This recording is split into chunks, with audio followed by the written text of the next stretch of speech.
On Game Show Network, anyone can win terrific prizes like this. Broyhill's Home Office Armoire conserves space and fulfills home office needs. Wraparound doors, pull-outs for keyboard from Broyhill. Hit the channel setting on your television. Okay, memorize the number. This is your lucky number for the rest of the day. Keep it tuned to Game Show Network and good things will follow.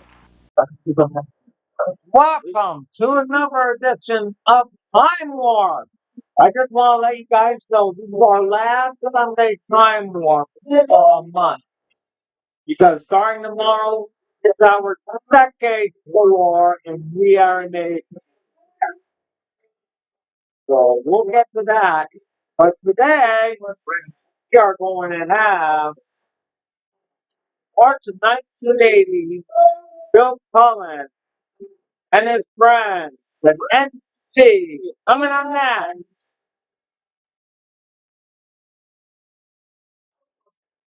Great.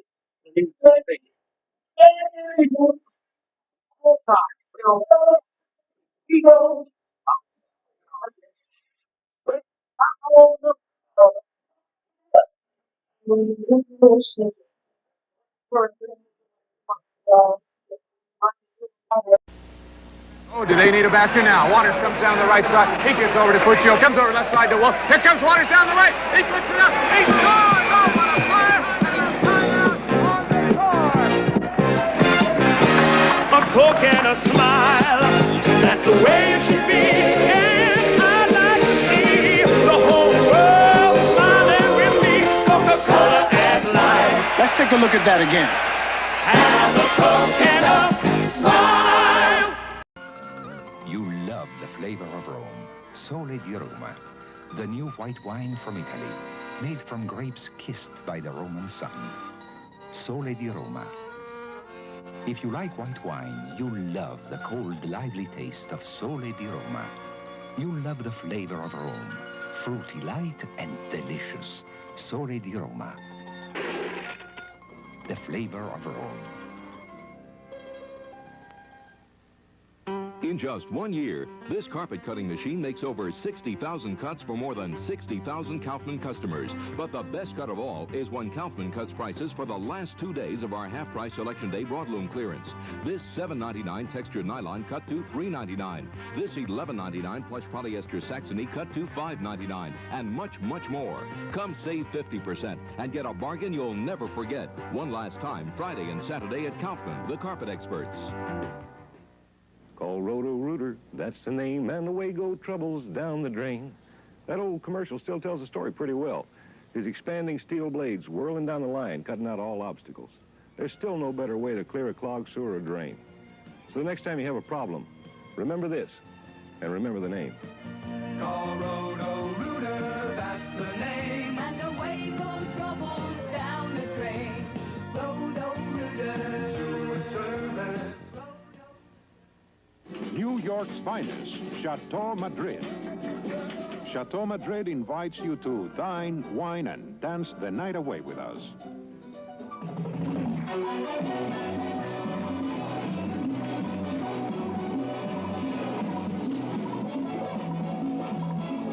An exciting, rich, and elegant sight of New York's famous nightlife at the Chateau Madrid, 48th Street and Lexington Avenue. This is Petland Discounts. We have a complete selection of pet products at low discount prices.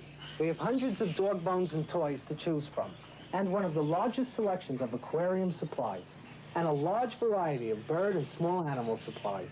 Save 50% on this MaxiFlow power filter. Lights, music, non-stop action. It's the Fountain Casino Disco, featuring New Jersey's most exciting light show, spotlighting the nation's top name disco and rock performers. The Fountain Casino Disco on Route 35 in Aberdeen, New Jersey. Take exit 117 on the Garden State Parkway to Route 35 North. Dance the night away on New Jersey's greatest dance floor to $1 million light show. Call 201-566-966. Man on the left has a do-it-yourself lawn. The man on the right called Lawn Doctor. Both lawns are protected against weeds and bugs. Both are thick and healthy. Now, which man had a better time? Right, the man who called Lawn Doctor. Now, which man saved more money?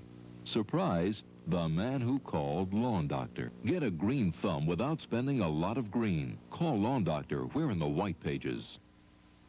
Before you buy any bed, listen to what these people have to say about their aquabeds. I sleep on conventional beds. I wake up with back pain. I sleep on an aquabed, and I wake up with no pain. It's thermostatically controlled, so it's warm in the winter, it's cool in the summer. Come discover Aquabeds and see a huge selection of platform beds, solid oak frames, and pillow furniture at Aquabed in the Village and in Paramus, New Jersey. Call 255-8889. New York's finest, Chateau Madrid. Chateau Madrid invites you to dine, wine, and dance the night away with us.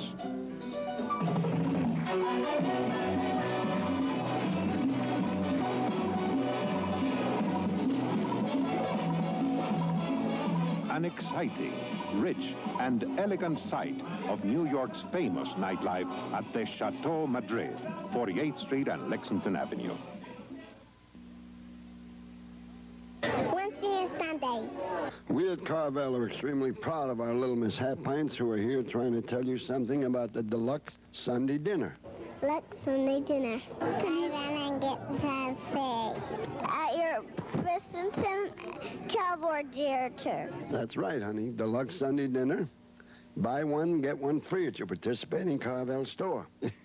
You don't understand me either, do you? Thank you.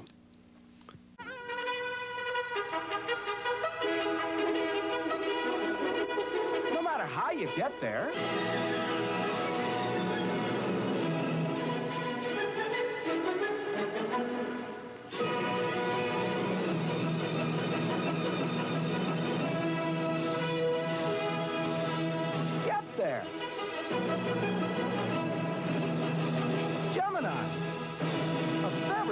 Comedy. Hi there, friend. You say you want to buy a stereo, but you don't want that big old price tag that can go along with it? Well, then, little buddy, what you need is the House of Audio. Yes, the House of Audio will fix you up with that stereo at a price you just wouldn't believe. Take a gander at this incredible selection right now at the House of Audio. Why, there's Iowa, Sansui, Sony, JVC, Marantz, Pioneer, just to mention a few. And what about them House of Audio price tags? What about them? That's right, they're so small you can't even see them. See for yourself now at the House of Audio in Flushing, Lynbrook, Little Falls, New Jersey, and Yonkers. See this phone number? If you missed it in our earlier Magic Motion commercials, we apologize. Now it's easy to call for your free booklet on the remarkable Magic Motion adjustable bed. Make an affordable move now to Magic Motion for added relief and relaxation at the touch of a button. Call 800-526-4714. That's 800-526-4714. In New Jersey, call Collect 201-945-9550. If you had a Magic Motion bed, you'd be asleep by now. Patterson Division of Health invites you to the free multiple health screening test offered by the OK80 Health Fair. Check your local newspaper for the site nearest you.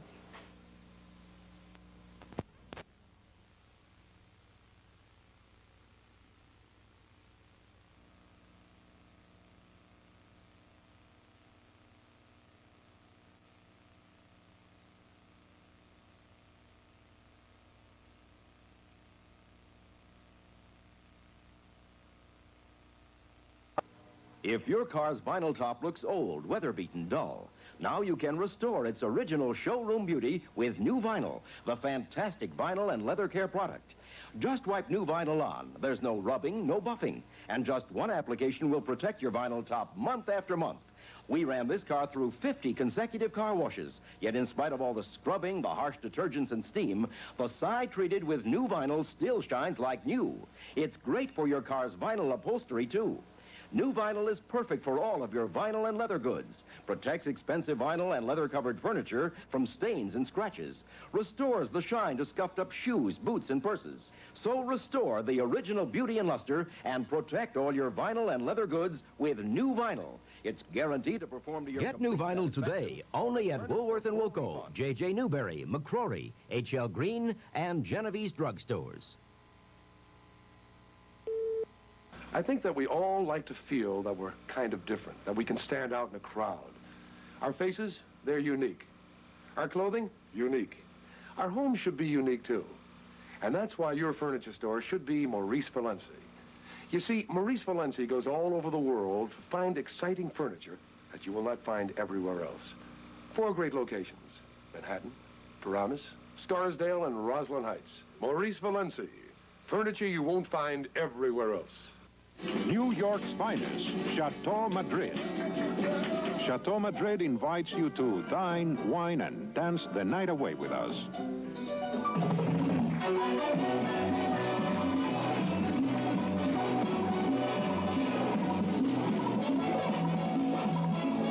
An exciting, rich, and elegant sight of New York's famous nightlife at the Chateau Madrid, 48th Street and Lexington Avenue.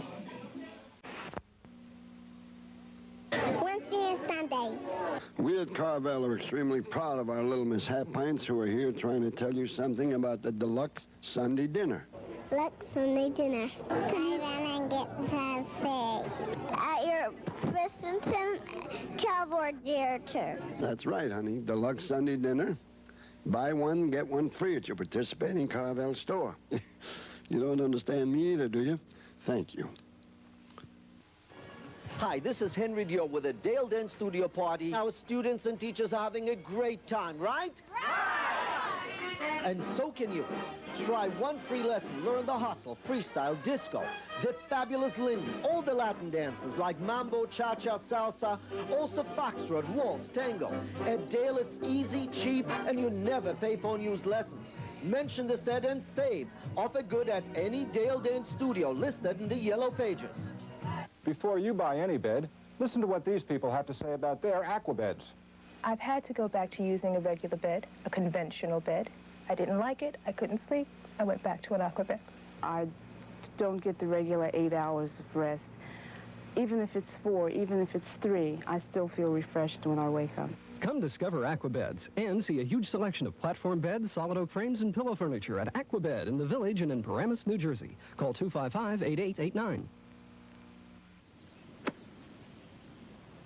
You know, it's okay for Arnold Palmer to take divots like this on my own golf course here at Latrobe, Pennsylvania, especially since I use Loft's lawn products. Look how thick my turf is, and check these roots. That's why I use Loft's products on my own lawn, too. Like Loft's Shady Seed, it's specially blended to grow strong and healthy even in the shade. For the lawn of your life, play it with Loft's. You have the need to know about the prescription drugs you take, and Genevieve's drugstores have the desire to tell you. That's why you'll find this prescription information book in every Genevieve store, filled with details on medications prescribed most.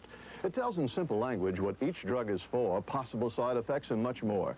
Genevieve is the first drug chain to offer this information because you have the need to know, and we have the desire to tell you. Genevieve, this is a drugstore, a real drugstore.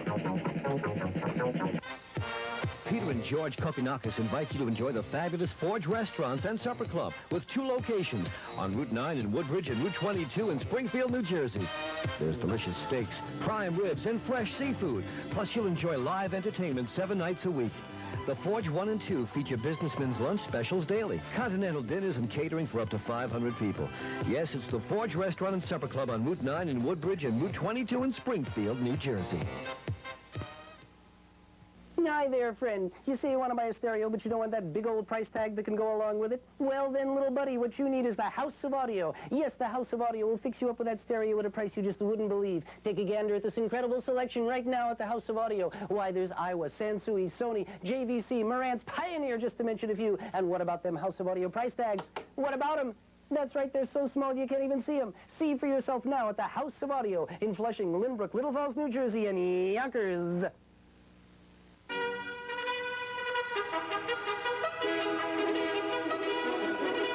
No matter how you get there.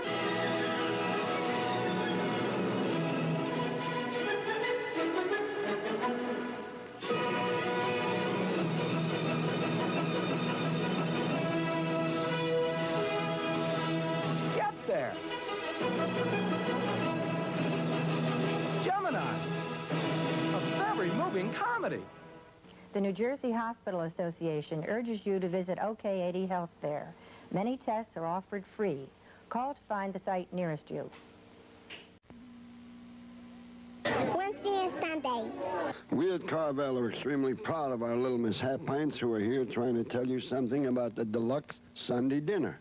Look, Sunday dinner. Come down and get some fish at your Christensen Cowboy Theater. That's right, honey. Deluxe Sunday dinner.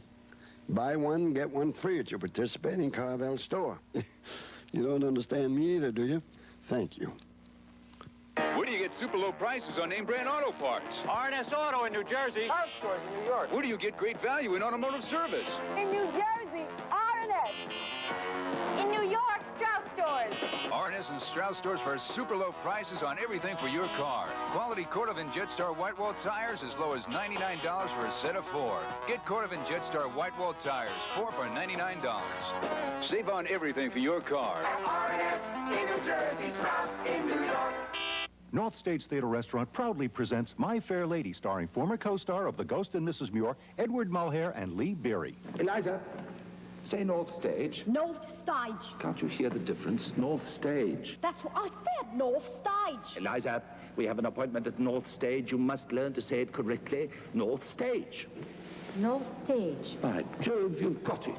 Now you've got it. For reservations, call 516-676-8500. That's 516-676-8500. See this phone number? If you missed it in our earlier Magic Motion commercials, we apologize. Now it's easy to call for your free booklet on the remarkable Magic Motion adjustable bed.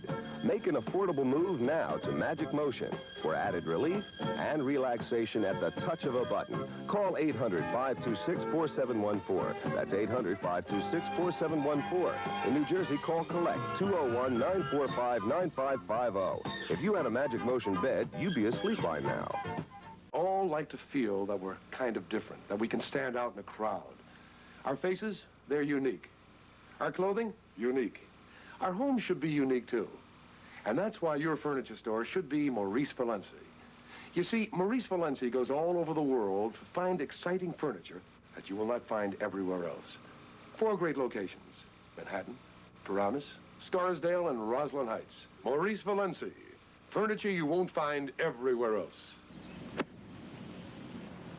You know, it's okay for Arnold Palmer to take divots like this on my own golf course here at Latrobe, Pennsylvania, especially since I use Loft's lawn products. Look how thick my turf is, and check these roots.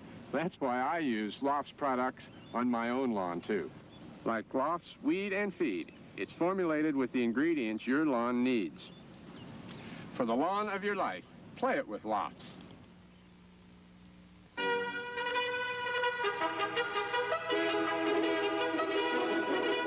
No matter how you get there.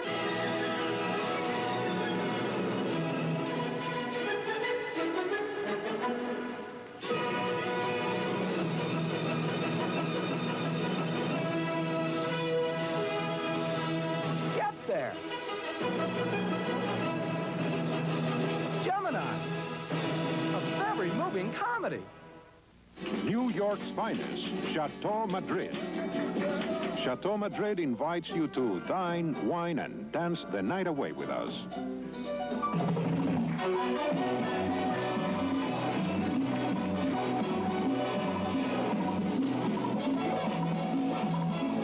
An exciting, rich, and elegant sight of New York's famous nightlife at the Chateau Madrid, 48th Street and Lexington Avenue.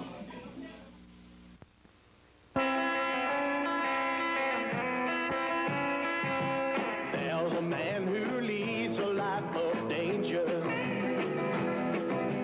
Everyone he meets, he stays a stranger. Read every move he makes, another chance he takes. Odds are he won't live to see tomorrow.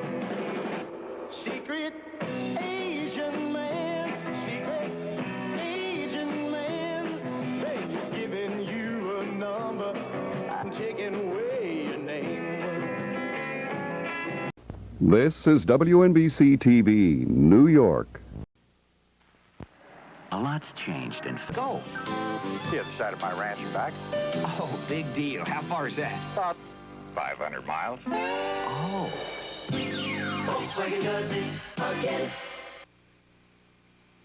Hey, stay puft do it again. Leave it to Stay Puft to come up with the practical dryer sheet. See?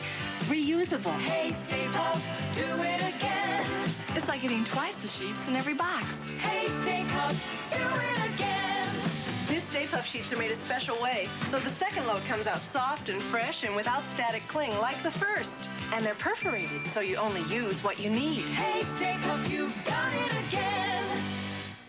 There are many medications for acid indigestion or heartburn relief. Which one is right for you? For years, Maalox has been recommended most by doctors. Now, the antacid ingredients in here, plus an extra ingredient, are in Maalox Plus tablets. Really pleasant tasting and effective. And Maalox Plus tablets also come in this handy pocket pack that keeps them fresh and sanitary. Maalox Plus for acid indigestion or heartburn relief. But don't just take my word for it. Try Maalox Plus tablets. You'll find you can't do better. That's it for this Monday morning. Tomorrow morning, the morning after the Academy Awards tonight, Jim Brown live from Hollywood with the Oscar winners. We hope you'll join us then. Also, an interview with Joan Kennedy in part 2 of Rosanna, Rosanna Dana. This is Today on NBC.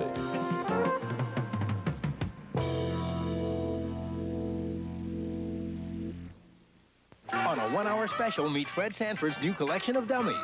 Even with your mouth shut, your face is screaming, ugly! Sanford, Tuesday at 8, 7 Central and Mountain. Victor Borga, Loretta Swit, Ice Queen, Peggy Fleming, the two Ronnies, Ken Berry, and more. The Big Show, Tuesday at 9, 8 Central and Mountain, right after Sanford. When prime ribs are roasted just right, you can practically taste them with your eyes. And with garden vegetables, simmered till they just turn tender, you can almost see how good they're going to taste. It's the same with Home Pride Butter Top bread. It looks and tastes like real bread should, because we split the top, add butter, and let it bake right in. Home Pride Butter Top, white and wheat. You can practically taste it with your eyes. Heavy everyday wear can create abrasive, obstructed soil in your fine carpets. That's why smart homeowners and businessmen rely on Stoll Steam Carpet Cleaning. Stoll Steam goes deep, pushes obstructed soil, stains, grease, residue, and bacteria up and out like no other professional or home cleaning process can. Stoll's Scotchgard Carpet Protector keeps soil out, too. And with Stoll's process, all the noise and equipment stays outside. Call Stoll now for a free estimate. Protect your carpet investment. Call right now. To find out how television influences our lives, almost 20 million families read TV Guide magazine. It's on sale now, everywhere. Tic-Tac-Doe tonight at 7:30 on 13 Strong. Meet Nancy Friday. You'll remember Nancy Friday is the person who's responsible for My Secret Garden, and then you wrote My Mother, Myself. You're here in the company of Dr. Sergei Sanger, a psychiatrist, and we're here to talk about men. What more appropriate person to have on our show? Thanks a lot. Than a man. Let's chat here first, Ms. Friday, about your book, Men in Love. Are you saying men need love more than women do? That's my feeling, Phil. That's the feeling I came away with after finishing Men in Love. I grew up, I think, like most women, thinking we girls, we women need men far more than they need us. In a pinch, if they're unhappy, they can always get in their car, go west, get on the ship, go to Singapore, go out in the bar and find another woman. My feeling was that women are tremendously dependent upon men and we need them much more than they need us. I've changed my mind. I really now think that emotionally, women can make it in this world much easier than a man can, that they need us desperately. And I think right now in 1980, it's very important for women to understand that. Now, let me make sure. When you say love, if I'm understanding you, emotionally speaking, men need to be paired with a woman, assuming heterosexuality.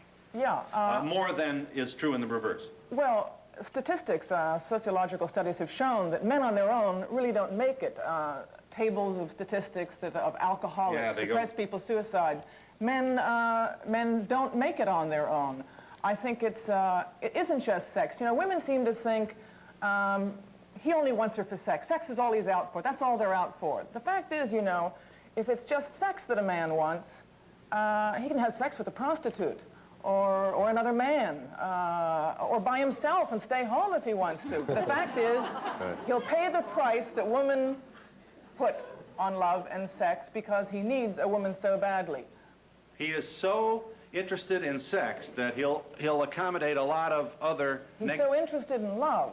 He's so interested and so needy of women. I had a man write to me recently when I finished the book, Men in Love, and he said, I wish you'd rewrite it and add an extra chapter called Risks Men Will Take for Women. He said, I've been in the military and been abroad for 20, 25 years. I've known men to crawl through minefields, to swim through shark-infested waters, to be in the company of a woman. He said, do you know women who make those kind of risks for a man? A few. I know some guys who'd like to have the list if there is. Dr. Sergei Sanger is a psychiatrist. You bring your own Harvard-educated experience to this whole issue of men and women, and... I see you can tell. Yeah. What blanks would you like to fill in here, based upon our dialogue? Well, I'm delighted to hear about this book and to have read it, because I think it's very important that the boys, the little boys especially, not be treated any differently than little girls by their mothers. We see so often that there comes a point early on and then again in adolescence when little boys are sort of pushed away because the mothers are afraid to hug them, to kiss them. They'll make them effeminate. They'll be too weak and soft. And in my work with little kids, I see that little boys just need it just as much. They love it. And their whole personality is formed in the sense, in the appreciation and the back and forth that they see in the eyes, the experience of their mother.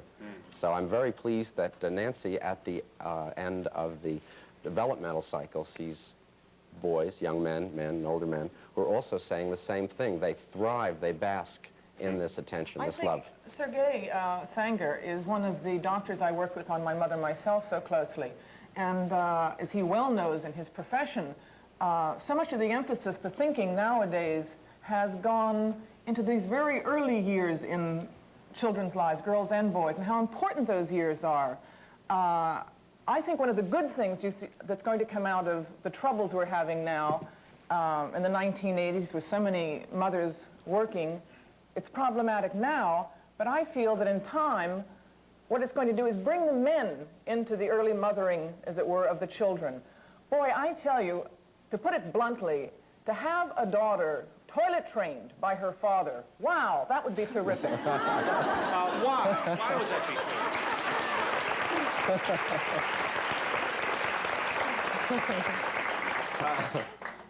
Why is that important, outside of the fact that it cuts down on the laundry? What's the... Women grow up with this feeling that there is a part of their bodies that is totally distasteful and repugnant to a man. It is a projection, I feel, of their own feelings about that part of their body onto the man. Inherited as these feelings were from whom? From their mothers. They've taken them in from their mothers. Whereas if you get a man and a woman raising a child, girls and boys, for one thing, you will also end up with daughters in this culture, with girls who perhaps don't look to men to make them sexual, who will perhaps find that their sexuality lies within themselves. I feel so many marriages go bad, fall flat, because the woman has this dream that when she marries, he is going to do this magic thing to her. He is going to make her sexual. Nobody makes you sexual. You make yourself sexual. It comes from within you. And conversely, the boys grow up feeling that to finally leave the nest, as I understand, this is a very simplistic interpretation of what you're saying in the book, boys, one of the reasons boys are excited by that first erotic experience is this apparently subconscious feeling that it will be a relationship with a woman that is joyful, mutually satisfying, fun. He'd like to think so, you know, Phil, but boys grow up experiencing women as the great no-sayers for sex. Yes, okay, now... Well, they're the great no-sayers in every way. This is why the toilet training of both boys and girls by the father would take some of the pressure off the mothers, who have all the responsibility for all the habit training, all the nutrition, all the laundry, all the housekeeping chores of surrounding a child, and that makes the mother very powerful, and she stands behind every woman that the man will later date and marry, that lest he suddenly become a little noticing her, that she says, oh, why didn't you wash, or why didn't you do this, or your collar's up, or something. Yeah. Immediately he begins sensing, uh-oh, she's turning into my mother. And it's too much for this man. Why couldn't it have been with the father, too, you see? And the problem is apparently complicated by the tremendous disappointment that is involved in.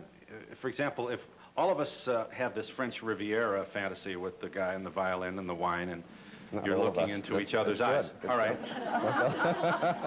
And everything is wonderful, and you're free, and you're away from all the naysayers, all the people who said no to certain, especially Mom. Don't do this, don't go in the street, don't slide, you know, all these things about baseball. Sex without strings. Right. On the Riviera. All right.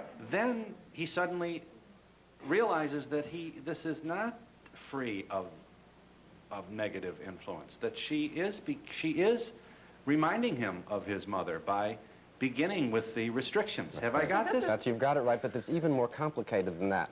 Once the mother is the main parent in a family and not sharing it with a father, then the little boy wants her to be a naysayer. It's not only that she says no, but he wants her to say no. He doesn't want her to like sex. He wants the girlfriend to say no? He wants the girlfriend to say... On the French Riviera? He wants the girlfriend to say yes and the mother to say no. In other words, he doesn't want his mother to like him so sexually because she's such a strong figure for other things. He would like to differentiate mother from sex, and that's unfortunate. That's why the fantasy, you see, is so important. These ideas, these images that are so erotic to a man, because the woman in the fantasy always says yes. She says yes when she comes in. When she enters the fantasy, she is so hot already that there's no doubt that she's going to say yes. In fact, she initiates the sex, she seduces him. But remember, these are fantasies. These are fantasies. Time and time again, the men who contributed to Men in Love would say, this is my fantasy. All these hot, hot women who are just saying yes, yes, yes, and more, please. But my wife is this kind of a woman. Now, he chose that other kind of a woman who very often says no. And it's important to understand that while he's erotically aroused by the great yes-sayers of fantasy, if he met her in reality, would he not maybe be threatened? Very often, yes. Very often, yes. You're saying he would? He would sometimes run. He would sometimes run. I think that because this is such a foreign image to him. Well, I think we may be losing track of the role of fantasy. Fantasy is often the spice of life. It's the thing that adds a little extra to it. It doesn't mean that people expect fantasies to be fulfilled, but they enjoy having them around and they enjoy sharing them. And one of the things about a book like this is that you get a chance to peek into people's fantasies, to see what they're thinking, and to realize this is a world full of a hidden agenda. A second agenda that people are having all the time. It's right there whether they're awake or asleep, and you might as well know about it, and you might as well get to know them better. There's another problem underneath all this dialogue, though, that has to be, I'd like you to speak to, and that is, we have once again a negative picture of Mother. She is not besieged enough. We're coming back at her again. Now, here's what apparently you and others, other people who care about our behavior and our emotional well-being are saying. Wouldn't it be wonderful if we had parents, especially mothers, since in this culture she's spending so much time with the children, who were positive and joyful and talked of life as an adventure rather than a, boy, you better be careful because out there they're gonna get you for everything they got, and don't lend anybody nothing because then they're gonna own you for all this negative stuff. That life is to be experienced. Yes, it has some valleys, and sex is not only beautiful, it's fun. It's actually fun. But you've got to raise Now, women. hold it. Here's the problem with this. Here's the problem with this. You're asking this of millions and millions of women who are very tired of discharging their responsibilities as parents all by themselves with no help from the old man. And so what we have here really is a besieged, overworked group of women who aren't altogether that fulfilled with this job of wiping noses and cleaning. Right. So, you're here. So what's the point? Well, I think you're missing part of the point, Phil. Because part of the point is they'd be more fulfilled by the old man if they understood some of his fantasies. If they got closer to him, he might be turned on to them and help them with the other things that are going on. This isn't really against women. It's saying, look, expand, be aware. There's a lot more to know. Don't just stay there in a rut thinking that men are all that they look like on the surface. Right. There's a lot more going on underneath the surface. Okay. We can get back to this in a moment. I just want you to, the book is about men's sexual fantasies. Right. And in that sense, then, it is a very erotic book. I mean, there's a, you know, some would say a dirty book. Are you suggesting that, well, what is the purpose of examining it? Is this like a dream? Do men's fantasies tell us something about his subconscious? They tell us an extraordinary amount. As Dr. Sanger can tell you, a psychoanalyst, when he can get, or she can get, a sexual fantasy out of a patient, he or she, the doctor, has got a tremendous clue to that person's psyche, to that person's sexuality. Okay. And I feel that, you see, I feel that if women, especially, because women are the great permission givers in this society, if women can read Men in Love, let us say, and look at some of these erotic ideas, as you say, some of these dirty ideas, and the men themselves feel they're dirty. They're worried that they have such dirty ideas. But if the women and the men can understand where these ideas come from, what they mean, that they're only in the man's mind, and the women can then say, it's okay, it's all right. Do you realize what that means to a man? Acceptance, sexual acceptance from a woman. That is what men's fantasies are all about. The woman says, it's okay, Harry, it's all right. What? I think that's scary. Why is it scary? I think I'd be afraid that if my husband found out too much about all these fantasies and wanted me to find out and wanted me to be really accepting, then he'd want me to do all that stuff. I think she's just made the point. Or maybe yes. You know, I mean, in a week she'd be wearing purple nightgown. That's right. We are with Nancy Friday, Dr. Sanger. We're talking about Men in Love, which is the book Miss Friday has written. What do you think about this? We hope you'll join us.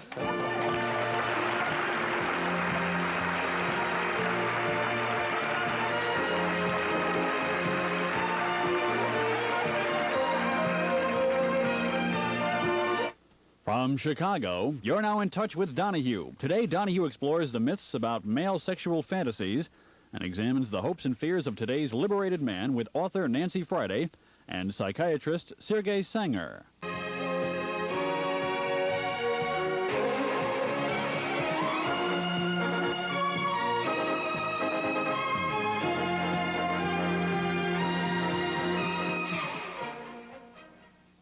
An important announcement in preventive dentistry. For the first time, you can see how plaque, cavity-causing material, builds up on teeth in just one day. To help prevent the cavities this material can cause, a biodental team has designed the Reach toothbrush. Reach is angled like a dental instrument to reach back teeth. Bi-level bristles clean between teeth and gums to help clean away the buildup of dangerous cavity-causing material. Reach from Johnson & Johnson to help prevent cavities. Walk down any block and you'll find a house where all the kids play and a mom kids depend on to make days fun. Find that house and you'll find Kool-Aid. Here's a crowd pleaser with thirsty kids. Kool-Aid pre-sweetened. Has vitamin C, costs less than soda, and Kool-Aid has those grapefruit flavors. They're a real favorite. They sure are. Sauce galore. Thanks, Mom. Moms depend on Kool-Aid like kids depend on moms. Kool-Aid brand soft drink mix. Hey, so that's the rinse and vac carpet cleaner. Yep, and that's the dirt it got out of our rug. Yuck. You know, this rinse and vac cleans the way the pros do, and at a fraction of the cost. Look at that. It rinses and vacuums at the same time. And the rug is clean, even deep down. And look how dirty it was deep down. Yuck. Daily rinse and vac rentals available at most Lane drugstores.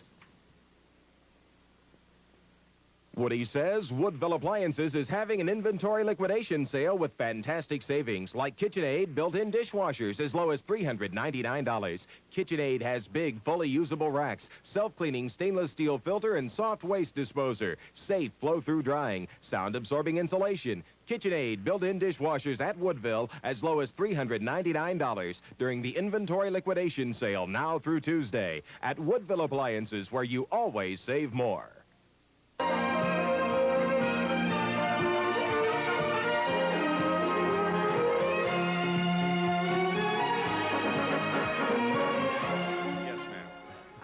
Talking about sex, you don't mention love. Isn't love involved in this too? I would think so. Of course love is involved. First of all, let me say one thing. I think there is something good about talking about sex separate from love, because it is possible to have sex without love, and it's possible to have love without sex. It's heaven to have the two together, I agree. But they are different, you know, and I think the way women, girls, are raised in this culture, we very often confuse the two, and I think it's important to know the difference. But yes, I very much am talking about love in Men in Love. In fact, the book is subtitled The Triumph of Love Over Rage, because I feel, having researched this material for years, that men have a feeling of lifelong rage against women in terms of women always saying no to them, always saying no, beginning, yes, with poor, overworked mother, but then the other little girls who come along. Women attach such strings, such rules. No, John, you can't do that. You're terrible to want to do that. Maybe on the 4th date. Maybe if you do this. Maybe if you promise to love me forever. Yes, darling. Yes, darling. Men buy it. Men go along with it. As I say, it isn't just sex they want. It's love, too. If it was just sex they want, they could buy sex. They want intimacy. I could briefly say that sex is better with love, and love is better with better sex, so that the two go together very well, and I think that they're hard to take apart. Is our male society in that much need of sexual fantasies? Don't they have work and families and life in general? That bowling and other things that they could be. Exactly, but the way this is presented is that Men are just this animal. exactly 100% fantasies. Where's the real life in this? Oh, listen, I'm not saying, you know, fantasies aren't like discotheques. I'm not saying let's start a new fad of fantasies. We've always had fantasies. You have them all the time. You can't be really alive in this culture and not have erotic thoughts. We are such an erotically stimulated society. As you walk down the street and see an advertisement for a film, and there's Anne Margaret and Robert Redford's arms, you may still be thinking about your grocery list. You can at the same time be having a 2-second or a 2-minute fantasy about what you just saw. Fantasies are nothing more than the erotic thoughts that float in and out of our minds. Sometimes we build on them and elaborate them when we want to really stimulate ourselves for a longer period of time. But we all have sexual fantasies. Yeah. Isn't sex being more important? People talk about sexual commercials, sexual movies, primetime TV because of sex that's shown to children and people who are prudish in regards to sex. They don't want to hear about it. But we see it every day, everywhere we go. But why do we have to fantasize? You live your life. Well, you don't have to. Asexual life. But you don't have to. Nobody's suggesting you have to do anything. But it's like saying, why do we have to dream? Do you go around saying, why do we have to dream at night? The fact is, you do dream at night, and dreams have a very healthy function in our lives. In our dreams at night, we often dream about murdering people. We often find ourselves in humiliating situations without our clothes on. You don't wake up in the morning and say, what a dreadful night that was. I must be a terrible person. Well, fantasies during the day are also a way of letting off steam, of thinking about things that your mind has been stimulated to think about that you don't really want to do. This young woman up front said, what if my husband reads this book and wants me to do all these things? Well, you make a choice. You do what you want to do or you don't do these other things. Yes. Well, I get the feeling that you're intimating that in order for men and women to have really good relationships, that women have to get into men's fantasies in order for them to be sensitive, loving human beings, because we don't accept their fantasies, then we're the morons. They're going to get tired of us. Really, you know, and I think that's difficult because I think a lot of women haven't accepted their own fantasies, let alone accept some man's fantasy someplace. That's right. It's a very good point. But I think you've got to do it. Well, we have the divorce rate right now. We have the question of divorces, the question of depressions, alcoholism, all the horrible things that are going on that people who are right next to each other can't help each other with. It would seem to me that although it is difficult to accept one's own fantasies and accept and listen to or even think about, entertain the possibility the person you're living with has a private life or another life that they are thinking about, that they can turn on to, nevertheless, to the extent that you can understand it and can understand your own fantasies, you're a more three-dimensional person. You're more real. They're more real. And you can have a lot more fun. Talking doesn't mean you have to do. I think it's a very important point that we're all trying to make here. Thinking doesn't mean automatically doing. Yes. And I think we are asking something very, very generous of women. But that's supposed to be a quality we're supposed to have in abundance, we women. A lot of women are saying now, well, we're supposed to be the generous, warm ones, aren't we, the caretakers? Okay, a lot of feminists right now would say, what do you mean, think about guys? What have guys done for us in the past 15 years? We've helped ourselves. All right, I'm saying, okay, don't think about men. Don't try and understand what's it like to be a man, and good luck to you in your loneliness. But if you care about men, I think this is a way you can try to understand what it's like to be a man in 1980. It isn't easy. Yeah. Okay, what about the men that repress their sexual fantasies? I mean, does this mean that they're going to start acting them out with rage, or could you comment on that? Well, I could comment on that. No, it doesn't mean that at all. A lot of men suppress. The whole Catholic upbringing suppresses sexual fantasies. If you think it, you have to confess it. Well, yeah,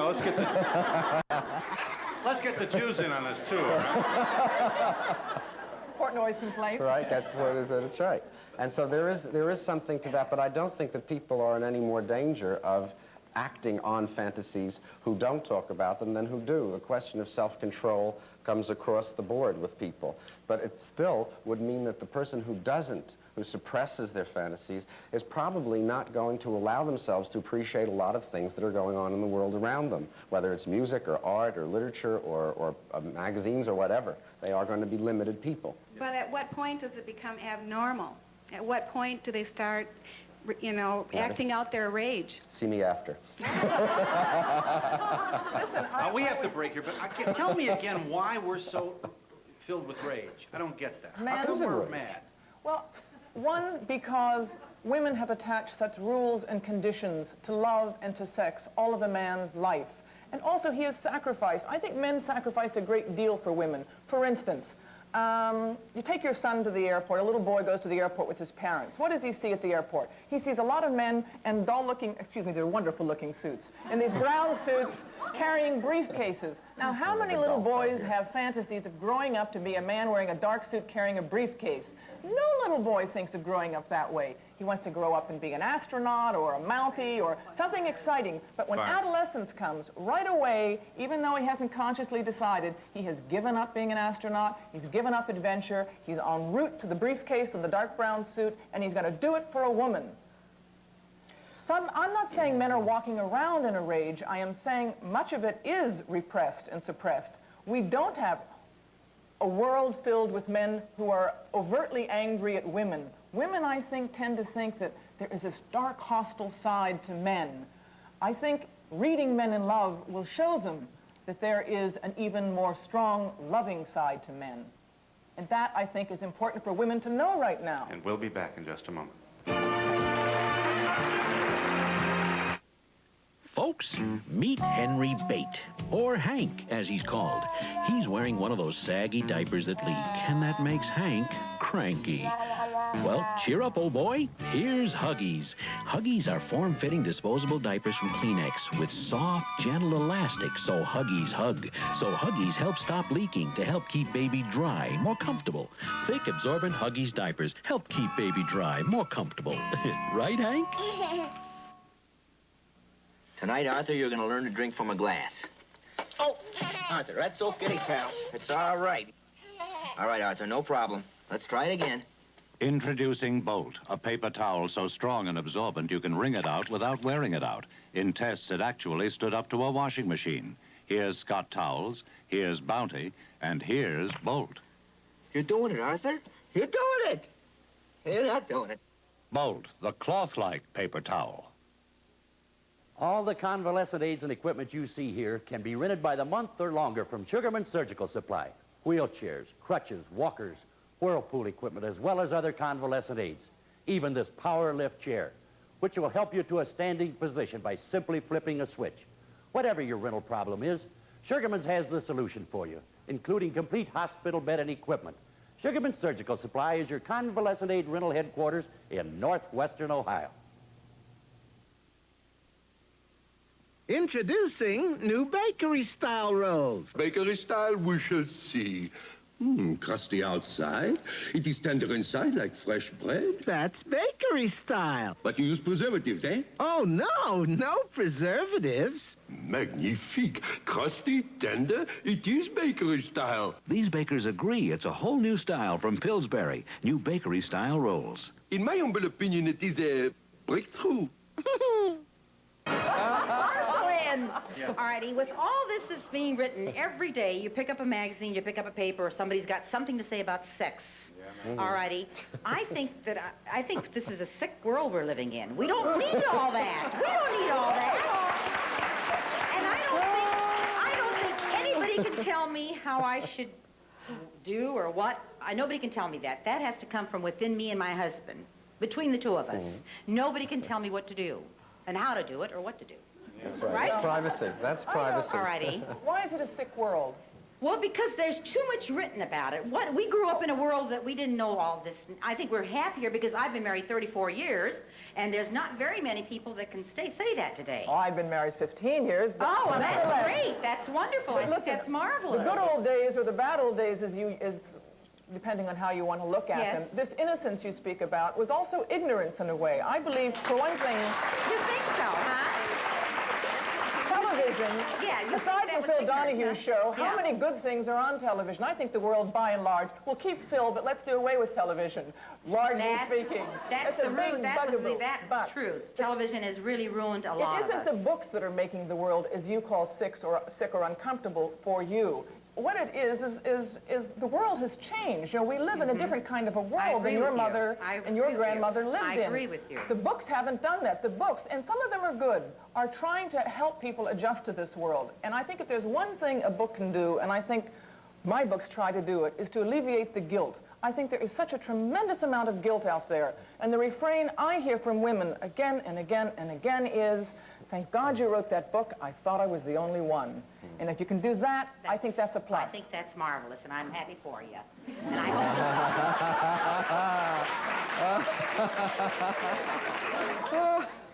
I have to agree with Nancy.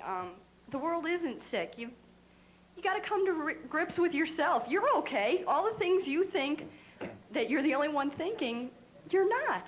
And it doesn't make you rotten, and it doesn't make you bad. It makes you real, and it makes you feel. Right. That's a very real thought. And well, I didn't say that, sweetheart. I didn't say that at all. What I said is that everybody comes up with a different article. Haven't you picked up a book, a magazine, the Ladies' Home Journal, They Better... I read everything I can on it. Marvelous, and I wish you lots of luck, sweetheart. And when you're my age, I hope that you be married as long as I have, because some of you girls who are maybe 30 years my junior and have been married 3 or 4 times already. So there's a difference. Do you think a lot of people have been... People that young have been married that often? There's a lot of them that have maybe 2 or 3 children from different marriages. There's another point that has to be made. People have stood up on this show before, and we are happy for you when it is clear that you're doing a lot of things right, and maybe you ought to write a book. So please understand my point. There are folks who stand up in this show and they say, I've been married 38 years, with the same kind of tone that a man would stand up and say, I went through the Great Depression, 2 wars, 3 auto accidents, and I'm still alive, damn it. And I'm tired of all these people out there. I don't disagree with that. I don't disagree with that. And I don't think my husband's had an easy road to toe. Yeah. I know he hasn't, but I haven't either. No. But we stuck it out, right? Okay, let's hear more about it.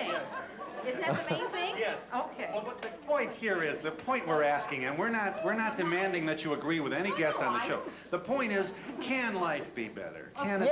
Yes, this is what we agreed to. If we all learn to give a little bit, but we expect too much out of our husbands or too much out of our wives, too much out of our children. I know that if I had to do it over again, I'd raise my children entirely different. Would you? Yes, I would. Now, why would you do that? I mean, you haven't been reading books, have you? No, I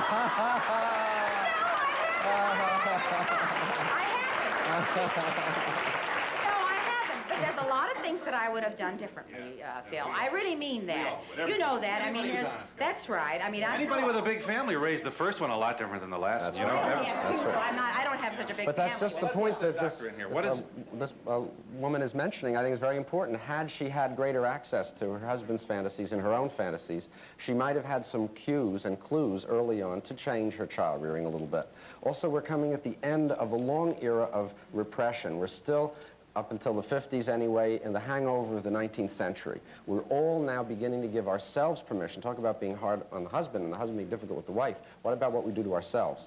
And that's very important that we accept ourselves, that whatever comes out of our mind is not dirty, ugly, horrible, as long as we don't put it into behavior. We sift it, we think about it. It's called civilization. But we let ourselves think.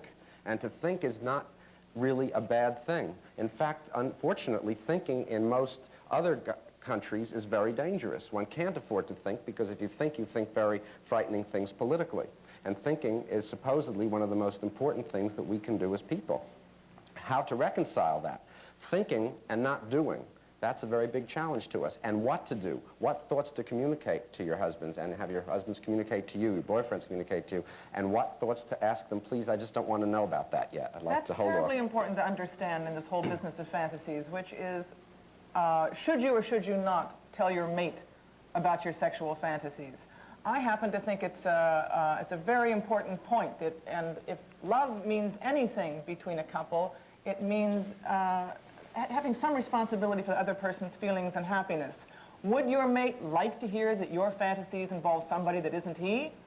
Because very often, most often, fantasies are not about your mate. And that's, that's a very important point. You can say to somebody, listen, if you really love me, then you'll like my fantasy. That's not love, that's blackmail. That's right.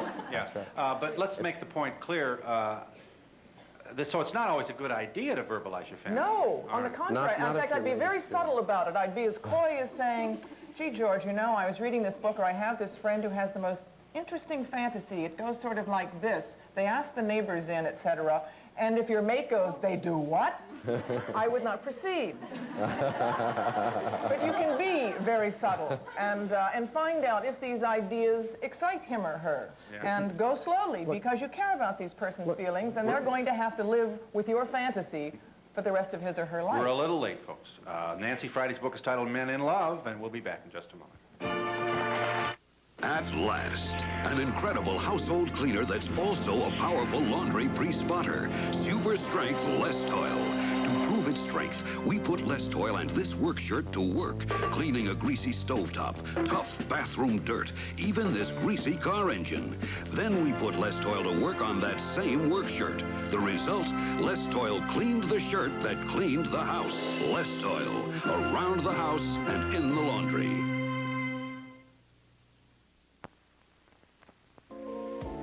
Cuddle up to Stay Puft softness, lovey mine. Cuddle up to Stay Puft freshness, feel so fine. I like to make you Stay Puft cozy, lovey mine. Stay Puft, the concentrated fabric softener. At Kroger, your cost-cutter store, you can get low warehouse prices, like 58 cents every day, $1.97 every day, 17 cents every day. But that's not all. It's warehouse prices in a complete food store, with 200 kinds and cuts of meat, 150 varieties and sizes of fruits and vegetables, delicious oven-fresh baked goods, deli treats, and so much more. Get warehouse prices in a complete one-stop food store. Cut your costs at Kroger. I'd like a tenderloin steak, please, and make it tender. No problem. One tender on the hook. Eating steak in some restaurants is getting tougher all the time. Because some restaurants worry too much about cutting costs and not enough about cutting steaks. At Mr. Steak, we serve only the finest USDA choice beef. And now you can get our steak and lobster at a special price you can't resist. Enjoy a steak and lobster dinner for $7.95 at participating Mr. Steak restaurants.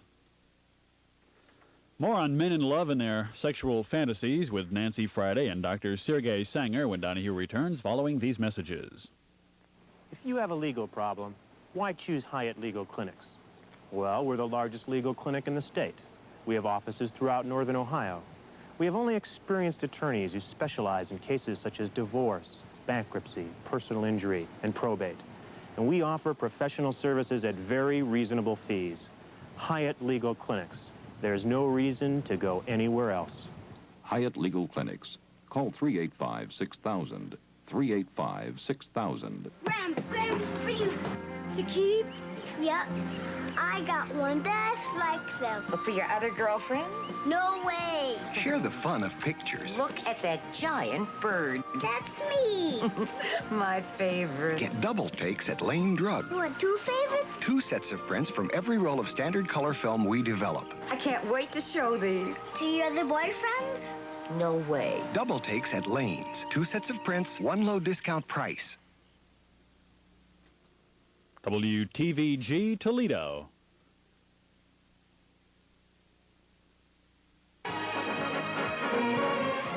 Sergei Sanger, MD, a psychiatrist. Any relation to Margaret? No. Nancy Friday is also here, the author of Men in Love. Are you there? Is the caller there? Yes. Hi. I was just kind of shocked by the lady in the front row who said that by listening to her husband's fantasies, he might want her to do all those dirty things. Well, who should he do them with if he doesn't do them with her? No. We know it. Okay, run. I didn't say dirty, first of all. I really didn't. I really agree a lot with Nancy that we bring up our little boys and not with the love that they really need. Mother and father both should share that role. I really agree with that. And I also agree with the fact that wives do have the no power, more so than they probably should in most marriages. The nay power. Yeah. And I can see this causing frustration in husbands and rage and so on. Yeah. My only question was, if a husband reads a book like Men in Love, and I've just paged through it, I saw some very graphic examples of fantasies. I'm just saying, is that swinging the pendulum way over to the other side? Doesn't it come to a point where you're too far into the fantasies, into something that probably your husband doesn't even want to delve that deeply into? And can't that take away from the real love and start going into a different type of world that is non-reality and not even a point where you can share? That's all I'm saying. I'm reminded of the statement, you can't be too thin, too rich, or too excited, or too beautiful. Who was it said, I think it was Sophie Tucker said, too much of a good thing is wonderful. Wonderful, that's right. I think that's true. And I don't see any great danger in that, because one of the things that men want from their wives, as opposed to from their mothers, they want someone that's fun to be with, someone who's a playmate, someone who's fun to, a life mate, someone to do exciting things to keep the marriage from getting stale. It doesn't mean that even if one tries something with one's husband, that it necessarily will work, but both of you can agree it isn't working. But I think there's a misunderstanding that we better correct here. Nancy Friday is not saying, here are the fantasies, now go to it. No, Nancy Friday is saying, these are the fantasies. What, and if dreams were productive in terms of giving information to Sigmund Freud, what can sexual fantasies tell us about the conflict, the desires, the guilt, the anxiety, the fun, the love that men have for women? You see how many times we've said it on the show already, that there is a difference between fantasy and reality. Having this fantasy doesn't mean you really want to do it. One of the largest chapters in Men in Love is a chapter called Sadomasochism. In fact, it is the largest chapter. This chapter, particularly, the men say, I do not want to experience pain. I don't know why I get erotically aroused by these things, but I wouldn't want to do this. In women's fantasies, women's most prevalent fantasy was being overpowered. Sometimes they even used the word raped. They were not then raped. They weren't hurt. They weren't humiliated. The women were just setting up in front the idea in the fantasy. This man comes to my door, he overpowers me, he makes me do it, and we do the 20 following things. She's letting it be known, I'm a good girl, I'm a nice girl, it wasn't my idea. Now, men, on the other hand, are just as explicit, very, very often, more often than not, about saying, I wouldn't really want to do this in reality, but I am excited by it. Why? You might read this book and say, these are dirty, dirty thoughts. And I'm afraid most of the men in the book would agree with you and feel ashamed by it. And that is why they defend against it. What I am saying is if we understand it, if we can understand it and understand that this word dirty is something we apply to it, that there is a reason for it, that we can relieve men of some of the guilt they feel about their bodies, about their sexuality, and relieve them of some of the anger they feel at us for making them feel like animals. You know, women, we don't realize it sometimes. Men think we don't enjoy sex. That's why those magazines on the newsstand of women masturbating are so exciting to men. Do you know what? You may not like those magazines, but they sell like crazy. Do you know why a man likes a picture of a woman masturbating? Because there it is in black and white, and usually color, saying, this woman likes sex so much she'll even have it by herself. That is very exciting to a man, because he doesn't believe we really enjoy it. Yet he will verbalize interest in a virgin wife. Oh, that's Bride. the split. That's men's split. You see, they have a split just as we do.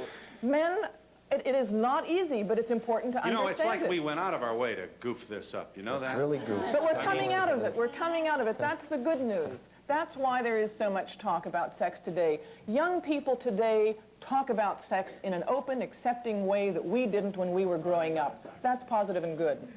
Okay, I would like to say, don't you think our culture should just teach the men a little bit more about women's fantasies, too? Right, Oh, absolutely listen. right. This should start early in all levels, not only family, and this is where the mothers shouldn't feel burdened by all of the talk that we give. It's not only their responsibility. I think everyone shares the responsibility and also the pleasure in doing it. I think it's great fun to talk to children imaginatively about what they're thinking and what they'd like to do, both positively and negatively towards little boys and little girls. And you hear a lot. And you must read it, as I think, Phil, when you brought up about Freud's dream material, that when you get a fantasy, you can read it the way you would read a dream. You don't take it just on its surface. You also take, what are the themes in the fantasy? What is the fantasy really saying? Is the man perhaps only saying, I'm thinking my worst thought, will you just still love me if I think silly, awful, ridiculous thoughts? He may not mean anything more than that, but it may mean a great deal if he's turned off. And we'll be back in just a moment.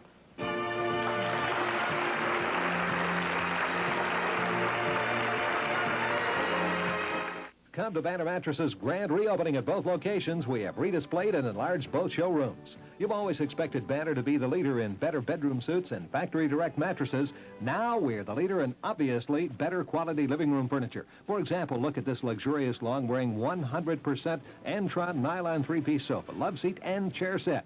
Regularly $999, now just $666. Hundreds of other groups at grand reopening prices. Hurry to Banner, first come, first serve. Shop both locations, open 7 days a week. I just don't know what band to hire for my wedding reception. Who played at yours?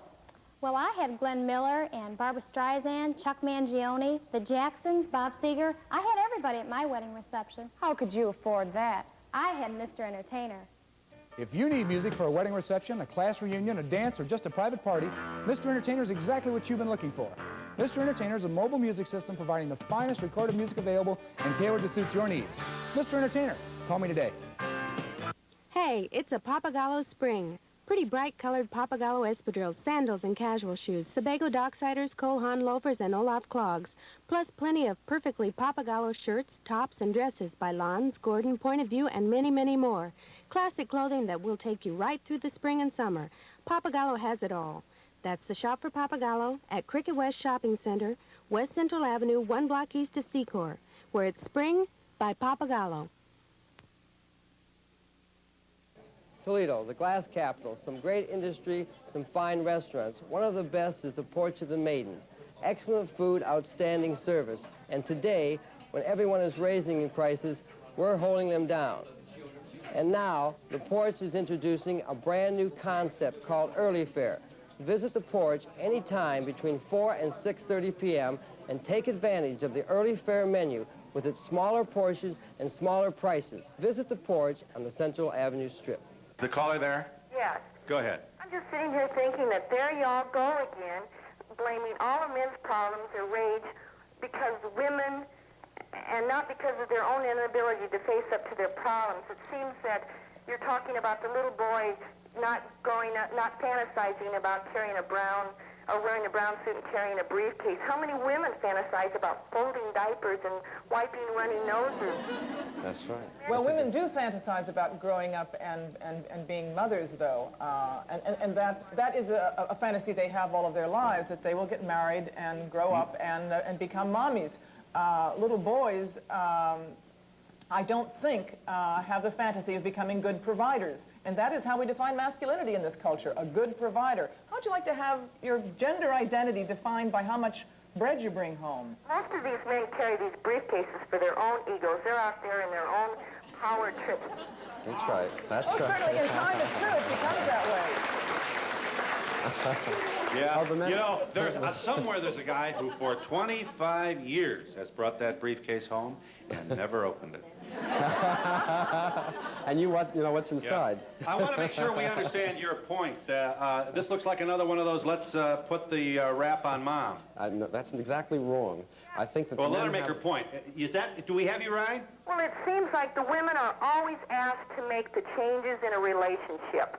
They're being dumped on again, that if they want to understand the man, they are the ones that are going to have to take the steps to do it. It's not that the men have to try to understand themselves and change themselves a little.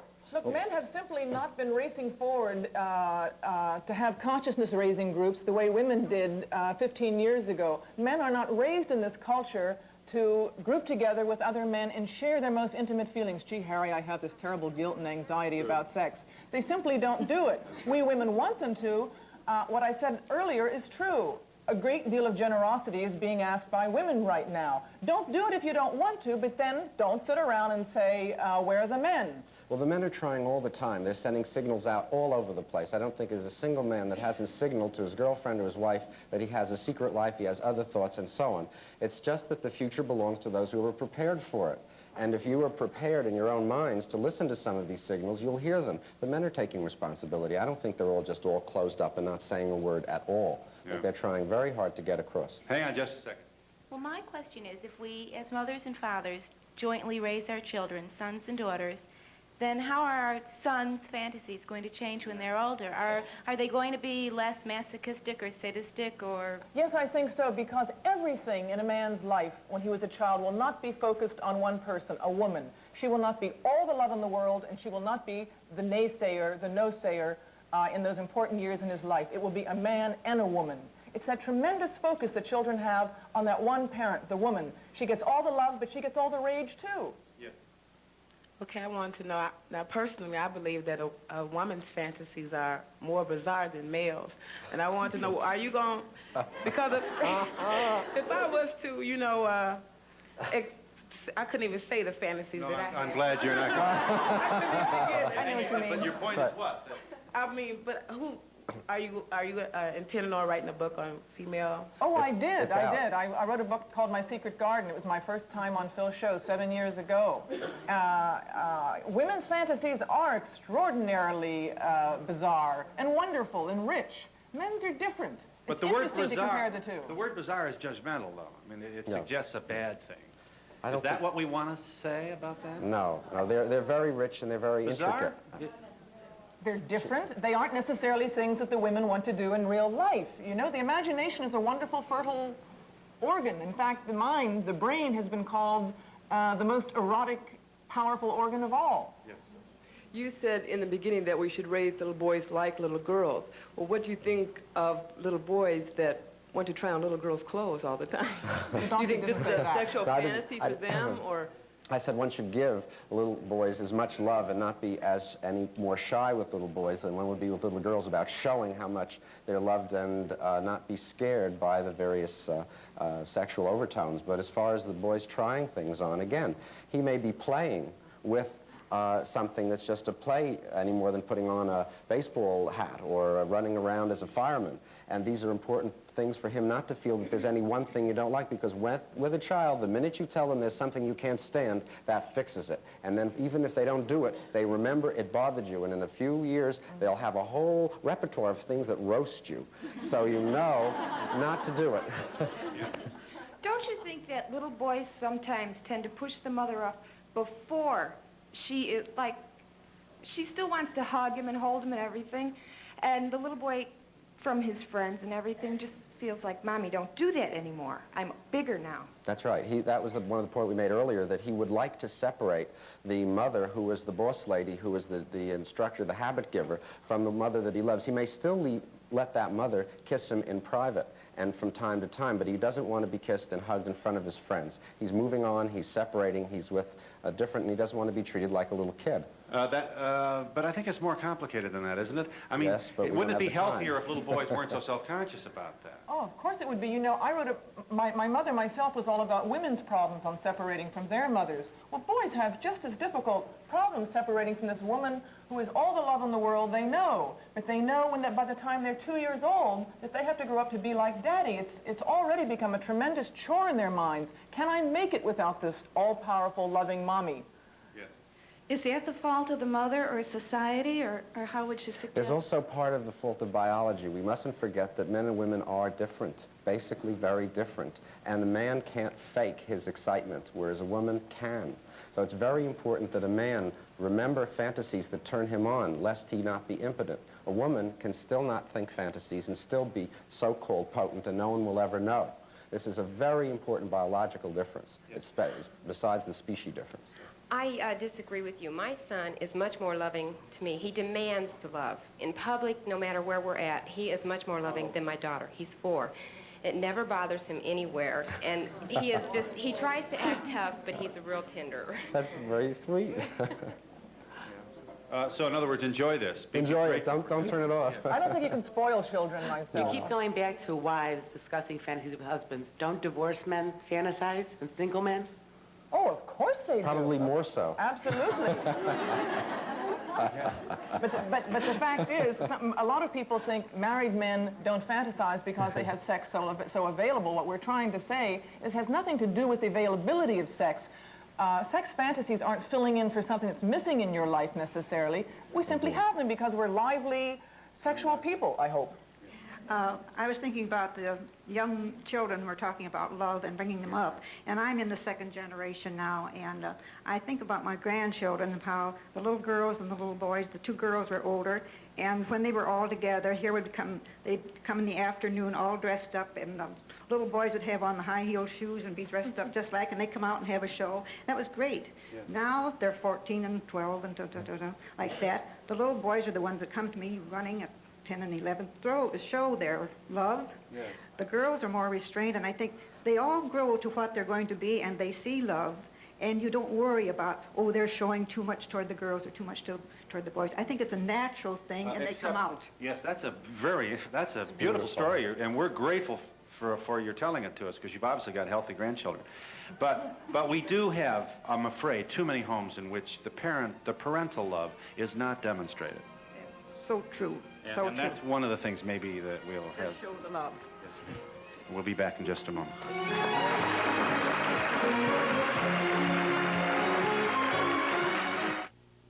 While they last, get a $25 instant saving on selected Maytag Jet Clean dishwashers, the one that outcleans them all in the regular cycle. Save $25 on this convertible. Save $25 on this built-in. Buy either Maytag Jet Clean dishwasher now and get a $25 instant saving off our regular price. Save $25 off the regular price on selected models Maytag washer dryers at Appliance Center in Toledo. Folks, meet Henry Bate, or Hank, as he's called. He's wearing one of those saggy diapers that leak, and that makes Hank cranky. Well, cheer up, old boy. Here's Huggies. Huggies are form-fitting disposable diapers from Kleenex with soft, gentle elastic, so Huggies hug. So Huggies help stop leaking to help keep baby dry, more comfortable. Thick, absorbent Huggies diapers help keep baby dry, more comfortable. Right, Hank? I better get to know you within a bit. Never get to know you except in my dreams. Never get to know you for more than a day, but to see. And we could take a trip like Allison. Please it all to me. Come on. Don't miss Paul Anka in concert April 29th and 30th at the Masonic Auditorium.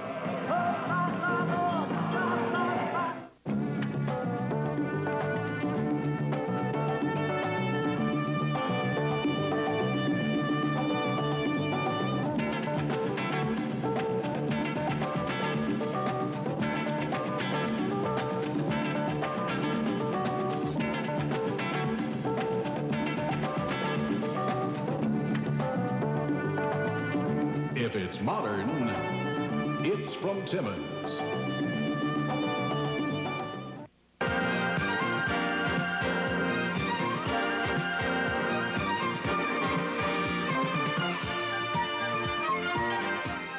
If you would like a written transcript of today's program, send $2.50 in check or money order to Donahue Transcripts, Box 2111, Cincinnati, Ohio 45201. Include the subject or the name of the guest with your request. Man in Love is Nancy Friday's book. It's an account of her interviews with 3,000 men. You selected a couple of hundred and shared with the reader their fantasies, which had what common feature? Men's sexual fantasy. I would say the basic line, the basic denominator in men's sexual fantasies is acceptance from women. The okay, the need to be accepted, is that it? It's the tremendous need men feel to be accepted sexually by women. One of the most important themes in men's fantasies is oral sex. I'm going to say it here, you can say it on Phil Donahue's show and not many others, but I tell you, if you love somebody, there is nothing like oral sex, especially to men, to show acceptance and love, to accept all of a person. It's one of the great themes of men's fantasies. But in these fantasies, the man initiates sex, the woman initiates sex, seduces him. She is, by all of her actions, saying, it's all right, it's okay. And I have a feeling I'm going to wish this show was 5 minutes shorter. We thank you. Thanks very much to Nancy Friday, Dr. Sanger. Thank you for joining us. We're glad you were here and hope you have a nice day. Goodbye, everybody. He has long been the champion of the American taxpayer, and his Golden Fleece Awards have won him special acclaim in Congress and throughout America. And on our next show, we'll meet Senator William Proxmire. Join us. Services provided and promotional fees paid by the following. Introducing the new Thunderbird with exciting options for the 80s, including the first keyless entry system and a dazzling electronic dash. Thunderbird. True Value hardware stores where quality, selection, and service are why they're #1. True Value is more than just a name, it's their way of doing business.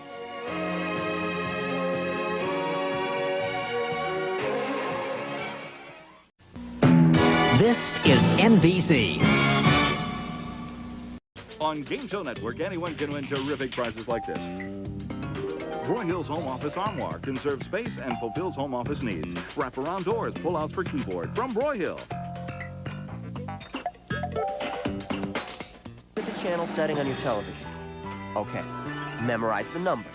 This is your lucky number for the rest of the day. Keep it tuned to Game Show Network and good things will follow.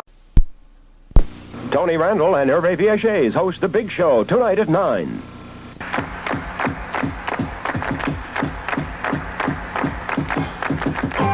To be or not to be is what Hamlet inquired.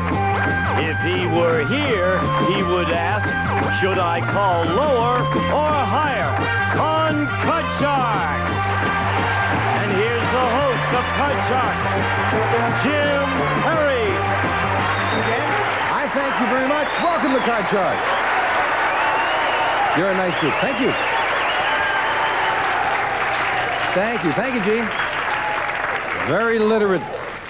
To call higher or not to call higher, that is the question. We thank Milton Werner of Daly City, California for the opening poem, watching us on KRON-TV, Channel 4. Thank you, Milton. Now let's open the board and get to the cards. And Janice Lowe's will start loading them in. We're about to start a game with these card sharks. Lynn Russo, our champion. Hi, Lynn. Good to see you again. Thank you. And won't you again tell us about yourself? Sure. My name is Lynn Russo, and I'm from Woodland Hills, California. I will be attending UCLA in the fall, and right now I'm just kind of skiing, having a lot of fun, laying in the sun when it's hot, just relaxing, basically. Oh, that's kind of tough to take. You get bored with when you're doing nothing? No, because I work too. You can't sit around doing nothing. No, not at all. You've certainly done well here. Lynn has won $1,025. Yes. That'll help with the school a little bit. A lot. Our challenger is Garo Gazarian. Hi, Garo. Nice to see you again. And won't you again tell us about you? My name is Garo Gazarian. I am originally from Beirut, Lebanon. I came to this country a year and a half ago to attend college and hopefully be a lawyer someday. I run track, and my specialty is the mile, and I am soon to represent my country in the 1980 Summer Olympics. That will be very exciting. We Thank congratulate you again on that, Garo. You both got the cards at the beginning of the match? Yes, we did. And we'll pick up where we left off. We played the best 2 games out of 3. As we left off, Lynn, the champion, won game number 1. So Janice has dealt out the cards to start game number 2. And we start with a question to you, Lynn. Okay. Lynn, we asked 100 men, have you ever gotten into a fight while defending a woman's honor? How many men have fought to defend a woman's honor? Oh, I bet that's got to be a high number. A lot of men want to defend their women. They've got to protect them. That's got to be at least 77. 77. Would you like it if a man fought to defend your honor? I may not like it, but it might be necessary. Oh, well, that makes sense. Liz says 77 out of 100 men have fought to defend a woman's honor. Garrow, higher or lower? I have every single time fought for a woman to just to save their honor, and I think a lot of other people do. I think it's going to be a little bit higher. Oh, I think it happens more often? Yes, more often. When I was single, they were usually fighting with me to keep me away to defend their honor. 77 for Lynn. Higher says Garrow. If it's higher, Garrow, you'll play your cards. If not, it'll be Lynn. The actual number of men who fought to defend a woman's honor is 38. Not higher, very much lower. Yeah, people don't get in physical fights that often. Okay, let's go. And Lynn, you've got a 6. Change that card. Winning the question, you can change it. A 5, a little better. Higher. Higher than a 5. A king. Lower. Lower than the king. Oh, no, an 8. And a great card fails the champion, giving Garrow a free chance and a 6. Okay, let's go higher. Higher. And a 6. An ace. Lower. Lower than the ace. A 2. Higher. Higher than a 2. A queen. Lower. Come Right on. all the way to tie it up. He did for the jack. Garrow ties things up. Wow. Lynn opened the door, and the challenger set right in there. And that means we set up for the tiebreaker. 3 cards up there, 3 questions here. We start the tiebreaker with a question to Garrow. Garrow, an executive at one of the television networks, admits he puts on shows with women who jiggle and wiggle as a way of getting people to watch. So we asked 100 people, do you think it's wrong to attract viewers that way? How many people think it is wrong to compete for ratings by showing women who wiggle and jiggle? Well, I think that's not that much of a high number, because this is a good way to attract people, and whatever is best for business, that's what to be done. I think most people would agree that that's the way that should be done. I think it's going to be about... How many say it's wrong? 60. How many say it's wrong? So I think it's going 40 will say it's wrong. 40 out of 100 say it's wrong to attract viewers that way. Lynn?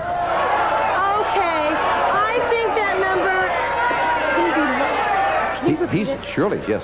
Garrow says 40 out of 100 people think it is wrong to compete for ratings by showing women who wiggle and jiggle. Okay, I think that number's going to be a little bit higher, because I think that people aren't so... They don't feel so bad if women wiggle and jiggle on TV. It's going to be higher. So he says 40 think it's wrong. So you think even more think it's wrong? Yes? Yes. That's higher. Okay, fine. Having a little trouble with that, and we're Yeah, always more happy people to repeat the question for you, Lynn. And now you are sure you want higher. Okay. The actual number of people who think it's wrong to compete for ratings by showing women who wiggle and jiggle is 43. It is higher, Lynn. You got it. Well, we clarified it, and Lynn got it. And Jan, you want to wiggle and jiggle for us if it'll help? Wiggle, but no jiggle. Lynn starts the tiebreaker with a jack. Okay, lower. Lower than a jack.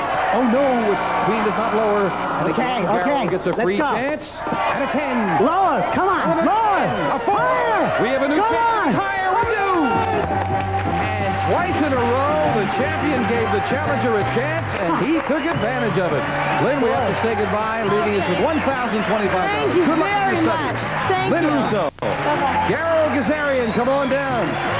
You had great luck with those cards. I was playing in there. I hope you have the same good luck with the money cards, where Garrow goes for the big money right after we take time out for this message of importance. There you go.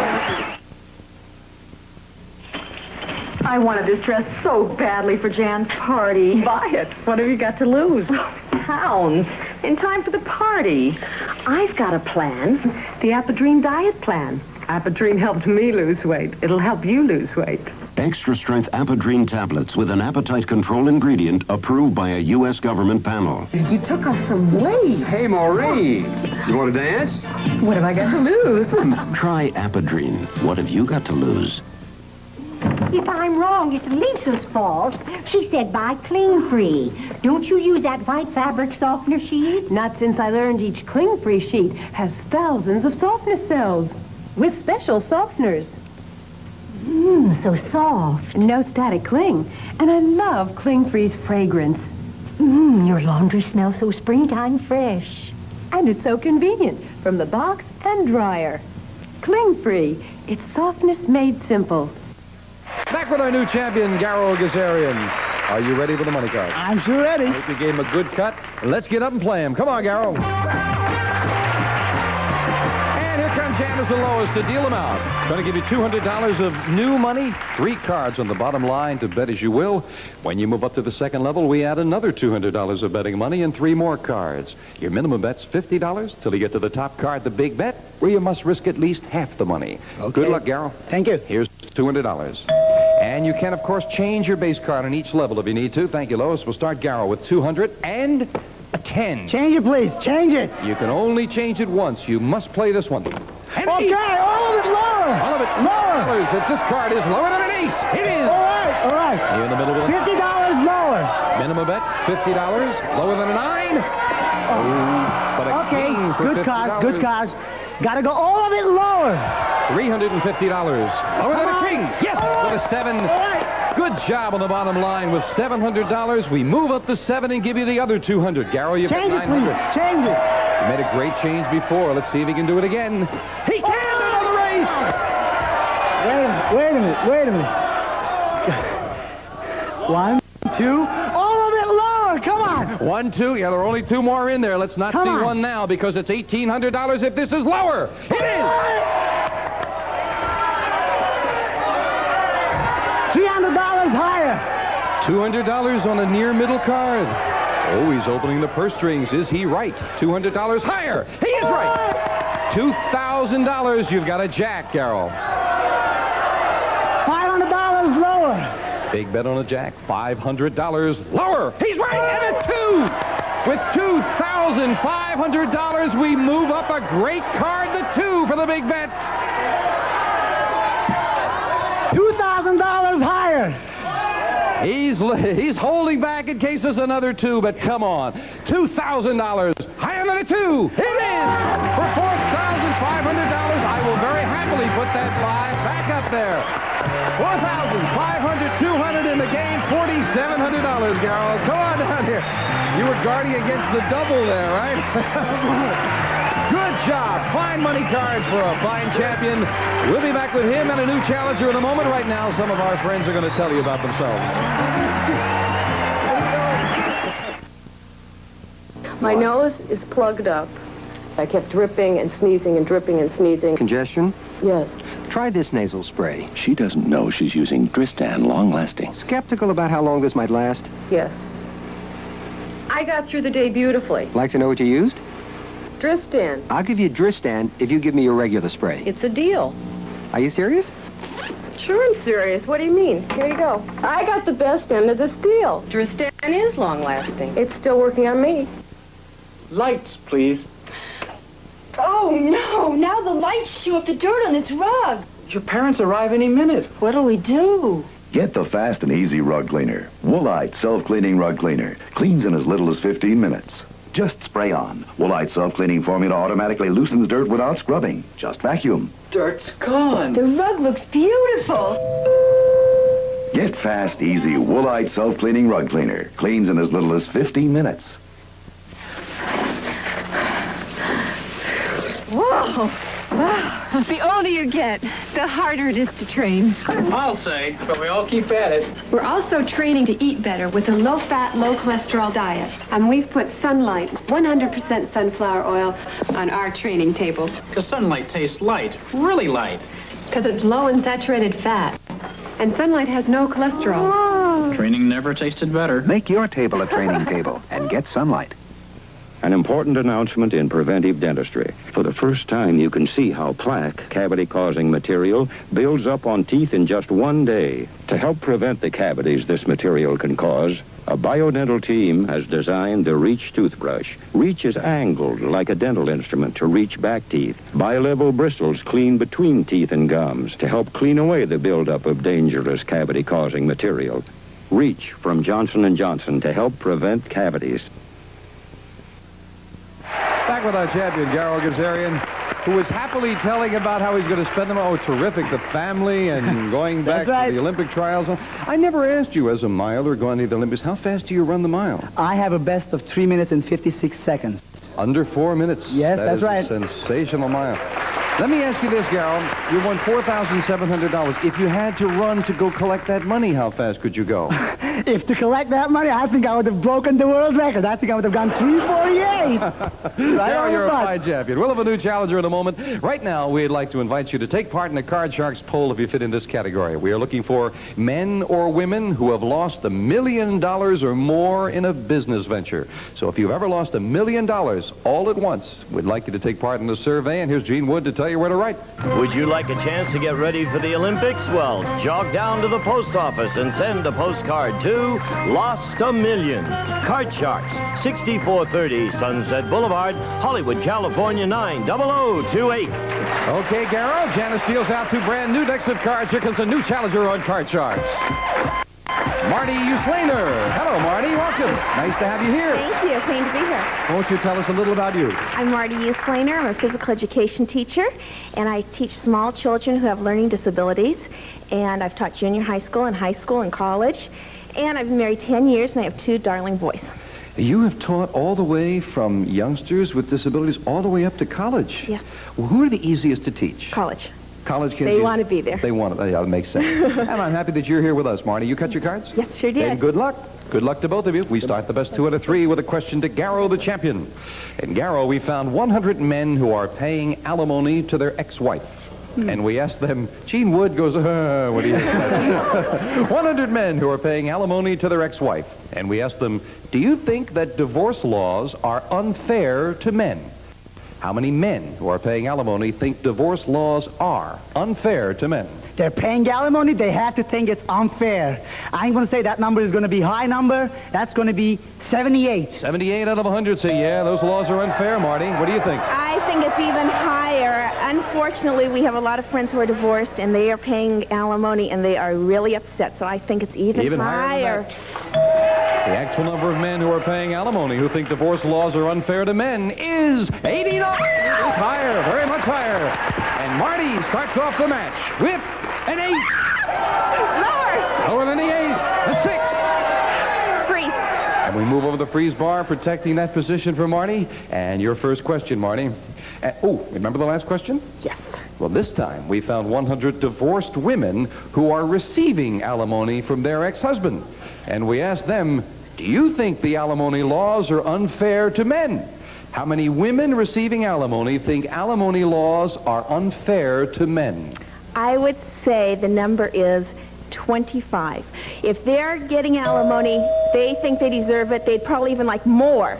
But I'd say 25. 25. What do you think, Darryl? If 89 was the number of people thinking it's unfair for the other question, I think it's going to be lower than 25. Oh, you figure the women have the same prejudice about it as the men? Yes, I think they are. As I remember, it was 89 men who thought they were. Let's find out. The actual number of women receiving alimony who think alimony laws are unfair to men is 13, and it is lower. Let's go. Just about the other side of the coin, as a matter of fact. Come on. Darryl, you've got a 7. Change it, please. Change it. You can change it. A 3. Good higher. Higher than a 3. Oh, no.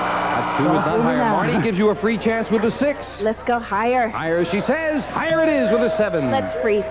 And again, Marty gets a 1-card advantage. Janice fills in the space for Garrow. And Garrow, you've got question 3. We found 100 men who are top business executives. And these are the heads of some of the country's largest corporations. And we asked them, have you ever solved a tough business decision by flipping a coin? How many business executives have solved a business decision by flipping a coin? I don't think that's the way to solve decisions at that level. I think it's going to be a low number. We should have asked politicians that question, shouldn't we? Well, politics, yeah, maybe, but not How many business executives have flipped a coin? 22 out of 100. 22 out of 100 have solved a difficult decision by flipping a coin, Marty. My husband's an accountant. He works with many executives, and he has a high regard for them. And if they've gotten up there, they're not going to decide things by a silly coin. It's even lower. Lower than that? Yes. The actual number of business executives who have solved a business decision by flipping a coin is 5. Yes! Lower, yes. I wonder what industry the 5 were who solved them that way. Marty, you've got a 7. Change it. I heard that, Jonathan Goodson, and I won't repeat it. Changing the 7 to a jack. Lower. Lower than a jack. A 4. Higher. The first game of the match for the challenger. Yes! Marty gets it. Game 1 to the challenger. Don't go away. We'll be right back.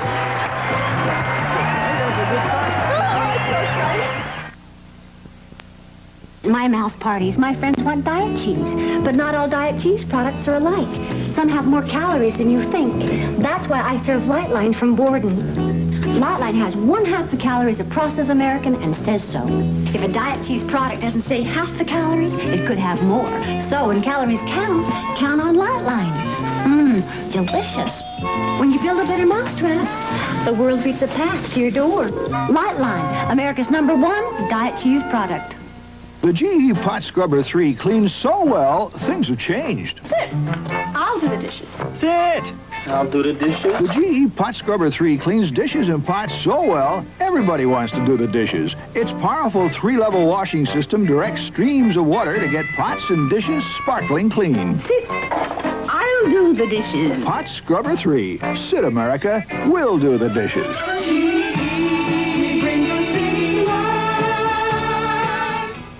It's 8 a.m. Susan Lloyd starts cooking sausage for breakfast. At the same time, Pam Walters starts her sausage. The brown and serve's ready. Wait, be patient. The Walters are enjoying Swift Premium Brown and Serve sausage. Pre-cooked, just 5 minutes from sizzle to serve. Juicy and delicious, real meaty sausage. So, when you want great-tasting sausage, why wait? Have Swift Premium Brown and Serve. Great taste, without the wait. Who can forget those scorching July afternoons? We'd wait hours for a breeze and eat white seedless grapes because seedless was easier. They were cool and juicy, the most refreshing thing on that kind of day outside of a rain shower. That kind of goodness is what Welch's White Grape Juice is all about. Wholesome, delicious Welch's White Grape Juice. Probably the most refreshing thing you can drink on any kind of day. That's the man, officer. If you would like to see Card Sharks in person, send your request, along with a self-addressed stamped envelope to Tickets, Card Sharks, NBC Ticket Department, 3000 West Alameda, Burbank, California, 91523. I saw an empty chair out there. That's saved for you when you come down and join us. Janice is dealing out same 2 decks of cards. Next card's off the top of the deck. We'll start game 2. Our crack staff, incidentally, found out about those 5 executives who flipped the coin. They were all television network executives. Okay, we start game 2 with a question. Am I still working? Question that goes to you, Marty. Marty, in the movies, James Bond plants electronic homing devices on his enemies, so he'll always know exactly where they are. So he asked 100 married men, if your wife wanted you to carry a homing device so she'd know where you were at all times, would you do it? How many married men would carry a homing device? Not very many. Very, very few people don't want to be tagged along and know everything they're doing. Even if they weren't married, you wouldn't want someone else to just know everything you're doing. That's really creepy. How many I would men say 6. 6 men would carry the homing device, Garrow. That number is going to be higher. If they're married, they got nothing to hide. They might as well make it known where they're going, what they're doing. It's going to be definitely higher. If they're married, they have nothing to hide? No, not from their wives, at least. The Lebanese culture is much different than ours, friend. 6 and higher. The actual number of married men who would carry a homing device is 22. It is higher. Garrow has it. Probably right in their nose, I would imagine. Garrow starts this game with a king. Lower, please. Come on. A 6. Freeze. And we move over the freeze bar. This time, Garrow wants to keep Marty away from her cards. Garrow. Yep. We surveyed 100 new mothers. These are all women who have had a baby within the past year. And we asked them, would you be willing to pay $100 to have someone else potty train your child for you? How many new mothers would pay $100 for someone else to potty train their child? Excuse me for my English. What's potty train? Oh, he would ask that one. Potty train is, let's see. All right, wait, I'll work it out. Well, I'll work it out. Trust me. If this is a barn tomorrow, it's because of this answer. If you want to get the kid out of diapers and not have to sweep the floor all the time, right, the potty is where you want them to go instead of the diaper. Okay. So potty... Did I say that well? So how many mothers wouldn't like How many mothers mess up with those things? And rather than sit there and say, make, darling, make. You know, I remember the potty. How many new mothers would pay $100 for someone else to potty train their child? I think it's part of it's some part of the fun to be a mother and, you know, to enjoy that thing, their own child. I know my mother keeps telling me those things, that I used to do this and this and potty train you. So I think that number is going to be not that low. It's going to be about, how many wouldn't? Pay someone else, yes. 30 would pay someone else. 30 would pay someone else. Marty, what do you think? Listen, I have a 4-year-old and I have a 10-month-old. I'll give anyone in the audience $100 right now to do it. Much higher. You say higher. Much higher, absolutely. Let someone else. Garrow says 30. Somewhere there are 70 mothers smiling happily watching their children. 30 for Garrow, and Marty says higher. The actual number of new mothers who would pay $100 to have someone else potty train their child is 20. It's not higher. Garrow has it. Change that card, please. Change it. I guess it is part of the process. And Garrow is right. He gets an ace. Lower, an ace. Please.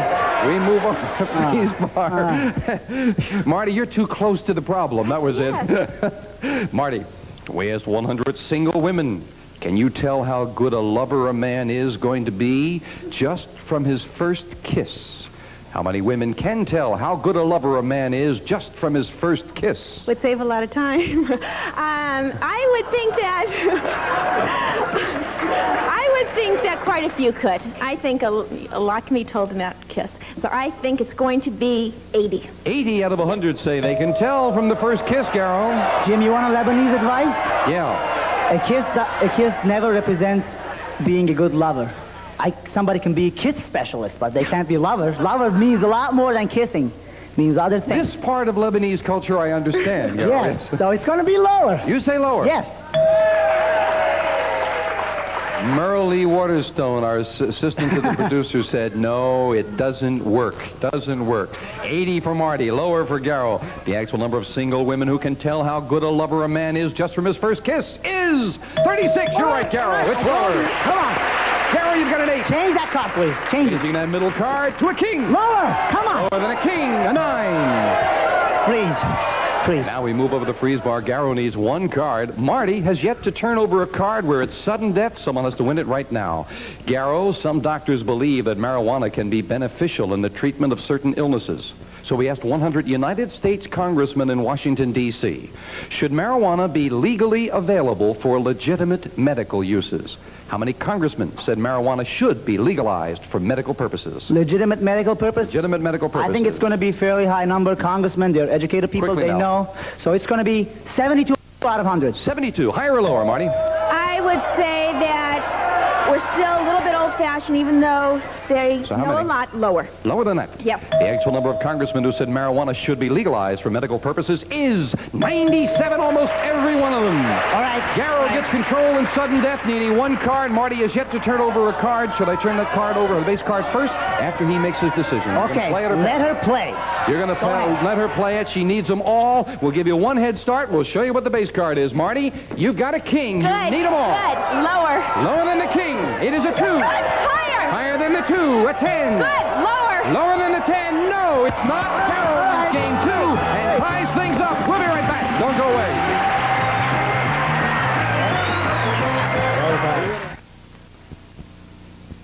Purina high-protein dog meal is like a health food. Let your dog in on it. Let in a dog whose coat is dull from lack of protein, and out will come a shine that's a sign of good health. Let in a dog that's listless because he's not getting enough protein, and out he'll come on top of the world. That's because high-protein dog meal is 100% complete and balanced with more healthy, feel-and-fit protein than any leading dog food, dry or canned. Purina high-protein dog meal is like a health food. Let your dog in on it. Barbara, you up? Barbara, you up? I'm up now. I don't think I can sleep with this cold. My throat's kind of sore. All right, I'll get the aspirin and Sucrets. Aspirin and Sucrets? Aspirin for your other cold symptoms and for minor sore throat pain. Lots of doctors recommend Sucrets with a medicine for fast temporary relief. I'm glad one of us can sleep. Aspirin and Sucrets, a sensible way to fight winter. We'll play the tiebreaker on our next Card Shark. Bye-bye for now. Have a good day. If you would like to be a contestant on Card Sharks, just send a postcard to Contestants, Card Sharks, 6430 Sunset Boulevard, Hollywood, California 90028. Or when in Southern California, phone area code 213-467-5100.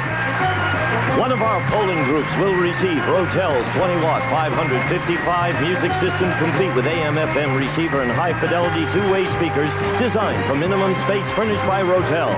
And some of our contestants will receive a set of glasses, and at Wendy's old-fashioned hamburgers, there's more meat in our chili than most homemade recipes. Wendy's chili, more meat than Mama's chili. A cookie press, and from Peter Paul, Mounds and Almond Joy. With no artificial ingredients, just the finest chocolate, chewiest coconut, and freshest almonds. Indescribably delicious with no artificial ingredients. Cutlery and 20 Mule Team Borax. A natural for freshening and cleaning all the family wash. And it's handy for many household cleaning chores. Good Air CA90 Ecologizer Recirculating Air Cleaner Deodorizer. Removes tobacco smoke, odors, dust, pollen continuously. Keeps the air you breathe fresher, cleaner. Tonight on Lobo, the Panhandle Pussycats are back. Tomorrow, right after Real People and Different Strokes, it's Hello, Larry. Money's getting tight, and Larry's still out of a job. Then, Pruitt's relationship with a prostitute shatters Emily on From Here to Eternity. Tomorrow on NBC.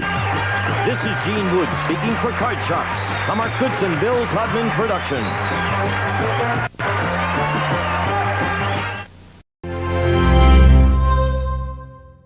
For a tortilla chip with a big nacho cheese taste. Try the one with a taste that lives up to its name. Hello, Harry. Bravos are bigger than ordinary tortilla chips, so you get more cheese and more bites per chip. Bravo. Try Bravo's nacho cheese flavored tortilla chips from Wise. Their taste lives up to their name. Bravo! Well, what do you think of Progresso's new home-style spaghetti sauce? It's the best spaghetti sauce I ever ate. You know, it's made with choice tomatoes, imported cheese, and Progresso's unique blend of herbs and spices. I said it's the best spaghetti sauce I ever ate. And who knows more about fine Italian foods than Progresso? I said it's the best spaghetti sauce I ever ate. Is Progresso's new home-style spaghetti sauce the best you ever ate? Try it and find out. Well, can't you say anything else about Progresso's new spaghetti sauce? Yeah. Can I have some more, please? Libby relives a traumatic childhood experience on United States Tuesday at 10:30. Today, one of these stars is sitting in the secret square, and the contestant who picks it first could win a prize package worth over $3,000. Which star is it? Tammy Wynette, George Lindsay, Margot Smith, George Goebel, Minnie Pearl, George Jones, Jim Stafford, Mel Tillis, or Roy Clark, all in the Hollywood Squares. And here's a master of the Hollywood Squares, country boy Peter Marshall. That's right. West Bagont, Virginia. Don't you forget it. All right. We are having our Country and Western Week on the Hollywood Squares and having a delightful time. I hope you've been with us since yesterday. Our current champion is in the real estate business. You still working at it, by the way? Yes, I am. Yeah? And you're about to have your first baby. This is Diane Lawrence. Welcome back. Diane has won $600 and brass wine table and a battery-operated tooth buffer. Okay. Field consultant who promotes fundraising for colleges and universities won the first game, $200. John Turek. Nice to see you, John. We have a tie game. We're going to have a commercial. Return and play a secret square game right after this. Dad, help! Greg's holding me captive for steak bones. Forget bones. Now beef-flavored milk-bone dog biscuits come in new medium size, too. Wow! Taste beefy like a steak bone, but they're a better teeth cleaner. Because they safely give your dog the right teeth cleaning size and hardness for cleaner, whiter teeth. Beefy like a steak bone, huh, Red? But the better teeth cleaner. Beef-flavored milk-bone dog biscuits. Knowing my mommy's hair looks so shiny and healthy, she's been using my shampoo, Johnson's baby shampoo. Know why my Janet's hair looks so clean and healthy? She's been using my shampoo, Johnson's baby shampoo. Johnson's doesn't hurt mommy's hair. Unlike some other baby shampoos, Johnson's doesn't irritate Janet's eyes. That's why she's been using my Johnson's baby shampoo. For a healthy-looking clean you never outgrow from Johnson & Johnson. Our players know the rules. It's the Secret Square game. Kenny? And X will start the Secret Square, which includes Magic Chef's microwave oven with delayed cook control, automatic thermometer, memory to defrost, and the 20-pound capacity washer and water saver control, and matching dryer with wrinkle out and auto dry cycles, furnished by Magic Chef. Plus, Morse Electrophonics Disco Jukebox, a stereo music center with a multicolor light organ that responds to the beat of the music in a 22-inch slimline contemporary design, furnished by Morse Electrophonics. Plus, Keller's elegant rest and distress tawny oak dining furniture, exclusive armor guard, high-pressure laminate tops, help protect against spills, furnished by Keller. And Leonard Silver's complete hostess serving selection and heavy silver plate, featuring a 5-piece coffee set, punch bowl, and champagne cooler, the sparkling touch for your next dinner party, furnished by the Leonard Silver Manufacturing Company. Sounds great, Ken. Let's show the home of the Secret Square. As you know, the stars are briefed to help with the blessing of the actual questions for the first time as they are asked. John, pick a star. George Goebel, please. True or false? Turkeys. Turkeys often stare up into the sky during a rainstorm with their mouths open until they drown. Turkeys. Well, that's good to know. Because if you're ever in the desert and you run out of water, look for a dead turkey. Is that true or false? That's true. They'll also eat themselves to death. They're real bird brains. It's the truth. I agree. They're stupid, all right. Yeah, okay. You've got the egg. Diane. Tammy Wynette. Tammy, what do you use a condiment for? A what? A condiment?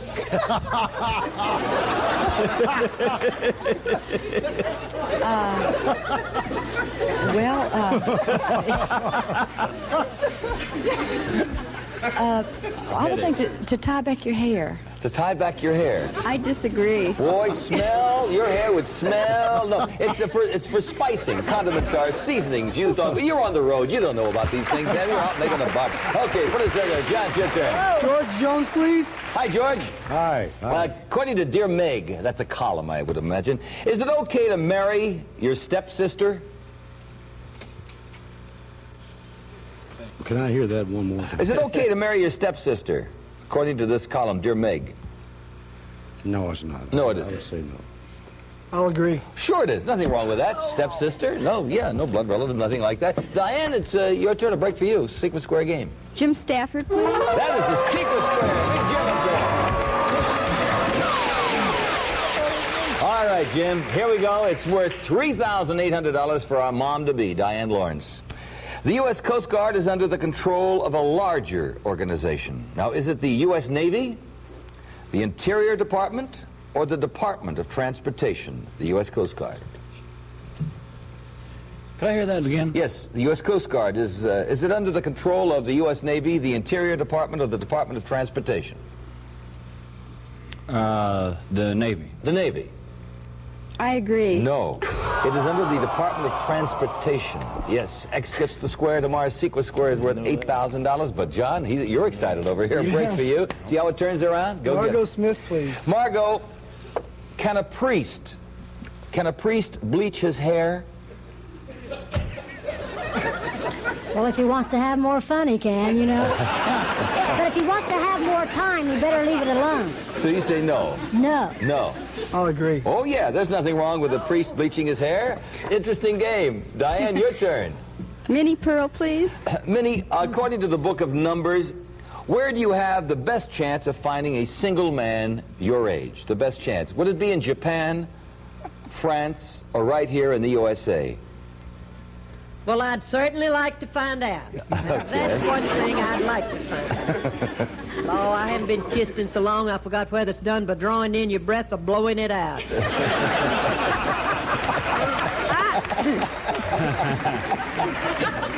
Repeat the places. Yeah, where would a woman have the best chance of finding a single man her age? In Japan, France, or the USA? I'd say the USA. The USA. I disagree. They have the highest percentage of single men over there. Japan, with a circle and a commercial. We'll be back.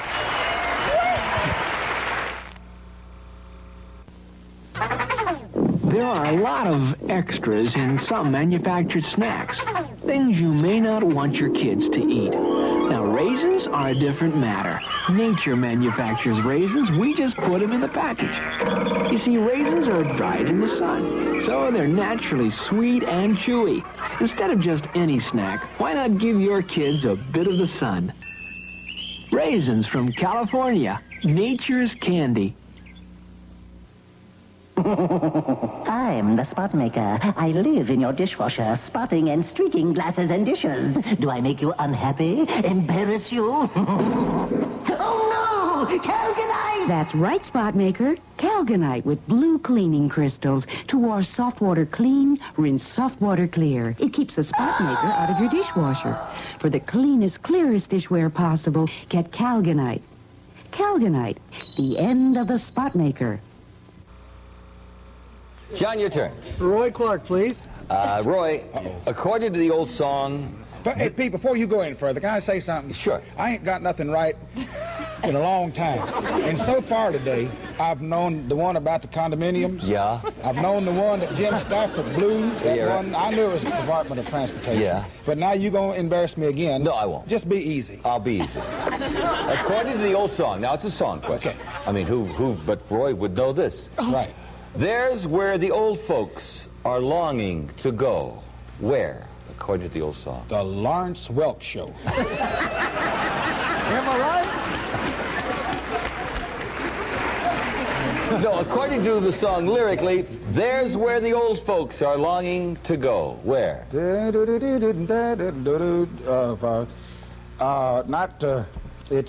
Wow. That's where my heart longs to be. Way down upon the Swanee River. Way down upon the Swanee River. I'll agree. Carry me back to old Virginia. My home. That's my state. All right, Cameron the circle. Diane, it's your turn. Roy Clark, please. All right, for $800 in the championship. Okay, now in 1899, when Spain gave the United States Puerto Rico, what did Spain want in return? I ain't got a chance. If I don't know anything about Virginia, how can I go overseas? What did they want in return? Yeah, what did they want? And they got Puerto Rico. Yeah, in 1899, when Spain gave the U.S. Puerto Rico, what did Spain want in return from us? Louisiana. Oh, Louisiana, a state. I disagree. No, Puerto Rico was part of a $20 million... They wanted money. Or Louisiana. Yeah, we have $800 for Diane Lawrence. Okay. Thank you. Louisiana Purchase. That's right. Hey, you did well. $200 in cash, but even better with our party gifts, $900. John Turek, our field consultant. Thank you very much, John. All right. Well, Diane, good comeback for you. Yeah, in and out. That was a difficult game for both players, but you have a chance now for another wonderful prize like that battery-operated tooth buffer. But there is $5,000 up there. And some really nice prizes, too. Roy Clark. Roy, read the envelope again. I appreciate the confidence. I hope this one is better. By the way, Roy has a golf tournament I'd like to talk about. Now, I've never been able to play in it because I've been working, doing the squares, but it's September 14th, 15th, and 16th. Every year for the Children's Medical Center in Tulsa. And Tulsa. So far, we've given them about almost $300,000. That's terrific. I'm going to make it this year, I swear. I'll be down there in I Tulsa. hope so. Thank you, Roy.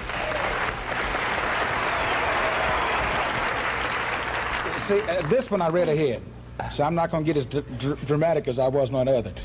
Experience the great outdoors. You have won a pair of leather boots and a 13-piece set of gardening tools. Oh,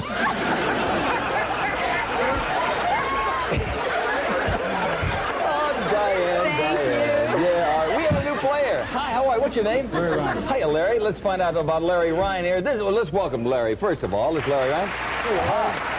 Larry's the kind of guy you want to know. He's a loan officer, a sports fan. What's your favorite sport? I'll follow anything on TV. You will? Yeah. You don't go there in person and see? I see more from home. Oh yeah, no. Like Roy's got he's got a AA club now, aren't they? AA down Tulsa. Club? Yeah. Well, we're baseball fans. We have a commercial. Then we'll start a brand new match right after this. The makers of the laxative most often recommended by doctors announce the great taste of oranges and the natural goodness of grain together in new orange-flavored Metamucil. Made from grain, rich in bulk, with no chemical stimulants to give gentle, effective relief from occasional constipation. That is a nice taste. Made from natural grain with a pleasant taste of oranges. New orange flavor Metamucil. How old am I? You can't tell from my hands. See, no unattractive age spots to give me away because of Esoterica medicated cream. Esoterica works below the skin surface to help safely fade brown spots that appear as we grow older. If you use it every day as directed, in 6 weeks your skin can be clearer and younger looking. Look at your own hands right now. Try Esoterica for skin that says beautiful things. Diane, Larry, you both have a chance to win $10,000 on the Hollywood Squares and 2 automobiles, and Kenny will tell you more about it. Listen. That's right, 2 cars, and one of them is Buick's Regal 2-door coupe, the sophisticated mid-size car, efficiently designed space for cargo and passengers, enjoyable to drive with energy-conscious performance. The Regal coupe furnished by Buick. And here's a message.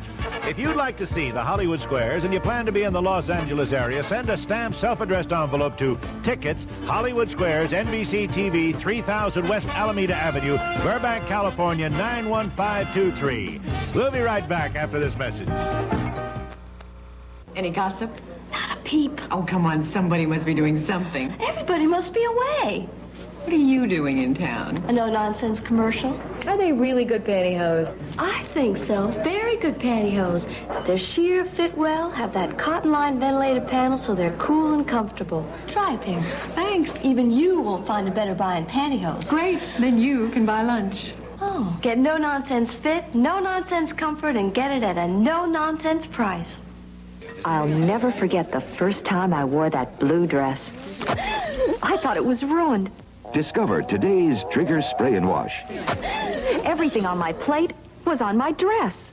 Discover today's Trigger Spray and Wash with the special 3-way action that penetrates tough stains, breaks them up, and floats them out in the wash. Thank goodness I discovered Spray and Wash. For today's stains, discover today's Spray and Wash. Aerosol, trigger, and refill applicator. Larry, go get him. Pick a star. George Goebel. Does Elizabeth Taylor smoke? Does she smoke, Elizabeth Taylor? Not a lot. She has, I'll tell you what, she has 1 cigarette after each meal. But, see, that makes 2 packs a day.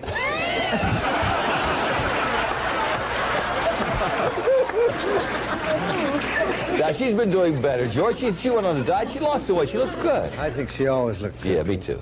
Does she smoke? But you can't get laughs saying nice things That's about true. that.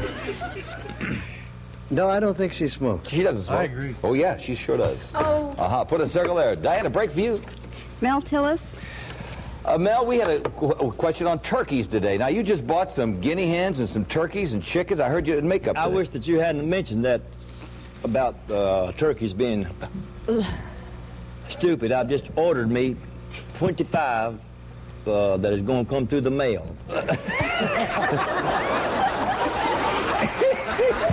25 turkeys through the mail? Yeah, they're coming through the... Yeah, they're going to ship them. Yeah. Well, I hope they don't stick their necks out in the rain. I do, too. Yeah, okay, Mel, true or false, there are approximately 2,000 different ways to swear in English.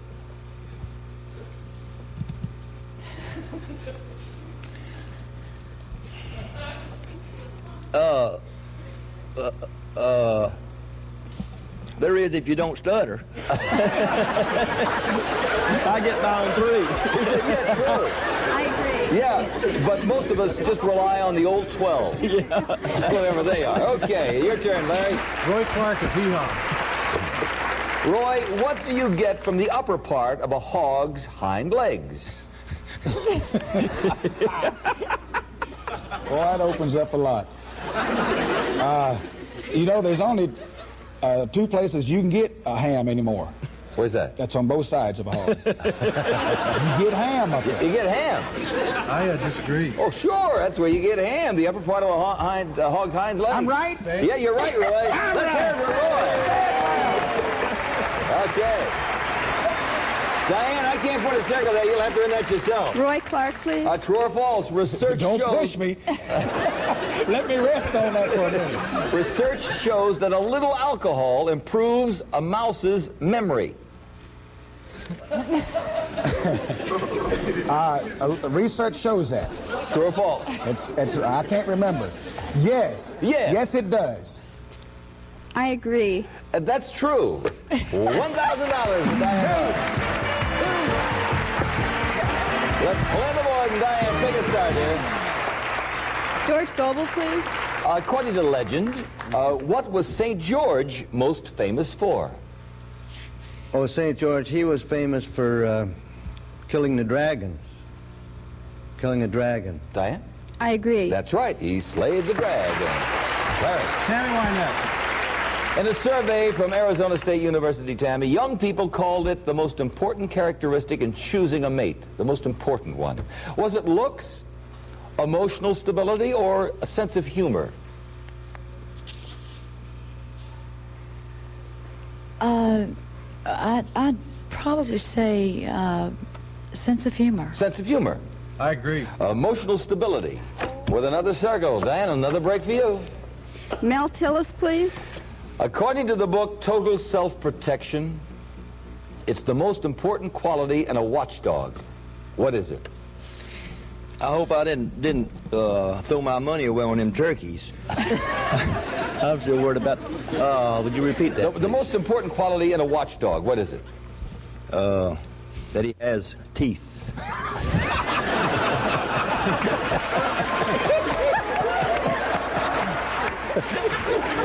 No, we assume that he has teeth. No. The important, most important quality in a watchdog. That he can bark? That he can bark. I disagree. The loudness of his bark. Since noise scares intruders away, it's the bark. Yeah, well, the next... You're on the board here. We have a commercial. We'll be right back. We're at Hickory Farms of Ohio to see why so many folks shop here for Easter gifts. Looking for a gift? Yes. Hickory Farms has a beautiful selection of delicious hand-packed gifts, just perfect for everyone on your list. They'll even send your gift. And at Hickory Farms, you can always have a taste before you buy. That's delicious cheese. And beef stick summer sausage. Uncle Fred will love it. Yes, folks, Hickory Farms has plenty of fresh gift ideas for Easter. It's a terrific gift store right in your neighborhood. When people try to guess my age, they usually say, oh, 31 or 32. But when I tell them I'm 38, they can't believe it. What are my secrets? The special one is oil of Olay. It's like your skin's own natural fluid, so your skin drinks it in, easing dryness, leaving your skin soft and smooth. Now, oil of Olay won't take 10 years off your age, but it can help you look younger. Discover the secret of oil of Olay. It can help you look younger, too. Larry, your turn. Jim Stafford. Jim, after you visit Mexico and want to return to the U.S., American border officials usually ask you just two questions. First is your nationality. What's the second question?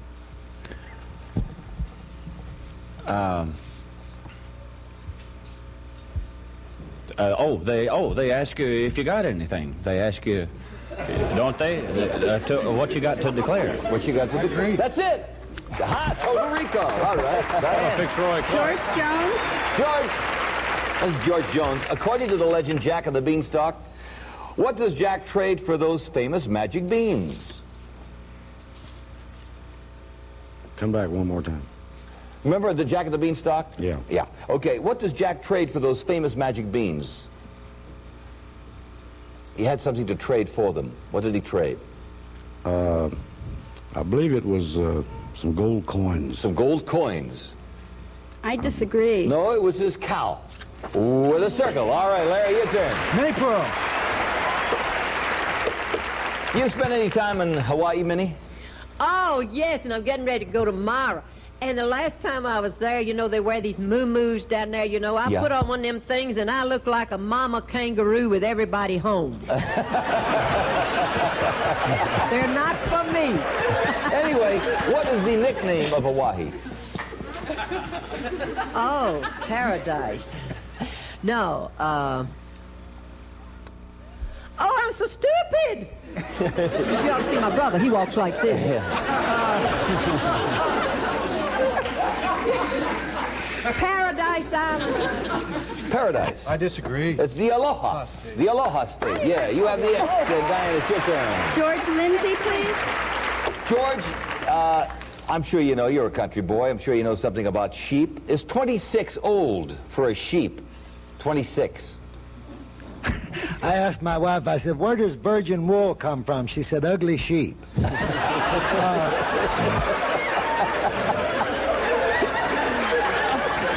26 old for a sheep? That's old for a sheep. That's old for a sheep. The average sheep lives to the ripe old age of 13. That's old for a sheep. Yeah, okay. Your turn, Larry. Margot Smith. Have American women been gaining or losing weight in the last 10 years? Gaining or losing, Margot? I believe that with all the diet colas and all the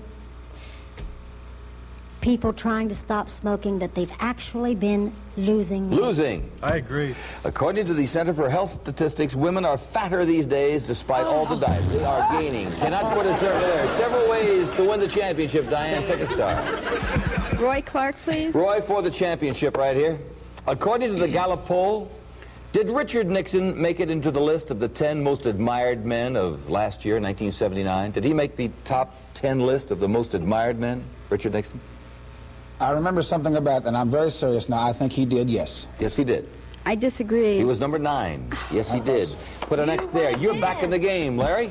4. Margot Smith. 4, a tie game, $200. True or false? You can now buy a robot that will shear your sheep. My Lord, I'm going to go get one tomorrow. That's exactly what I need. I believe, if my memory serves me right, that is true. True. Yes. Yes. Yes. Agree. Yes, yes. Commercial and a tie game. We'll be back.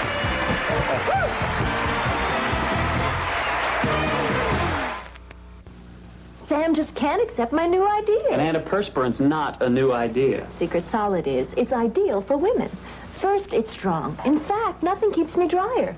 And look how his roll-on goes on. Think of that on a woman's bare underarm. Now, new Secret Solid. It feels warm, smooth, and dry on my underarm. That's a good idea. Smell. It's just for women. Sorry, Sam. New Secret Solid, the comfort and strength women want. Delectable. Never would I entertain the thought of eating zucchini without my blue bonnet. Delicious. It's quite out of the question for me to enjoy my tea and crumpets without my blue bonnet. Hey, Peter, what do you think? Would we eat corn on the cob without our blue bonnet? No way, Slugger. Blue bonnet margarine tastes so good, you won't want to eat without it. Time is up for the Hollywood Squares this day, but you have yourself a very healthy, happy day out there. See you here tomorrow now. Bye-bye. Today's potting contestant receive Olin Mills' beautifully framed custom portrait on canvas. Quality to treasure, 600 portrait studios nationwide, furnished by Olin Mills. And we'll fly you and a guest from Los Angeles for a 2-night, 3-day stay at Well Webb's Sahara Hotel in Las Vegas, where you may enjoy luxurious rooms, gourmet dining, and celebrity entertainment furnished by Del Webb Sahara Hotels and Casinos.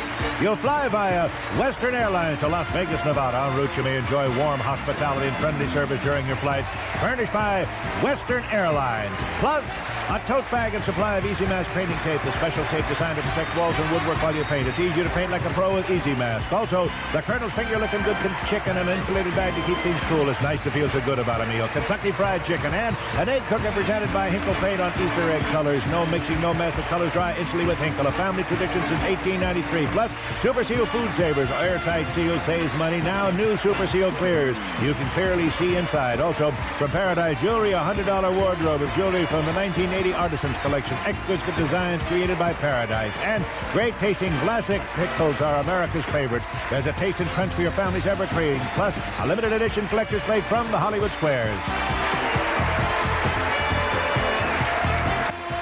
Tonight on The Misadventures of Sheriff Lobo, Perkins and Lobo turn some strippers into wacky cheerleaders and name them the Panhandle Pussycats.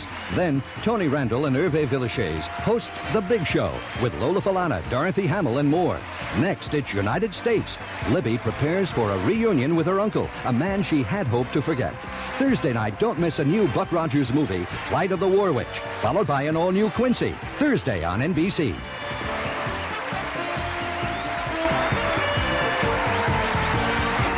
This has been a Merrill Heater, Bob Quigley production.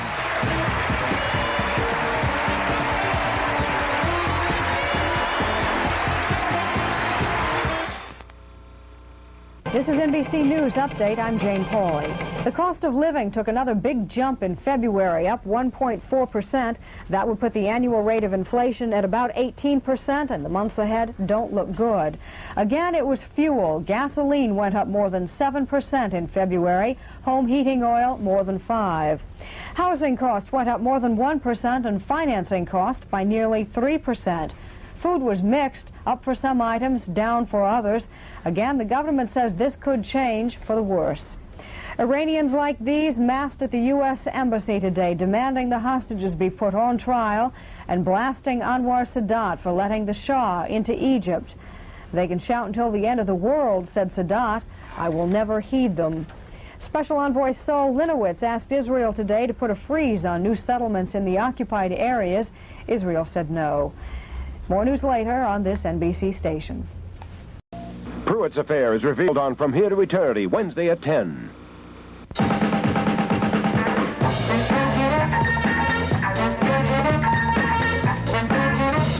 High Rollers. And here's the man with the action, Alex Trebek.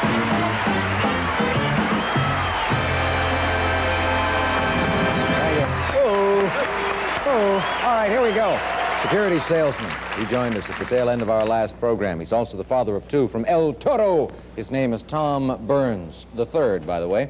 He faces our champion, a CPA, who is a marathoner. He lives in La Crescenta, and his name is John Armstrong. Welcome him back, please. Thank you. Thank you, Alex. Good morning. How are you doing today? Fine. All right. Hey, we're all in our pastels. It's nice, the end of March. The weather is changing all across the country. Spring is in the air. Yes, indeed. On the last program, we had done all of our work. We put the prizes on the board. Let's take a quick look, and you'll see what we have. We've got close to 11,000 in column 1. 5 prizes there, including a full-length fur coat. 2 holidays, one in Mexico, one in Las Vegas in the middle for $94.38. In column 3, a Palm Springs vacation and a super bathtub with a total of $7,924 in prizes. And the hot column is column 1, the one with a 4, 7, and 1 for a roll of 12. We're going to pause right now for a commercial break. We'll come back and play the entire first game. Straight through. Sears presents Wardrobe Essentials, beautiful dresses to build into your wardrobe for just $19.99 each. I got this super jacket dress from Junior Bazaar and saved $6. I saved $6 on this pleated look from the dress department. It's 2 looks in 1. Just some of the Wardrobe Essentials on sale March 23rd through 29th. At only $19.99 each, you'll find them all very essential. At Sears, where America shops for value. I like to begin my day with the fresh feeling I get from soap and water. But soap and water freshness lasts only a few hours. To extend that fresh feeling, I use FDS. FDS Feminine Deodorant Spray. FDS has a unique time-release formula that helps keep me feeling confident hour after hour. Feeling far fresher, far longer than plain soap and water. FDS, to extend that fresh feeling longer. Okay, here we go, ladies and gentlemen. First question of the day. He says he wants out at the expiration of his 1981 contract. Johnny Carson. No, not Johnny Carson. We're talking about a longtime CBS newsman, Walter Cronkite. Him too. Walter Cronkite. Him too. Tom, you roll. My roll. Okay, 12. Tom wants a 12, gets an 8 instead. Take the 8 off. Okay. Canada recently held national elections. Who made it as Prime Minister? Trudeau. Trudeau is right. Yes, return to office. After being out for a little over a year. 12 or 8. 12 or 8 you want? You get a 9. 9. That's good. You can clear. Rolls a 9. 6, 2, 1. That'll do it. 6, 2, and 1. Clearing the third column. They're close to $8,000. Take that. He has fewer friends now, he says, than when he was a poor, starving actor. That's Fantasy Island's Tattoo speaking.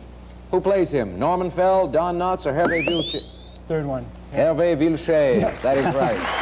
6 is a bad one. Everything else is okay, John. I think I'm going to pass if 6 is bad. Right. 6 is the bad one. Okay, anything but 6.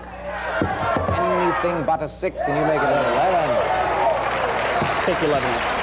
4 and 7. 4 and 7, all right. 10,854. I'll take it. We just getting. I'll take 4 and 7. You got 1, 2, 3, 4, 5, 6. You got about 9 prizes up on your side of the board, Take looks it. like. I'm on. Beaucoups de value. Beaucoups. How many strings does a clavicle have? Has no Too strings. late. Too late. None. You're right, though. It's part of your body. It's your collarbone. Thought we'd catch you, but Good try. we caught you too well. John Travolta, is he over or under 30?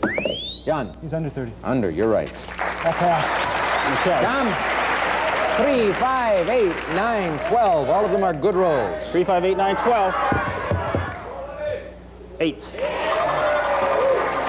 Insurance marker first for the double points. 5 and 3 are automatically removed from that middle column, leaving us with just the 9. Charlie O. Finley has given Billy Martin a job as manager of his ball team. What is the team?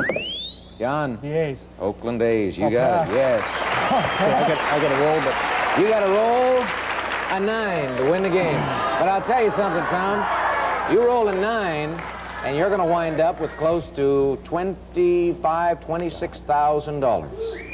It's a big roll. Okay, 9. Oh! Massasauga Rattler, you almost hit it. I'll take the insurance marker and ask you to roll again. A 9. Come on, 9. 26 grand. 9! Here comes one of the prizes. Oh, my. Fabulous. Hey, thank you. I need some trips. Yeah, well, you got him. Oh, this is... The 9 clears the middle column, of course. We've got a vacation in Mexico. We've got a $7,200 player piano. A holiday in Las Vegas. That's close to 9.5 grand there. You had 9 prizes behind you.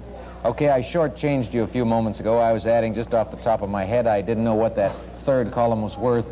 But when everything is said and done and all the figures are tabulated, this game has set a new record on high rollers. You've won $28,216. I don't believe it. Hey, thank you. Thanks. I don't believe it. Tom, you're so rich right now. You want to give me the mink coat? Yes. Thank you. You saw it, folks. He gave it to me. He didn't just say hold it. He said, take it. All right. That is terrific. Sit down. Thank you. One game. Let's do it again. One game, $28,000. I get $4.50 an hour. Okay. Gosh. Looks like a desert out there, doesn't it? Let's start adding prizes. Here comes the first of 3. It's Luis Esteves' Promise Rose collection. Create a romantic mood with your complete set of bedroom linens designed and furnished by Luis Esteves. And to put them in, this unusual oak washstand. It has a tiled back and marble top with 2 doors at the bottom for storage. From Helfrich Enterprises, a prize package valued at over $1,600. All right, we're starting big here with the additional prizes. $1,657 for the middle. Let's see what's next. You can add an elegant touch to your home with this $2,300 hand-sculptured brass chair created by Trouche, signed and numbered and inscribed with your name from Dollhouse Brass Beds. That's a $2,300 brass chair. And now for column 1. Let's start it off with this. The Puck Maxi Moped, a motorized bicycle that gets up to 150 miles to a gallon of gas. Simple to start, easy to operate. The Maxi Moped, furnished by Puck.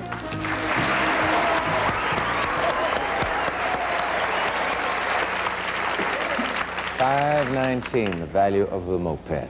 Okay. Our thought just occurred to me, Tom. Let's assume for the moment that you don't win any more games. And you go home and your wife says, how did you do on the show? And you say, I won 1 game.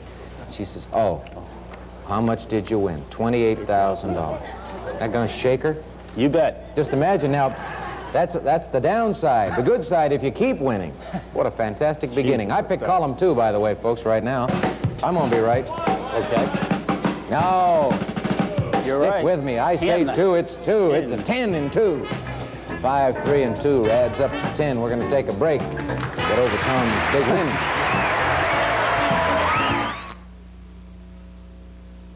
Nestle Crunch is so good it's music to your mouth. Creamy milk chocolate is the melody. Crispy crunchies are the harmony.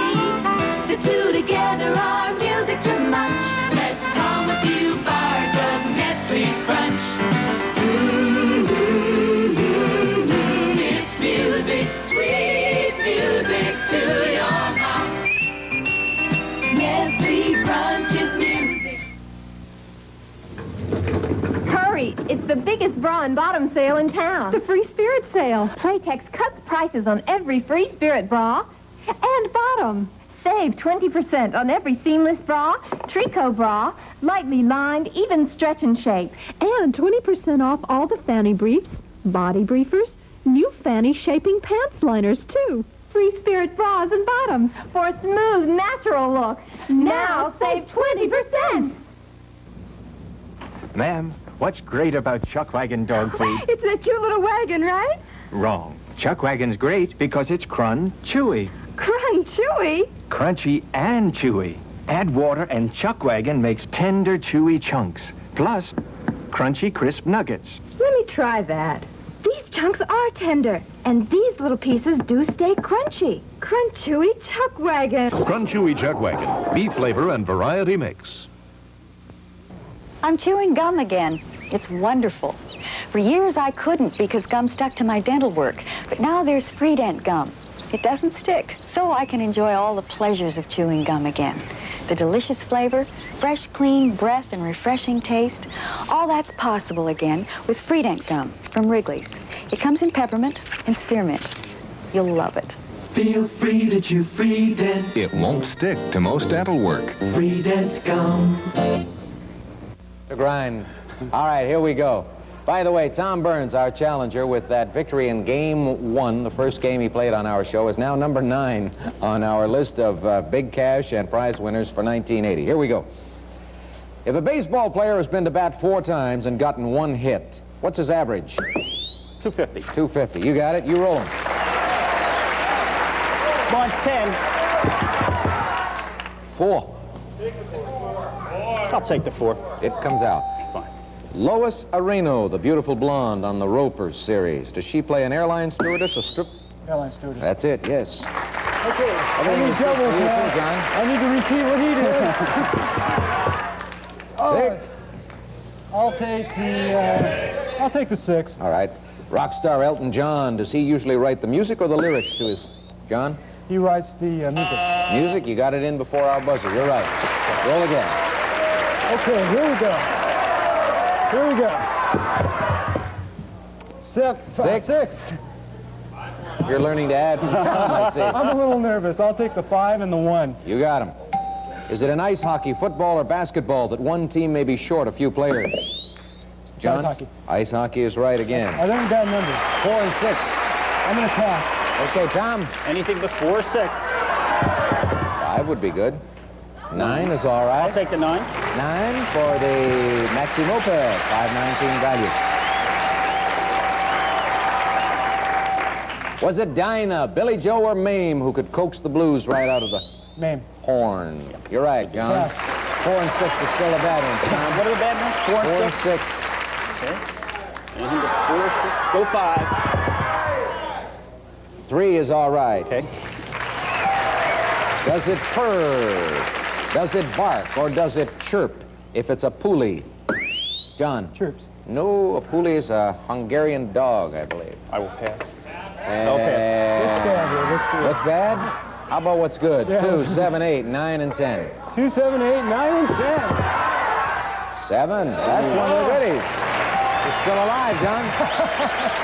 Actress Stockard Channing, the star of television's Just Friends. Did she have a co-starring role in the John Travolta film Grease or Saturday Night Fever? John? Saturday Night Fever. No, she was in Grease. One of them pink ladies in there. I will pass out. And that means you have to roll for your life. A 2, an 8, or a 10. You roll a 10, you win the game and tie the match. 10. 10!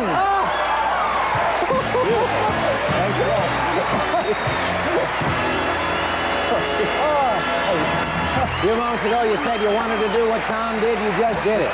You rolled, you know, and cleared the last numbers from the board, and you won the game. And in doing that, you tied the match and picked up the washstand from the middle column, the brass chair from column 3, and you've gone to $16,345. And we're all tied up here. We're going into our third and deciding game. Don't you wish, though, that there had been about $20,000 in this column? Well, yes. Okay, all you have to do is win this next one, and you get another shot at the car. Let's put some prizes up there, shall we? 3 of them going on the board once again, starting with this. Nice roll. You can win this bucket of chicken and stacks of buckets with it. In fact, you can win chicken every Sunday for a year, furnished by Kentucky Fried Chicken. That's your Sunday chicken for a year with the moped. $1,000 for that column. Let's see what we have for the next one. It's a $500 wardrobe from NR1 by Ned Gould, featuring a classic satin long-sleeve shirt dress with button-down front and wide waist sash, furnished by NR1. And for looking good all year long, this solid brass hall stand with shelves for convenient display, featuring a beveled mirror and 2 decorative hooks from PMS Enterprises. A prize package valued at $1,500. Actually, inflation set in. The price has gone up to $16.34, and now we've got this beautiful piece of jewelry.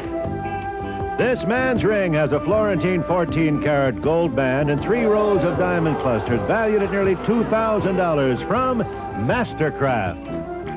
Pretty ring. $23.72 the value of that ring. All right. Column 2. Crush it. Column 1. Column 2 is it. Yes. Somebody up there was a little late in yelling, but that's okay. It's all tied up. Here comes the first question of this deciding game. The paradox, the paragon, the parallax. Which is a model of excellence? Paragon, paragon. In the television series Family, what is Christy McNichol's nickname? Is it... Billy. No, it's Buddy. Oh, Buddy. Not Buddy. Billy. Buddy. Go, Tom. Okay, 8, 9. We want a 9. Man wants a 9, gets a 10. 9-1. 9-1 is good. England's famous Wimbledon tennis tournament. Is it played on grass or on clay? Grass. Grass is right. You roll again. It was there last summer. 8 or 10. 8 or 8. 10. 7 is the roll. Take the 7. 7 will open up that first column to a roll of 12. The new adventure film, The Black Hole, is it set in outer space or under the sea? Outer space. Outer space is the right answer, John. Your turn. Listen, there are no bad rolls, are there? No bad rolls. No bad rolls. Here we go. Give me doubles. 7. I'll take the 5 and the 2. All right. Calligraphy, is that the art of palm reading, handwriting, or whittling? Calligraphy. John. Handwriting. Handwriting is correct. You came in time. 5 is the only bad one. Okay, I'd like to get that 6. Okay, 6 or a 9 would be super. 3's all right. That clears the middle column. 1634. The hall tree and the ladies' fashions go with that. Gentlemen, is it the ostrich, the eagle, or the emu that is the world's largest bird? Ostrich. Ostrich is correct, John. Bad numbers, I'll pass. What are my good numbers? 10. Anything even. 4, 6, 8, 10, 12. Even number. That's an even number. But there's no 2 on the board, so you roll again. Need an even roll. That's 9. That means John Armstrong remains champion on high rollers. Picks up another prize, goes to close to $18,000. Strange, sometimes my words have a prophetic quality about them. A few moments ago, I said to you, Tom, it would be wild if you left here after just winning the 1 game, and that's going to be the case.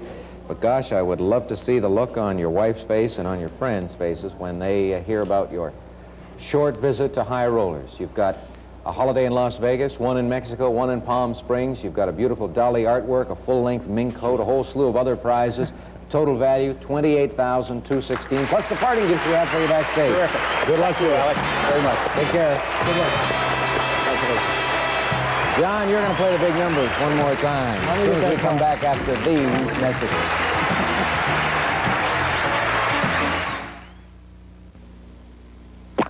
Hey, careful with that fudge. Sorry, Ernie. It's the rookie's first time covering cookies. Do I have to use so much fudge? We're elves. We always use lots. Lots of rich, creamy fudge makes our good Keebler cookies taste even more uncommonly good. Keep your eye on the cookie, kid. Making Keebler fudge-covered cookies takes lots of fudge. And lots of practice. Fudge sticks, fudge stripes, fudge marshmallows, and deluxe grahams from Keebler. Boy, you sure put a shine in that toaster, lady. Yeah, I'm compulsive about shine. How about the stove? Sure. Windex shines up a stove as gorgeous as a toaster. Fridge too with Windex? Right. Sparkles like a engagement ring. It's the ammonia D. Can Windex do the counter? And the table. I bet Windex could also clean windows. Are you kidding? Are you married? Oh, Ace. Windex with ammonia D shines all sorts of things, even windows. It was so embarrassing. Now, this was before I knew about Johnson's diapers. Here I was, a new mother. We were invited to my husband's boss's home. Boss's wife picked her up, and she was soaking wet. With Johnson's disposable diapers, I don't worry about wetness. Mrs. Connie Reyes for Johnson's disposable diapers from Johnson & Johnson. If you stack the two of them, you can see the difference between the other diaper and Johnson's. They're thicker, they're more absorbent. You can depend on Johnson's. Nothing works like Johnson's to help keep babies dry. Want some excitement in your meatloaf? Meatloaf exciting? It puts my family to sleep. Wake 'em up.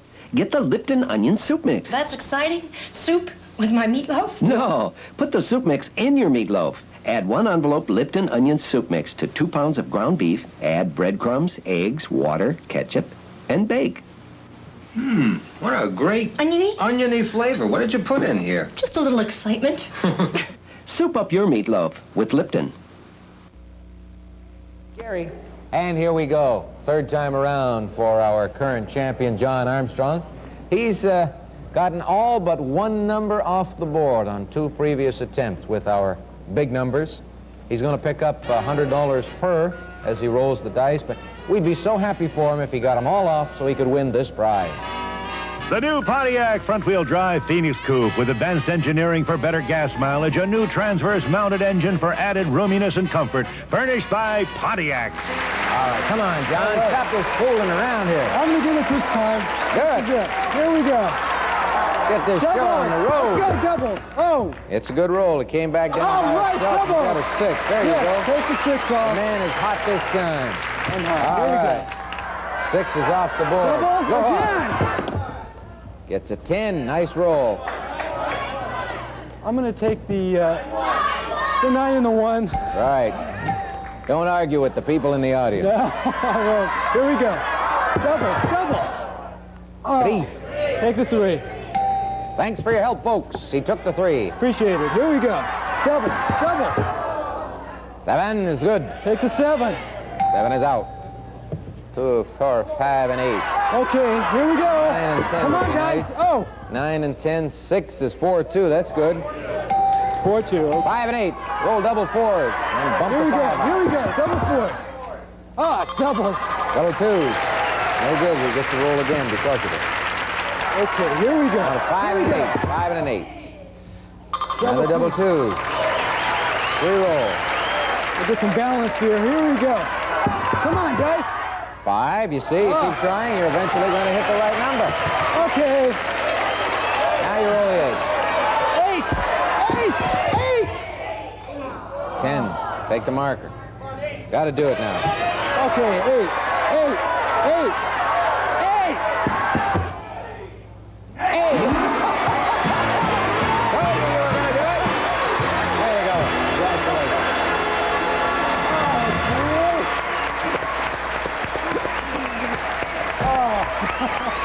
Thank you.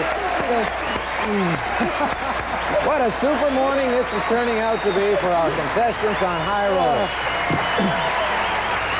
Your challenger leaves here with a big bundle after just winning one game, and you follow it up with an impressive victory in the match, and now you have $25,446, including this brand new automobile. Beautiful playing, nice going. I'm very happy for you. You too. I want you to know that you have won what we consider to be our lucky car, because as you noticed, before you started playing the big numbers, we showed a little film of the car being photographed outside our studios. The girls went out and did some shooting yesterday, and to do those, in order to get the car to stop exactly where they want, we have a production assistant with a walkie-talkie laying down in the back seat. The police were cruising by, saw a man ducking down in the back seat of the car, and they had 4 cruisers pulling over the girls, yelling at the girls, "Get out of the car, we'll protect you." They thought they were victims of kidnapping. So that's a lucky car. No matter where you go, the police are going to be there. They're going to be very handy. Did I say the wrong thing? Gosh. Oh, well. It's a law you can live with. I guess we better continue. Let's see who we've got next. Here comes our kidnappee. Here, I sure was. I've got a secretary and the mother of 2 girls. She's from Encinitas. This is Stephanie Eversole. Hi, Stephanie. Good to have you join us. Sit down, make yourself comfortable. Mother of 2? Yes. How old? 16 and 7. Ah, both of them, I hope, are going to be watching Mom today. I hope so. Hope you do as well as our contestants have been doing of late on High Rollers. I Big do winners. too. Big winners. Thank you. Oh, Godfrey Daniel. Take a break, everybody. Because that's what we're going to do. Sure, it's nice to be on your own, but nothing's nicer than coming home. And it wouldn't be home without Hellmann's. Hellmann's is real mayonnaise, and that's important because when it comes to your family, you don't want to compromise. And with Hellmann's, you don't have to. It's the real mayonnaise you can depend on. And it wouldn't be home without Hellmann's. Milk, bowl, cereal. Scarecrow. Scarecrow? Hi, how about some Quaker cornbread? I don't like bran cereal. You'll like cornbread. First bran cereal made with a bran of corn instead of wheat. Got the benefit of wheat bran, but sure tastes different. Light, crunchy, even stays crispy in milk. Quaker cornbread, the benefit of bran, the great taste of corn. Well, see you tomorrow. Tomorrow? If you'll pardon the pun, ladies and gentlemen, we are on a roll this week, and to give you some idea of exactly how wild things are getting in the past 30 minutes on High Rollers, today we've given away over $41,000 in prizes. Could happen again soon. See you then on High Rollers. Today's party contestant receive Olin Mills' beautifully framed custom portrait on canvas. Quality to treasure, 600 portrait studios nationwide, furnished by Olin Mills. Plus, dynamic stainless steel 3-minute bread maker and home yogurt factory that juices without waste, cooks without burning, freezes instant ice cream, and offers 800 other recipes. And there's even more to this silvery beauty that meets the eye. Inside the Razor Point Classic, the finest features the famous Pilot Razor Point marker pan. Also, the Colonel's Finger looking good chicken in an insulated bag to keep things cool. It's nice to feel so good about a meal. Kentucky Fried Chicken. Plus, spice up your life with delicious Lipton flavored tea and tea bags. Try orange and spice, cinnamon, and a variety of other exciting flavors. And Foster Grant designed sunglasses to make the world look a little different to you, and vice versa. Also, Z-Brick exterior acrylic all-weather stucco, the durable premix stucco almost any homeowner can install. Another great product from Z-Brick Company. Plus, like Mad's Manicure says, try mild Palmolive dishwashing liquid. Palmolive softens hands while you do dishes. It makes loads of thick, long-lasting suds. And a William Morrow personal library, including recent books by Morris West, Rex Reed, Dr. Lawrence J. Peter, and Barry Goldwater. Books to enjoy reading, furnished by Morrow.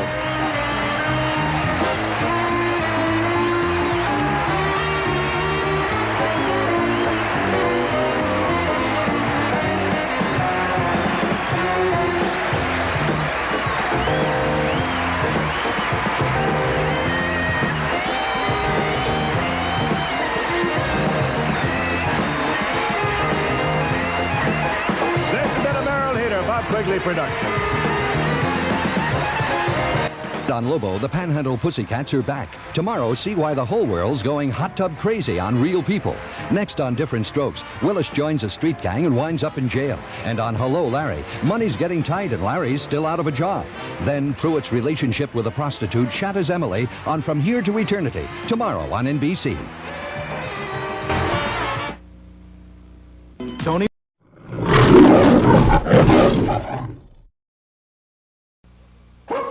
Sit, Lucky. Sit.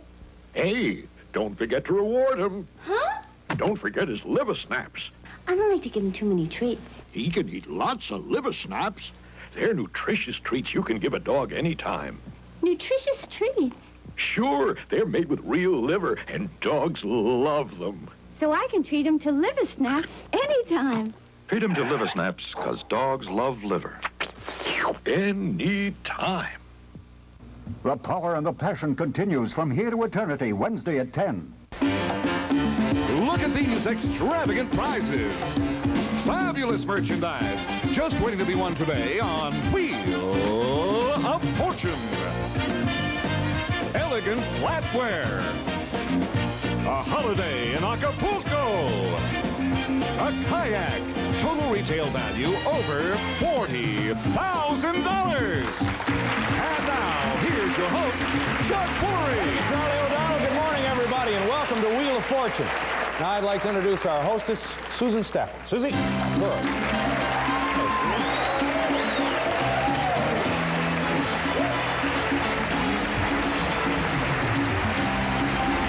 We got a good show lined up for you today. Let's meet everybody, okay? Hi, Charlene. Hi, Chuck. Fine. How are you? I'm fine, thank you. This is Charlene Rosenblum.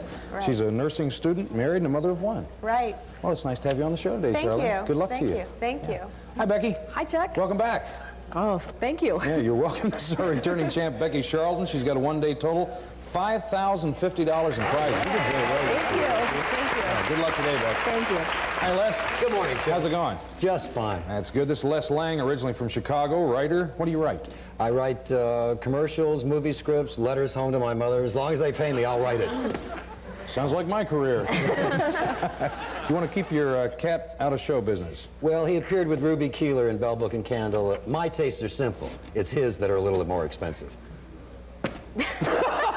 I don't know what to say about that. You can't. Let's take a look at our Wheel of Fortune. Wow. Top dollar value on the wheel for first round, $750. Look out for this black space bankrupt bill, because if you hit it, you lose all your cash but not your merchandise, because once you buy a prize, it's yours to keep. Let's take a look at the puzzle, okay? It's a thing. Just before the show, we do numbers to see who'd start the game for us. You won it, Charlene. Good luck, everybody. Come on, Here we go. Charlene. Come on, big money. All right. Come on, Buy the Charlene. 750 to 600 coming up, and it looks like 150 to you. Okay, can I have a tea, please? Yes, ma'am. There's one tea. Okay. Good with it.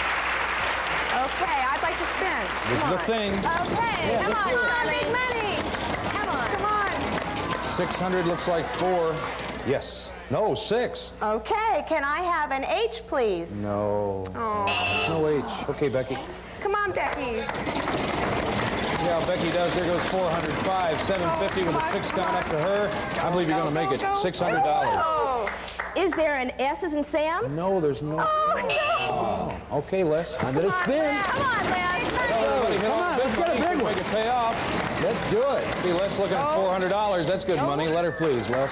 Chuck, is there a B? No, sir. There's no B. Charlene. Okay, come on, Dick. Come on, Charlene. Come on. Free spin territory coming up. You won't make it to $100. Can I have an N, please? Yes, there are 2 of those. Oh. All right. Keep going.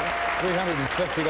You can buy a vowel, you can guess the puzzle, or spin. The vowels are worth $250. Okay, I'd like to spin, Chuck. Okay. Okay, come on, Charlene. Come on. Territory on its way. Oh, get the free spin, Looks like you're Charlene. gonna make Go it. free spin. Yeah, that's good all day long, Charlene. Only use it when you really need to, okay?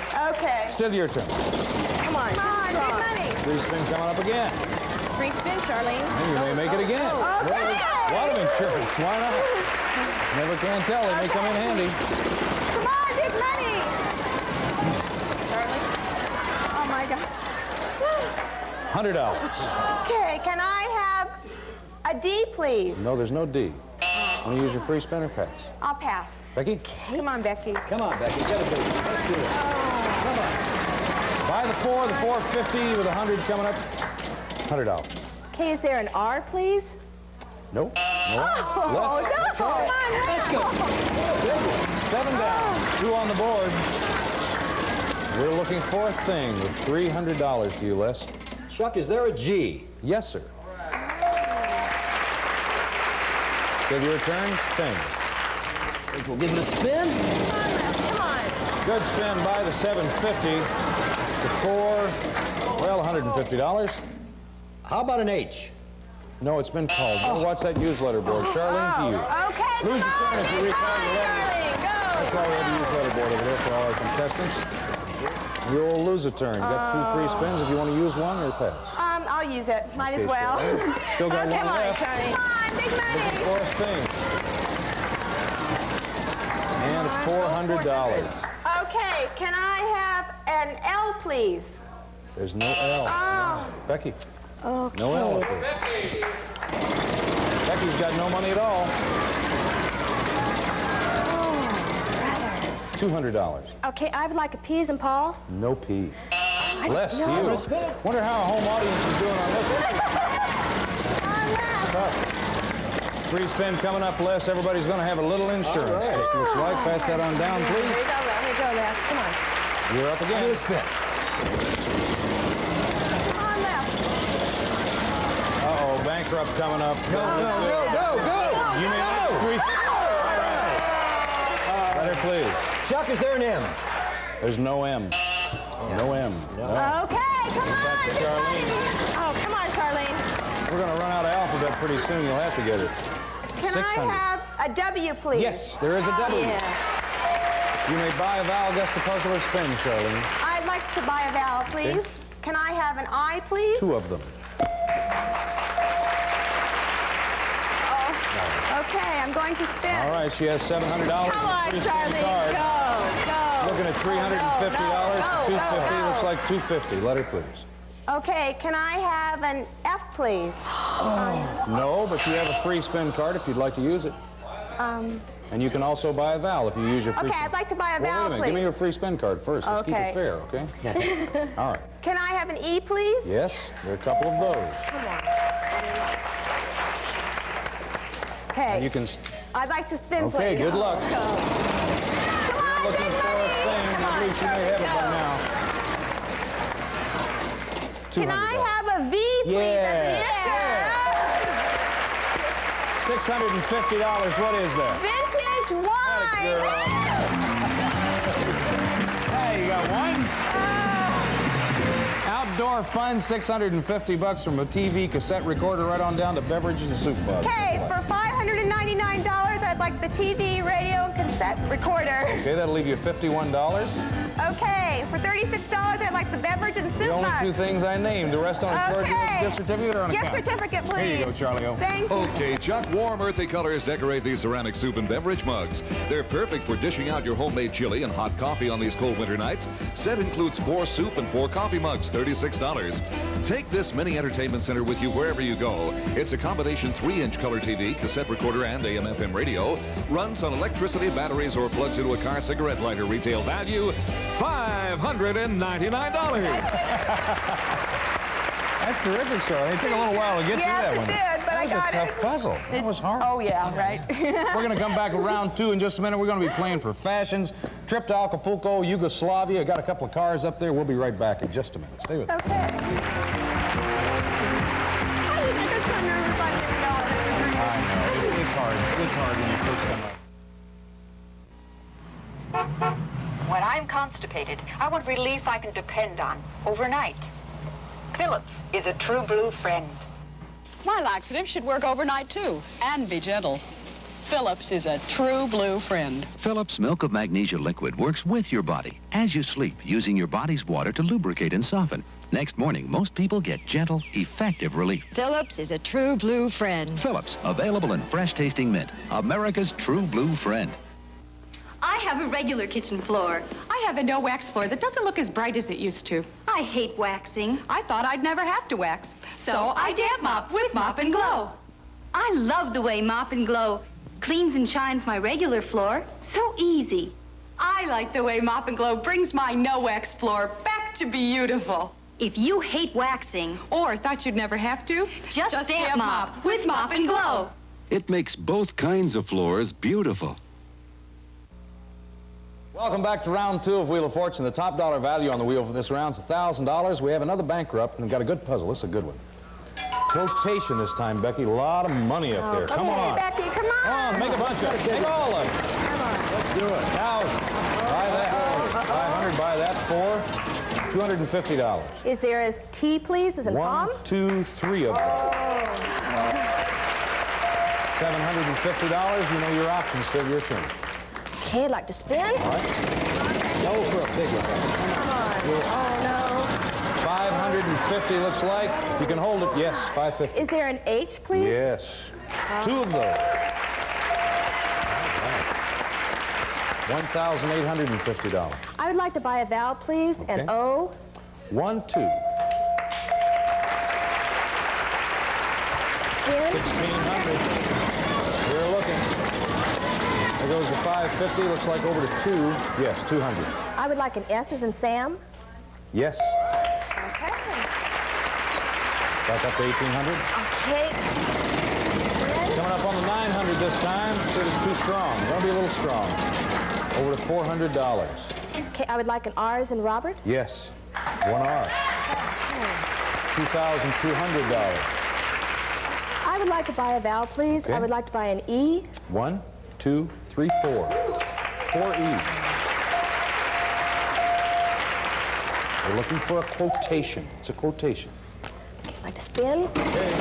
Gotta get by that bankrupt. Let's see if you can make it. Looks like no problem. Go. No problems at all. $150. Okay, I would like a D, please. 1 D. Oh, my sakes. We'll take quotation. $1,000 coming up this time. She's going to be buying. Over to $700. Big money. Is there a B, please? A what? A B as in Becky? Ooh, no B. I tell you what, we're going to be with Les in just a minute. Going to ask the contestants to turn their backs. We'll be right back. Stay with us.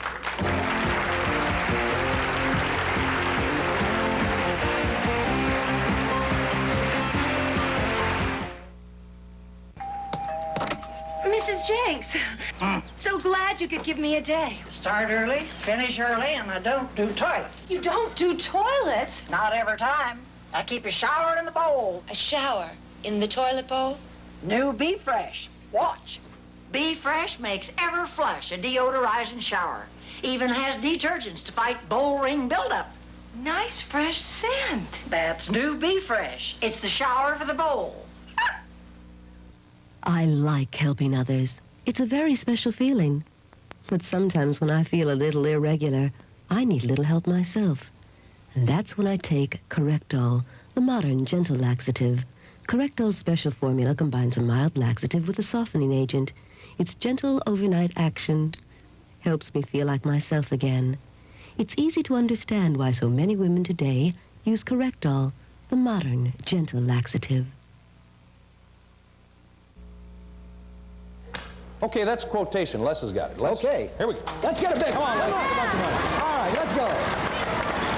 Still sitting on that free spin card, too. That looks like 550, unless I'm mistaken. I would like an N. Yes, sir. 2 of those. 3 of those.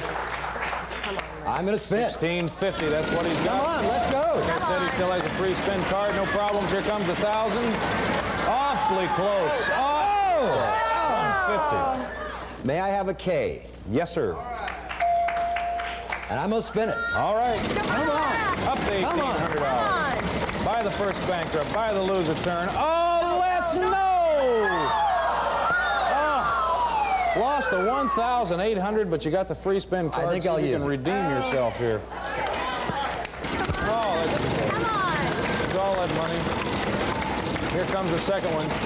Les, I noticed your microphone fell off you there. Do you want to pick it up and just talk into it? There it is. Just flunk it around here a little bit. Okay. I'd like an M. An M. There's an M. Now, if you'd like to spin, you can lay it back down again or do whatever you want to do. I'll hold it and spin. Okay. Oh, no! Oh, I don't believe it. Well, that's what I call rotten luck. I agree with you. I'm sorry, Les. 600. Charlene goes to you. Okay, come on, big money. How on, Charlene. Charlene's coming up to 250. Go. She can hold it. Don't. Almost. 250. Can I have a C, please? No C. No, Becky goes to you. Oh, I don't believe it. Becky didn't think she'd get it. Here she's got it. Now she's got to get by that big banker up. She's got it with no problem. $400. Is there a W, please? Yes. Still your turn. Come on, Becky. 900 coming up this time. She's going to be close.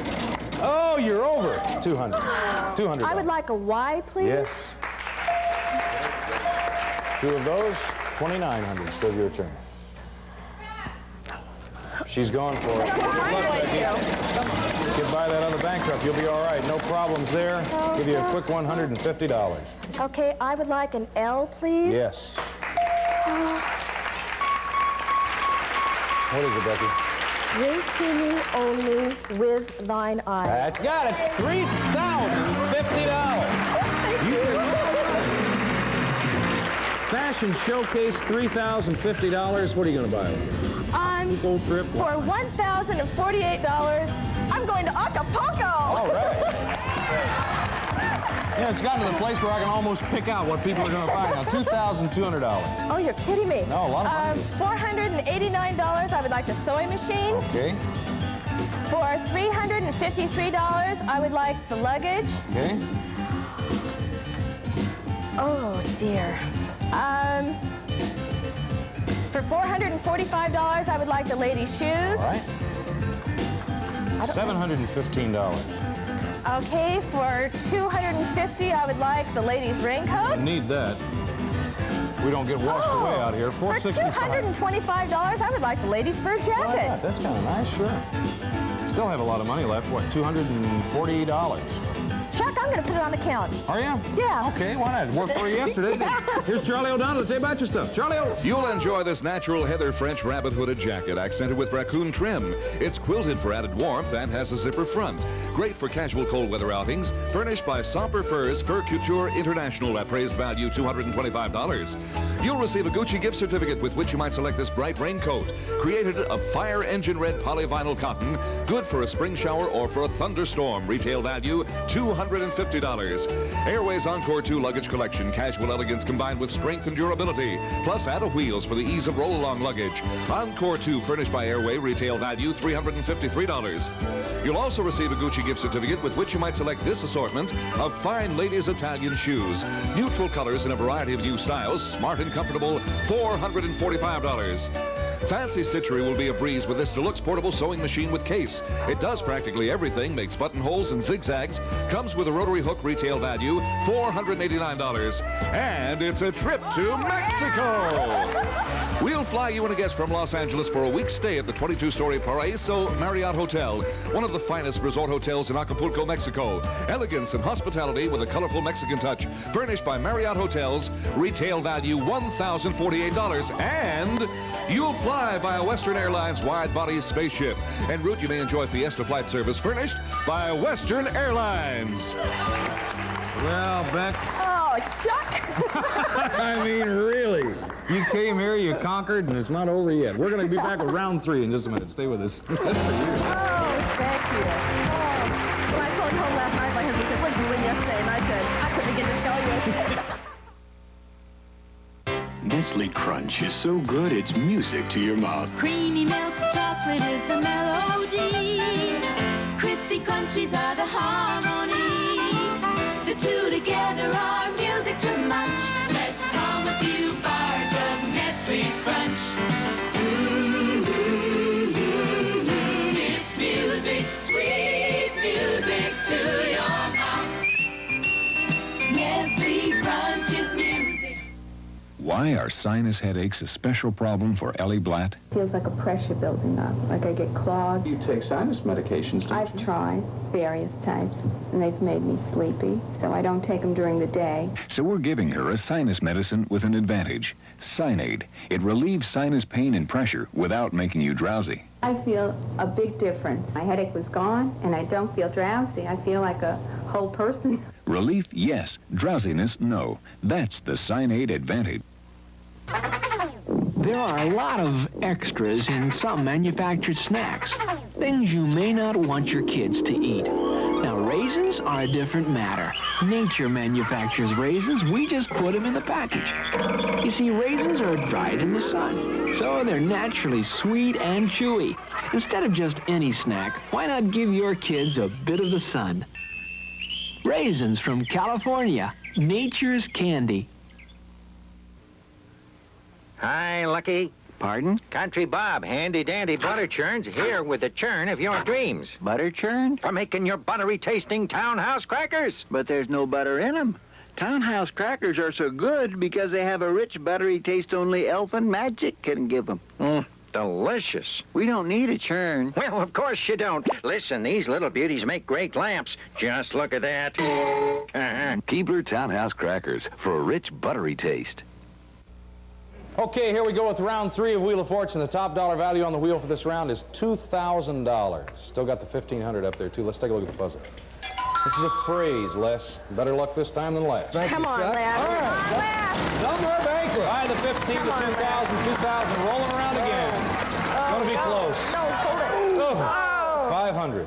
Is there an S, Chuck? Yes, sir. There are 2 of them. Oh, come on. $1,000. I'm going to spin. Okay. Come on. Come on, let's do it. Way by the 2,000 and the 1,500. Good money territory right behind it, though. With 400. 550. Oh, keep going. May I have a T? No, sir. There's no T. Okay, Charlene. Okay, come on. Big money. Come on.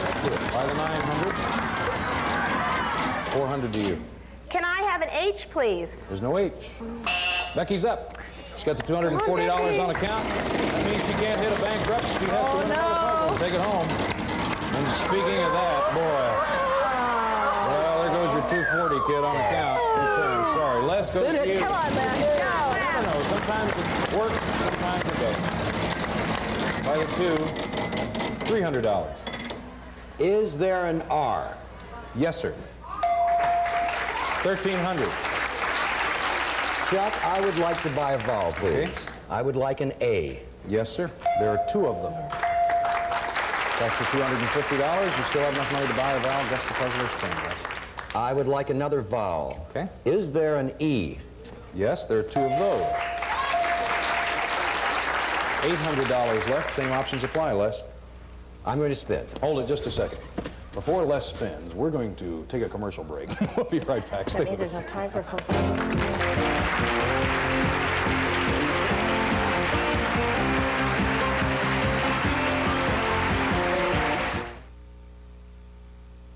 No more vinegar and water douches for me. They're such a bother. Jane, look. Massengill has a vinegar and water disposable douche. It's convenient. Vinegar and water? The ingredients many doctors recommend. But this is pre-mixed, pre-measured, sanitary. No more bother. Look how cleverly it's designed. Only Massengill has this special design. The vinegar and water disposable from Massengill. It's specially designed. I wanted this dress so badly for Jan's party. Buy it. What have you got to lose? Pounds. In time for the party. I've got a plan. The Apodrine diet plan. Apodrine helped me lose weight. It'll help you lose weight. Extra strength Apodrine tablets with an appetite control ingredient approved by a U.S. government panel. You took off some weight. Hey, Maureen. You want to dance? What have I got to lose? Try Apodrine. What have you got to lose? Okay, did somebody tell me we were out of time? Is that it? Good night. Out of time. I want to give the wheel a final spin of the day. Let's see how I do. Where is that? There it is. Okay. Come on, Chuck. Come on, Chuck. I'm going to ask you to give me a letter. If it's in the puzzle, I'll ask you to solve the puzzle. The vowels are worth nothing. The consonants are worth. Boy, I tell you, I was right in the area. I've been in the area for 2 months. 250, Les. Is there an N? There's no N. Charlene. Is there an L? There is no L. Becky? Is there a P as in Paul? There's no P. Les? Is there a G? There's 1 G. Now you have to try to tell me what that is. It's a phrase. Okay, Charlene? Is there an F, please? There's no F. Becky? Is there a W? There's no W. Les? Is there a D? There's 1 D. Tell me.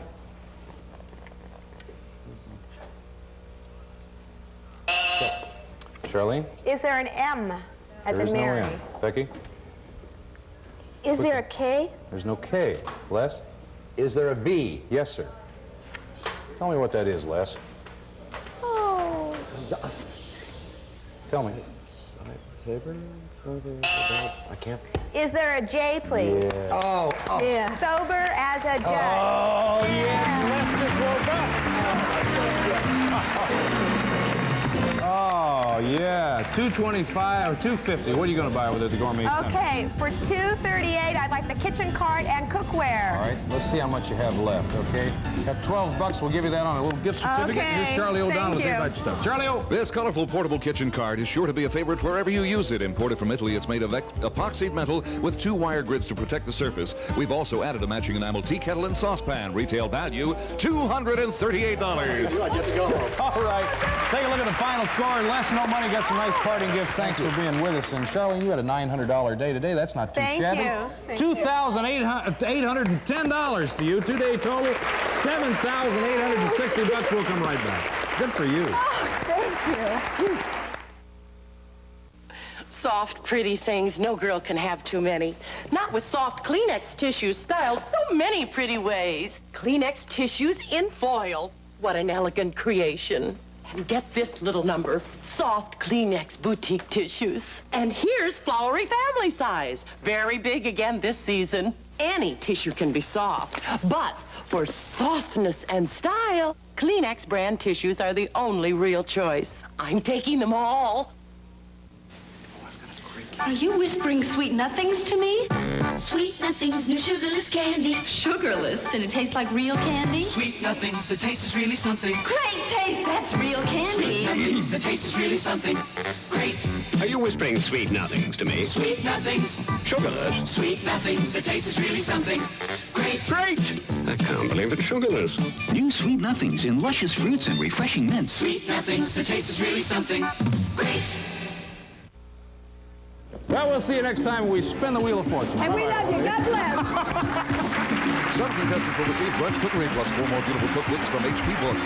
Try brunch for a delicious change of pace and easy entertaining. Good cooking begins with HP Books. And from Kinney Shoes, a great selection of fashion footwear. Kinney stays in step with America. That's why Kinney is the great American shoe store. And the wearer of Popcorn Pumper Electric Hot Air Corn Popper brings the great taste of movie theater popcorn home. Popcorn Pumper uses hot air instead of hot oil. And at Wendy's old-fashioned hamburgers, there's more meat in our chili, the most homemade recipes. Wendy's chili, more meat than Mama's chili. And Mr. Muscle Oven Cleaner with a grill formula that works daytime and overnight. So effectively cleans tough baked on spots. It's the Just White Oven Cleaner. And a serving tray and ready crust. Anything you like to be a pie with pie size, tart size, and toppings in a pouch. From Johnston's, the dessert people. The price of the prices were furnished to the contestants part of the show and have been rounded off to the nearest dollar. Gift certificates do not include sales tax. Tonight on Lobo, Perkins plays Ghost in Orly's Haunted Mansion. And at 11:30, 10:30 Central and Mountain, don't miss NBC News Decision 80, the Illinois primary. Tomorrow, Major Holmes plots to have his wife's lover killed on From Here to Eternity. Tomorrow on NBC. Wheel of Fortune is a Merv Griffin production. This is NBC News Update. I'm Edwin Newman. Personal consumption in the United States, what we buy and the services we use, went up 0.5% in February, which was less than it went up in January. If that trend holds, it might help to slow down inflation. Gold continued to drop today. In London, Zurich, and Hong Kong, the dollar was generally stronger. In New York, silver fell, so did platinum. In Geneva, the United States and 11 other nations agreed to hold a world sports competition for athletes who boycott the Moscow Olympics. The Soviet Union says the Moscow Olympics will be held as scheduled. Pope John Paul said today that bishops should say the Mass in Latin if that's what parishioners want. The Pope said Latin enables Catholics to speak with one tongue. Illinois has its presidential primaries today. Of most interest is John Anderson against Ronald Reagan. The weather is generally good, the early turnout heavy. More news later on this NBC station. The Big Show with hosts Dean Martin and Mariette Hartley. It's comedy, celebrities, and lots of surprises. Amelia Earhart. Plus stars like Joe Namath, MASH's Jamie Farr, Sister Sledge, The Gauchos, Tanya Tucker, John Curry, and more. It's The Big Show, followed by United States Tuesday.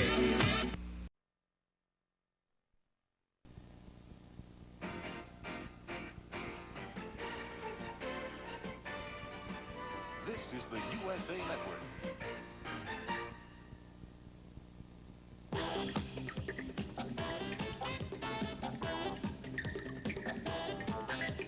This is Chain Reaction, where one word leads to another. With today's special guest stars, Joanna Gleason, Patty Duke Aston, Brian Patrick Clark, Nipsey Russell, and the star of Chain Reaction, Bill Cullen.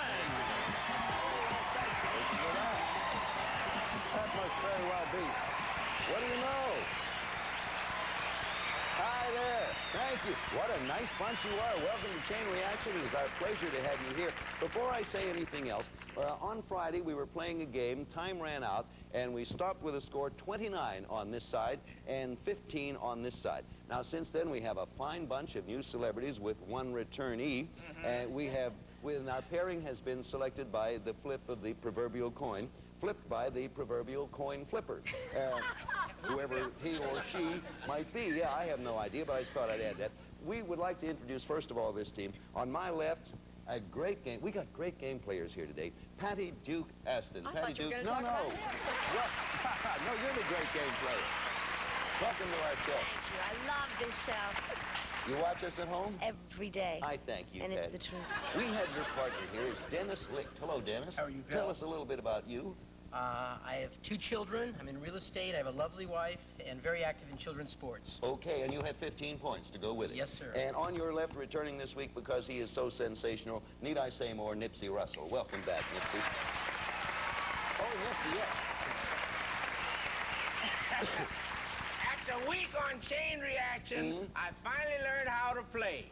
Choose the word that you know is right, then go the other way.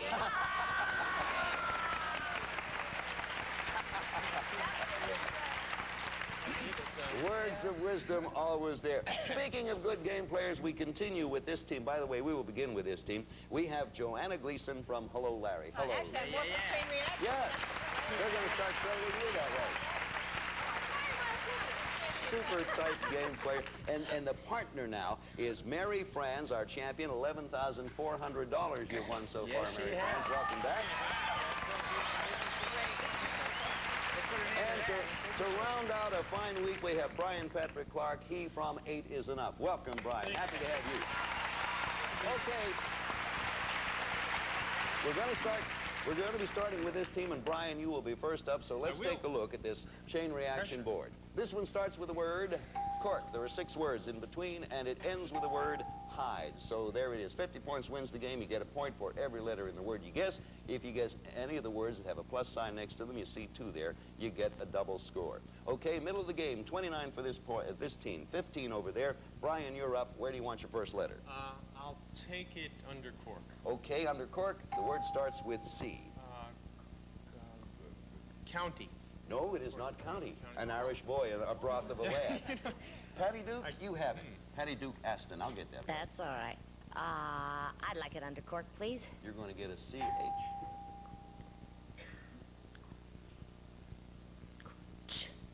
Time runs out at Joanna Gleason. My goodness. Well, how about under cork? C-H-A. Cork. Charcoal. I got it. Oh, now. Nipsey has it, but it's not his turn. Not my turn. It's Dennis's turn. Dennis. Middle letter with cork, please. C-H-A-M. Champagne. You got it. That's right. That Nipsey had it. All right. Brings the score up to 24, 50s again. Well, he took the one you were sure of, Nipsey. Where do you want to go now? No, I'm not so sure, but I'll still stick with champagne. Okay, that's a double score word. Starts with B. Champagne, I hope it's at a banquet. No, it is not banquet. And let me leave this side and come over to our champion, Mary Franz. Where do you want it, Mary Franz? I'll take a letter with champagne, please. You get B-U. Bubbles. Bubbles is right. Double score. You know, Well, now. I used to go out with a girl named Bubble. You want to tell us more? No, thank you. All right, Brian. Brian, you have 43 points. This could be the game. I don't know how many letters are involved. Why did you do that to me? I don't know. I thought I put a little pressure on you. Okay, I'll take one under Bubbles. You get a word starting with another B. Bubble bath. Bath is right. Whoa! 47, all right.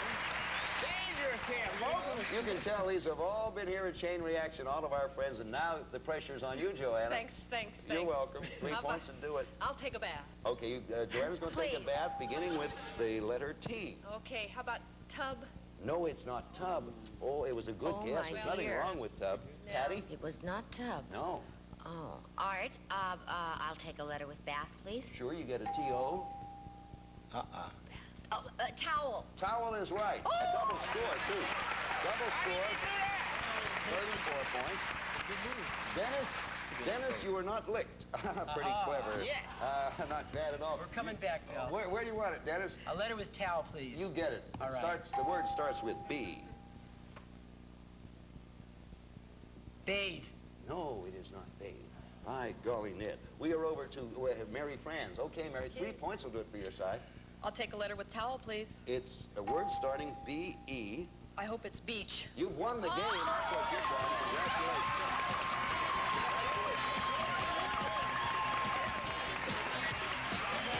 Okay.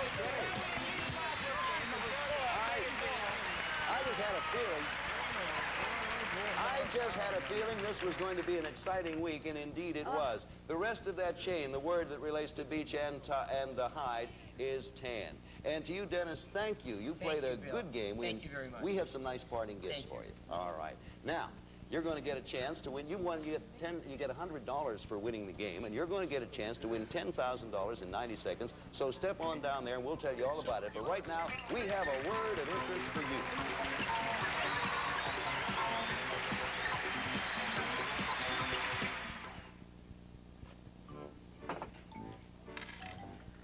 Classic zesty dills. You're a nickel short. But I like them.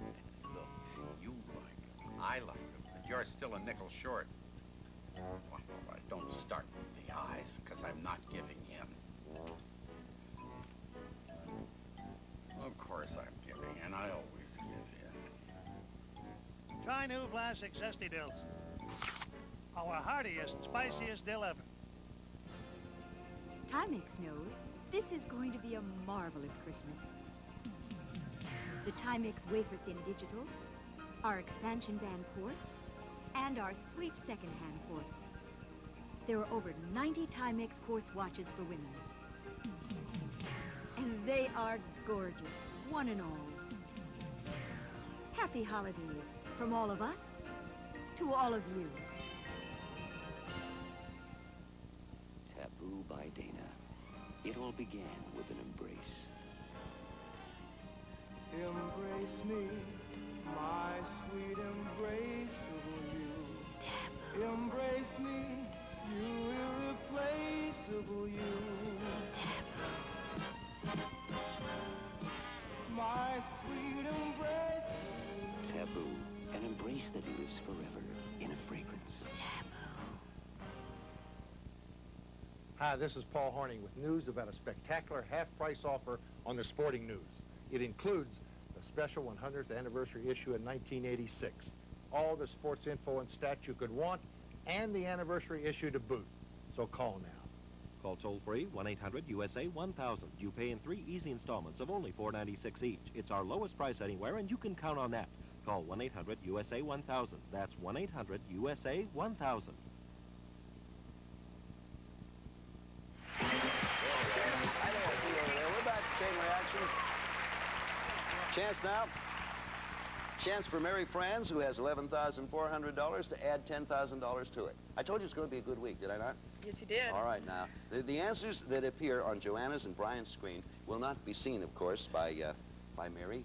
Mary will have to guess the answers from the questions those two form by adding one word at a time. Now, Mary, we start you with $100, and then we add $100 for every correct answer until you get up to $900. That's the important part, because the very next answer will be worth $10,000. All right, now, if you hear this sound, that means that one of you two used more than one word at a time, or you formed an unacceptable question. A reminder, Mary, wait until that bell rings before you give the answer.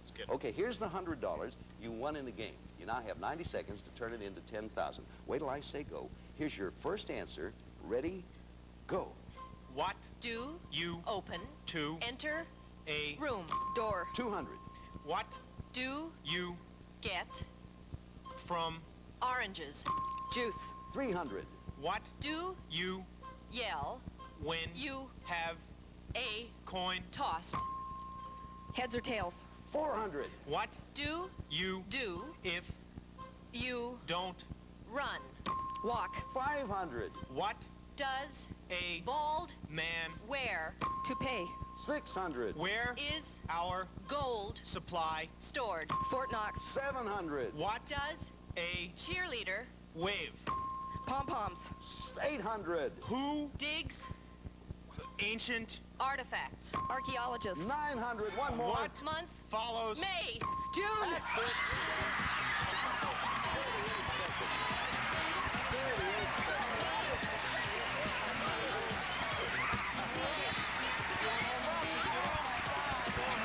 Sensational.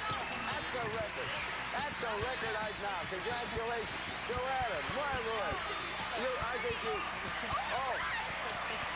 Did I don't like to brag and say I told you so, but didn't I tell you we had great teams here this week? You not only came up with $10,000, but you set an all-time record. You had 38 seconds left on the clock. Want to do it again? Yeah. I'll tell you, this show is so happy that you did so well that our producer, Sandy Stewart, says, add another $1. So, you now, yes, sir. Mary France, you have won a grand total of $21,401. We'll be back to give you another chance right now. We got a word for you.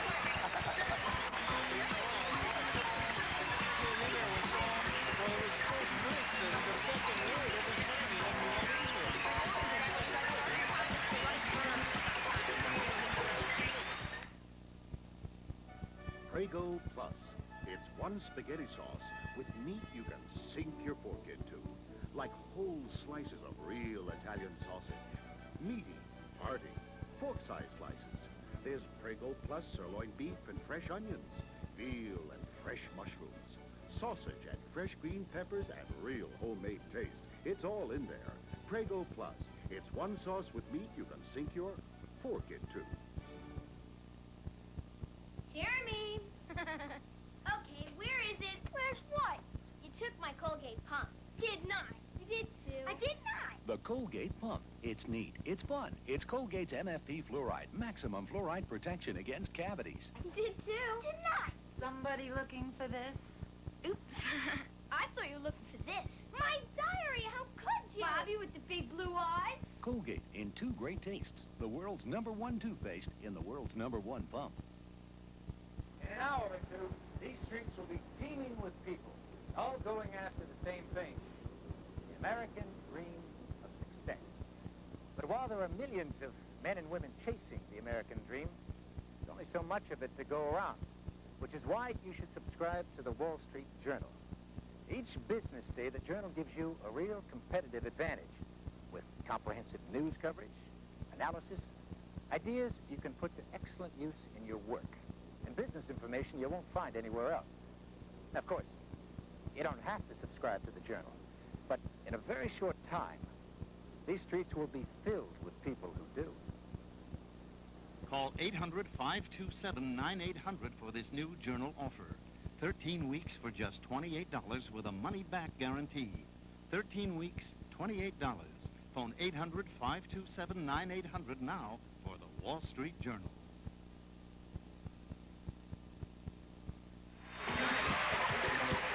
Well, welcome back to Chain Reaction. We're talking while the commercial was on. That game was perfectly played from all standpoints. Brian and Joanna and Mary Franz, you did a good job. It was so exciting to watch. You're $21,401.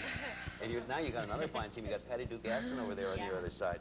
And let us welcome our new player. She is Gail Rocco. Hello, Gail. Hi, how are you? Fine. Tell us a little bit about you. Well, I'm a new mother of 3 months, and I'm a medical librarian. Happy to have you. I hope you win enough for a layette or whatever you buy. Whatever you buy for librarians, I don't know. Books, a lot of books. You're with a good team. We have Nipsey Russell and Brian Patrick Clark. Good teams this week. Okay, you know how the game plays. 50 points wins it. We're going to start with your side, and let's take a look at this first board. This chain reaction begins with the word second, 6 words in between, and it ends with the word pink. We begin with you, Brian, so where would you like to start?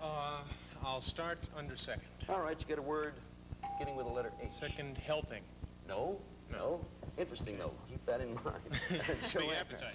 Under second, please. You get H-O. Oh, it's not what I thought it was. Yeah, no. Second hour. No, second hour. And we come to you, Gail, your first chance. What do I'd you like a letter with second, please. I don't blame you. H-O-N. Honey.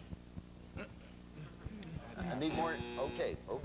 We move over to this side, and Mary Franz, our champion, has it. Where do you want it, Mary Franz, as if I didn't know? A letter with second. H-O-N-E. She don't know. Bring it over here. We're waiting. No pressure, man. We're waiting. I never heard such gasping and giggling in my life.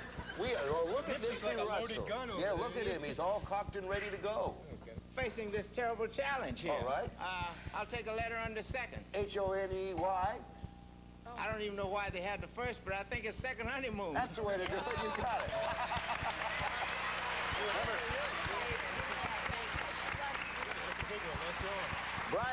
Brian, do you remember when you said helping and I said keep that in mind? That's what I was thinking.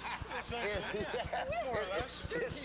Terrible fellow. Your turn, Brian. Okay, yes, let's drop it. Okay. I'll take the one under honeymoon. What do we give Brian? Give him a word starting with S. Honeymoon sweetheart. No. Boy, I'm really... You're already married. I say, yeah, it is your turn, Patty Duke. Can I have a letter under honeymoon, please? You're going to like this, I think. S-E. Oh, dear. Uh-huh. I was so excited. Yes.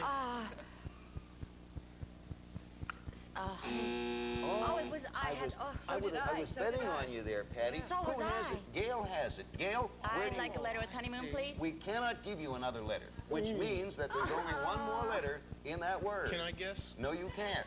It is Gail's turn. Three-letter word. Honeymoon set. What? Honeymoon? Set. No. What do you know? I'll here. take it. Joanna. I'll take it. Yeah. What do you want to say? Naturally, no more letters. No, how about sex? How about it, Joanna? That's it. 3 more points. 3 points. I thought it was sweet. Honeymoon sweet. Would you? I always thought that came before the honeymoon. Not in your day or mine. The interesting thing is that Gail, who said is a mother of some 3 months. Mary, your team has 3 points. Where do you want yours? I'll take a letter with sex. Oh, all right. It's a double score. Starts with F. Wow. We'll pass on her.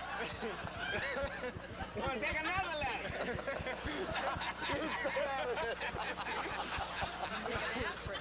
Ready? I'm not ready. Yeah, I'm ready. Fiend? Huh? Fiend? No, but thanks a lot. We are back over to Nipsey's side. Nipsey, what do you want to do?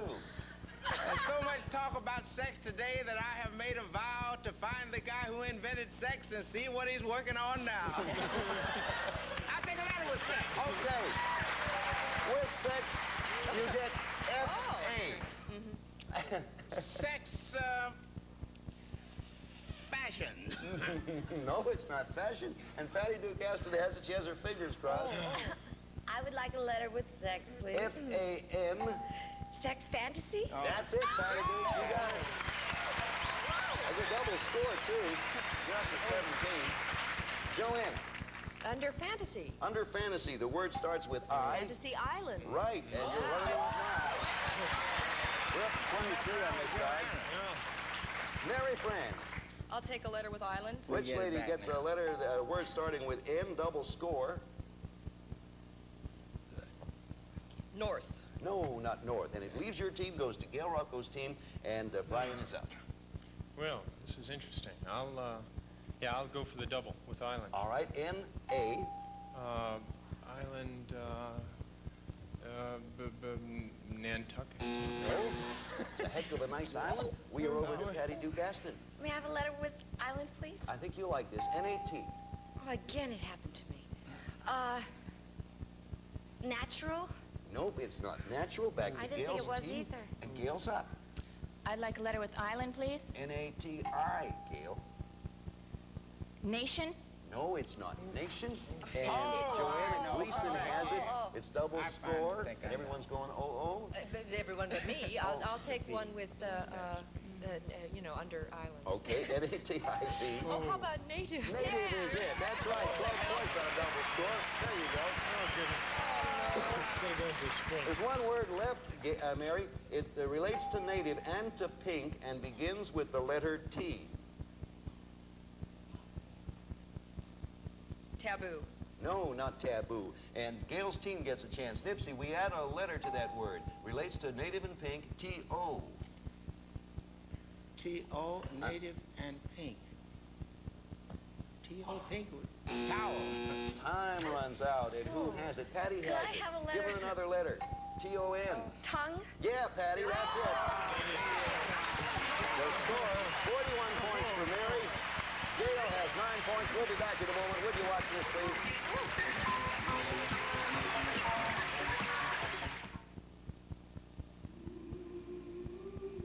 Grandpa, was Christmas when you were a little boy? Oh, sure, honey. But somehow Christmas was different then. Maybe it was the spirit. I really miss the music.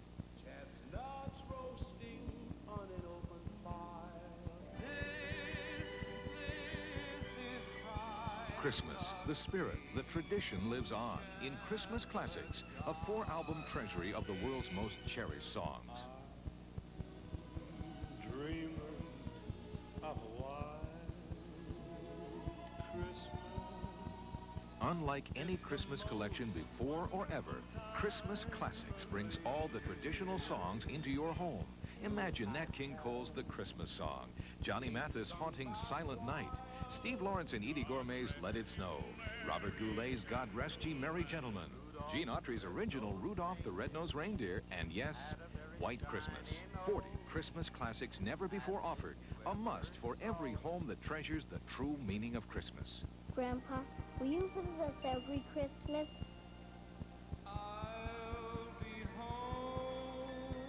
Fill your home with the voices of 40 great artists, including Bing Crosby, Dean Martin, Robert Goulet, Johnny Mathis, Nat King Cole, Liberace, and Andy Williams. I want a Grandpa Christmas every year. Here's how to order Christmas classics for the family Christmas tradition. 40 artists, 40 Christmas classics, a never-before-offered treasury of 2 Christmas tradition. We'll guarantee delivery before Christmas if you order now. One for you and a perfect Christmas gift, too. To save COD fees, have your credit card ready and call toll-free 1-800-453-3306 or send $19.95 plus $3 shipping and handling to Christmas Classics, Box 4102, Del Mar, California. Or call toll-free 1-800-453-3306 now. Back to work. All right. 41-9 is the score. That's the recap. It'll pick up with Joanna Gleason. Let's take a look at this chain. Begins with the word green. There are 6 words as usual in between, and it ends with the word carriage. Okay, there are 2 double scores up there, you see. Joanna, your team has 41. Where do you start? I think I'll start above carriage. Okay, down at the bottom, that word starts with a D. Why did I do a stupid thing? How about drawn? No, it's a pretty good answer. Nice Not it, guess. though. Brian Patrick Clark. I'll tell you, I'm going to back right off of that D and go up to green. Sure you can do that. That word starts with a P. A green pea. No, it's not a green pea. And Oh, it's so Mary green Friends, our pea. champion, with $21,400. I'll take a letter with green, please. You get P-E. No.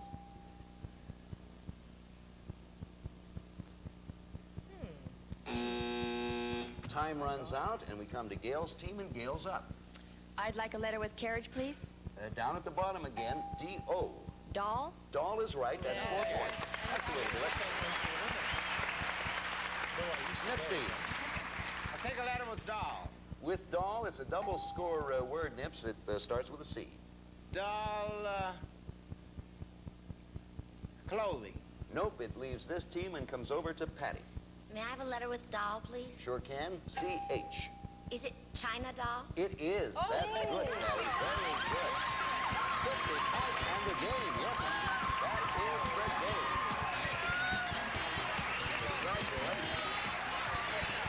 Boy, how do you like it? Let's take a look. Take a look at the rest of that chain. Green, green pepper, pepper sneeze, sneeze handkerchief, silk, China, China doll, and doll carriage. Okay, baby. Gail, thank you for being with us. Thank you. I had a good time. And we have some nice parting gifts for you. Good. Thank you. You're very welcome. Now, let me go here and say to Mary Fran's already $21,400. You're going to get a chance to win $90,000, but right now we have a word for you. $10,000. Make that. $90,000. Some of our contestants will receive the new 22-volume World Book Encyclopedia, including research guide and index volume. Easy to use, easy to read, furnished by World Book. Hamilton Beach's Blender Plus, 14-speed Insta-Blend, fingertip control, high-low switch, and 3 covered blend serve store containers. Hamilton Beach Scoville. At Wendy's old-fashioned hamburgers, there's more meat in our chili than most homemade recipes. Wendy's chili, more meat than Mama's chili. And Goobers, crisp, crunchy peanuts, raisinets, plump, sweet raisins, all covered with smooth, fine chocolate. Snowcaps, dark chocolate nonpareils. Goobers, raisinets, and Snowcaps. Okay, we're back. Chain reaction. Mary Fran's, you know how it works. So far, you've won $21,400. Now you have Patty Duke Aston and Joanna Gleason, good players again. Now, don't start now until I say go. You're going for another $10,000. You have 90 seconds. Wait till I say go. Here's your first word. Ready, go. What comes between segments on television? Commercials. 200. What do you put on your bed under the blanket? Sheets. 300. Who starred with Mary Tyler Moore in the show on Another net. Okay, go on. What is a teeter-totter? A toy. Oh, Go on. what scandal did Nixon get busted for? Watergate. 400. What red stuff comes through your veins? Blood. 500. What did Kojak. portray on television? Detective. Beautiful. 600. What holiday has fireworks? 4th of July. 700. What does a cat Say. meow? 800. What instrument Do. you Blow. into? Harmonica. 900. What crime Is. forgery? Writing. What? Oh, I thought you were going to do it. No, I'm sorry. I thought you were going to counterfeit her. Seesaw was a teeter-totter. Had you gotten teeter-totter, Seesaw was it. However, you have $22,300. Thank you all. It's been a heck of a day and a heck of a show. We'll see y'all again tomorrow on Chain Reaction. Goodbye. Some of our contestants will receive the second debut facial care kit used by Rhonda Fleming in our own second debut. For softer, fresher-looking skin, second debut. And Campbell's chicken noodle and tomato and vegetable soups in 26-ounce cans, ideal for families. Each can makes 5 10-ounce servings. From Kenny Shoes, a great selection of fashion footwear. Kenny stays in step with America. That's why Kenny is the great American store. USA's afternoon of fun and games continues with the all-new Jackpot with veteran game show host Mike Darrow next, followed by the hilarious Make Me Laugh and America's favorite, The Gong Show. They're all on USA.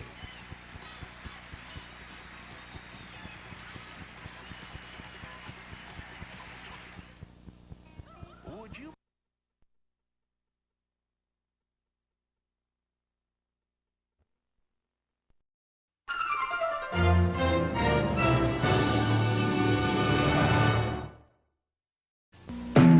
This is NBC. Production.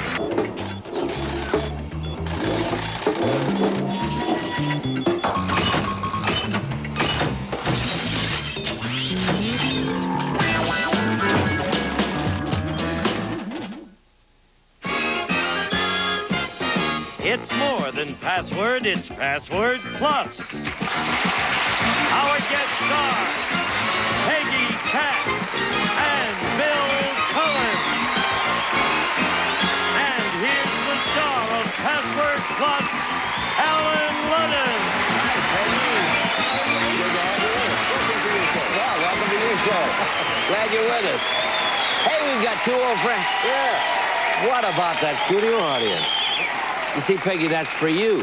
Yes. they always do that when we bring back an old friend, and you're really an old... Well, I mean, you've been a friend. Wait, no, she's been a friend. Can we just say a friend? Of a long stand. A close friend, not an old friend. A friend of long standing. That's right. That would be old friend is what it is. Yes. She's but it's darn nice to have you here. Oh, I'm thrilled to be here. And you're going to be out here on the West Coast a little bit longer? Yes, I am. Okay, well, we'll have you back, I trust. Good. But we got to Unless start... I'm dumb, then they won't. That's true. That's absolutely true. 8 to 5 on won't. All right. You go over here. We'll start with him. Okay. Yes. If you were with us last Friday, and if you weren't, where were you? You know that the Christiana Nicole won the game and is entitled to an alphabetics, and she gets to play it with Bill Cullen. I want you to meet this lady. She's quite a lady. Christiana Nicole. Come in, Christiana. This is Bill Cullen. You sit down here. All right, Christiana, you've won $2,200 so far. Now tell us about yourself. Yeah. Well, I was stillborn. Stillborn in New York. She was born in LaGuardia. Stillborn. No, she was born. But I lived. Yeah, she was born in LaGuardia Airport. Born in an airport? Yes. Their doctor had to get clearance from the tower. Yes. Go around again. And for the past years, I've been able to combine my passion for travel and my graphic arts and my writing career. I thought he'd make a lot out of that, but I'm going to move right ahead. Yes. I think that... It's time you play your alphabetics. We have 10 passwords here arranged for you alphabetically, starting this time with the letter M, and going alphabetically all the way through to the letter V. Now, you get 10 of them in 60 seconds. We'll give you $5,000. And you know the first alphabetics on Monday always is very important to me. It's very important that we do it. Yes, sir. I want to give away the $5,000. Okay. All right. It starts the whole week off. Can I start early then? No. Yeah. No. Okay, remember the first word starts with M. Bill, now there's the first word. Got it. Now I won't start till you get your clues. 2 clues. Okay. You got them? Right. Okay, now you're going to start. 60 seconds. Ready? Good luck. Go. Oleo. Margarine. N. Naked. Nude. O. Job. Occupation. P. Olive. Popeye. Q. Mineral. Quinine. Watch. Watch. Mm-hmm. Quartz. R. Kidnap. Rob. Money. Ransom. S. Asp. Rattler. Snake. T. Sailor. Mm-hmm. Ink. Sailor ink. Arm. Tattoo. U. Unpretty. Ugly. V. Drink. Vodka. That's yeah.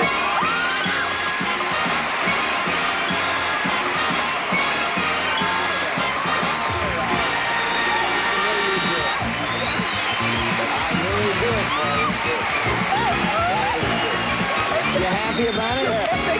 I want you to cheer up now. Okay, I could have promised you were going to do it because he's one of the best, and you're very good, and you did it. Now, do you know how much money you have so far? You can take another trip. $7,200.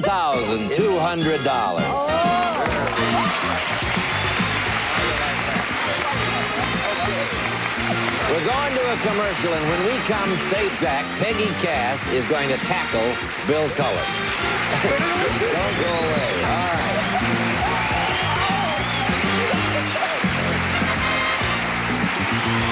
On Game Show Network, anyone can win terrific prizes like this. Create eye-catching documents with the easy-to-use tools in Corel Print Office, a comprehensive publishing solution for home offices and small business from Corel. I'm so happy, I'm floating on cloud nine. I'm so happy, I'm feeling swell, life is so sublime. Imagine feeling this good about your car insurance bill. So gosh darn incredibly happy. That's happy, baby. Geico Direct. A 15-minute call could save you 15% or more on car insurance. My daughter doesn't know I can't pay my bills. She doesn't know about the bill collectors calling. But she does know when I am sad. And I am not sad, despite all the debt I'm in, because I found a way out. If you have a debt problem, then call Genus Credit Management, the largest, most experienced credit counseling service. Genus doesn't make loans. Instead, we work with your creditors to lower your monthly payments. In just 30 minutes, over the phone, we can help you avoid bankruptcy and get the bill collectors off your back. Just get your bills together and call. We're nonprofit, so our service is free. I'm solving my money problems, and I'm going to be a better mommy for it. There is help, and it's as close as your phone. Get your bills together and call Gina's Credit Management. It's not a loan. It's a way out of debt. When you're flying around a track, danger is always right there beside you. But I've never been afraid. Because deep inside, there's something greater than fear driving me. And that's my personal relationship with God. A relationship that turned my life around. And now there's a remarkable free book that can help do the same for you. It's called Power for Living. It's a simple, compelling guide to everyday life. To get your free copy of Power for Living, call toll-free 1-800-860-9024. All right. Now, Peggy, you may make a comment about the excellence with which he did that last Well, bit. I think he did it very well, which puts him at a distinct advantage over a poor person who just came in and saw him win the first thing out of the box. Yeah. Oh, I'm sorry. So you're already starting You're on not sorry. You're gloating and I you're really am. glad. I'm very glad happy, about yeah. the $200. All right. Very nice. Let's just meet our new players and see Yes. what happens. So, Mike Ross, come in, Mike.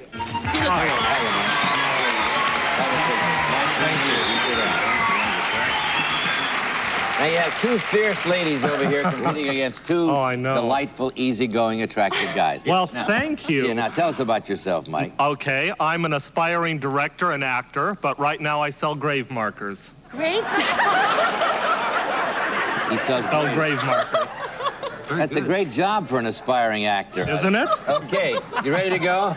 Yes. Here we go. Bill has the option. First clue in the first puzzle. Sure, he has the option. Sure. Sure, well, he has the new player. That's why he gets the option. Okay. Okay, it's fair. Everything's fair, Peg. Oh, yeah, I want to be fair to Peg. Oh, I do, too. Look, she's hit me many times. One of my favorite people. She is, too. In that case, I'll pass. Oh, you're going to pass? All right.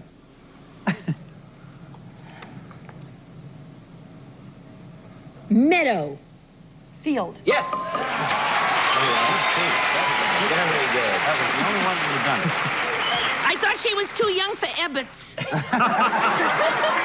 But you did field in a meadow, and that was very good. Now, that gives you a clue how well this lady plays. Okay, now you've got the first clue in the puzzle. Always...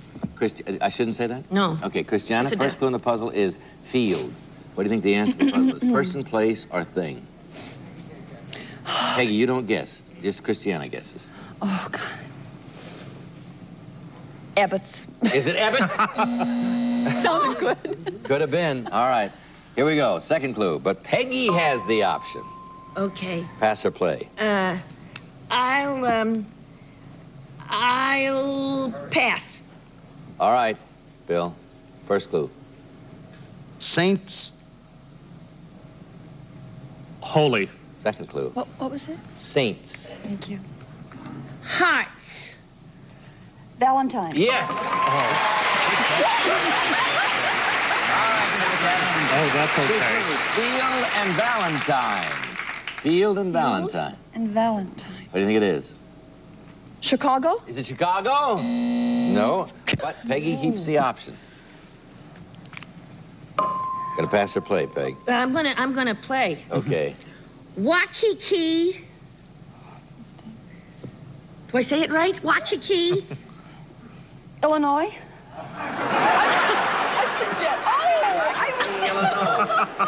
That's Kankakee. Remember now. All right, Bill, second clue. Sand. Beach. Beach.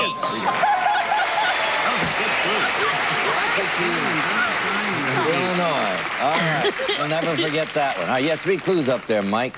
Field, Okay. Valentine, and beach. Well, Sally Field was in The Flying Nun. Is it The Flying Nun? Is it the Flying Nun? I don't have any idea, do you? Yeah, the Flying Nun was forced down on a beach with a Valentine. Okay, Bill has the option. Pass or play? I'll play. Go. Cinema. Movie. Yes. Valentine, beach, and movie. Beach and movie. Smokey and the Bandit is all I can think of. You really got Sally Field on your mind. I sure do. All right. Is it Smokey and the Bandit? No. I knew it Keep wouldn't the be, option but- over here. That's a tough one. Yeah, it's a tough puzzle. I don't have it yet. You've got the option. I'll play. Okay. Lass. Lady. Second clue, Peg. Young. Girl. Yes. All right. Now, Christiana, you have all 5 clues, and you can help her this time, I Peg. can. Field, Valentine, beach, movie, and girl. Gidget. Is it Gidget? Oh, that's right.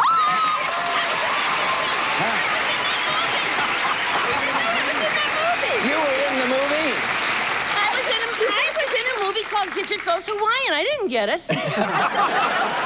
Very good. So it was Sally Field.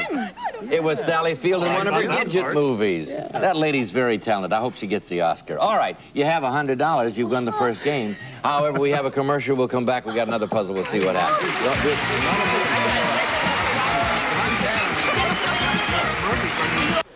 If you quit before the finish line, you lose, right? Right. That's my problem with a lot of pain relievers. They go for a while, then quit. Good thing there's Aleve. Aleve has the strength to work all day long with just 2 pills. It would take 8 Tylenol to do that. If your pain reliever quits before the finish, Lose it. lose it and try Aleve. 2 pills, all-day relief, works for me. And now, Aleve comes in fast-acting gel caps. It all starts right here. For Honey Bunches of Oats. This is the best cereal we've ever made. Everybody in the plant likes it. We have to work 24 hours a day, 7 days a week to make enough of this stuff. It's actually toasted. It's kind of sweet. You eat it right out of the box. There's a lot of hard-working people here. We're loading up Honey Bunches of Oats. This is how we get honey bunches of oats to other planets. We can't make enough of it. We gotta feed America. I like working here. Honey Bunches of Oats. It's our favorite. How's the fish? Good. How come you do me like you do? How come you do Even if you can't always treat your wood furniture with kid gloves, always treat it to Pledge. Because Pledge does what's right for your wood.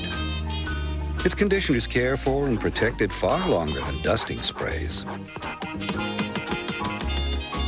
So treat your furniture like you do. Just let Pledge do your furniture right.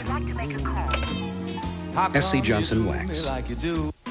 Okay, San Diego. We gave you the new Dr. Scholl's Dynastep Sport insert 5 weeks ago when you were in pain. How do you feel now? With the inserts, when I play basketball, my lower back is much, much better. Before I tried the inserts, I had shin splint pain. Now I don't. After I put them in there, I have no pain in my foot. Its U-shaped design cradles your foot so your feet hit the ground evenly. I don't like to play in pain. It's clinically proven among athletes to provide immediate relief from lower body pain. I can run the Boston Marathon now. The Dynastep has taken the tension off my knees. Yes. I really can't dance. Just in case you were wondering what Valentine was doing in that last puzzle, it was Karen Valentine who was the TV Gidget. Sally Field was a movie Gidget. And then somebody else was Gidget, too, wasn't it? Sandra D? Sandra D was Gidget. They didn't have D in there, did they? That would have given it away to me. All right, here we go. Mike Ross has the option. Second puzzle. Oh. Pass or play? I'll play. Okay. Rap. Rap. Knock. Yes. All right, Bill. Thank you. First clue in the second puzzle is knock. I think it's the Raven because he knocked nevermore. And he quotes once in a while, too. It's the Raven. It certainly is. If it's not the Raven, I might leave. That's enough, Bill. I understand your whole explanation. Is it the Raven? You want to go? Yeah. I'll see you. Figure out. All right. Here we go. Mike Ross has the option again. Okay. Pass or play? I will pass. Okay, Christiana. Indicates. Shows. Second clue, Mike. Finger. Point. Yes. Mike. Good pass, Mike. Thank you. All right, now you got 2 clues up there, Bill. Knock and points. What is her name? So it's knock. Oh, I see. Well, they're contradictory, aren't they? Yes, they Those are. clues. Knock and points. I would say a distributor, a car distributor, because if your points That's aren't... enough, Bill. Oh, I just want to It's play a my... car distributor. Well, it's the dumbest thing Oh, I've I hope we win the next one. All right, you think you've got it? Yeah, no idea. maybe. You think you've got it? I don't have it yet. I don't. Oh, I think I have it. Oh, you got it? Mm-hmm. Pass or play, Mike? I'll play. Okay. 9. 10. Yes. Right. You're not getting a shot here. All right, you don't have a shot if they keep doing it. I know this. Now, Bill, you have 3 clues up there. Knock, points, and 10. Well, if that isn't gin rummy, Yes. my name isn't Alan Ludden. Gin rummy. All right, Or it's a gin rummy. Is it indeed? Yeah. 10 cards in the game. All right. This is the way we like it, Peg. We like it very tight and competitive. It's 100 to 100. This is a $200 puzzle. Oh, dear. Whoever gets this puzzle wins the game, goes on to alphabetics, and you have the option. Okay, there you go. Gonna pass or play? I am going to play Go ahead. Smooch. Kiss. Yes. First clue in the puzzle. Keep the option over here. For the game, Christiana. For the game. Kiss. Lovemaking. Is it lovemaking? I just wanted to hear the buzzer. All right. I just wanted to say it.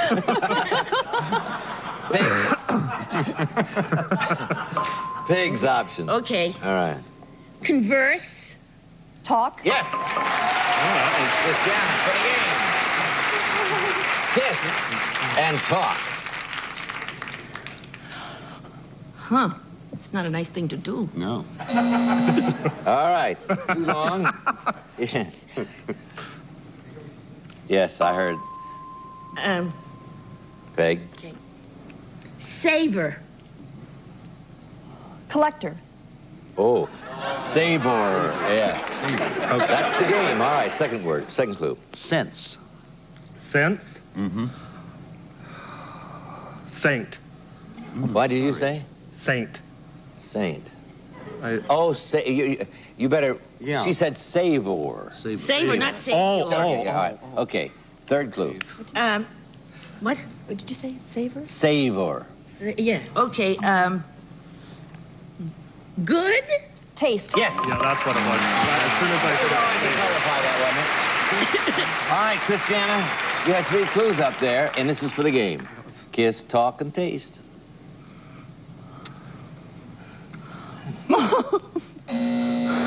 You think you have it? Maybe The Andrews sisters. Remember that? Oh, it was talk, yeah. Yes, right. All right. Okay. This talk. I think our writers are going a little mad. All right, here we go. Peggy has the option. Okay. No gesture. No, I know.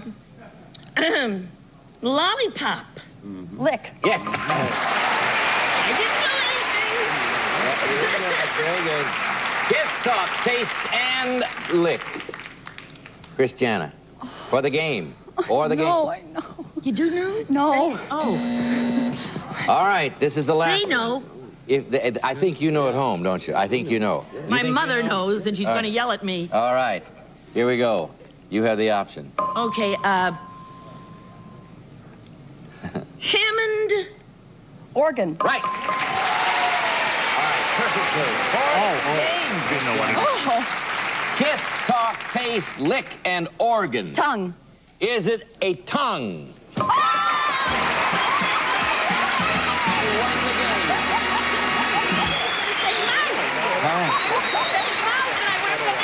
Right. She was right. That was very good. Very good. All right. Mike, we have to say goodbye to you with $100 and our great thanks. Well, but it was thank fun, you. wasn't it? It sure was. Aren't you glad you came? Oh, yeah, sure. Really. Stick around. Nice meeting you. We're going to see these 2 ladies here do the alphabetics, and it should be worth waiting for right after this commercial. Stick around. 7,200.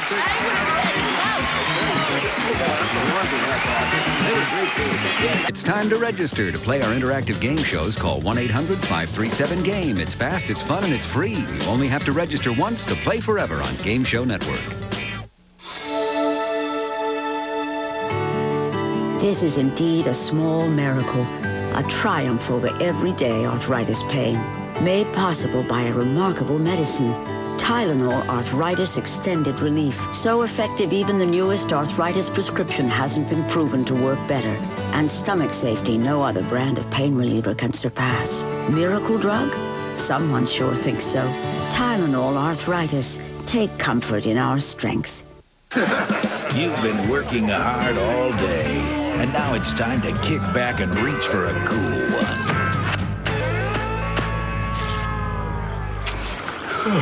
York Peppermint Patty. Get the sensation. Now you can get weekend calls for 2.5 cents a minute with Sprint 1000. Because there's never enough time during the week, Sprint has the new weekend plan that's just right for people who need all weekend to talk. Call now and switch to Sprint 1000. You'll get 1,000 weekend minutes of calls every month for just $25. That's as little as 2.5 cents a minute. Think of the possibilities. He works in Washington. She works in Washington. He's booked all week. She's booked all week. Now getting together all weekend is so simple. Just switch to Sprint before June 30th and start getting your weekend calls for as little as 2.5 cents a minute. From midnight Friday till the late show on Sunday. Who says people in Washington are out of touch? Call 1-877-4-WEEKENDS or visit Sprint.com. Get weekend calls for as little as 2.5 cents a minute. All right, Christiana, so far you have $7,500. Now, I want everybody at home to be aware of the fact that this is the first time that Peggy Cass has ever done alphabetics, but she's one of the great game players in the whole business, and it's going to be fun watching you do it. Are there any questions about how it works? You know, it goes that way, that way, that way, that way. Jumps across. You go, yeah, it goes right, left, okay? Or left, right, left, right. Now, don't confuse me. It goes left, right, left, right. It starts, well, you'll see. Okay. Left, right. I do get confused. Left, right. That's right. You got the idea? Yes. All right, now 10 passwords arranged alphabetically, starting with the letter A. And going alphabetically, see? Yes. All the way through to right. J, see? So A, B, that's See, right? Okay, it does follow that way. No. You get 10 of them in 60 seconds, you have $5,000. Wow. Another 5 will be 12. Okay, now, what's the first word start with? A. A. Peggy, there's the first word. Yes. Now, I'm going to let you look at it, and you can figure out 2 clues. If you get stuck, pass. Get the easy ones first. Okay. You got your clues? Yes. Are you ready to go? Yes. Go. See what I mean? 60 seconds. Go. Navy. Army. No, officer. Admiral. Okay. Top. Bottom. Top, sweater. Blouse. Okay. C. Clang. Cluck. Clang, orchestra. Oh, cymbals. Okay. E. Michigan. Detroit. E. Sound. Erie. Riddle. Sir. No, okay. Next. Sound. Mountain. Erie. Echo. Right. Okay. Okay. Pal. Pale. Pal. Friend. Oh, yeah. Okay. D. Jackie. Gleason. Chopped. Ham. Meat. Ham. Ham. Ham. Oh, spam. No. Hamlet. Hamlet. No. Liver. Ham. Sandwich. Hamburger. Right.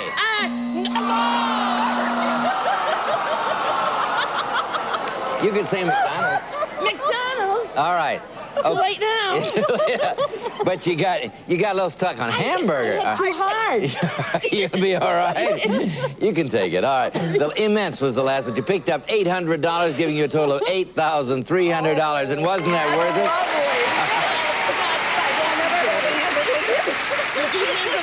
Okay. Let's go back. I want to tell you a story. Come on. Let's go back over here. I'm going to tell the story over here.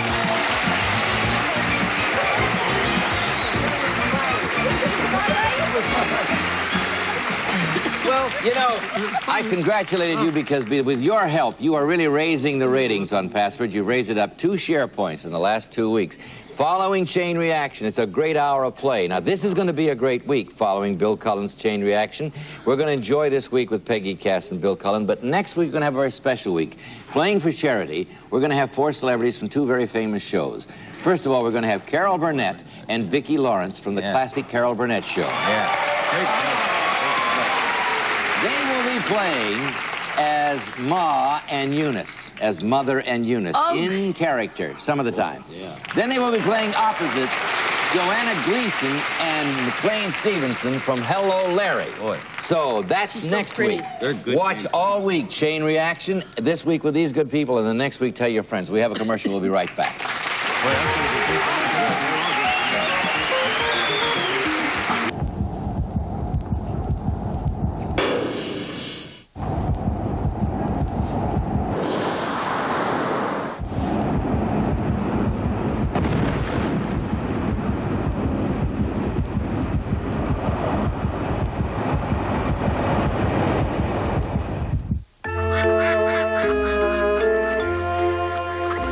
It's amazing what some people will do to save a little money.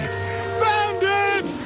What a piece of work. Yet with one call to Geico, you could save 15% or more on car insurance. And considering the alternatives, making a phone call is pretty simple. I got it! Amateur. Geico Direct. A 15-minute call could save you 15% or more on car insurance.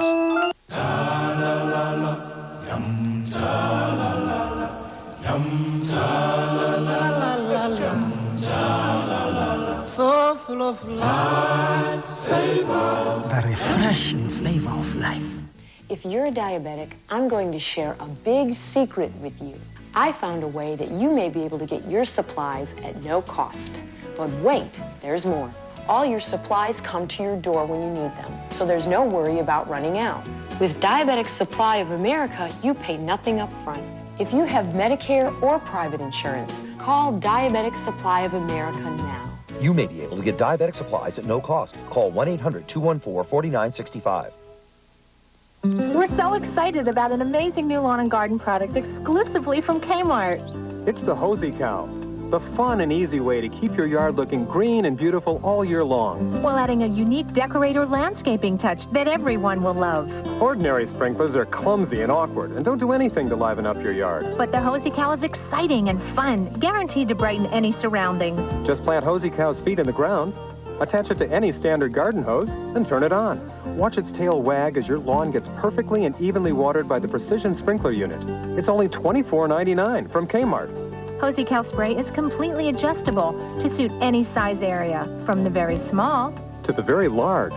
And Hosey Cow will become your kid's favorite playmate in the summertime, providing hours of cool, refreshing, exhilarating fun. Hosey Cow is made in the USA, and it's designed to withstand the harshest weather or sun. So why not add some animated fun to your yard? With a one-of-a-kind Hosey Cow, exclusively from Kmart. Okay. Peggy, so far you've won one game and Bill hasn't won a thing, so you're ahead right now. That's right. Yeah. I feel humility. You feel humility? I feel humility. I don't. I feel bragging. You feel bragging? Yes. Well, you know, our pastor today is humility, oddly enough. It isn't. Really is, and it comes from Marjorie Matthews in Memphis, Missouri, who says, humility, now, Peg, listen to this. Yes, I know. Humility is a sometime thing. Just when you think you've got it, you've lost it. See you tomorrow. Some of our contestants will receive from Mr. Coffee a gift pack featuring America's #1 coffee maker and genuine Mr. Coffee accessories, including an extra decanter Mr. Coffee filters. Light lunch from Lipton. Hot and hearty, satisfying dishes you make in a mug. More great taste from Lipton Light Lunch. It's delicious. Be everything you can be with Mary Kay Cosmetics, Skincare, and Glamour Cosmetics. Presented to you in your home by trained beauty consultants. Mary Kay Cosmetics, Dallas, Texas.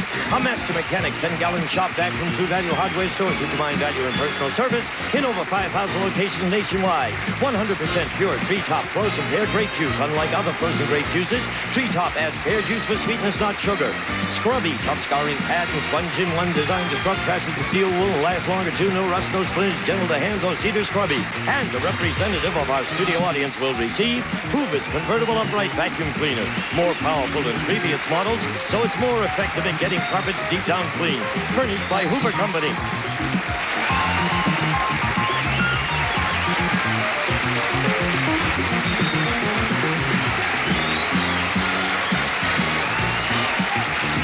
This is Gene Wood speaking for Password Plus, a Mark Goodson, Bill Todman production.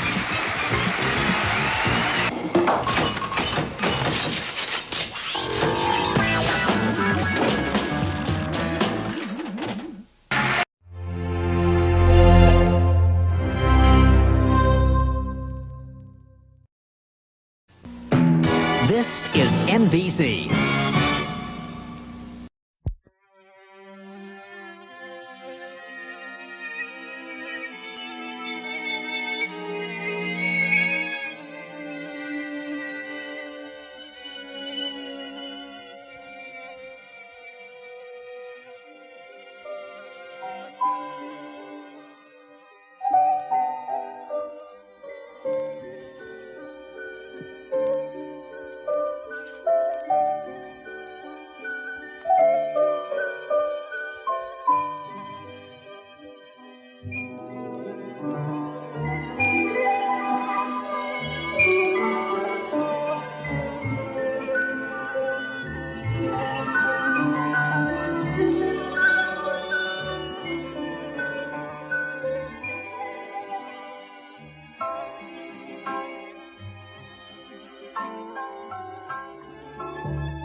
return in just a moment.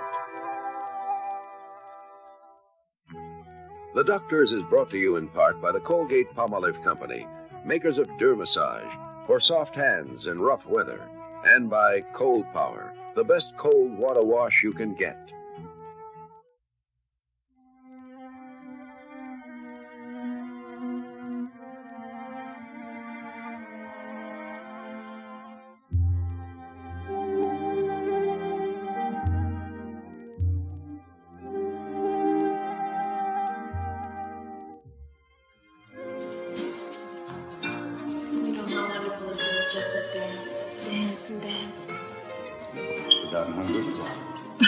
Don't talk too soon. The evening isn't over. You may still step on my toes.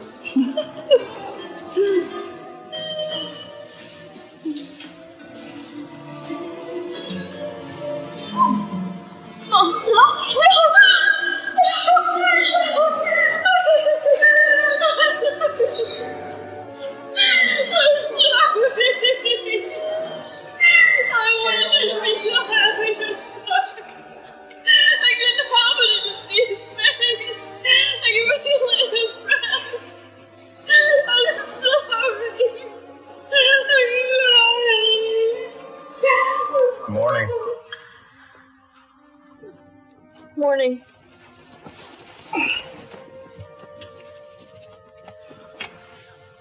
Oh, gee, how nice to wake up and find that the lovely lady I was dancing with is still in my bedroom. Yeah, no wonder was such a good lover. Well, at least she spent the night with me. After all, it was our first date. Boy, I was some date. You were? Oh, I'm so sick of myself. I'm so sick of myself.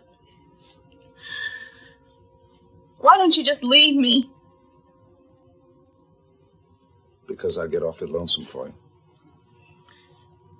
But maybe it's always going to go on this way. I don't think so. Oh, yeah?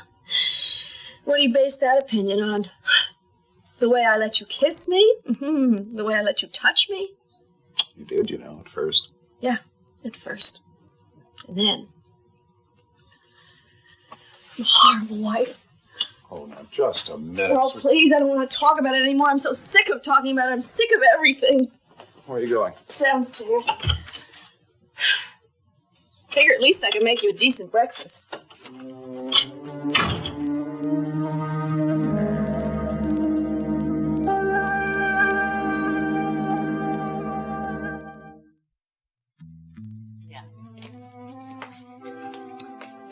I think I'll take a nap.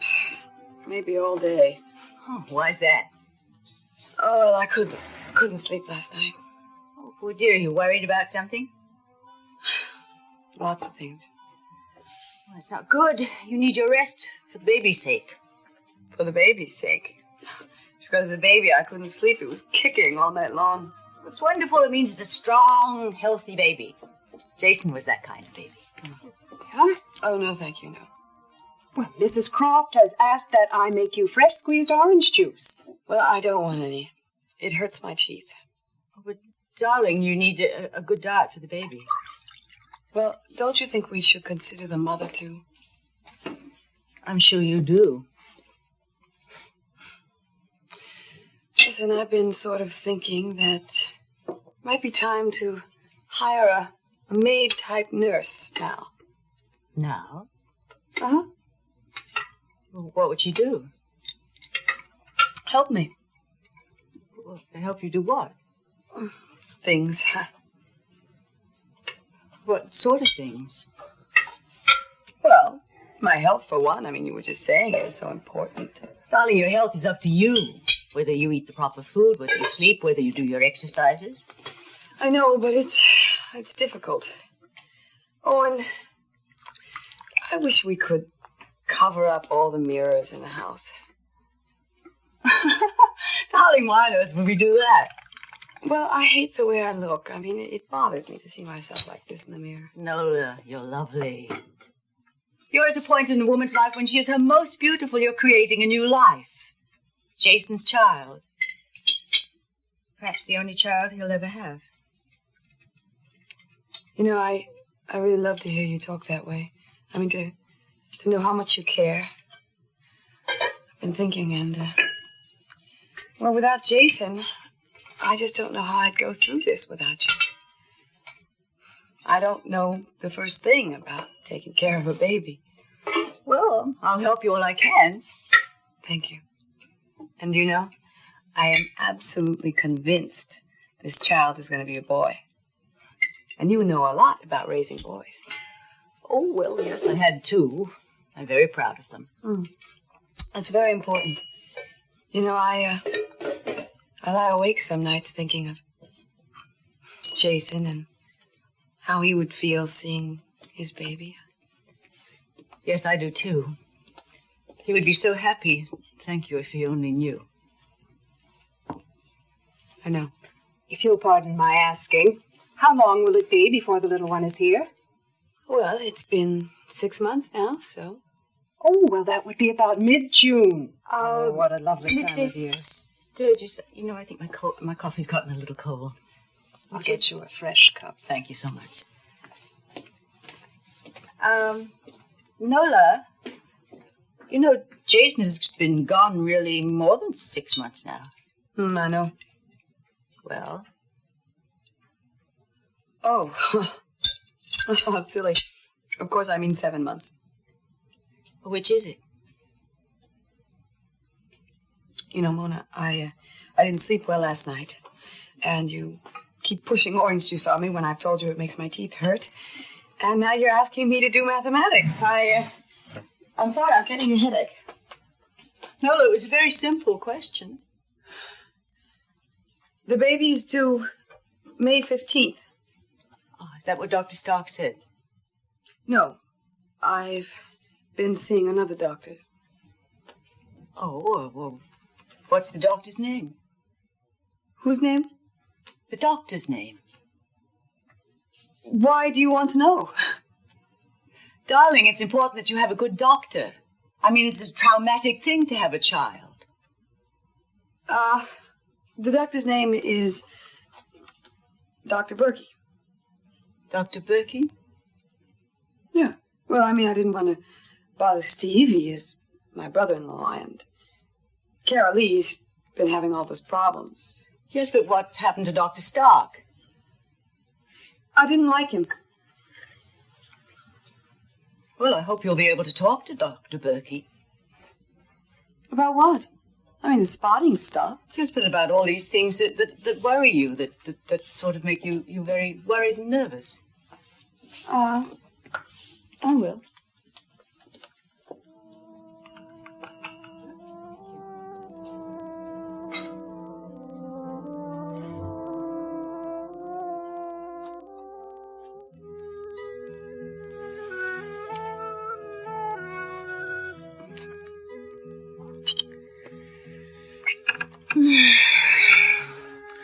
That was nice. You're not afraid? No, not at all. Maybe you should go back to sleep and I could wake you up again.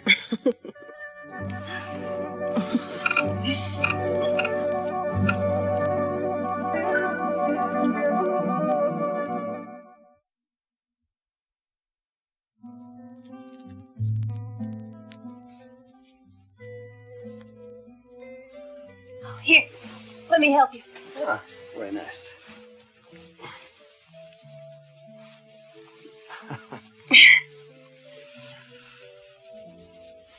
Feel good? That feels good, yeah. Wonderful. You're such a pleasure-loving person. I imagine you always love it when someone touches you. Yes, I do, don't you? I'm much more discriminating. Oh, really? Mm-hmm. So how do you feel this morning? Happy. You know, I'm very proud of you. Why? Well, I thought you'd be guilty this morning and running out of the place saying, oh, I shouldn't have done that. I really shouldn't have done that. But you didn't, did you?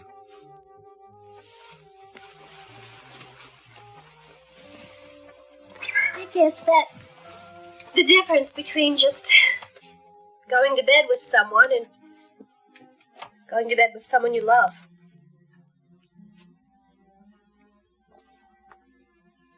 So you really love me? That's why I went to bed with you. And you're not sorry? How could I be sorry when it's something that's so right, so good? Then you should be sorry that you waited for so long. I'm not. I had to be sure. I didn't want to be hurt. So, Colin, what are we going to do today? Today's my day off. Yes, but it's not mine. Oh. Well, I guess we'll have to plan things a little bit better from now on. I'll be lonely for you. Well, I could always lock the cardiac nurse in a closet and you could take her place. I wouldn't be able to concentrate on my work. So what would you be thinking about? Oh, about you. Kissing you, loving you. Silly thoughts. Wonderful thoughts.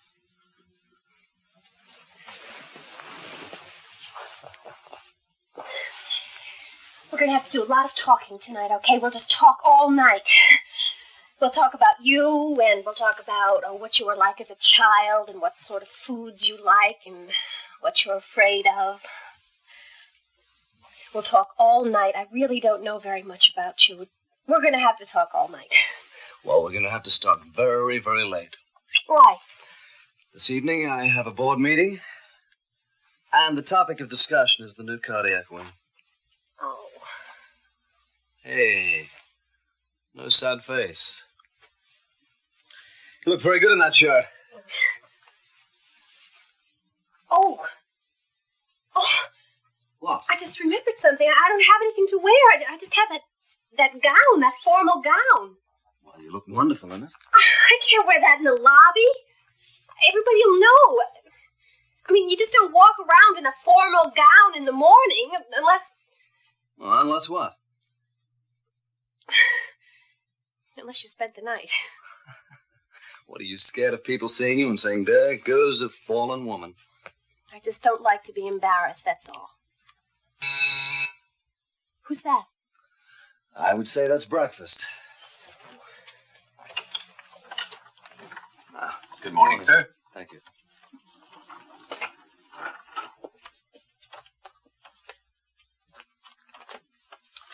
Okay.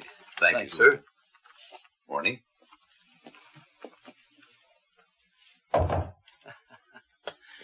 Your breakfast, madame?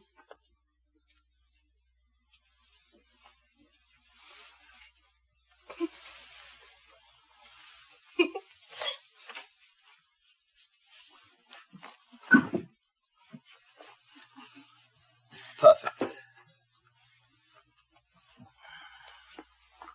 Where are you going? To the hospital? Aren't you going to have breakfast? I have surgery in 1 hour. Oh, but... Oh, but... You hadn't been such a wanton woman and kept me in bed all morning. I don't know why I love somebody as wanton as you. Do you? Yes, I do. Bye.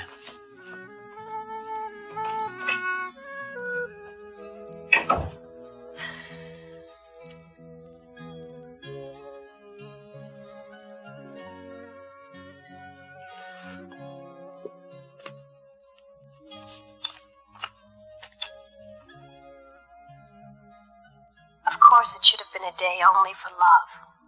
But the world has intruded on us.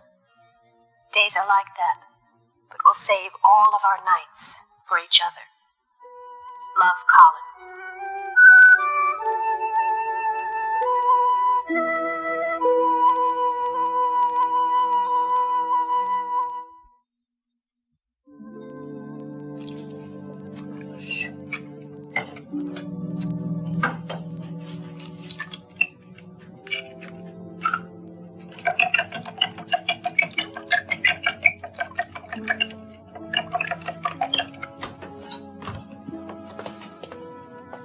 Well, certainly is a big breakfast.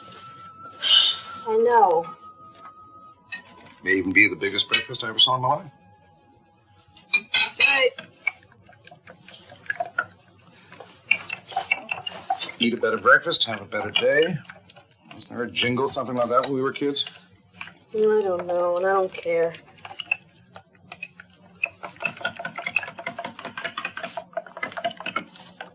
Do you mind telling me what's bothering you now? I told you what's bothering me. Me. I came down here to make breakfast, and I made the pancake batter because I thought pancakes would be a good idea. I got the batter all made, and all of a sudden I just sort of felt like having scrambled eggs instead, so I just can't stand it. You know, even the slightest decision makes me vacillate. I finally just said the hell with it and made both of them. That's okay. No, it's not. Oh, honey, wait a minute. Don't get me wrong. I'm glad that some of your old spunk and fight is coming back, but really, you seem like you're at war. I am. With myself. Well, darling, attacking yourself isn't going to solve anything. Oh, great. But what is going to solve it? Taking it easy on yourself. You've had a very traumatic experience. You've had a life-altering experience. So I'm supposed to just sit back and accept the fact that I can't even walk out of the door of my own house without being afraid? I can't make a simple decision? I mean, I don't even have control of anything. You have to accept the fact that it's going to take time to feel better.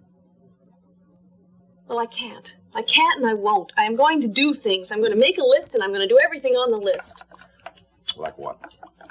Well, for one thing, I'm going to talk to Maggie about getting my job back. Another thing, I've got to talk to Nola and straighten out that problem. Well, at least I know what that little problem's all about. Oh?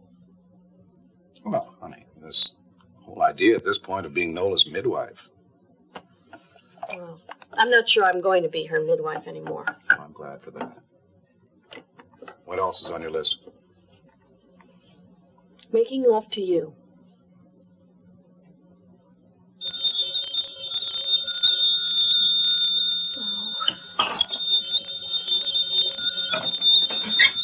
Hello?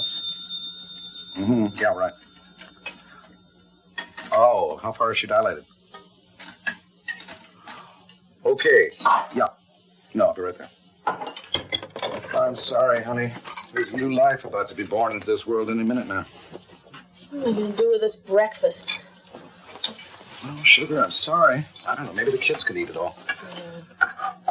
Honey, about that list of yours. Give it some thought, would you? See you. See you. I'm not going to give it any thought. I'm just going to do it. Start with Nola.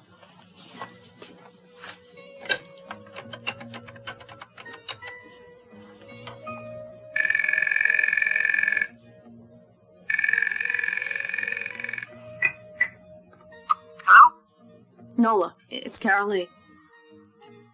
Hi. Have you told Mona yet? Told her what? Okay, look, don't play any games with me, all right? I'm sorry, I don't know what you're talking about. I'm talking about the fact that you're getting Mona to care about a child that might be Colin Wakefield's. What was that all about? Nothing. No one. Who was it? A wrong number.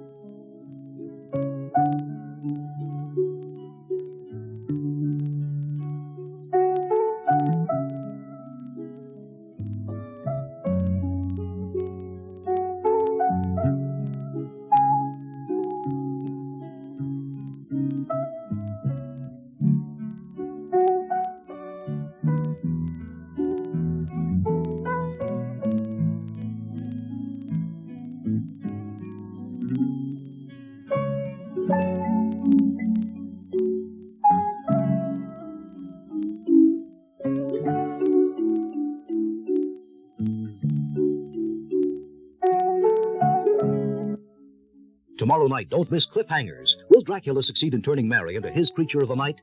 Find out tomorrow, right before Super Stunt 2, a thrill-packed special with Burt Reynolds and the most incredible stunt you've ever seen. Both tomorrow. Wednesday, see the deadly game of animal survival on Killers of the Plains, narrated by Michael Landon. This week on Another World, Alice and Marianne reject their family support, choosing to continue to grieve over John.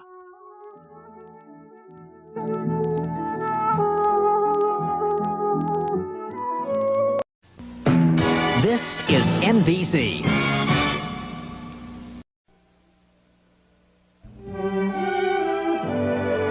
And now, the continuing story of Another World.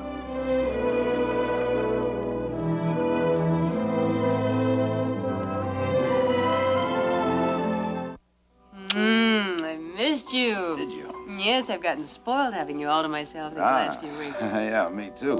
But I'm afraid the honeymoon is over, as they say. Listen, how's Mac? Mac is better. You said last night that you didn't think his concussion was serious. Yeah, that's true. That's true. But Dr. Perlman does want to keep him another day, I think, for observation, just to be safe. But he'll probably get to go home tomorrow. He should, yeah. You would tell me if there was anything really wrong, wouldn't you? Yes, darling, I would tell you. Did you run more tests? Not yet. And he's still conscious? Yes, he's conscious, and his vision has cleared, so there's really nothing to worry about. And he was just talking to a group of people at a dinner party and he passed out? That's right. But Rachel tells me now that he had been hit on the head earlier while he was out sailing with Taylor Holloway. Oh. How's Rachel? Rachel's fine. She's tired, but she's all right. She must have been terribly worried. Yeah, she spent the night at the hospital to be near Mac. She's there now. That's amazing. What's amazing? They are so devoted to each other. I think Rachel would do anything for Mac. I think you're right, yeah. That's just the way we're going to be. Would you do anything for me? You just try me. That's not such a bad idea. Maybe this honeymoon isn't quite over yet. Now listen, What? before you get too carried away, you have several phone calls. Oh, great. Who? Let's see. Ada called asking about Mac, and Cecile, same thing. And, Pat's back. Oh. Yeah, she called to say that she was back from vacation with Alice. And she was also sorry about hearing about Mac. How'd she sound otherwise? Oh, she sounded wonderful, calm and relaxed. I think the whole thing really did her good to get away. Does she want to see me? Wait a minute, here, I'll get that. No, I'll get it. Well, it's probably for me, honey. No, I might as well get used to it if I'm going to be the model doctor's wife. Hello? Oh, yeah, Liz. Yeah, you heard right. We're back. Yeah, what? The honeymoon? Oh, sensational, fantastic, wonderful. Need I say any more? Sounds as if you had a nice time. Very nice. I was just standing here bemoaning the fact that I have to share my husband with the rest of the world again. Well, I was wondering how you'd feel about sharing your husband with the rest of the family this evening. Oh, you having a little family get-together? Oh, I thought it'd be a nice way to welcome the two of you back. And Pat back home. Jim has already said he'd love to come. Oh, well, I'm sure Russ would like that, but let me just check with him, okay? How do you feel about a little family get-together at Lizzie's? That's fine with me. Okay. Russ says yes. Good. What time? 7? How's 7 sound? Oh, 7 it is. I can't wait to hear all about that honeymoon. Shall we bring our slide projector? Well... No, I was just joking. We'll see you around 7. Oh, yes. Has Russ mentioned how Mac is? I talked to the hospital today, and they said that he's doing so well he might be able to go home tomorrow. Yeah, that's what Russ says, and he just got home from the hospital. I feel good about it. We were all very concerned. I know. All right. See you around 7 then. Okay. All right. Bye-bye. Liz is dying to know all about our honeymoon. I'll bet she is. She probably has her questions all written out. I'll bet I know exactly what her first question will be. What? Am I pregnant? Yeah. Yeah. She might be a little more tactful about getting to it, but I bet it's up there at the top of the list. Why don't we drive out to our dream house on the way to see Liz? Well, that's a nice idea, but I gotta have a couple of minutes to relax first. The phone will stop ringing long enough. One way to find out. Almost forgot. What? You have another call. Oh. From Mitch. Mitch? Yeah, I almost forgot with all the family talk that Mitch Blake called. Mitch Blake.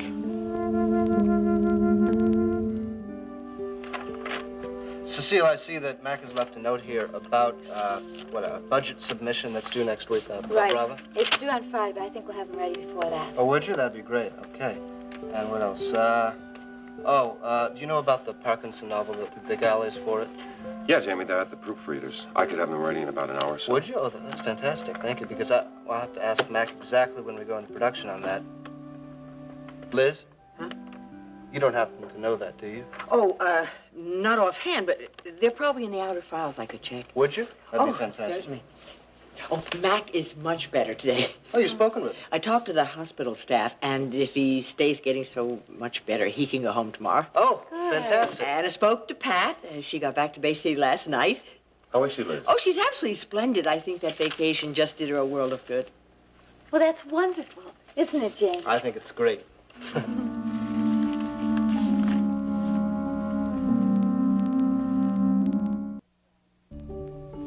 Honey, has Mitch done something wrong?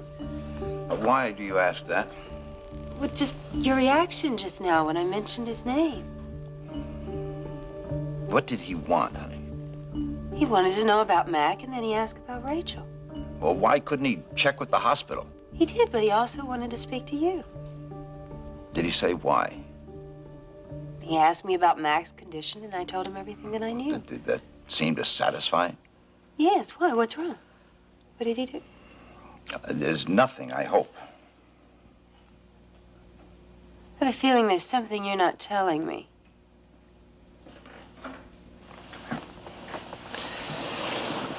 Listen, I don't like keeping secrets from you.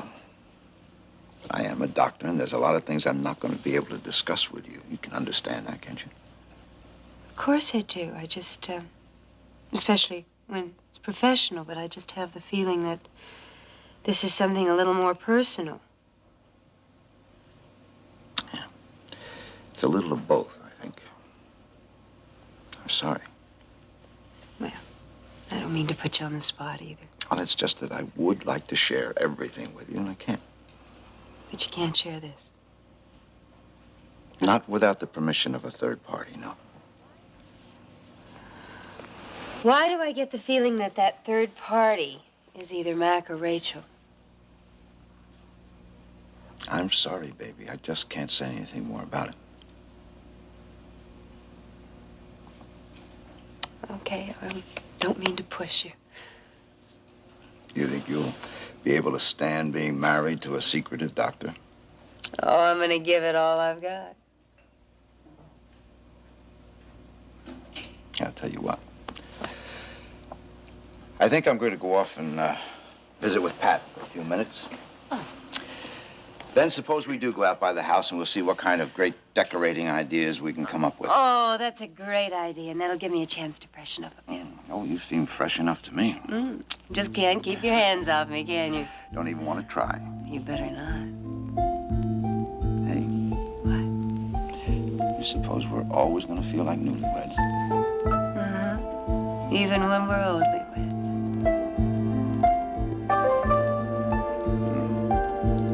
Well, I think, let me see, that's about all we can do until Mac comes back. Okay? Oh, excuse me, Jamie. Yes, Liz? Mac's on the phone. I asked him about the Parkinson dates. He said he'd like to talk to you personally. Oh, really? Great. Thank you. Look, I'm going to go back to my office. Call me if you need me. All right. Thanks for your help. Yes, I'm going to get back to work on that proposal. Would you? Okay. Jamie, do you mind if I stay? Mac said he might want me to take some notes. Great. Good. Good. Thank you. Jamie's doing a Yes, superb Mac. job. How are you? Oh, we're doing okay. Yes, yes. Mac's very lucky to have such a capable person to take over in this emergency. Well, just maybe you ought to point that out to him when he gets back. Jealous?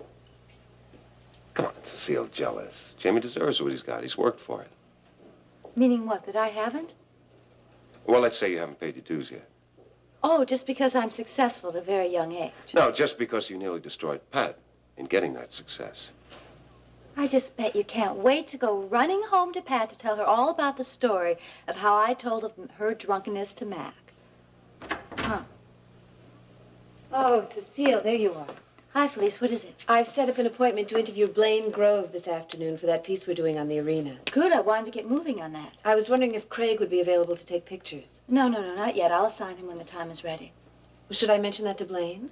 No, don't mention anything. We want to play down this piece as much as possible. If she thinks that we're onto an expose, then she'll just clam up on you.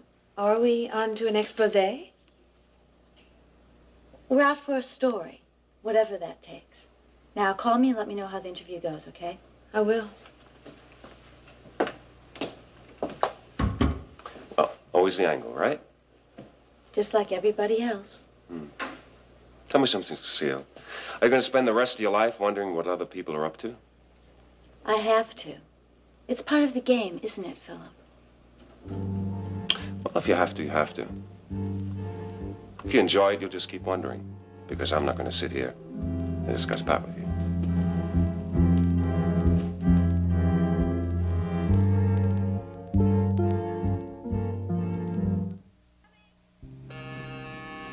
Coming! Hi. Hi, Blaine. Carrie. Surprised? I thought you had left Bay City a week ago. Well, I was supposed to. But I changed my mind and I decided to stay around a while longer. You mind if I come in? I'm sorry. Yes, please do come in. I didn't mean to leave you standing out there. No, it's okay. Actually, I thought that, well, we could have a talk before I clear out of town. About what? You, me, the world. Listen, could I get you something? Like what? Like coffee or iced tea or soda or anything. Oh, no, thanks. Is there something wrong? No, why should there be anything wrong? Because you told me you were going to leave quietly when Jordan took away your job at the arena. Yeah, I did say that, didn't I? Did you change your mind? No, don't worry, honey. I'm not going to make any trouble for you. Well, I don't want you to make any trouble for yourself. That's funny. I really think you mean that. Well, I do. Well, I'm still going to go quietly. Only after we have our talk. Okay. First of all, I think that I want you to know that I don't hold you responsible for me getting fired. Jordan didn't tell me that I was going to take over your job as hostess at the arena. It doesn't matter. I thought that you were going to have a big promotion on the West Coast, Jordan said. Well, so, how's it going so far? You like being hostess for him? Yeah, it's great. I really do. I love it. I felt like that at first, too. You really think that you're going to go someplace, right? And you're meeting all these important people. How long were you working with Jordan? Well, the arena's been open only a few months, and before that, we were together in Vegas. So how's it going out there? I asked you that before, didn't I? You did, but it's okay, really. So I bet you have a whole closet full of new clothes to wear, don't you? Yes, Jordan bought me some new dresses for the job. How did you know that? He likes to splurge on all his girls. Well, I only wear those dresses to the arena. I know. So how about the customers? Have you met any big shots yet? A few. They're very nice to me. So you love it, huh? Yeah, I guess I do. And what about Jordan Scott? What about him? You love him, too? I don't think I know how you mean that. How do people usually mean it? Well, he's my boss. I guess I have to like him to work for him. Well, he wouldn't have it any other way. So tell me, what do they have in mind for you out on the West Coast? You're really anxious to change the subject, aren't you? Carrie, I really don't think there's anything I can say about Jordan Scott. Oh, but there is, Blaine. There is so much more to say about him. You're afraid to, aren't you?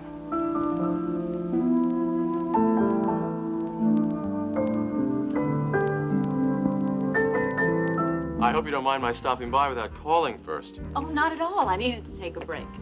You know, I'm surprised to catch you at home. I thought that you'd be slaving away over at those Bravo offices. Well, normally I would be. But today I have a deadline on the East fashion layouts, and I need to get away from some ringing telephones.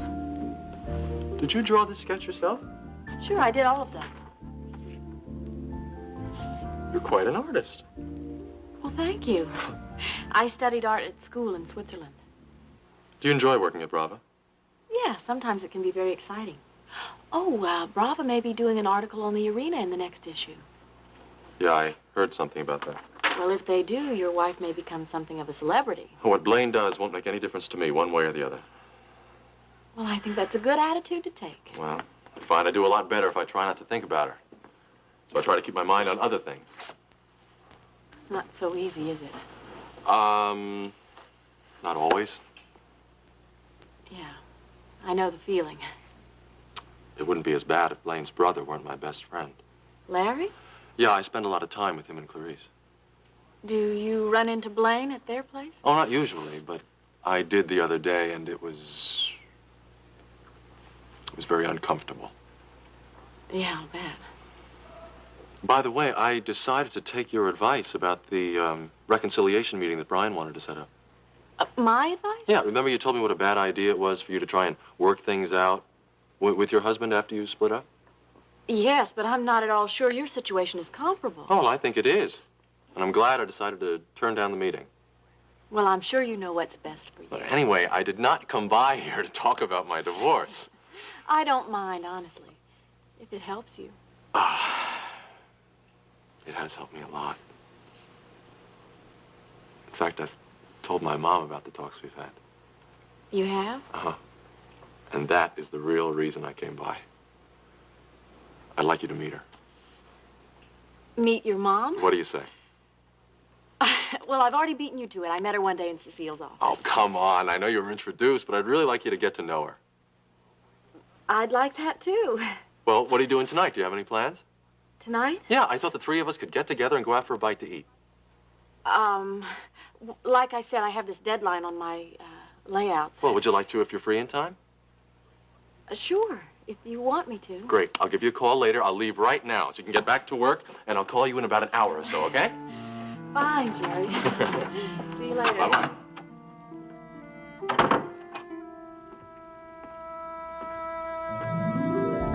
Am I ready for this? I was scared to talk once, so I understand. Understand what?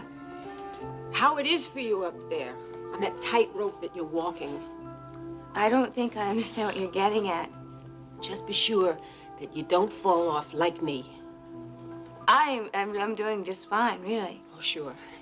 You think that all you have to do is just stay out of trouble. Well, I've gotten very good at that. Let me tell you something. When you work for Jordan Scott, you are in trouble right from the start. I don't really think that we should be having this conversation at all. Nothing that you say will get repeated. That's just it. I don't have anything to say about Jordan or about my job. Can't you trust me? Just a little bit. I hardly even know you. Blaine, I am trying. I'm trying to help you. But I can't do that. I can't. I'm sorry. I can't talk to people that I don't know very well. Please. I can't do that unless I know exactly what you feel about everything. Especially Jordan Scott. What's the matter? If that's Jordan, please. It's not He's Jordan. Gonna kill me. Relax, it's no, not I'm not Jordan. supposed to be in Bay City. No, there's somebody coming to interview me No, for a how magazine. do you know? They have an Please, appointment with me right please. now. No, Listen. no, please. You have to hide me, Blaine. And please, don't tell him that I came to talk to you. No. Would you just relax and listen to me for a minute? It's not Jordan. He is not here. I have an appointment with somebody. No. Just relax, okay? I have an appointment with somebody. That's who it is. It's from a magazine. It's not Jordan Scott. Hi. Hi. I guess you weren't expecting me. I thought you were Felice from Brava. She hasn't come yet? No, she's gonna be here any minute, though. Why don't I keep you company until she comes? And maybe she'd like to ask me a few questions. Good idea. I'm sure she'd really appreciate that.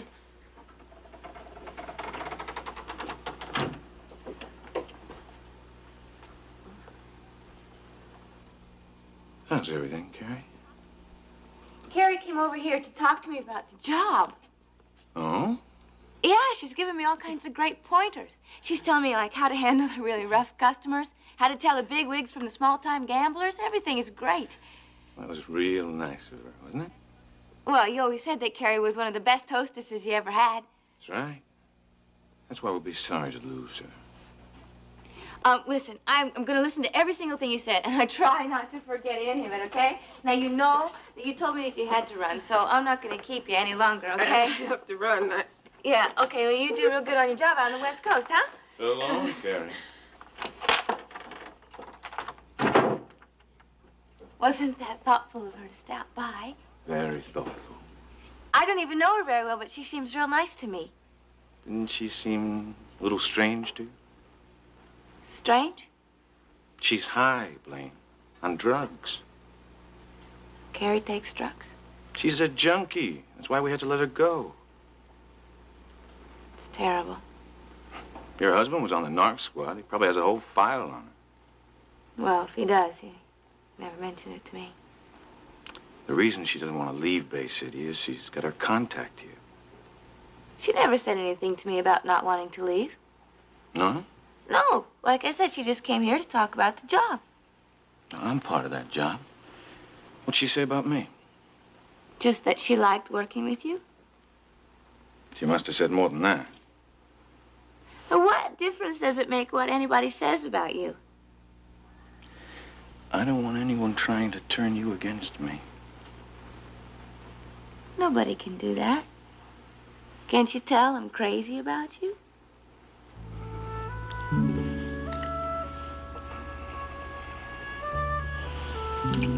And I'm crazy about you. Did you know that? I don't think I had any idea about that.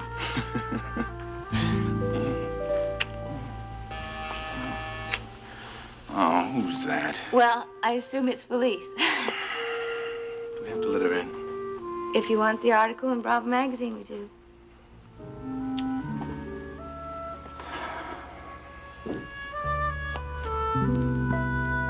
Hey, you look terrific. Oh, thank you. How are the chords? Oh, they're still there. Did a little vocalizing every day while we were gone. You know we've got a lot of work ahead of us. Oh, now you sound like Jason.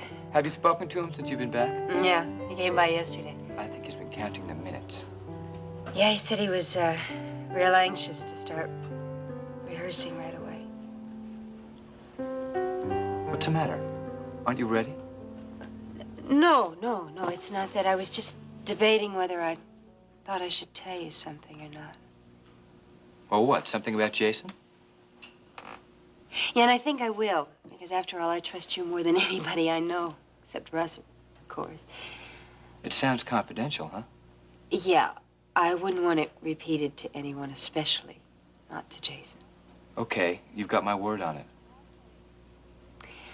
Well, last night between shows, Cindy Lee came over to warn me against Jason. Well, that's not the first time she's done that. No, but somehow she seemed different. She was really upset, and she said she'd had it with Jason, that she was going to get away from him, and she thought I should, too. Cindy Lee's always been a little jealous of you, that's all. Oh, I don't think it was jealousy. I mean, why, if she wants to get away from Jason, why would she bother telling me? Because she's got her own axe to grind. And I know he's been awfully hard on her. Hard isn't the word. You know, Jason makes demands on everybody he works with, but Cindy Lee's been like a lightning rod for all his frustrations about you and Russ. Julie, was he really that upset about my marriage? I think you know how he felt about it. Yeah, I guess I do. You know, when you and Russ left on your honeymoon, I thought he was going to go nuts. Cindy Lee baited him a couple times, and he really let her have it. I knew they couldn't keep working together. Well, maybe she'll be better off without him. What about you? Can you hold your own against Jason? Of course. Jason and I understand each other. Well, you used to call him your Svengali. That was a joke. Yeah, but there was a little bit of truth in it, and the truth is that Jason wants to control you. But he can't. Especially now that I have something in my life besides my career. Being married does make a difference, huh? Ah! We were just talking about you, my Hey, darling. Julie. How you doing? Hey, welcome home. Thanks. It's good to be back. How was that? Pat is just fine. She's wonderful. That trip to Chicago did her a world of good. Good, I'm glad to hear it. I better be getting back to the club. No, don't let me run you off. Were you guys rehearsing or something? No, we were just visiting, that's all. Don't forget, we have a date to go out and see our dream house. Now, how could I forget that? Bye, Tracy. Bye-bye. Thanks for coming by. So long, Dooley. So long, Russ. Bye. So, Pat was really in good shape? Yeah, just terrific. I know that's a load off your mind. Yeah. You ready to go? Yeah, just have to get my bag. Good, come on. I got the car parked right out front. Okay, all right. Oh, hi! Whoa! Hey, darling, what's the matter? You got dizzy or something? Come on, No, Can you get up? yeah. Your clumsy wife just got her foot caught here. Well, watch yourself there. My clumsy wife just gave me an awful start. Oh, why, Dr. Matthews. What? Were you afraid that Dr. and Mrs. Matthews were about to become Papa and Mom Matthews? Maybe on the way we better stop and pick up a jar of pickles, huh? Just in case you get a midnight craving. Just in case, huh?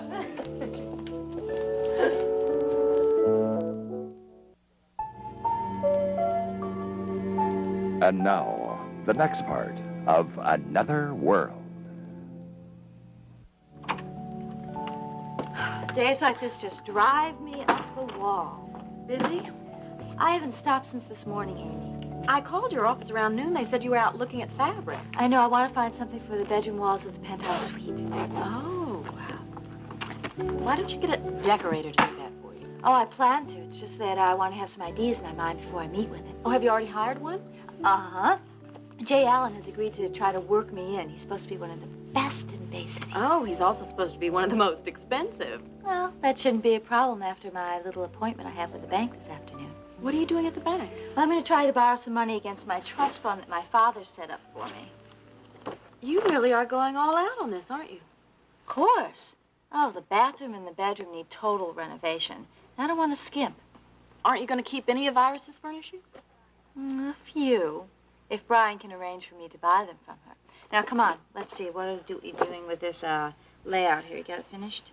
Cecile, I'm afraid I'm going to need a little more time on this layout. You didn't run into any trouble, did you? Let's just say I had a little interruption. Oh, Amy, the whole reason for coming here was so that you could get away from any interruptions. Well, this interruption followed me here. Why do I get the funniest feeling that this interruption was a welcome one? Could be. Jerry Grove. You got it. Ah, I hope he didn't take up too much of your time. Unfortunately, no, he didn't. Why's that? He didn't want to keep me from my work. Oh, well, that's very thoughtful of him. Too thoughtful. And he wants me to meet his mother. But you've already met Margot. I pointed that out to him. But he thinks we should try again. Can you believe it? Oh, I can believe it. But is it worth it? That's the question, Amy.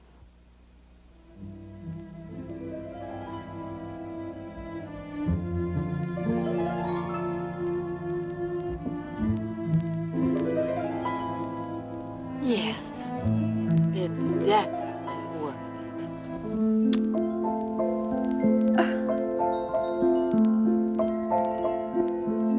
So, how was Chicago? Chicago was wonderful. You look wonderful. Oh, thank you very much. I feel terrific. Well, what did you and Alice do? Oh, lots of things. When it was warm, we went to the beach.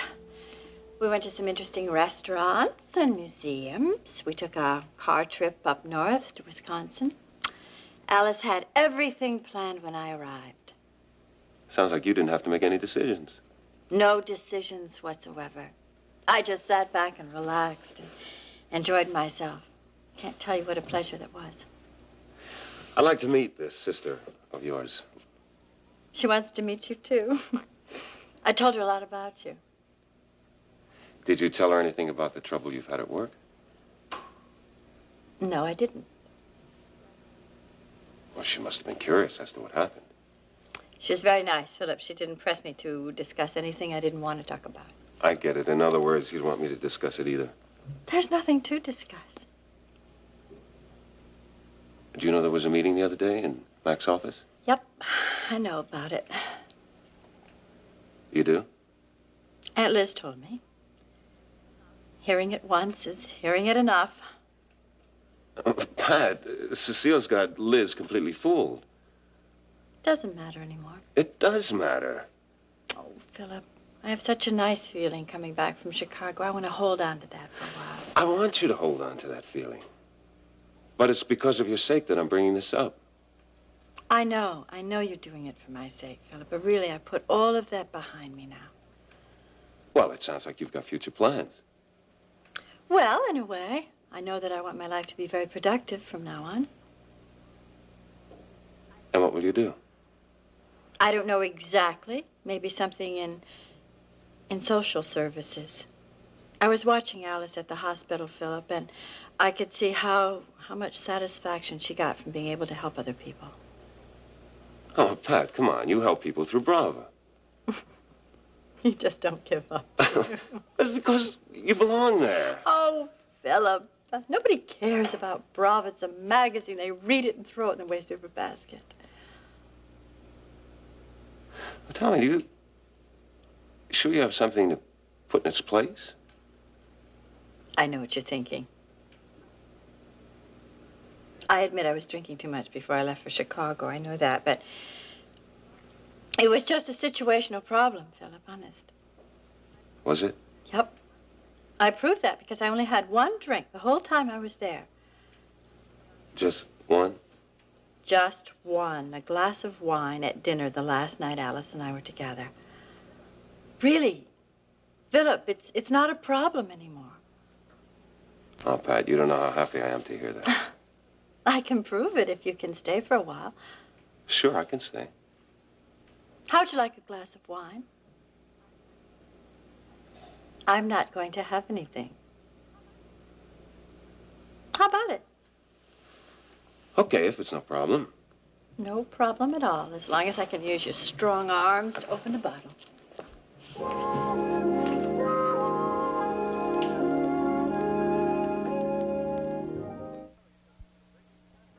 Well, are you gentlemen going to break us tonight?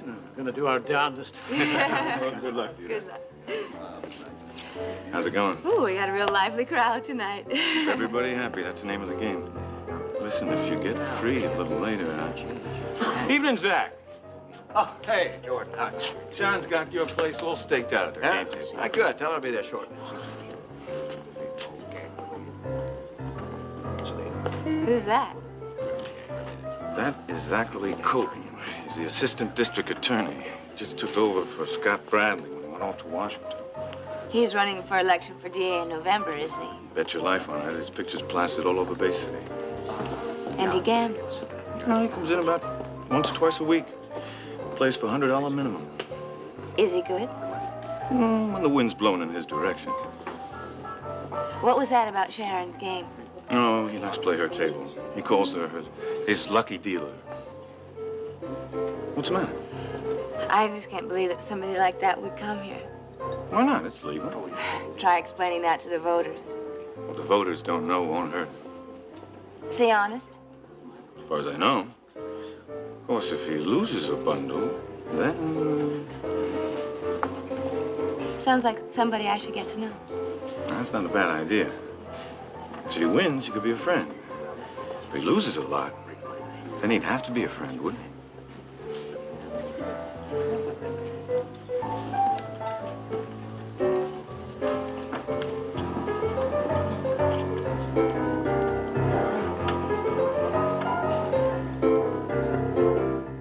Stir continuously.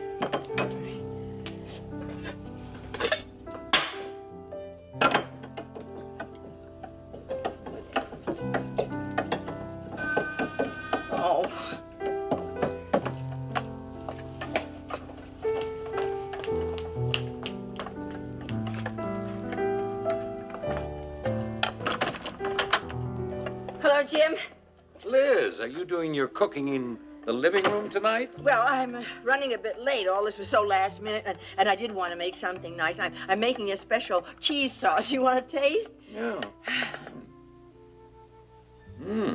Good.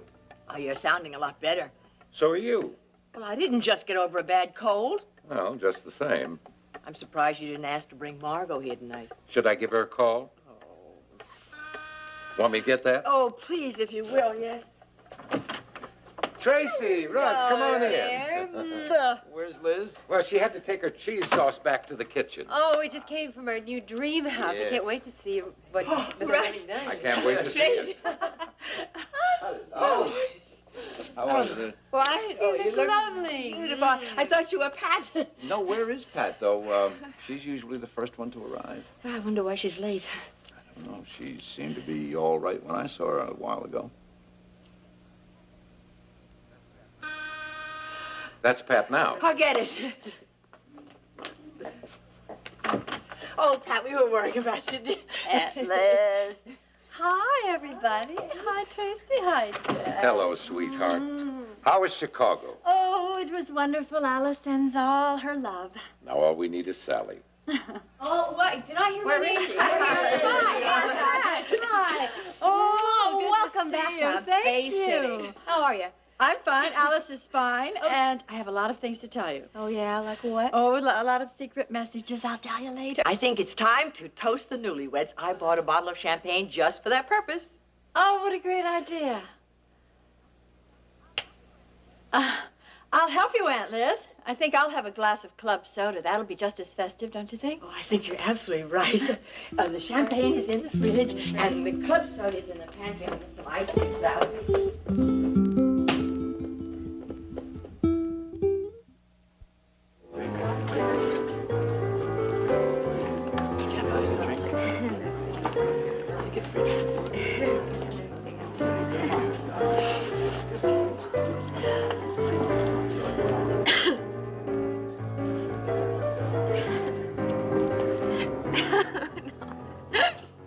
I'd say you have as much fun as some of your customers here. Oh, don't tell anybody, but it's all part of my job. Yeah.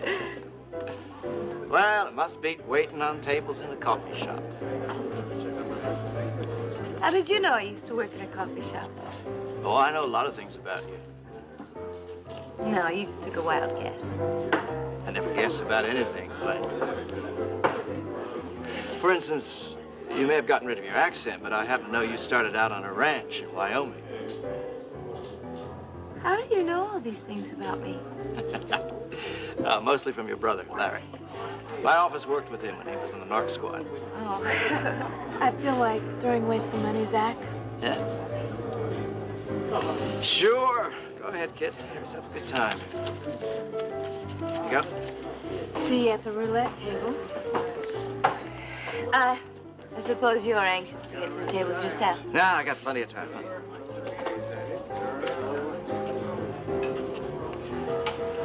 So, what else do you know about me? Well, I know you're married. Have you met Jerry? Yeah, I spoke with him a couple of times. He's in law school now. That's right. Yeah. The men on the force say he's a bright guy. Should make a pretty good lawyer. He should have his degree in a couple of weeks. Yeah, well, good.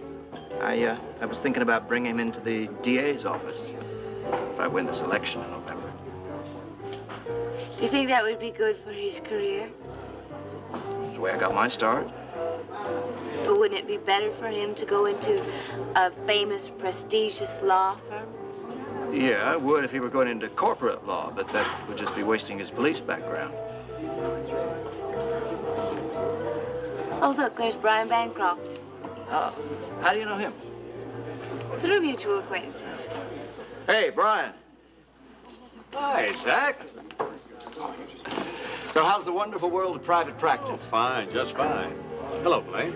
Hello, Brian. Oh, this is the first time I've seen you in your new surroundings. You look very attractive. Thank you. May I show you around? No, as a matter of fact, I didn't come to participate. I'd like to talk to you.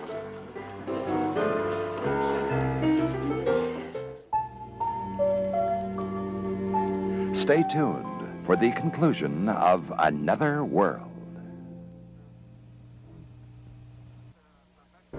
What, is this a professional visit? Well, you might say that. I'm acting as Blaine's attorney. He's handling my divorce from Jerry. Ah. So that's the way things are. Well, I gotta tell you, you got yourself one of the best lawyers in town here. Well, I'll leave the two of you alone, huh? Oh, look, we can go somewhere else. No, I should check on the young lady that I brought here tonight, see how much damage she's managed to do. Right? We'll see you later, Mr. Cole. Brian? Bye, Zach. Well, how are you, Blaine? I'm fine. Are you still determined to go through with this divorce? Yes, I am. I wish I could change your mind. You can't. I think that you and Jerry would have been very good for each other. That's why I'd like to see you fight for your marriage. Well, maybe it's just not worth fighting for. Oh, I don't believe that. I thought lawyers were supposed to be like doctors and not get involved in their clients' business. We are human. Hey, I am on top of the world. What more could I ask for? Well, you might start by asking yourself, what kind of world are you on top of?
Join us each weekday at this time for the continuing story of Another World.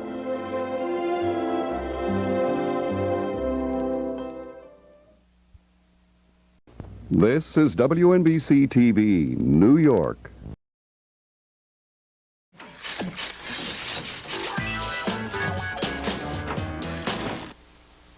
From the Chuck Barris stages in Hollywood, California, here come the newlyweds. Yes, it's the newlywed game. And now let's meet our newlywed couples for today. Couple number one. Excuse me. Couple number one. Married just 12 months, Janice and Dana Duvanich. Couple number two, married just 8 months, Kathy and Mark Zimmer. Couple number three, married just 7 months, Sydney and Donald Willis. Couple number four, married just 9 weeks, Andrea and Larry Barbro. Those are our newlyweds for today, and here's your host, the star of the newlywed game, Bob Eubank. Thank you very much and welcome to the Newlywed Game. Well, seated behind me are 3 newlywed husbands who were married in the traditional fashion. And then there's one newlywed husband who was married under the tribal rights of the Let-You-Go Indians. This guy's no fool. You see, this marriage contract will let you go out with the boys every night of the week, as long as you've got the will and the wampum. We'll be right back to start your engines right after the smoke signal from our sponsors. They're doing right. Get ready for the real deal with Game Show Network's Let's Make a Deal-a-thon, a week-long party hosted by Jeffrey Ross.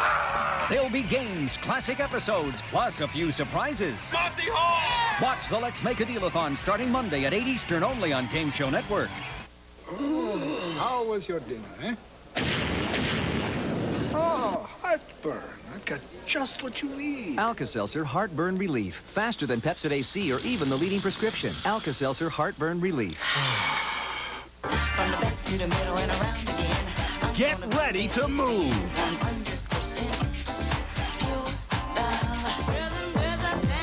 It's time to submit to the rhythm. With Pulse, 2 CDs or 2 cassettes of nonstop throbbing energy.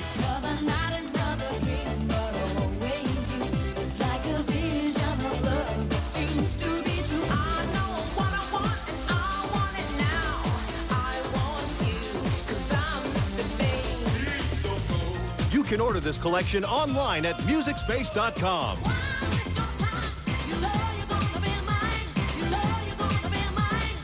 This is the perfect party collection with over 2 hours of pulse-pounding beats.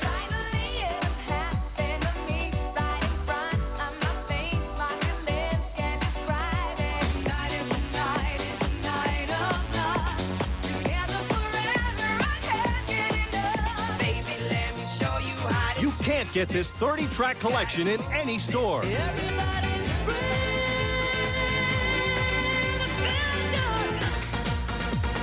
From techno to house, every song on Pulse is guaranteed to make you sweat.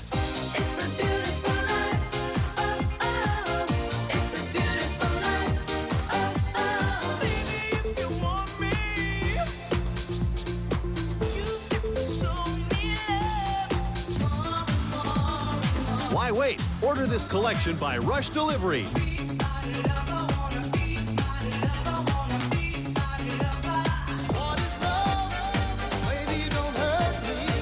Feel the pulse and get it now.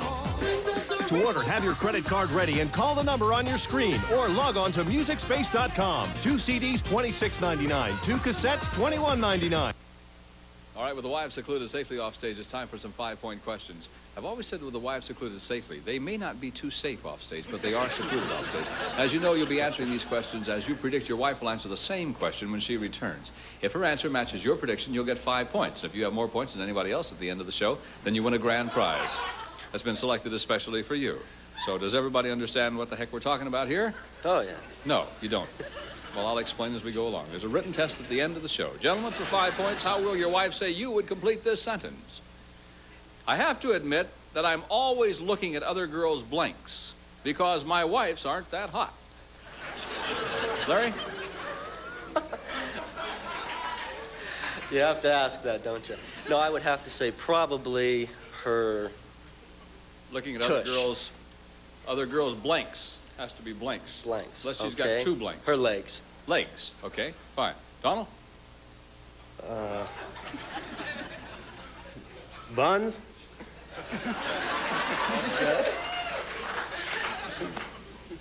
Tushes. Yes. Mark? Oh, I never look at other women's. You're a liar, Mark.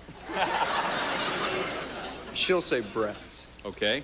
Dana? I'll have to say legs. Legs. Next question, gentlemen. What will your wife say it costs the 2 of you to live per month? Donald? $600. $600. Mark? Everything we earn, $750. $750. Dana? $500. $500. Larry? $1,500. $1,500. Okay. Last of our 5-point questions. Gentlemen, what will your wife say is the funniest or most unusual thing the 2 of you did in the romance department on your honeymoon? Mark? Slept. Slept. I guess. Dana? Watched cartoons. Okay, can I hold it just for a second? This is romance department. Can I back up to husband number 2? I want to make sure everybody understands. Okay. Mark, this is the funniest or most unusual thing you've ever done in the romance department. Now, if sleeping is romantic to you, then I can take your answer, but I want to make sure you understand the question. On your honeymoon, yeah. I mean, I can take your answer, okay? But I just want to make sure you understand it's in the romance department on your honeymoon.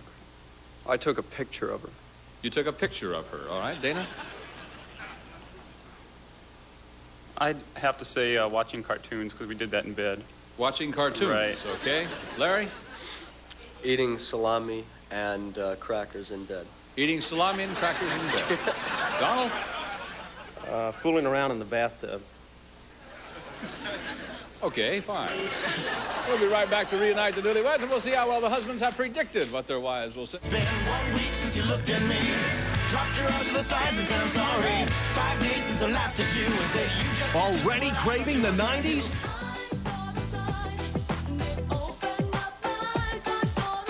Then don't hesitate. It's time to get your fix. With Billboard Top Hits of the 90s, over 2.5 hours of the biggest hits of the decade on 2 CDs or 2 cassettes.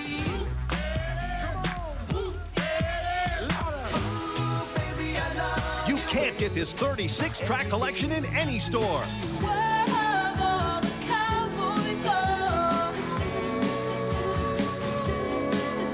These are the hits from the decade that brought us internet millionaires, Bubba in the White House, and the greatest music of all time. I'm a bitch, I'm a lover, I'm a child, I'm a mother, I'm a sinner, I'm a saint. I'll be there for you.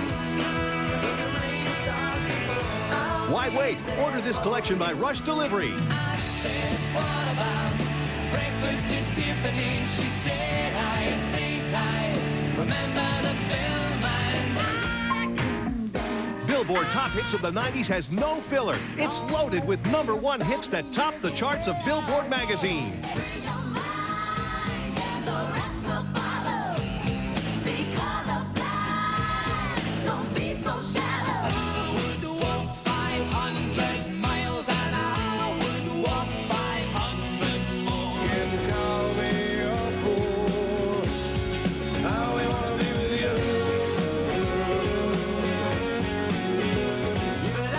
The 90s will always rule. Get Billboard Top Hits of the 90s now. I smell sexy. To order, have your credit card ready and call the number on your screen. 2 CDs, $26.98. 2 cassettes, $21.98. Rush delivery available. Welcome to Jillian's. Hi, the name is Monty Hall. I'm here for the Let's Make a Deal-a-thon, the week-long party celebrating the premiere of Let's Make a Deal on Game Show Network. Sorry, not on the list. Tell you what, let's make a deal. I'll give you all the money in my pocket if you let me have a look at what's behind that door. Go for the money. Let's Make a Deal-a-thon starting Monday, August 27th at 8 Eastern. Here you go. Okay, gentlemen, we've recorded your predictions on cards and now have them in your laps. Every time that your prediction matches your wife's answer, you'll be given 5 points. And the one couple with the most points at the end of the show wins a grand prize that's been selected especially for them. So, ladies, welcome back. Here's your first question. Girls, how did your husband complete this sentence? He said, this is him talking now, I have to admit that I'm always looking at other girls' blanks because my wife's are not that hot. Janice, he's always looking at other girls' blanks because yours aren't that hot. That's what he said. Legs. Legs, all right? He said, I look at other girls' legs. That's right. All right. Do you catch him peeking quite often? No. Never. Kathy. Boobs. Oh. Mark said, boobs. That's right. Yeah. Does that bother you that he stares at other girls? Well, I don't have anything to speak of, so I may as well. I caught him staring at wife number 1 a minute ago. I just wondered if Oh, he did? that upset you. Sydney? Boobs? Whose? Oh, well, okay. He said buns.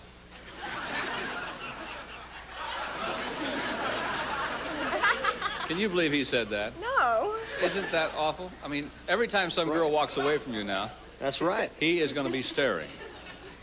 Buns is the right answer. He stares anyway. He does. He's a pervert, isn't he? I can tell. The minute he sat down, I could tell. Andrea. Tushies. Tushies. All right, he said, card for me, please. He said legs. Well, man, I thought you liked my legs. I love your legs. But why did you say that then, dear? I said your tush first, Then why didn't you? but they wouldn't take it. No, you said tush, and I said things. Yeah. And then you didn't say tushes. See? I see. He tried to make me look bad, see? I'm not, Gosh, next question. Girls, what does it cost the two of you to live per month? Kathy? $750. $750. He said $750. That's right. Hey, ease up. This is just a 5 point. We'll take all We we need can get. everything. All right, Sydney. $600. $600. He said $600. Sure. Andrea. $1,500. $1,500 is what he said. You bet. Janice? $1,250. $1,250. Dana said $500. Honey, We use your paycheck every month. We live from paycheck to paycheck. yeah, but you said we can live on love. I mean, I was going to say nothing, but... But you don't give it.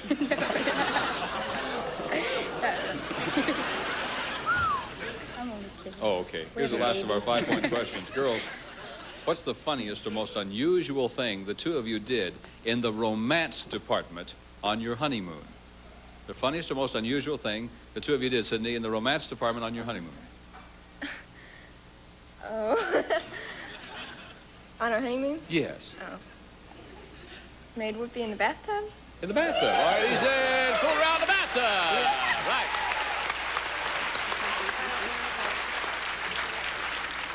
Andrea? Made whoopee by the beach? Oh, you did. We did. He said that you ate salami and crackers in bed. He's a real romanticist, isn't he? Wonderful. Yeah. Janice, Is it on our honeymoon or wedding night? on your honeymoon, yes. Oh. The funniest or most unusual thing the two of you did in the romance department on your honeymoon. We got drunk in the bedroom. You what? We got drunk in the hotel room. You got drunk? Yeah, he bought a bottle of wine. Does your mother know you got drunk? She knows, right? She was too. Her mother was drunk, too? Yeah. The whole family was drunk. Just about. I see. Dana said, you watched cartoons. That was the next day. Well, there's our When- honeymoon. You That's all we watched did was sleep and watch cartoons. I'm you sorry. wanted to So am I. sleep. I didn't want to Kathy? sleep. Well, we were we were hungry and we were running out of money. And so I went and I got us some takeout fish and we went in our bedroom and ate fish and got sick. So our romance department Sounds died. fun. Mark said the funniest, most unusual thing you did was he took a picture of you. What a bad answer. I couldn't think of anything. He said it was a bad You picture. took a picture. That's all you did. That's all you did during our whole honeymoon. He's a photographer. Takes pictures of everything. He has me pose all the time. Everywhere we go, he has me pose. with No, we clothes. don't want to buy anymore. Okay, we'll be back with the wives to see how well they predict what the husbands will say right after this message. Starting Monday, celebrate the premiere of Let's Make a Deal on Game Show Network with the Let's Make a Deal-a-thon, a 5-night party hosted by comedian Jeffrey Ross. Classic episodes, outrageous games, plus a few surprises. The Let's Make a Deal-a-thon Monday through Friday, starting at 8 Eastern, only on Game Show Network.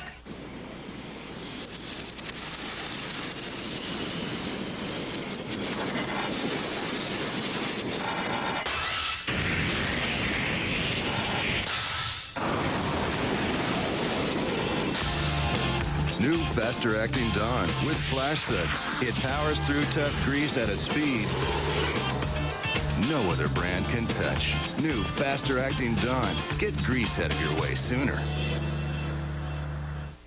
Unbelievable. Ben Stein's mad. We're talking money here. He lent his Tupperware to his neighbor and she lost it. That wasn't very nice. Ben, you should have lent her Gladware. Gladware containers wash, microwave, and have a super tight seal. And because you get all this Gladware for the price of one Tupperware, you won't get mad if you lose one. Smart lady. I'll go with the Gladware. Don't get mad. Get Gladware. All right, ladies, now it's your turn to predict what your husbands will say. And remember, each of these questions will now be worth 10 points. So here's our first question for 10 points. Girls, will your husband say your house or apartment is genuine or an imitation? Your house or apartment, Sydney, is it genuine or an imitation? It's genuine. It's genuine. No kidding. Kathy? Genuine. Really? It's really cute. Oh, that's I've never fine. seen anything like it. Good. Janice? Imitation? It's an imitation, right. Yeah. Andrea? Genuine. It's genuine. Next question, girls. What will your husband say is the very last thing he said to you during a whoopee session that had absolutely nothing to do with whoopee? It's the last thing he said to you, Kathy, during a whoopee session that had nothing to do with whoopee. He asked me what we were going to say on the newlywed game. He asked me what questions we were going to answer and how we were going to answer them, and if that's we were going to win. That's a bunch of statements. Give me one statement then. All right. He asked me how we were going to answer our questions in the newlywed. How are you going to answer your questions in the newlywed game? Not so well, I can tell you. No. Janice? Is Amy all right? Is Amy all right? Yeah. Andrea? That whoopee session was going to be the one that we would refer to. No, this has absolutely nothing to do with Whoopi. Oh, nothing. Okay. Yes. The questions that we'd be asked on the newlywed game. What questions do you think they'll ask us on the newlywed game? We didn't know. We had no idea. You're not supposed to know. I mean, you want me to say a question? No, I just want to know the last thing he said to you. Is that your answer? Did he say to you, I wonder what questions you're going to ask us on the newlywed game? No. Okay, can I change my answer? Can I change Yes. it? Can I change it? Sure. Okay, what are we going to have for breakfast? What's for breakfast? He is a romanticist, isn't he? Okay. Sydney? What time is it? What time is it? Last of our 10-point questions. Girls, in what year will your husband say television was invented? Janice? 1950. 1950. Andrea? 1930. 1930. Sydney? 1960. 1960. Kathy? 1950, but I'm probably 1950. wrong. All right. Feel a little old, folks? 25-point bonus question. Girls, will your husband say that most of the heat inside your house or apartment comes from above or comes from below? Andrea? Comes from above. Above. Sydney? Comes from above. Above. Kathy? Comes from below. Below. Janice? Below. Below. Ladies, thank you very much. We'll be back with the husbands to compare answers on the newlywed game in just... Hey, nobody makes ribs like me and my KC masterpiece. Molasses, garlic, spices. It's the only barbecue sauce in my kingdom. All right, Your Highness. Well, in here, the queen rules with KC Masterpiece marinades. These people know good flavor. Seasoning, spices, every bite explodes with great taste. KC Masterpiece, barbecue sauce, and marinades. Try delicious new honey Dijon and lemon pepper. Oh. You clean the plate. It's gone bye-bye. I want to do more than just fight a few signs of aging. I want to stop it in its tracks. New Total Effects with UV protection. Fights 7 signs of aging and helps prevent UV damage to collagen and elastin. Total Effects from Olay. Now with UV protection.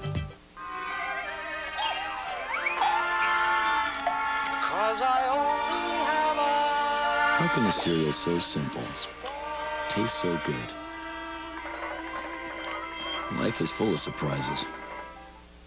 Now, gentlemen, let's see how well your wives have predicted what you will say. Remember, these questions will now be worth 10 points. And here's our first one. Gentlemen, is your house or apartment an imitation or genuine? Your house or apartment. Now, think about that one, Mark. Is it an imitation or is it genuine? Well, it's pretty old, so I'd say it's genuine. It's genuine. She says that it's genuine. Yes. Good, right on. Good. That was good thinking. Oh, I know. Always. I know. Pretty Boy, smart, you're a aren't you? romantic devil, aren't you? 10 points and he just turns on. Donald. See what he does with 25. I'd say it's imitation. Imitation. She said your house or apartment is genuine. There's so many other ones around just like it, so it's an imitation. It's genuine. It is genuine. We have our tapestry. Nobody has tapestry like we do. I have a Ours tapestry. is genuine. Yeah. Not like ours. Oh. We've got a picture of... Ours is genuine. You get yours at Akron? Is ours what? Did you get yours at Akron? No. No. Oh, I guess it's not like mine. Larry?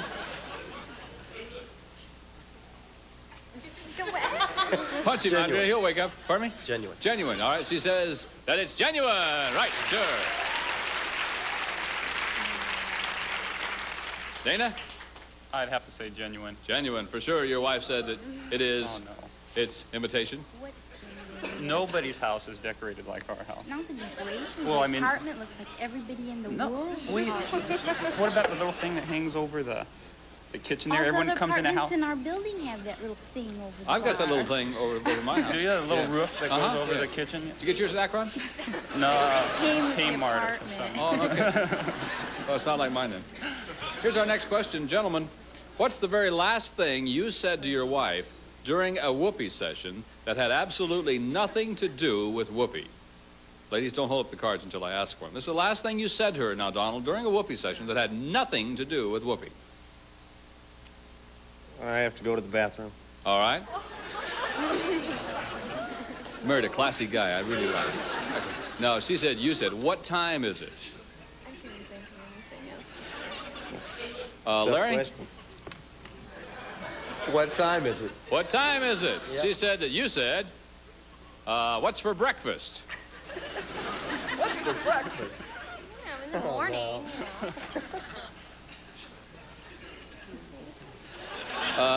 Dana. I can hear the neighbor coming home. I can hear the neighbor coming home. Janice said that you said, right in the middle of a whoopee session. Me every single night. Oh, He wakes me up 3 in the morning. true. Is Amy all right? Is Amy breathing? Who's Amy? Our baby. Why doesn't he get up and check? I gotta Because get up he thinks for he's work. the king. I get up with him in the morning and everything. And he won't get up and check the baby? No. I will once in He'll a while. say, honey, Amy's crying. Well, as long as he's awake, why does he wake you up to go see the baby? If he's awake, he could go look. I don't know. Or sometimes he stays up all night. 'Cause, oh, I was afraid she wasn't breathing. Oh, I worry. He's a concerned father. Right. Yeah, but, he accuses me of being a bad mother. He No, said, no, Did you no. cover her up? Yeah. Did you put the covers over her face? Yeah. Dana. Put the covers over her face. I just want to make sure she didn't put the covers over her face.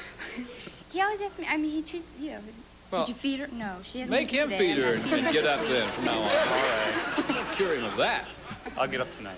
Oh, I hope so. You bet you will. Who made your shirts? Kmart. Sears. Sears. Sears and Roebuck. I got mine in Akron. Mark? Ohio, yes. Akron, Ohio. Mark? What I said or what she said? When? I forgot the question. Oh. It was a long time ago. The question is, what's the last thing you said to your wife during a whoopee session that had absolutely nothing to do with whoopee? Wake up.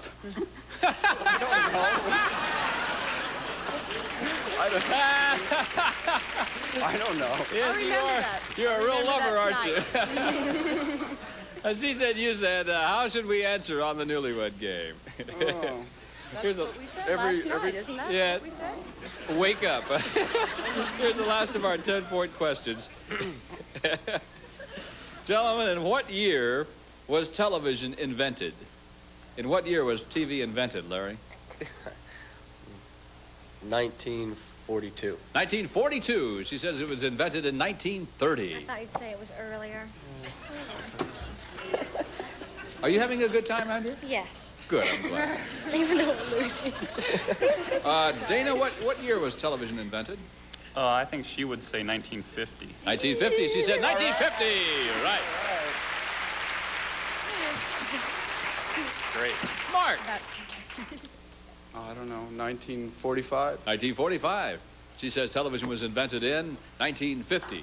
I wasn't born in 1945. You were born in 1950. I know, but I was born in the 50s. So I would Oh. think 1950. I don't know anything about TV. I hardly watch it. How would I? Well, I what watch the Newlywed Game. Yeah. Boy. Well, scared me to death. Well, that was a good answer. Donald? She'd probably say something 1960. 1960. She said 1960. Gosh, Donald, nice guess. We'll be right back with our 25-point bonus question to see which couple's going to win the grand prize right after this message.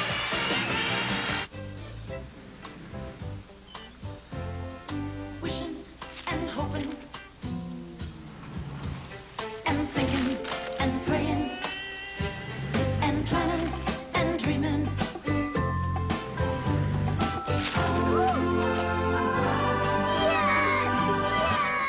Showing that you care. Lunchables, make fun of lunch. And now, make fun of snack time too with new Lunchables Fun Snacks.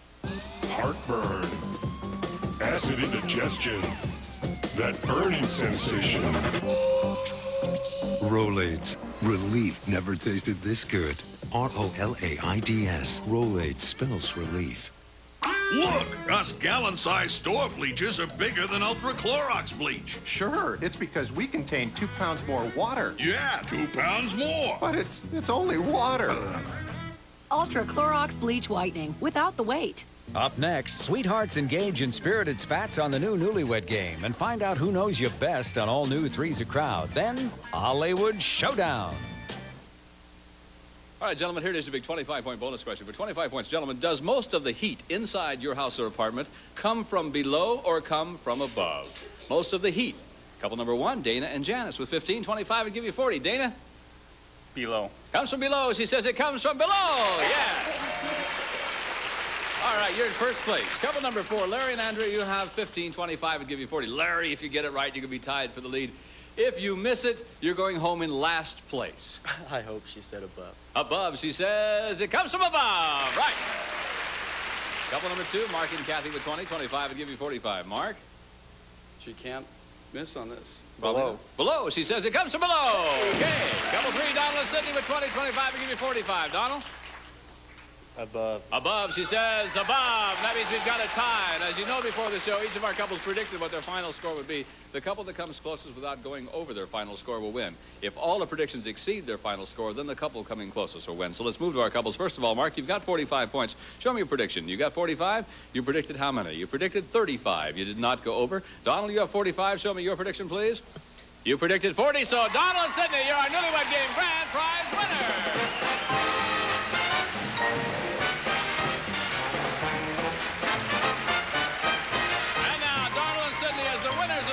Game. Here's the special prize chosen just for you. Your very own brand new quality crafted piano. That's right, Sidney Donald. You've won this beautiful Italian provincial walnut courier piano. From Southern Highland Craftsman, featuring Courier Coat, the exclusive finish that protects against scratches, scrapes, and water damage. But there's more, Sidney and Donald. You'll also make beautiful music together with these brand new His and Hers mopeds. If you've traveled Europe, you'll know and buy Saks, the European standard for quality leisure products, because quality counts. Saks. Indoor and outdoor entertainment, all yours from the Newlywed Game. Donald and Sidney, congratulations to you for being our winners on the Newlywed Game. Thanks to all of our couples, and thanks to you, too. I'm Bob Eubanks. Hey, we'll see you next time. Goodbye for now. Welcome to Jillian's. Hi, the name is Monty Hall. I'm here for the Let's Make a Deal-a-thon, the week-long party celebrating the premiere of Let's Make a Deal on Game Show Network. Sorry, not on the list. Well, that can't...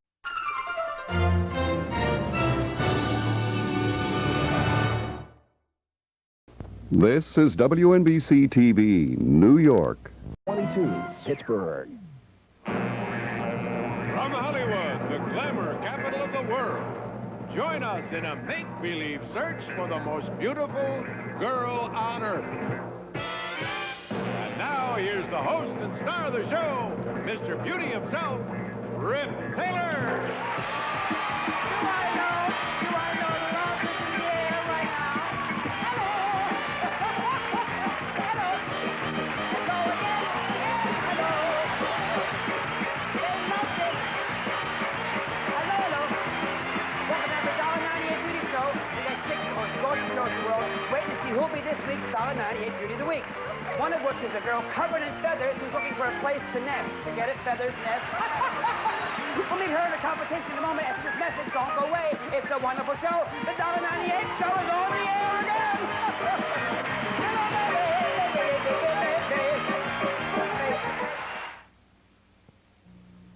Destroying a mirror means 7 years bad news.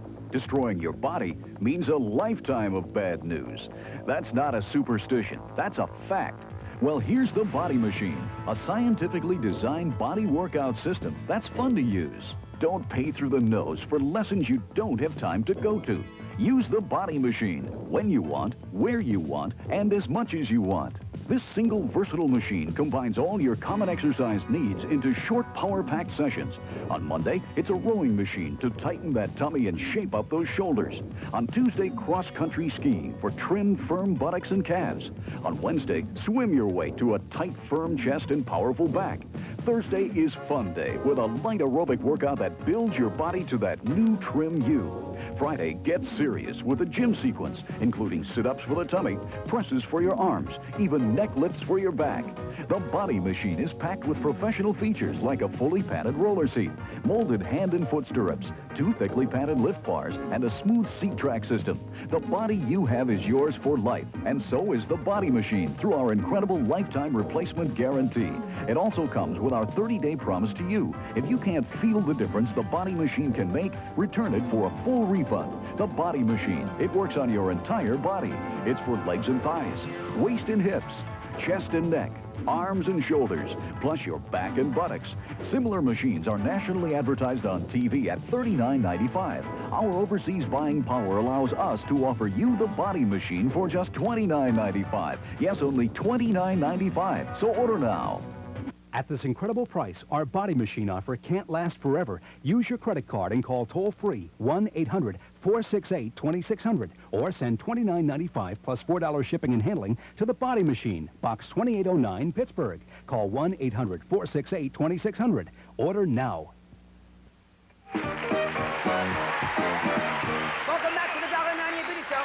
Now meet our wonderful celebrities. First, a very talented and funny guy who comes into our homes every week as a regular on the new popular TV show called Dance Fever. You know his face. We love him. Freeman King is here! Hello, Freeman! And now the next girl, she is what you call family to us here. She is a star, this singer, this lovely little girl. She is our Patty Andrews, my darling, is here, Patty Andrews! A warm welcome for a guy. He's an outstanding athlete and a wonderful person. He's friendly, lovely person. Don Ford, Los Angeles Lakers. He's here now. Don Ford is here. That's Don. I mean, our candidates for the coveted title of $1.98 Beauty of the Week. Here is candidate number 1. Candidate number 1 is Suzanne Vegas. She's 24 years old, and she's from Teaneck, New Jersey.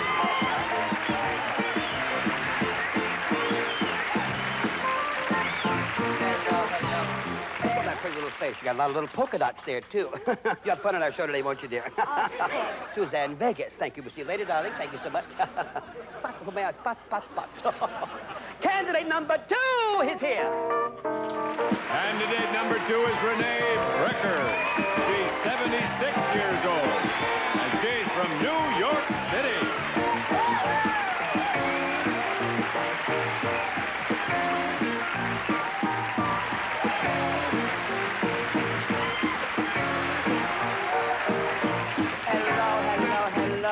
Hello. Renee Brecker, New York City. You're not shy, are you, dear? You're shy about $4. See you later, darling. Have a good time. Cute little thing. Now, candidate number 3. Candidate number 3 is Gracie Hill. She's 21 years old, and she's from Greenwood, Mississippi.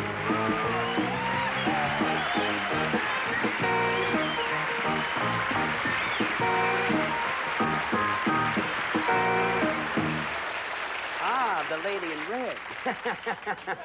You'll enjoy this show today, dear. Have a good time, Grace. Marvelous. Candidate number 4. Candidate number 4 is Diane L. Worson. She's 23 years old, and she's from Palo Alto, California.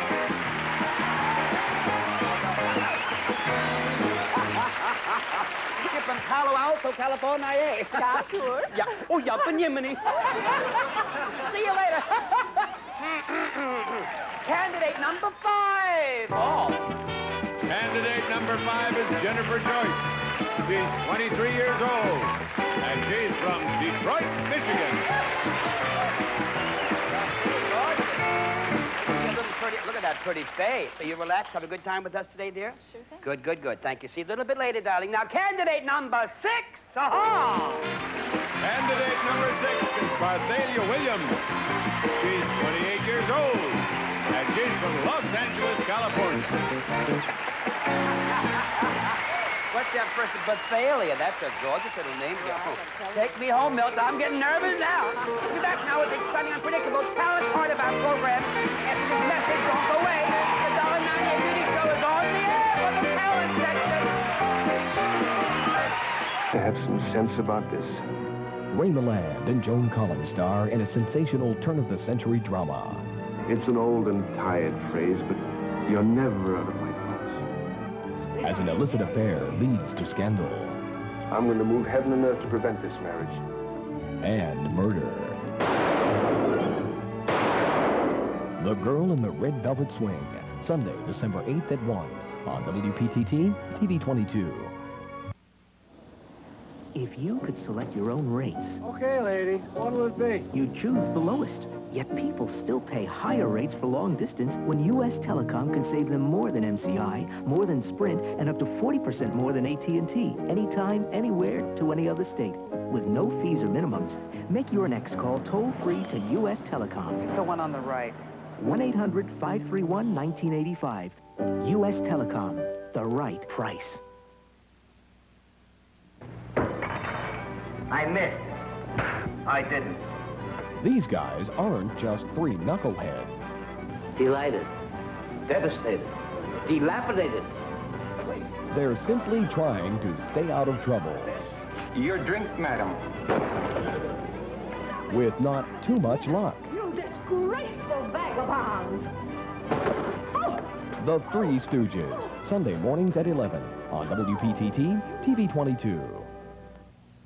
Hi, I'm Mel Blunt. And I'm Eddie Edwards.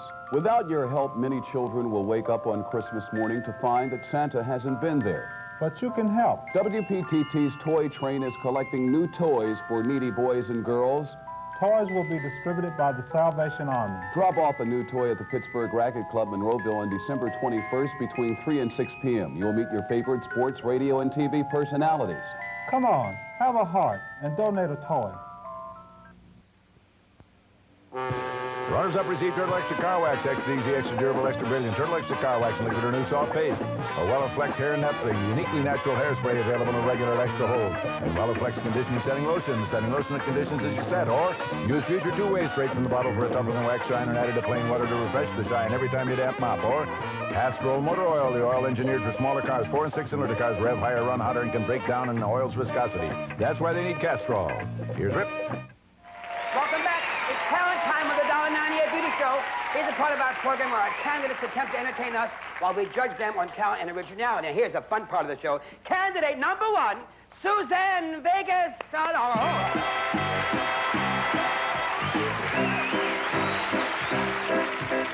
Come on, babe, why don't we paint the town?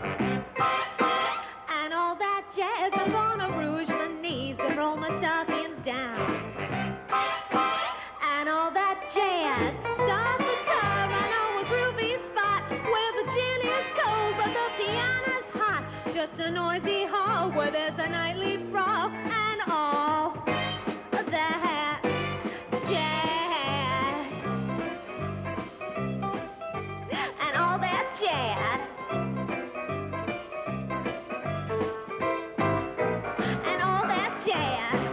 Whoa, I'm no one's wife and whoa, I love my life and all of that jazz. All that jazz.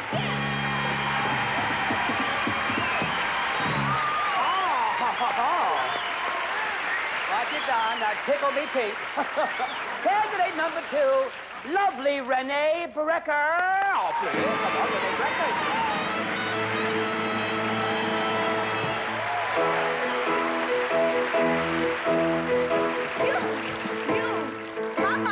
Papa, everyone take the hand beside you. Everyone shake the hand beside you. Don't be afraid, your heart will guide you. Don't be afraid, safe to guide you. Everyone sing. Everyone sing. Come and sing along with me.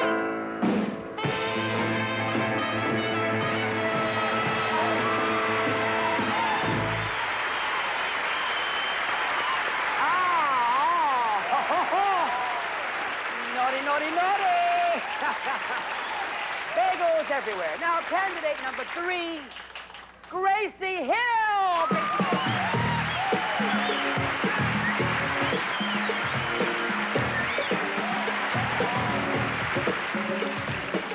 I feel like busting loose. Give me the bridge out. Give me the bridge now, now. I feel like busting loose. Give me the bridge out. Give me the bridge now, now.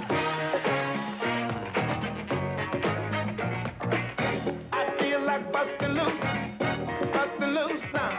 Bustin' loose in the evening. Bustin' loose can be pleasing. Talk about bustin' loose, y'all.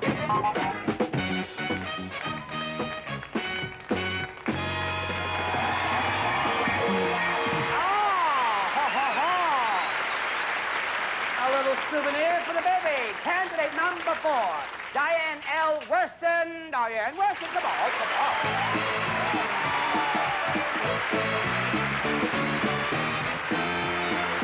I don't want your lonely mansion with a tear in every room. All I want to love you, promise, beneath the haloed moon.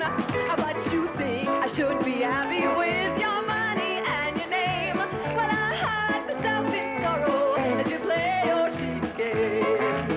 Well, silver threads and golden needles cannot bend this heart of mine. And I dare not drown the sorrow in the warm glow of your wine. You can't buy my love with money, 'cause I never was that kind. Silver threads and golden needles cannot bend this heart of mine. Silver threads and golden needles cannot mend this heart of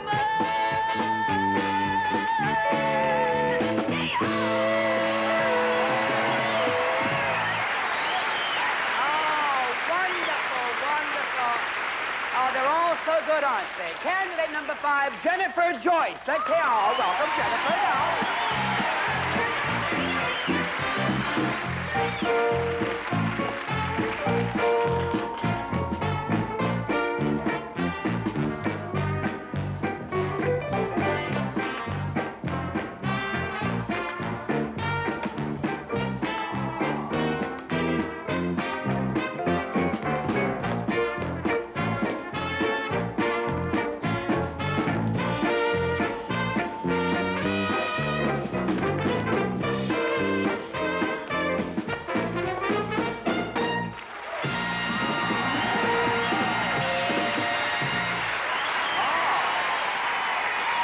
Here's candidate number 6, Barthalia Williams. Oh, the Barthalia.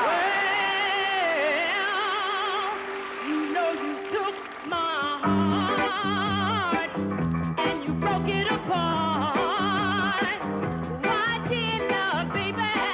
Yes, how to ever start? You know you took my love, threw it away. You're gonna want my love someday from a bye-bye, baby. Your love was sweeter than any I know. But you come back running and knocking on my front door. When you said that I was your only girl and there was no other, yes, in this whole wide world. You know you took my love, threw it away. You're gonna want my love someday. Bye-bye,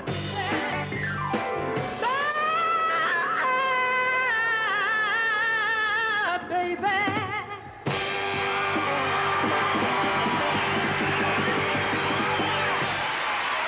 Continue our search for the $1.90 Good of the Week with a titillating baby food competition.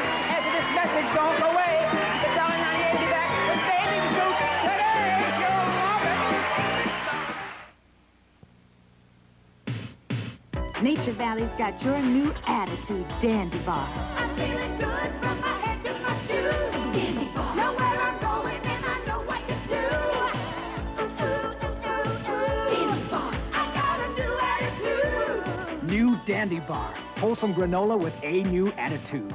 Real milk chocolate, chewy granola, gooey caramel. I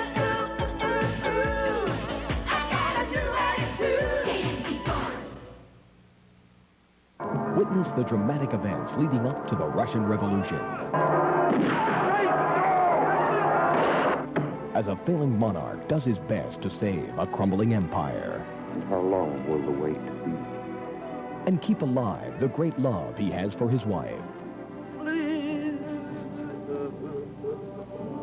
Michael Jaston, Janet Sussman, Nicholas and Alexandra. Saturday, December 7th at 11:30 on WPTT TV 22. I'm playing here for West Penn Billiards. I'm Minnesota Fats, and they have the largest selection of pool tables and billiard supplies in the world. West Penn Billiard and Trophy Corporation, one of the leading pool table distributors in the USA, has over 100 different models in stock. Game tables, bumper tables, plus custom hand-carved and pro-style pool tables. West Penn offers you all brands at discount prices, plus professional installation and service. We dare you to beat our quality and prices. Harmon and Holiday, they're serious about their morning show. WWCL. Classy 101 FM. Are you an international beauty? How about not so beautiful but pretty? How about neither, just plain but with a great personality? If you're none of the above but have a dash of panache in your bones, why not try out for the $1.98 Beauty Show? Call area code 213-466-9153. Now back to Rip Taylor and more of the $1.98 Beauty Show. Welcome back to the $1.98 Beauty Show. Now we continue our search for the $1.98 Beauty of the Week with the exciting bathing suit competition. Now here, stripped of all their worldly goods to give us one last peek as we make a bid for them to have judges accumulate points for beauty and poise. Tonight's 6 gorgeous candidates. Here they are now again in bathing suits. Candidate number 1, who sang all that jazz. Welcome again, Suzanne Vegas. Suzanne Vegas measures 36, 24, 35. Suzanne comes from a family of blackjack dealers. Her father dealt blackjack, her mother dealt blackjack, and her grandfather liked running through the house shouting, "Hit me!" Suzanne tells us that she's been singing ever since she was 5 years old. She wanted to stop, but she happened to pick a song that had 1 million choruses. She says she has 2 goals in life: to utilize the full potential of whatever gift she possesses, and to exchange that gift if it's an electric can opener. That's Suzanne Vegas from Teaneck, New Jersey.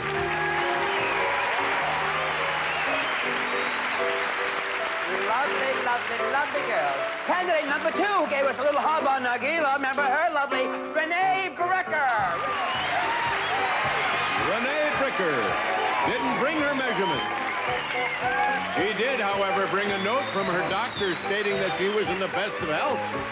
Unfortunately, the statement was dated in 1801 and was signed by a Dr. Phineas and his traveling elixir show. Many years ago, Renee was serving as deputy sheriff of a small western town called Plymouth City. In those days, Renee was known throughout the West as Mort Dillon because it was rough for Europeans to get a job. Renee recalls a time she had swollen arches at the OK Corral and wound up going to Corrective Boot Hill. That's Renee Brecker from New York City.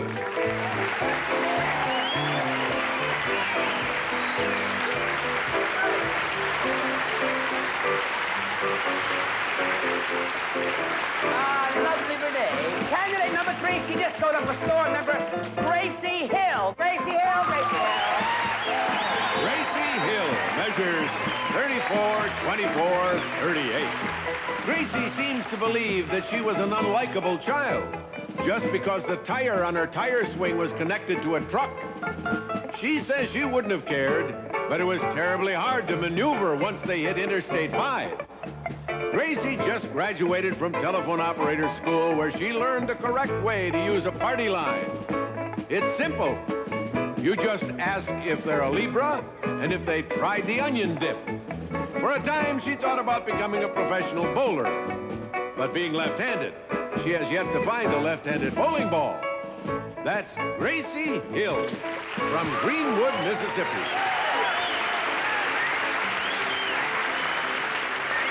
Lovely, lovely, lovely Gracie. Candidate number 4, here again, the silver threads and golden needles girl. Lovely, lovely Diane L. Werson. Diane L. Werson measures 36, 25, 36. Diane is considered by many to be one of the greatest natural skydivers in the country. Her mother says on the day she was born, the doctor cut the ripcord. And the very first words little Diane uttered were, "Ouch, that hurts." They say by the time she was 6, Diane could be tossed over 40 feet in the air and somehow always managed to land on her feet. Her ultimate goal is to one day get married 20,000 feet in the air while in free fall.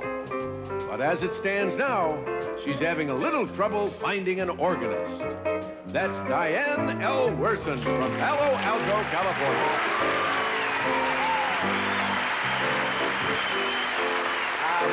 Lovely Diane.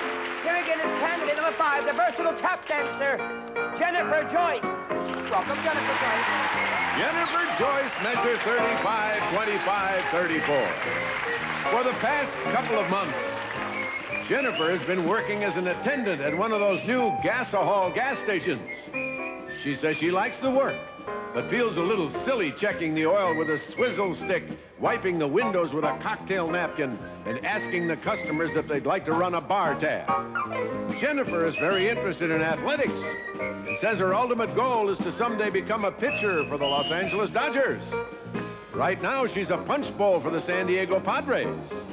She likes to cook and sew. And one of her favorite dishes is gray flannel chicken. That's Jennifer Joyce from Los Angeles, California. Thank you, lovely Jennifer. Now, here again, candidate number 6, saying bye-bye, baby. Barthalia Williams. Barthalia. Barthalia Williams measures 36, 26, 38. Barthalia was a backup singer for many years, until she accidentally backed up too far and was goosed by a 300-volt Moog synthesizer.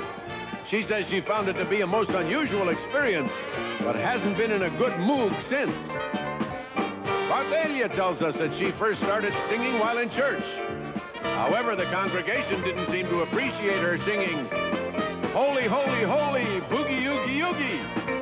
Barthalia's fondest wish is to one day see her name on the record charts. But that's her problem.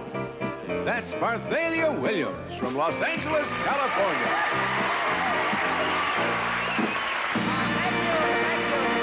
There they are, our 6 finalists for this week's $1.92 the week. The winner is a moment. The seconds on the way. The $1.92 the week is up there. Our winner coming up in a moment. You'll love it. It gets exciting. More. Runners up receive La Machine by Moulinex. The incredible food preparation system from France is like having a professional chef right at your side. Or scrubber sponges are made tougher than steel pads, yet scour without scratching. Use one in the kitchen, one in the bath. Or new improved degree shampoo. Keeps hair clean longer because unlike some shampoos, it contains no greasy feeling additives. Or Turtle Extra Car Wax, extra easy, extra durable, extra brilliant. Turtle Extra Car Wax in liquid or new soft paste. Now back to Rip Taylor and the $1.98 Beauty Show. This is the moment we've been waiting for. Oh. May I have the envelope, please? I love this part of the show. It's so tense.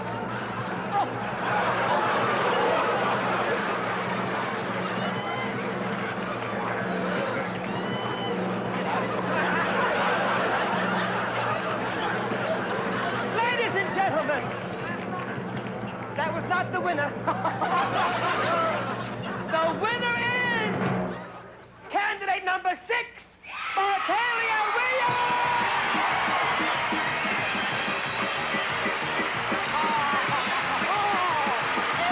She's so excited. Here we go. Oh, he got it. Congratulations, Barthalia. Put your little crown on. Oh, this little bouquet. And above all, the first prize in cash. Ha ha ha. $1.98 in cash. Okay, now this week's winner. Plank of pumpkin here. Take a wonderful little walk down. This week's winner, Barthalia Williams. This week's $1.98 Beauty of the Week.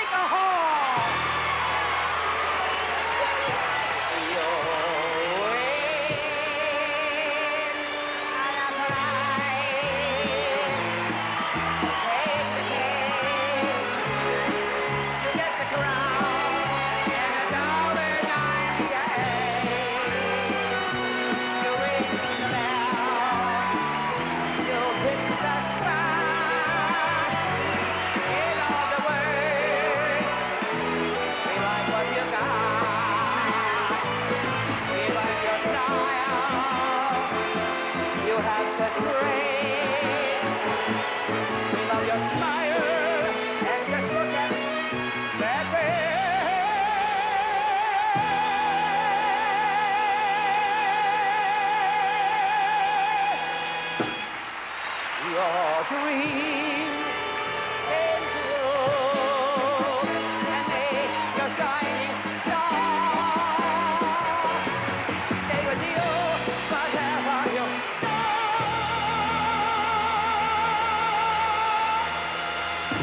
wherever you are.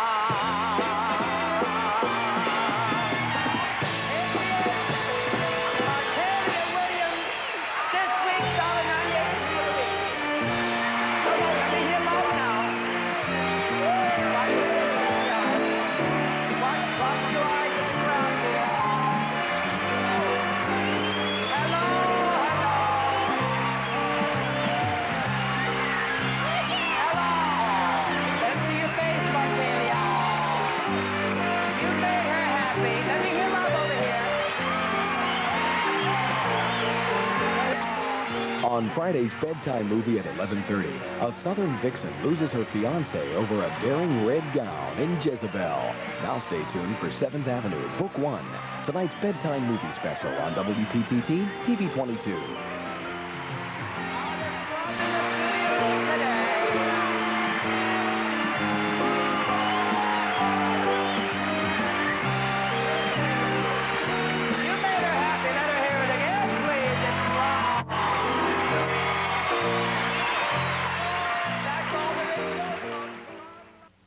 There's nothing more intriguing than a...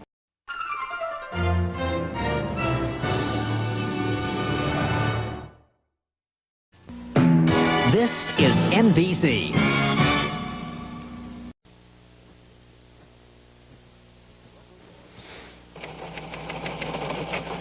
From New York, this is NBC Nightly News with Jane Pauley and Dick Schaff with sports.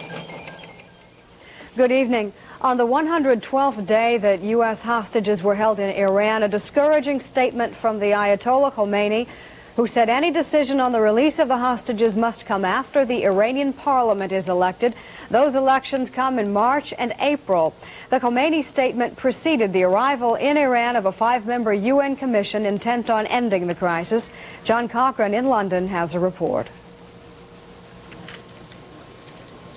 Before leaving for Tehran, the Commission examined more documents from organizations which have compiled evidence against the Shah's regime. The Commission expects to return to Geneva next weekend to write its report on Iran's grievances and on the condition of the American hostages. This morning, the members still thought the hostages might be freed within 2 weeks. But during this meeting, the members heard of Ayatollah Khomeini's statement that the Iranian parliament must decide the fate of the hostages. Since the parliament hasn't even been elected yet, the release could be delayed until April. But tonight, as the commission arrived in Tehran, the members were still optimistic that the hostages will eventually be released unharmed. The commission refused to answer questions from reporters, but a UN spokesman read a statement expressing hope that the commission can help resolve the crisis between Iran and the United States. The commission is convinced that with the cooperation of all the parties, it will be able to fulfill the task entrusted to it as soon as possible. During its stay in Tehran, the Commission expects to visit not only the hostages, but to talk to the militants who are still demanding the return of the Shah. Some Commission members have told NBC News that when they go to the American embassy, they will try to persuade the militants that while a final solution is being worked out, the hostages should be kept in a Tehran hospital. The Commission realizes that much will depend on Ayatollah Khomeini. The members do not know whether they will be permitted to talk to him, but they believe that Khomeini will not oppose the eventual freeing of the hostages. One Commission member said, "The future looks good, but we must be patient." John Cochran, NBC News. U.S. officials were caught off guard by the latest statements from the Ayatollah Khomeini, but they continue to express confidence in the efforts of the UN Commission. Robert Hager reports from the State Department.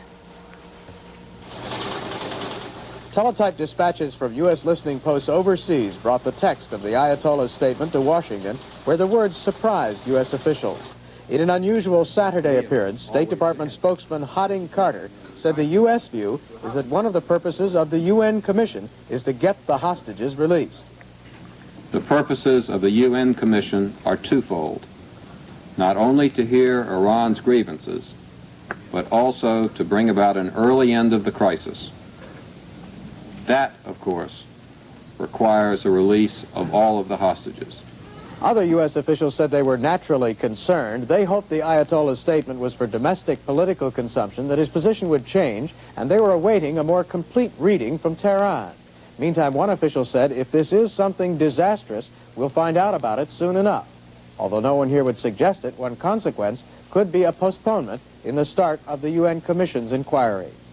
Robert Hager, NBC News at the State Department.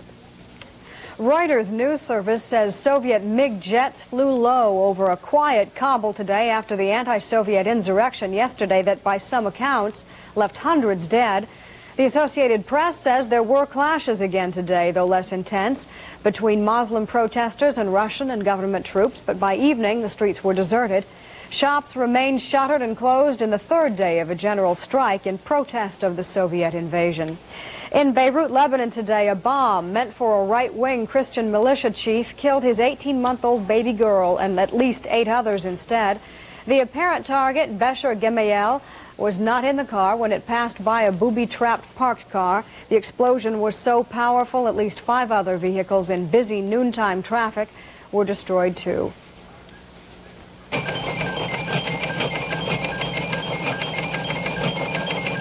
A lot of people think using Federal Express is complicated. But really, it's so simple, even a vice president can do it. Hello, Federal. All you do is pick up the phone. We come to your office and pick up the package. Well, even a president can do that. Hello, Federal. In fact, using Federal Express is so simple that even a chairman of the board can do it. Hello! Federal Express, when it absolutely positively has to be there overnight.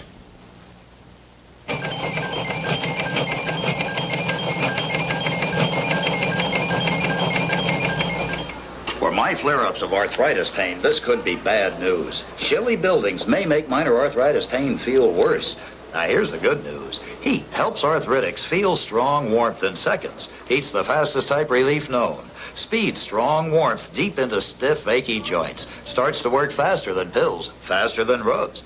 Heat's temporary relief of pain feels great. If this means bad news for you, get the good news of Heat. You feel strong warmth in seconds. Heat. Well, the United States may not have the most medals in the Winter Olympics, but we do have the hero of the Games, Eric Heiden, and we have the darlings of the Games, the hockey team. And just back from Lake Placid, we have Dick Schaap with stories. Dick? Thank you, Jane. It's been almost half a century since the 1932 Olympics in Lake Placid that the United States has enjoyed a Winter Olympics, so much as the Games will come to an end tomorrow. But even back in 1932, there was nothing to match the drama of the United States hockey victory over Russia, or the courage Phil Mayer displayed in coming back from a bone-shattering injury to win a silver medal in alpine skiing, or the sheer brilliance of Eric Heiden, who today completed his collection of gold medals. 5, count 'em 5, making Eric Heiden the first athlete ever to win 5 gold medals in a Winter Olympics. I thought I could maybe, win 1 or 2, but 5, I thought it was out of the question, The event Heiden least expected to win was the event he won today, the 10,000 meters. He not only won, he broke the world record by more than 6 seconds. That feat impressed Heiden himself more than the awards he collected. Gold medals, what can you do with them? Heck, I'd rather, maybe get a nice warm-up suit or something for winning. Then I can use it. Gold medal's going to sit somewhere. Maybe when I get old, I can sell it, if I need money. The odds are Heiden will never need money. He could cash in quick on endorsements, but he says he won't. He'll go to school in Norway next year. He has a Norwegian girlfriend, and he plans to become a doctor. If he races again competitively, it won't be on skates, it'll be as a cyclist. And Heiden is more impressed by others' achievements than by his own. I think the biggest accomplishment I ever saw was yesterday when the U.S. beat Russia in the hockey game, and God, that was great. Great is about the mildest adjective to express the magnitude of the American hockey victory. A victory that defied all predictions, defied all logic. It was an upset so enormous that to match it, you have to go back perhaps to David over Goliath. Before his young and inexperienced American team met the Russians yesterday afternoon, Coach Herb Brooks assembled the players and gave them a simple pep talk. When I said you were born to be a player, you were meant to be here. This moment is yours. You're meant to be here at this time. I said, let's have the poise and possession with the puck. That's all I said. Right there. Then the game began. The Russians took a 1-0 lead, but the U.S. caught up on Buzz Schneider's 5th goal of the Olympics.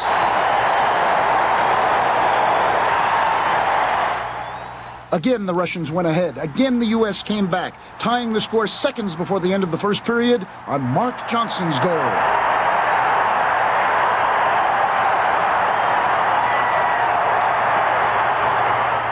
The Russians dominated the second period, outshooting the Americans 12-2, but the Russians got only one goal, Alexander Maltsev's. Then, midway through the third period, the United States caught up, the crowd electrified by Johnson's 2nd goal of the game. Now the American team, outmanned and outshot by the Russians, outfought the Russians. The team captain, Mike Ruzioni, fired home a goal for a 4-3 lead. Ruzioni was ecstatic. The partisan crowd was ecstatic. Even Coach Brooks was ecstatic. But he cautioned his team not to play timid, not to protect its lead, but to keep playing fiercely, proudly. We had to stay with it, and we would be willing to accept whatever would happen, with the exception of the last minute of play. But they were getting a little antsy, and they were starting to dump the puck, and they were starting to panic, and we just had to calm them down. The Americans stayed calm, stayed in command until the final seconds ticked off.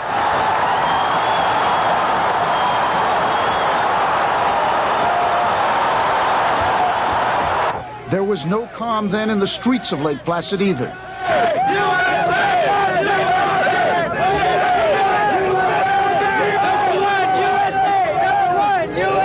It wasn't a hockey game, it was a miracle. The faces of the players themselves, celebrating the miracle, the most important and dramatic victory of their lives, told the story. One person knew just how the players felt, the father of player Dave Christian, Billy Christian, who played on the U.S. team that beat the Russians at Squaw Valley 20 years ago. I could sit down and cry, I think I'm so happy. The father of U.S. player Jack O'Callahan was not going to cry. What I feel total exhilaration. Yay! But I knew it would happen anyways. I knew it when he was 6. I knew it would happen. I just knew. Destiny. The Soviet embassy on 67th Street in Manhattan may have been the only place in the United States that was silent last night. Silent because of the reminder that hung outside the firehouse directly across the street. After the game, President Carter called Coach Brooks, congratulated him, and invited the whole team to the White House Monday to lunch. To make it a perfect meal, the U.S. must defeat Finland tomorrow morning, a victory that would clinch the gold medal for the Americans. The United States has a shot at another gold medal tonight, Linda Fradiani hoping to rise from 2nd place in figure skating. A victory would make her as happy as, say, Hanne Wenzel, the young woman from Liechtenstein, who today in the slalom won her 2nd gold medal of these games and her country's 2nd in history. A memorable Olympics for Liechtensteiners and for Americans. Jane? Thanks, Dick. And we'll be back with more news in a moment.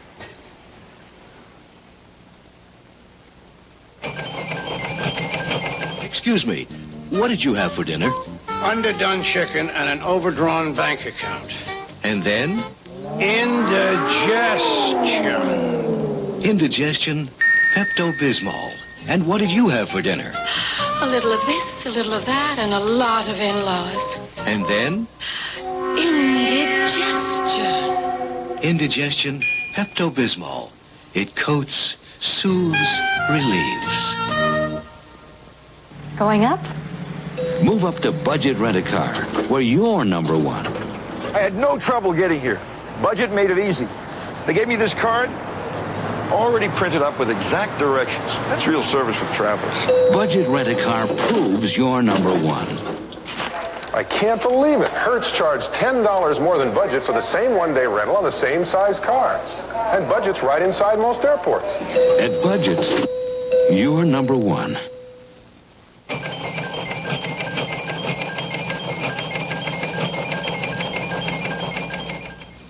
Canon presents the world's most compact big copier, the NP200, small enough to fit on the desk. Fast enough to make 20 letter-sized copies a minute. Big enough to copy up to 11 by 17 on virtually any paper, even transparencies. With Canon's superb copy quality. The compact big copier with a compact price. The Canon NP200. Ingenuity makes it possible. Micronics makes it simple. A poll taken by the Boston Globe newspaper completed this week shows George Bush and Ronald Reagan virtually tied for the lead in Tuesday's Republican primary in New Hampshire. Bush leads with 35% of the vote. Reagan follows with 34%. Far behind are Baker with 12%, Anderson with 8%. Connolly has 2%, Crane 2%, Dole 1%, and 6% undecided. George Bush has lost 10 percentage points since a similar Boston Globe poll was taken a month ago. Tonight in Nashua, New Hampshire, Republican candidates may or may not have a debate. The debate was originally sponsored by a newspaper, and only Ronald Reagan and George Bush were invited. Now all of the candidates have been invited, but the newspaper may pull out. Don Oliver picks up the story. Reagan really wanted to debate Bush head-to-head, so much so that he was willing to pay the $3,500 once the Federal Election Commission ruled that a newspaper in New Hampshire could not sponsor and pay the costs of the debate. They were getting the high school gym in Nashua ready for the two-man debate when Senator Robert Dole, a candidate shut out of the debate, said he was renting an amphitheater in the same building for tonight. We were going to put signs up there, this way to the Dole debate, where we would try to answer the questions that neither Reagan or Bush could field. Reagan was huddled with his advisors talking about the issues that might come up in the Bush debate, but also worrying that the whole thing was going sour. Bush wouldn't pay any of the costs, and that was making it appear that Reagan was shutting the other candidates out. At midday, the Reagan people finally decided to invite them all. He feels strongly it could be divisive to have them feeling as strongly as they do if they were excluded. Do you feel it could be damaging? I think it could be damaging. Anytime you have a situation that might provoke some division in the party, it could be damaging. 4 candidates, Dole, Congressman Phil Crane, and John Anderson, and Senator Howard Baker agreed they would participate. John Connolly was out of the state. But the newspaper in Nashua, the Telegraph, said it is still involved and it still wants a two-man debate. One-on-one, head-to-head encounter between Mr. Reagan and Mr. Bush. And that's the format that will be in effect this evening. This was Baker's response. And I expect we're going to be there intending to debate. And if the Nashua Telegraph doesn't want us to, maybe we'll move out in the street and debate. As the scheduled hour approached, it was still up in the air. The possibility there would be no debate here at all. Don Oliver, NBC News in New Hampshire.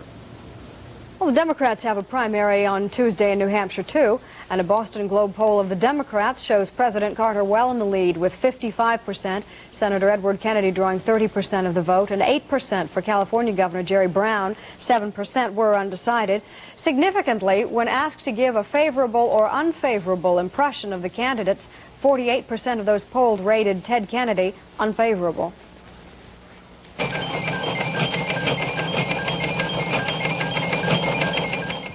A denture cleanser can clean those stains? I don't believe it. Polident's new penetrating formula can. It's really improved. Well, how improved can it be? Watch. We baked 4 food stains onto this half of new denture material. Hey, that is tough. So is new improved Polident. Its penetrating formula cleans even tough stains better than ever. Okay, which side was stained? I can't tell. Unbelievable. Even in between. Try new Polident. Improved to clean stains better. Connecticut General spends more than the cost of a college education training us representatives. So when clients have complex financial problems, we come through. Coming through for you. That's what CG people do. Connecticut General is looking for bright, energetic people to help others in financial planning. Contact CG, and if you're qualified, we'll come through for you. Coming through for you. That's what CG people do. Call us. We'll come through for you, too.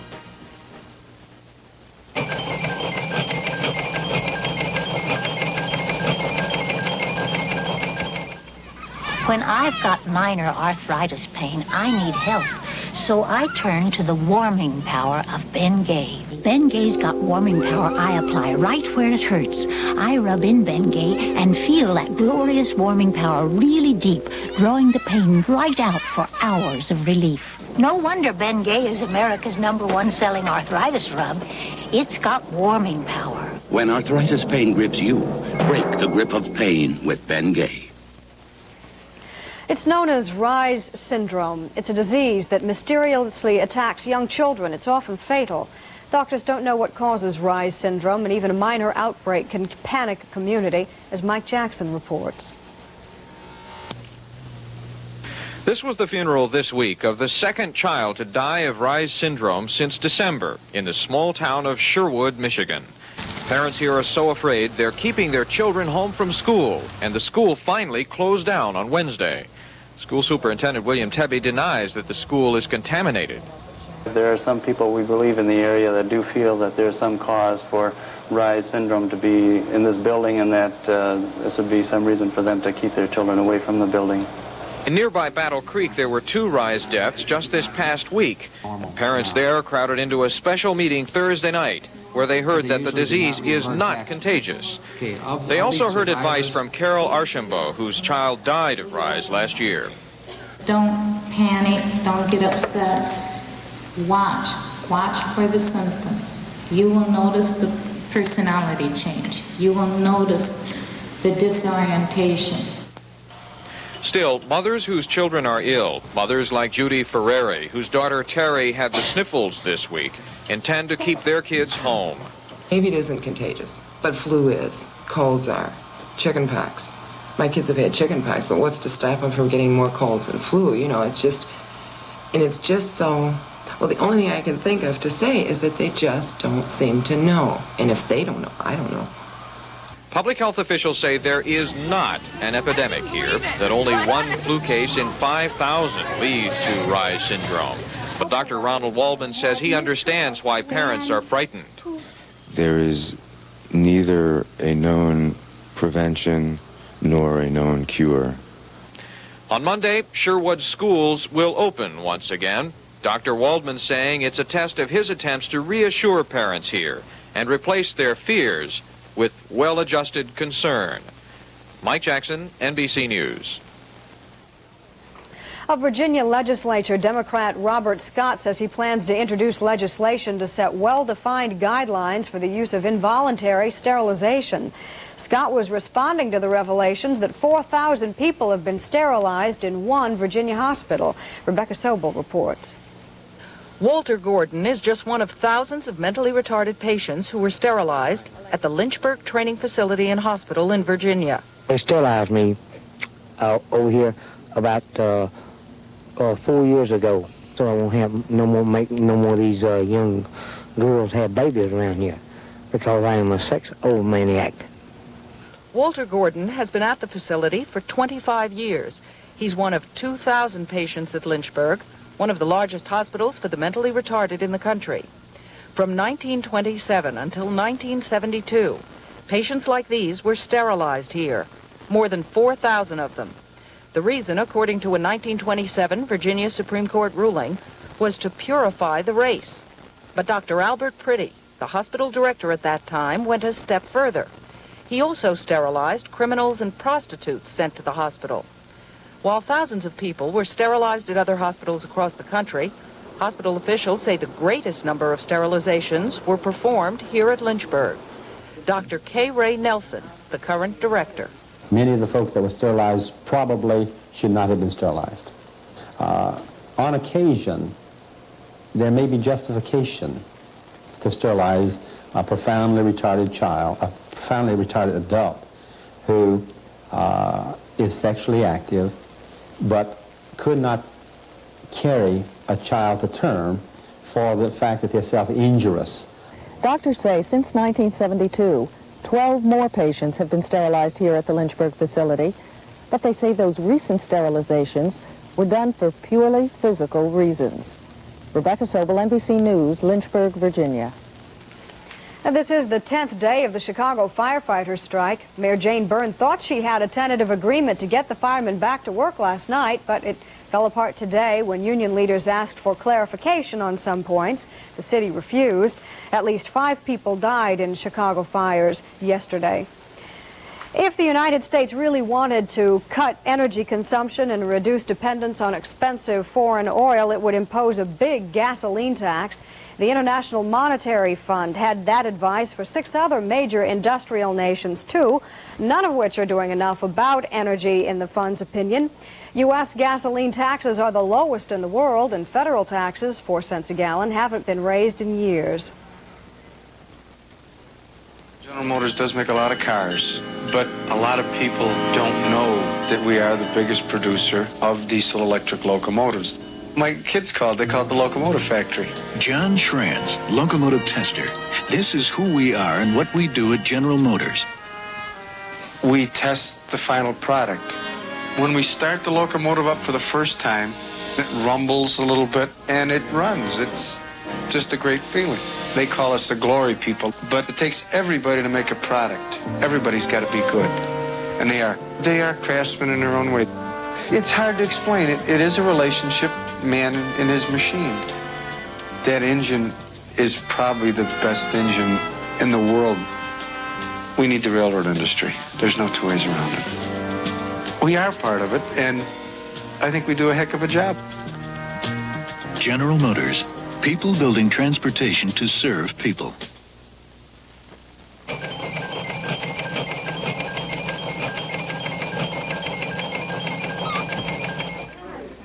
I know. Let's settle this over coffee, Counselor. Good idea. Whoop. But that's only half a cup. Don't you like my coffee? I love the rich taste. It's the caffeine I could do without. You happen to be drinking Brim decaffeinated coffee. This is Brim? This is Brim, and it's decaffeinated, so you don't have to stop at half a cup. If it tastes this rich, I don't want to stop. Fill it to the rim. With Brim. Fill your cup to the rim with the rich taste of Brim. For some people, small is beautiful, but even smaller is better. Frank Burkhalter reports from a little world where the only thing getting bigger is our interest in it. One man is doing the White House, the state dining room, the Oval Office, the whole thing. 23 years in the making, $400,000 just in materials. For others, it's a one-room cottage in kit form at $14.95. In between, a vast and growing world of people young and old hooked on the fantasy of Lilliput. Lemuel Gulliver's mythical kingdom was an exact replica of the real world, but 12 times smaller. And that's the scale of this world. A typical inhabitant is Audrey Buxbaum. I appreciate other things of beauty, but when I see them, I want to shrink them down and put them into miniature. Shrink them down and put them into a shrunken down house so realistic you can see yourself inside. In here, the miniaturist is in control of his world, or her world.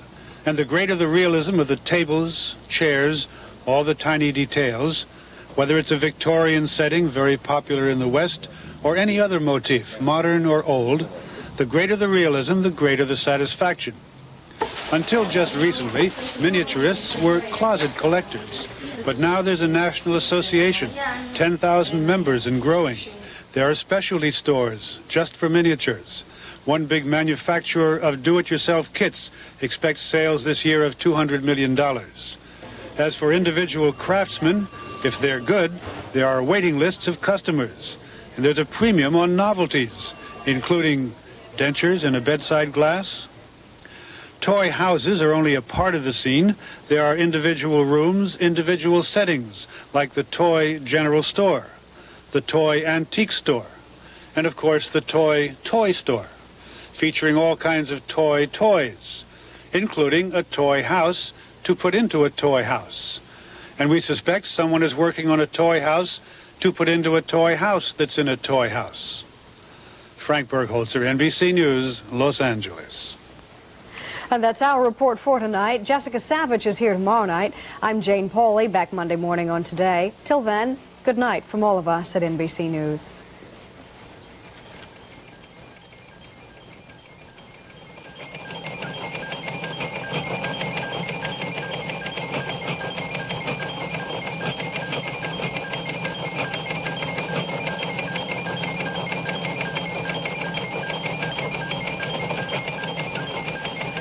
Tonight on Primetime Saturday with Tom Snyder, a report on women in the Army, what they have done to the Army and what the Army has done to them. Primetime Saturday, tonight at 10, 9 Central.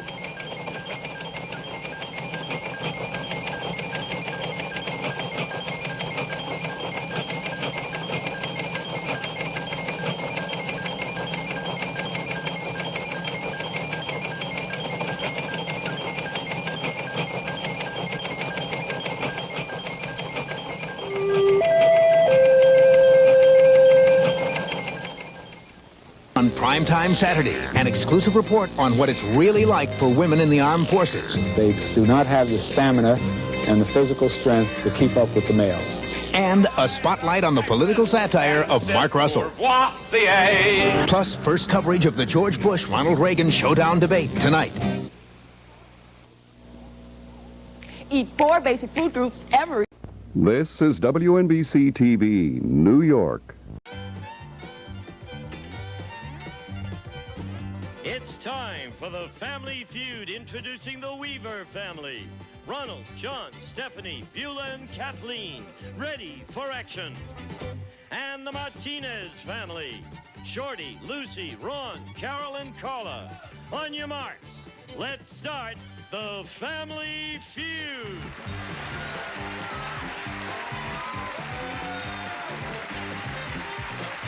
With the star of Family Feud, Richard Dawson.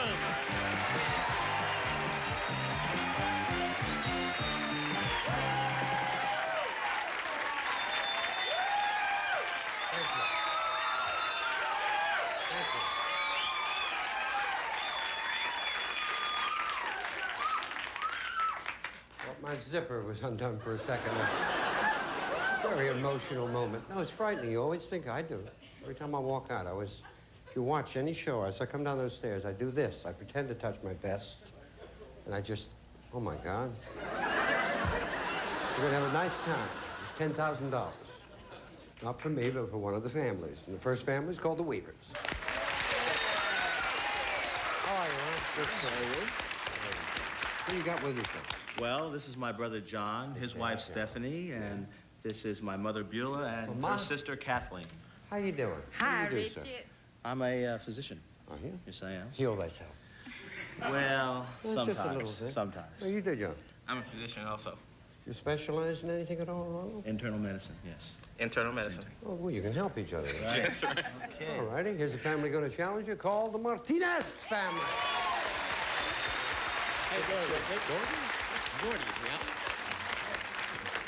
We've got Shorty here with us. What's your first name? Well, my first name is Ishmael, so you know why they call me Shorty. Moby Dick, of course. I should remember that. Yeah. Oh, we're delighted to have you here. Is that all right? Thank if I you very call much. Shorty? Oh, yes. No, I don't want to be rude to you. No. Let me You meet, call me Shorty. Okay, let me meet your This family. is my wife, Lucy. Hi, Richard. My son, Ronald. Hello, Richard. His wife, Carol. Hi, Richard. And my daughter, Carla. Hi, Richard. Now, what do you do, sir? Well, sir, I was born in Puerto Rico, number one. I came here when I was 2 years old. Yeah. I've been in the carpentry business. That's what I'm at now. I work for Los Serranos Country Club in Chino. Mm-hmm. I build these as a hobby, and I thought maybe you would enjoy it for yourself to hang it up as a bookend or a paperweight. Made of or golf something. balls, I've aren't they? made it out of golf balls. Can you see that? That is absolutely, it's a little, it's a poodle. Is this a golf tee here? That's the golf tee, yeah. Now, that's Yeah, very yeah. ingenious. Thank you. Thank you. Come on, let's play the feud. Let's do it. That's lovely. Thank you. I'll call him Shorty. Good. Shorty. I was going to call him Blackie, and I thought it'd be bad taste. Don't do that. 100 people surveyed. Top 5 answers on the board. You got to try and find the most popular answer. Here's the question. Name something you'd need in order to live happily ever after. Yeah. A good wife. A good wife. What a nice thought. Beautiful. The only 2 answers will beat it. Something you'd need in order to live happily ever after. Love. All you need is love. You got it. Gonna play a pass, sir. Go play, Richard. All righty. I'll be right back. Heel. You gotta say Shorty, Richard. Shorty, that's right. Yeah. Oh, I'm frightened you'll do it. How you doing? Name something you'd need in order to live happily ever after. Understanding. That's another very nice answer. Losing, but understanding. Now, first strike. 3 of those, they get a chance to steal. Ron, Richard? what do you think? I would say health. Help!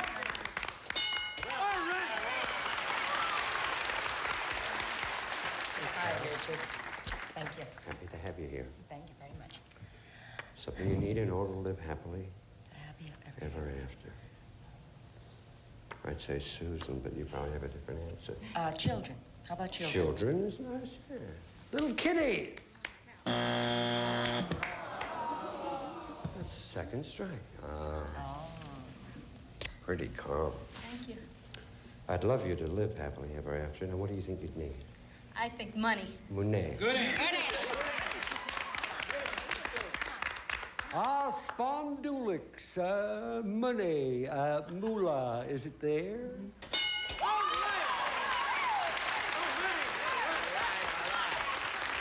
There's only one answer left there, Shorty. Something you'd need in order to live happily ever after. I would say compatibility.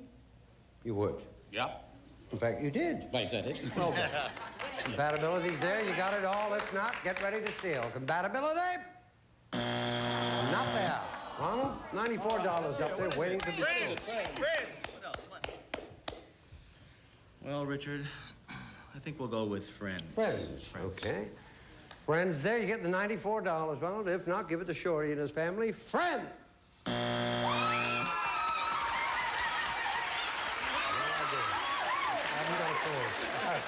I don't. Number 5. Well, I found a little 94 there. Nothing there. Let's go.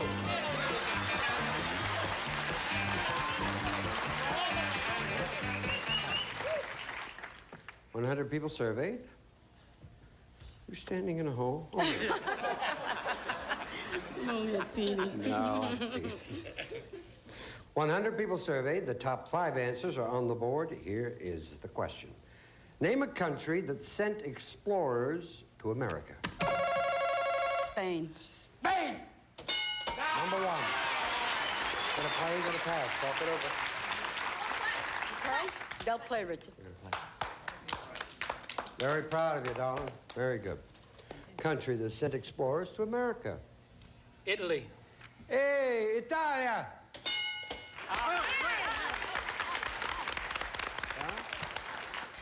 How about France? Okay. Français!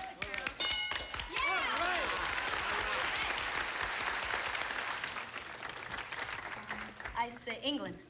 Good answer, Pop. Good. Disguised as conquerors. When they were defeated, said, we were just exploring. England! Boy, your family's very good, Shawnee.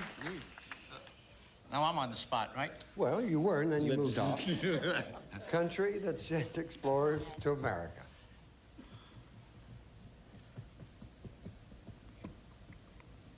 Trying to think.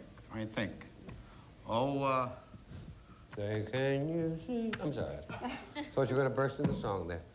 3 seconds, Sean. come up with anything. Okay, all right. But if you get stuck, just say any country, I would imagine, you know, whether it's better than Buzz. Unless the Buzz country's up there. I say Norway. Norway. Good answer. Norway's there. You've got it all in a big lead. Norway! Boys, losing a player. We will return after this. National Lampoon's Money introduces the mystical art of feng shui, the ancient practice of arranging humor for maximum funny. So enter comic paradise and become one with the Ha. National Lampoon's Funny Money, weekends at 11 p.m. Eastern and Pacific. Try Electrosol Gel Packs. An advanced gel detergent that dissolves quickly for a deep clean that makes dishes sparkle. Electrosol Gel Packs, dishwashing made for the 21st century. Do you see a garden? Then you see the power of community coalitions. They help community groups fight to keep kids away from drugs. Visit helpyourcommunity.org, where you and your group can learn more about community coalitions. I don't know why she's tripping. It was only weed. I only tried it once. You're grounded. That means no phone. Mom, come on. Don't even think about it. She doesn't love being tough. She's tough because she loves. She is the enforcer, and she knows she can make a difference. When I say no weed, I mean no weed. Yeah, you wanna hit this? And get grounded again? Nah, man, I'm cold. The Enforcer. She's more than a hero. She's a good mom. You're more powerful than you know. When you have a laxative you can trust, you can relax without worrying when, where, or how it will work. Maybe that's why more doctors recommend Dulcolax than any other overnight laxative. It's gentle enough for sensitive stomachs. It's strong enough for complete relief. Guaranteed. Relax. Trust Dulcolax. For overnight relief, guaranteed. And now there's new Dulcolax Milk of Magnesia for stomach-soothing overnight relief. How I could do this with a straight pace, I have no idea. You both get the Family Feud, the new second edition, home game. Of course, you could probably be me at home, or you could, Shorty. Very good. You're the right size. And the great thing is about, what, at $4.95 this game or something like that? And it's tremendous value because... well, let me show you how it works. When you put it together like this, it makes a box, and you can put anything in it. Oh, very good. So it's our pleasure, and wear it in good health. Now, 193 there, nothing there, let's go.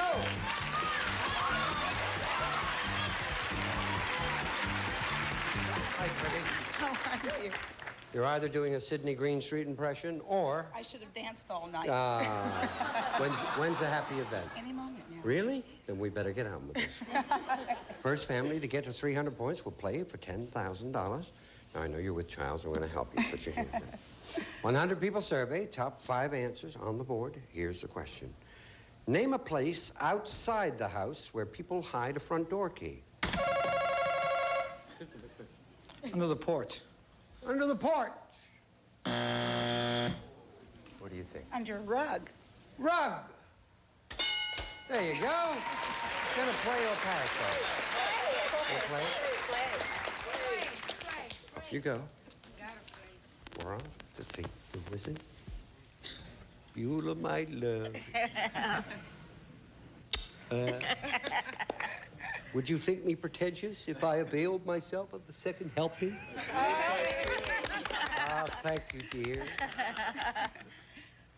My goodness, the symmetry of her digits. I forgot the question. I'll give you the question, dear. I'll also give you a gold watch. Thank you. Everybody.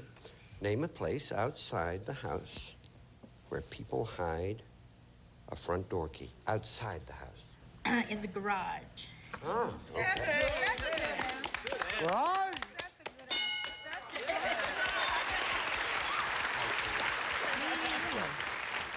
Place outside the house where people hide a front door key.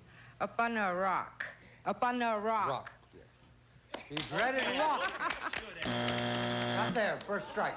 Ronaldo? Well, there are a number of places where you hide keys. Just give me one, don't stall. And one of them is above the door. Okay. Above the door.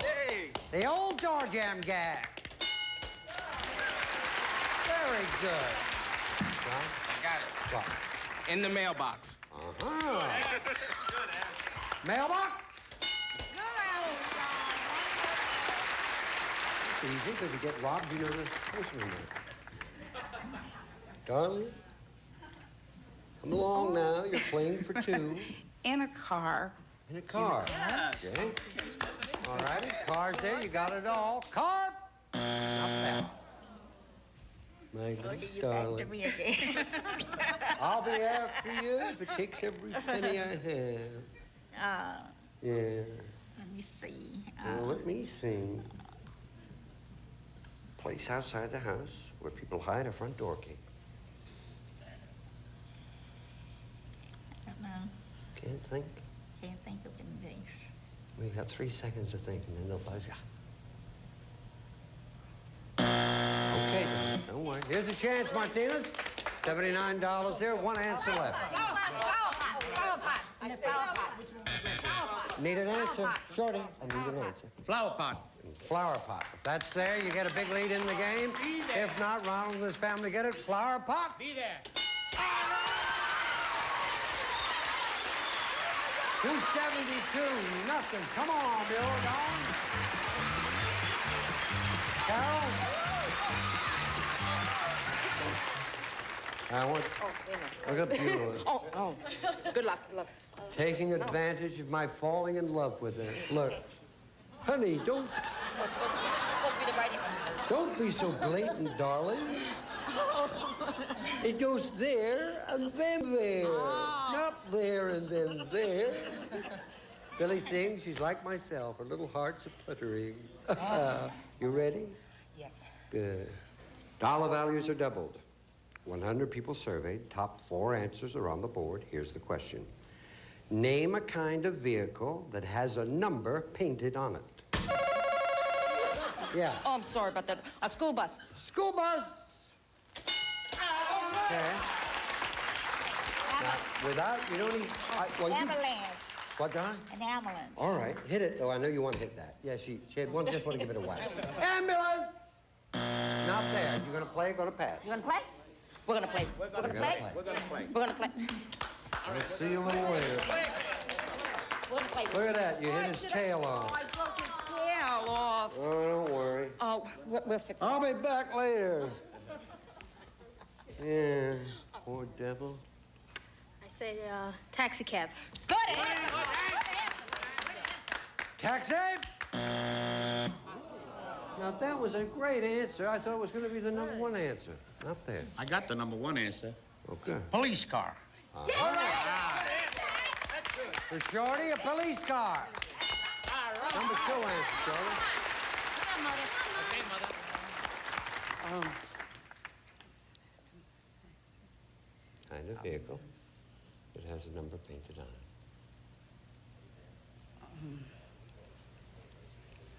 Who's ever talking? I what? A trailer truck. What, dear? Trailer truck? Trailer truck, all right. All right. Well, that's an answer. That's an answer. While we look for a new announcer, I'll call up Trailer truck! Not there. Second strike. Ron? How about a fire engine? Good. Very good. That's there, okay. If not, third strike. Fire engine! I cannot believe it's not there. Okay, race car. Any other answers? Race Give car. me one. The buzzer went off, Ron. How about a racing car? Racing car. If that's there, you've got $84. If not, you're the champs and play for the big, big money. Race car. Number 4. Vote. 272, 84. Let's go.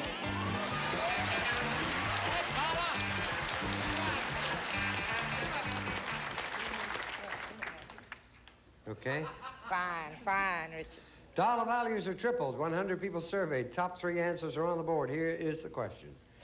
Name a big expense a man encounters when he keeps a kept woman. Yeah. An apartment. Apartment? What are you going to do? We're gonna play, Richard. Very good. Big expense a man encounters when he keeps a kept woman. The biggest expense a man encounters when he... What is there, an echo in here? Just give me an answer. 3 seconds, Shorty. Oh, when he buys grocery, I guess. All right. Groceries! Good strike. Come on. Clothing. Clothing. Clothing! I would say jewelry. Good answer, good answer. Just there, you got it all. You play for $10,000. Jewelry! At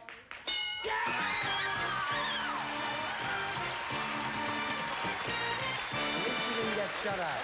I know. You didn't get a chance to play. Got $84 for you. We have nice prizes, and I thank you. You're a beautiful family. Thank you very much. Thank you. Definitely have a pretty baby. Thank you. Bye, little darling. No, you didn't. You got money.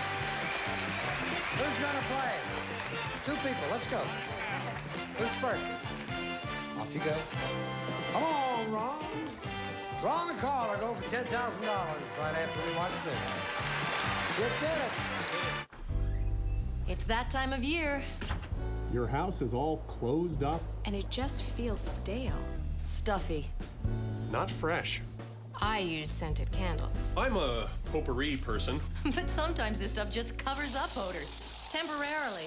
I don't know what else to do. Simple. Take the Febreze 7-Day Challenge. Here's how it works. Just put away that other stuff and use Febreze throughout your home every day for 7 days as part of your tidy up routine. Then see for yourself. Your whole house will feel fresh air clean. We guarantee it or your money back. Febreze is like a breath of fresh air that goes into the soft surfaces of your home that hold on to odors. The unique Febreze patented odor elimination formula finds smells and gently sweeps them away. Take the Febreze Challenge yourself. We guarantee your whole house will feel fresh air clean or your money back. Febreze. Out with the stale, in with the fresh. Go to the website now to get a coupon for $2 off Febreze, plus a $2 off coupon for Febreze Allergen Reducer. Pick up Febreze in the laundry aisle today. Here's a question. If you needed your insurance, who would you call? Not the name of the company, but the name of the person. You've got 2 seconds. Coming up blank, you may want to consider Allstate.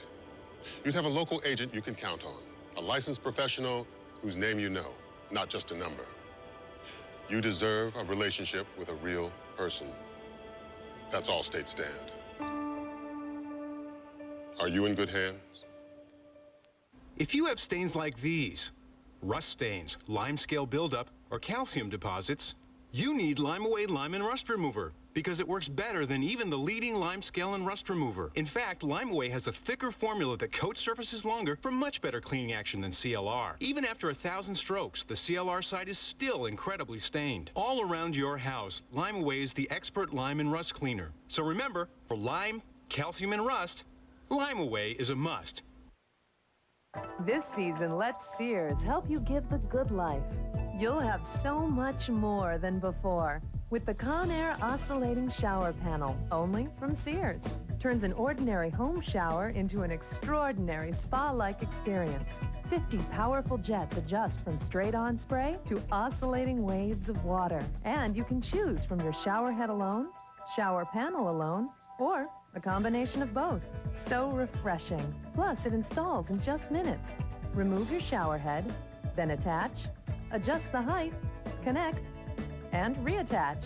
The Conair Oscillating Shower Panel. A great gift for only $99.99. And for only $19.99, you can add this massaging shower head with multiple spray settings. Turn your shower into a super relaxing spa shower. The Conair Oscillating Shower Panel. Another great gift idea, only from Sears. Give the good life. Call 1-800-506-7676. Hurry, hurry, step right up and check out the best. GSN's Daytime Game Gallery. At 11, Dick Clark is the big money target on the $100,000 pyramid. At 11:30, this show's rated X and O. Tom Bergeron hosts Hollywood Squares. At 12, Bob Eubanks takes aim at marital bliss on the Newlywed Game. And at 12:30, Chuck Woolery sells kisses for a buck on Love Connection. So take your best shot, because these shows always hit the mark. GSN's Daytime Game Gallery, weekdays at 11 Eastern, 8 Pacific on GSN. Ready, champ? I'm ready. Everybody quiet now, because I want to win a lot of money. Carla's off stage. She can't hear us. Nice big score. You get $10,000. Okay? Right. He seems reasonable, right? 15 seconds, please. Name something you do to stop someone from snoring. Wake him up. A vegetable you eat with your fingers. Carrots. Something people take to football games.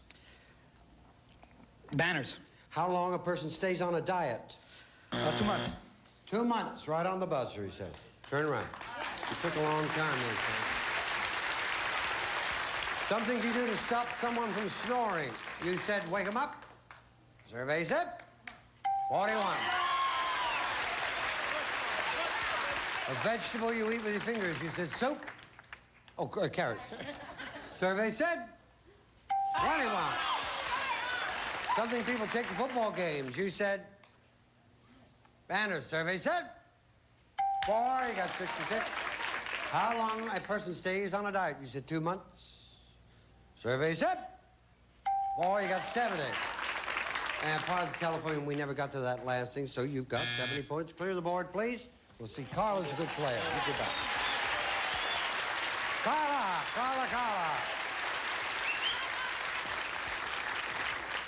I just got a feeling, if you're such a good player, you're going to get 130 points and $10,000. Okay. All right, you can't duplicate his answers. If you do, you hit this. I say try again, give me another answer. Okay. All right.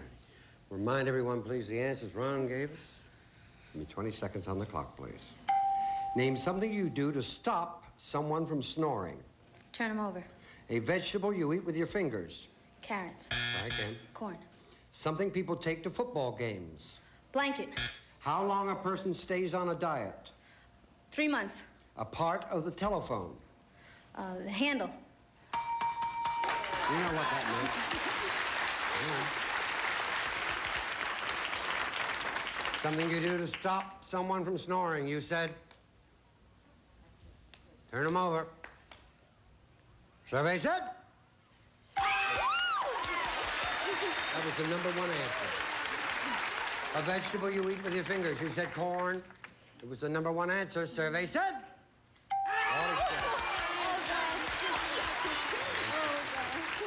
Something people take to football games. You said blanket. You need 37 points for $10,000. What a comeback. Wouldn't I look good? Because I predicted you'd be good at this. Thank you. Survey said 33. Blanket was number one. How long a person stays on a diet? You said 3 months. You need 4 points for $10,000. Survey said 0. 1 week was the number one answer. 1 week. And a part of the telephone, you said the handle. Which we know what that is. God, you need 4 points for the money, that's all. Survey said.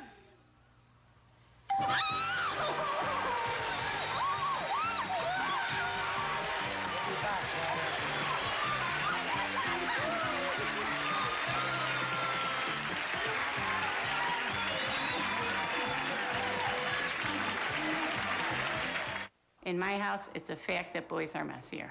My brothers are huge pigs. CLR Bathroom and Kitchen Cleaner, specially formulated to lift even the most stubborn stains, scum, and mineral deposits. I clean it with the CLR Bathroom and Kitchen Cleaner, and I really feel like the whole room is clean then. Just spray it on and watch it work. It was stained, it had soap scum, and I couldn't get it off. I used CLR Bathroom and Kitchen Cleaner, and it just melted right off. Wherever there's a mess, CLR Bathroom and Kitchen Cleaner gets rid of the ring, takes on buildup, cuts through the film, and makes your bathroom or kitchen look great again.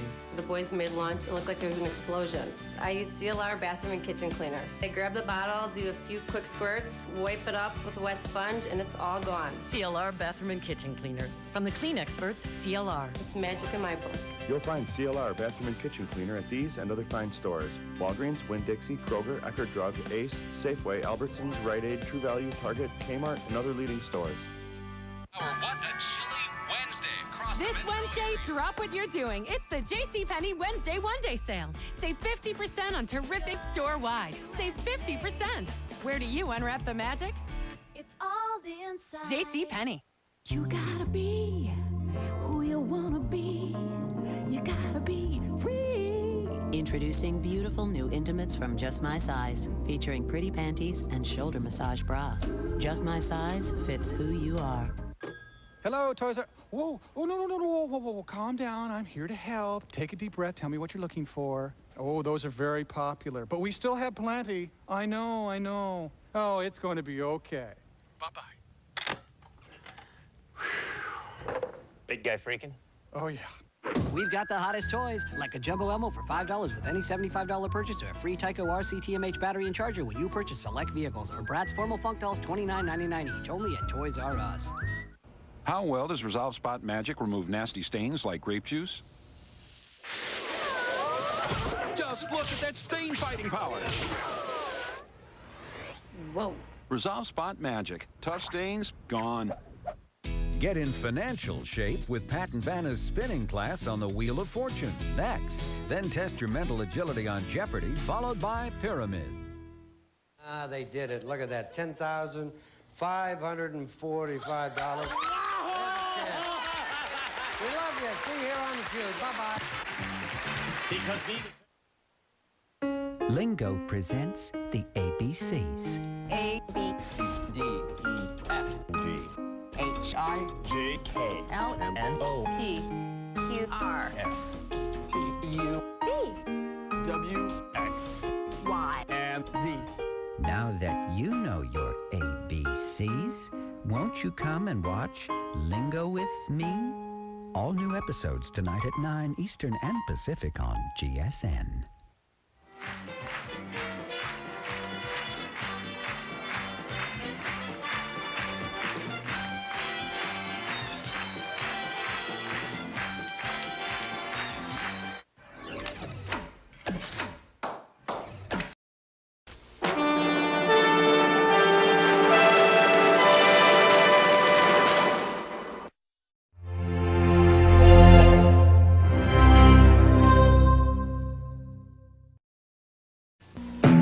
This is NBC.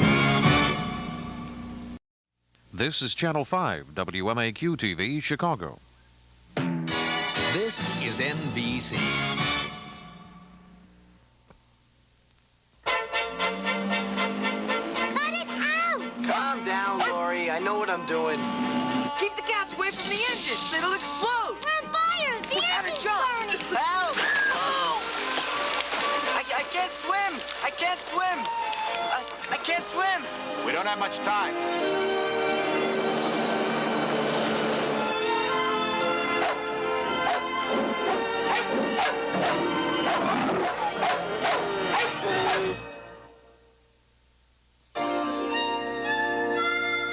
Like magic, he appears, a hero to save the day. And just when you think he's here for good, that's when he goes away. 'Cause he's Boomer, he's never gonna settle down. Never gonna settle, he's Boomer, wandering from town to town. He's a man's best friend.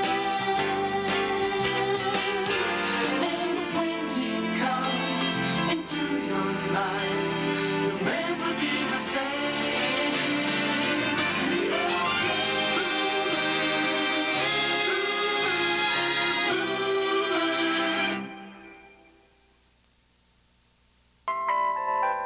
Make it special for my girl. She's come with me to share my world. Make it special, a very special day. She'll love to watch what's going on and seeing what I do.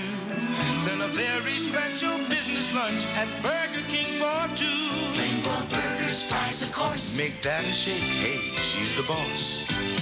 Make it special. Make it Burger King. Look closely. What do you see? What do you think you see? What does it mean? Where does it begin or end? And who knows the answer? Betty Davis, Carol Baker, David McCallum, and Lynn Holly Johnson. A new dimension in suspense from Walt Disney Productions. The Watcher in the Woods, rated PG. Watch for it in theaters.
Dad, look. Aw, poor thing. Afraid there's nothing we can do for him now. Aw, poor doggy.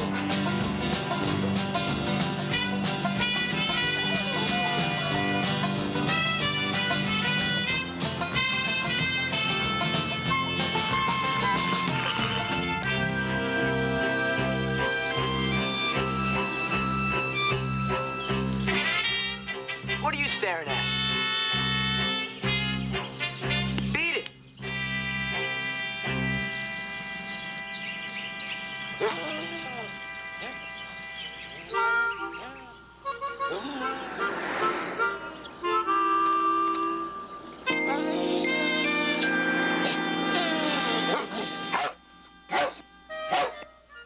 Are you kidding me?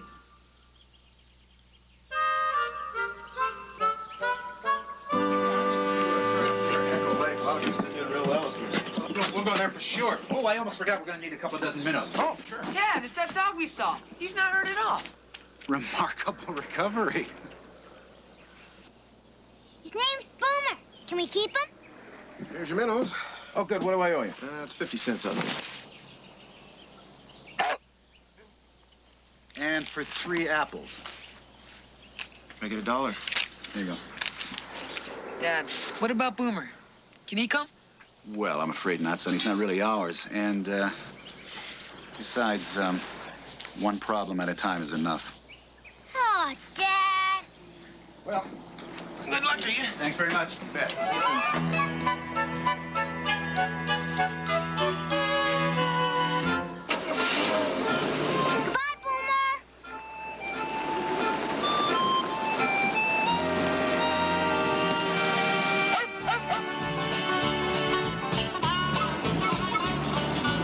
There's a couple of things I'd like to talk about. Spare me the lecture. 3 rotten apples, crime of the century. It's not just the apples. Look, we're all going to be together for a month now. Wasn't my idea. Look, Ronald, I know you loved your mother, but she was my sister, and I loved her too. Now, maybe it would help us both if we talked about it. No, it wouldn't.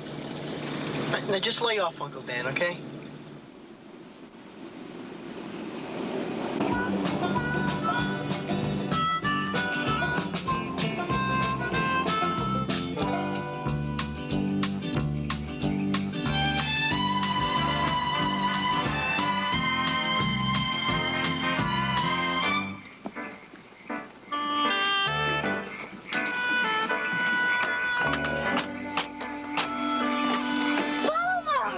I don't believe it. What the heck? He jumped in a boat. Isn't he great, Dad? Yes, that's great.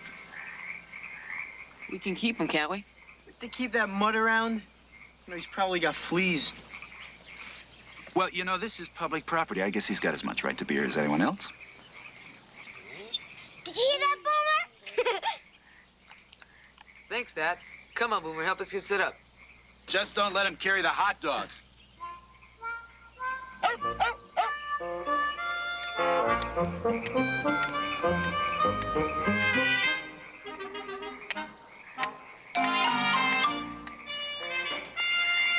We can use some help around here. Where's your cousin?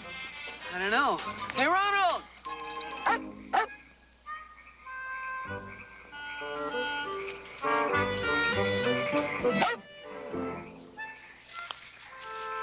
Thanks a lot.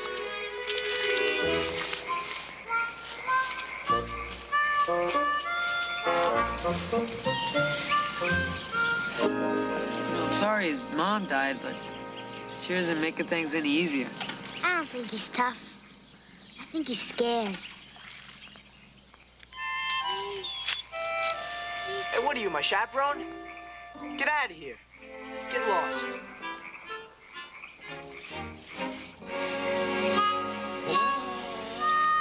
Hey, what are you doing? You're not such a bad dog at that. You're a little pushy. Hey, you want some apple?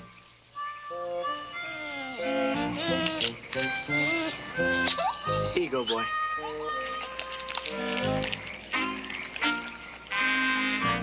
Good?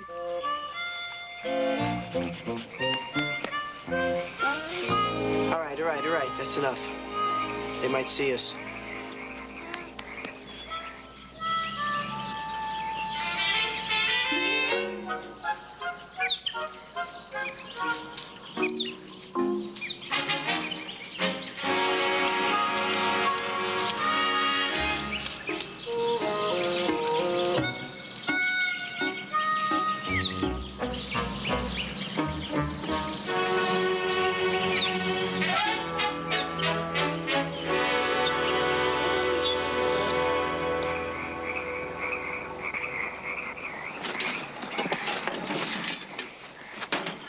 I'll put it away.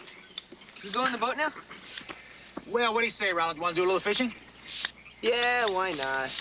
All right, go ahead. But stay close to shore now. Don't go too far. All right. Hey, Ron, you want to get the bait? Yes, sir.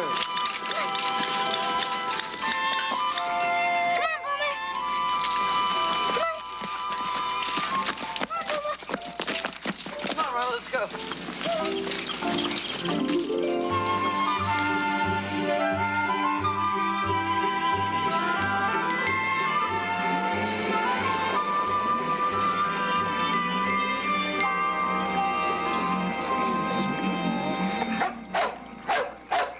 This looks like a good place. Hey, what'd you shut the motor for? Oh, we're gonna fish. Oh, thrilling. What do you got against fishing? I don't like fish, okay?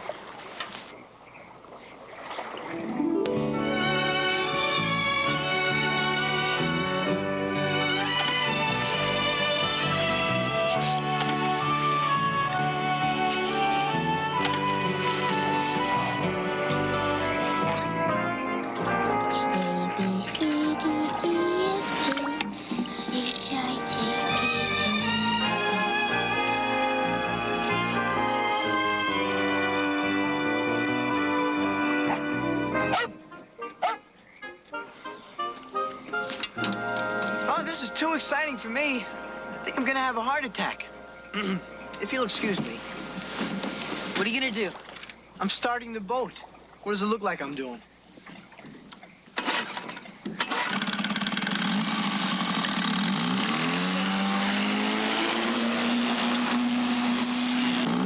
Hey, slow down. Not so fast.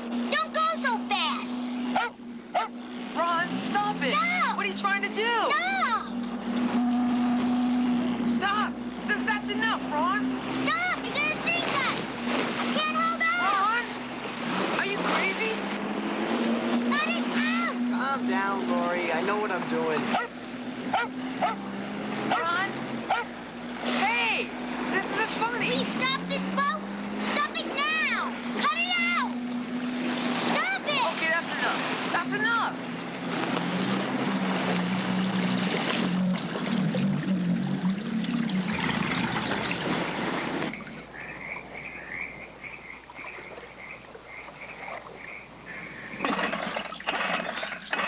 What's wrong with this stupid motor?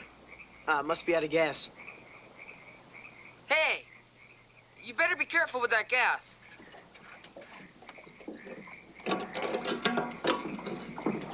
Oh, stop moving around. You're shaking the boat.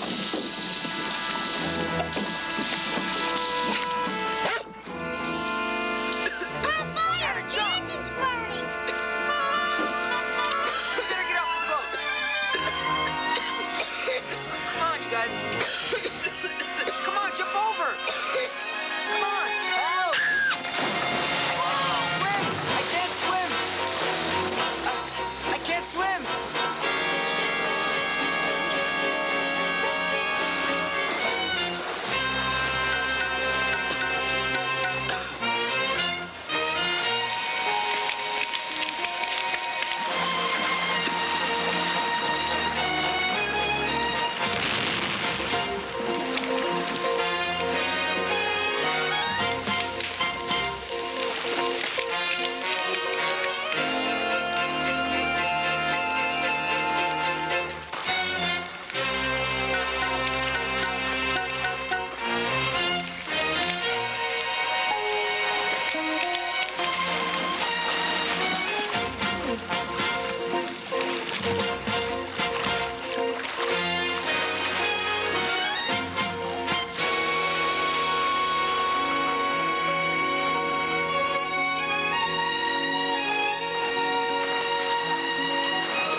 Look at that. That'll be looking for us soon. So I guess we stay here till he comes. And until then, we sit here and freeze, right? Well, not me, pal. Look, it's gonna be dark soon. I don't plan on spending my whole night sitting here shivering. But you got a better idea? Yeah, I got a better idea.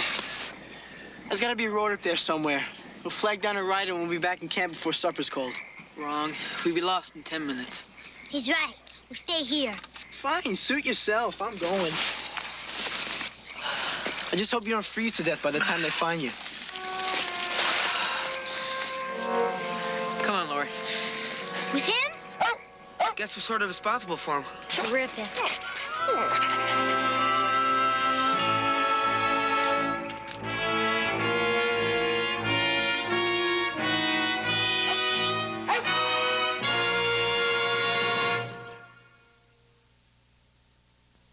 Will you ever forget the day you learned to ride a bike? First I was nervous, then I was thrilled, and then I was thirsty. But Mom had an icy pitcher of Kool-Aid ready and waiting. It was my favorite and a money saver for her. Today, Kool-Aid unsweetened is still economical because I use my own sugar. It costs less than soda and has vitamin C, plus that special fruity taste kids love. Susie, you did it.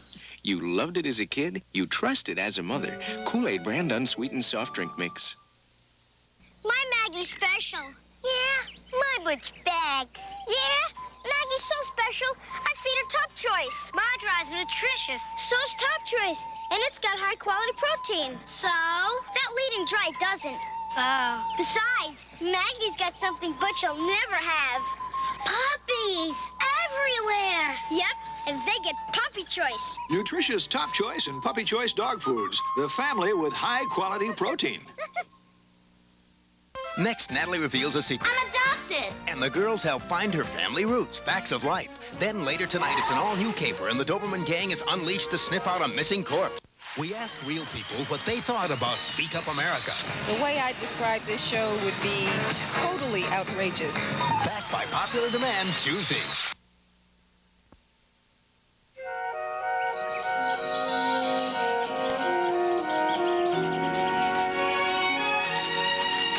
Hey, look, food.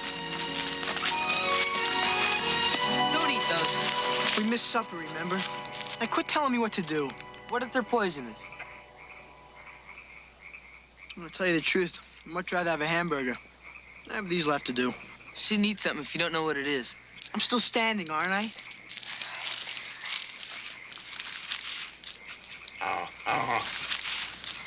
See, the dog won't even eat it. Animals know. Oh, you're just loaded with useful information, aren't you? You know, you're a regular wildlife encyclopedia. Well, I'm hungry. Now, if you don't want to eat, fine, don't eat.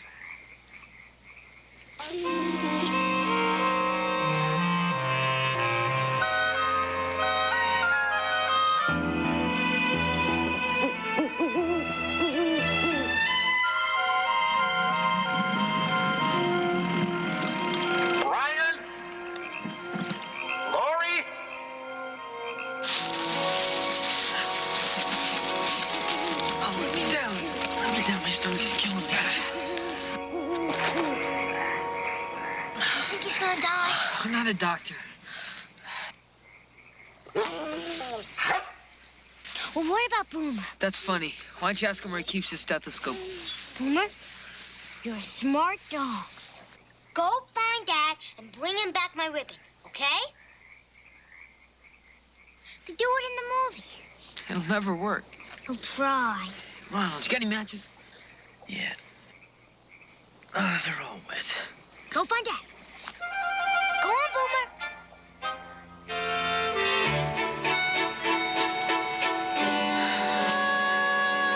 I'm sorry for messing everything up. It's all right. I know you've been through a lot.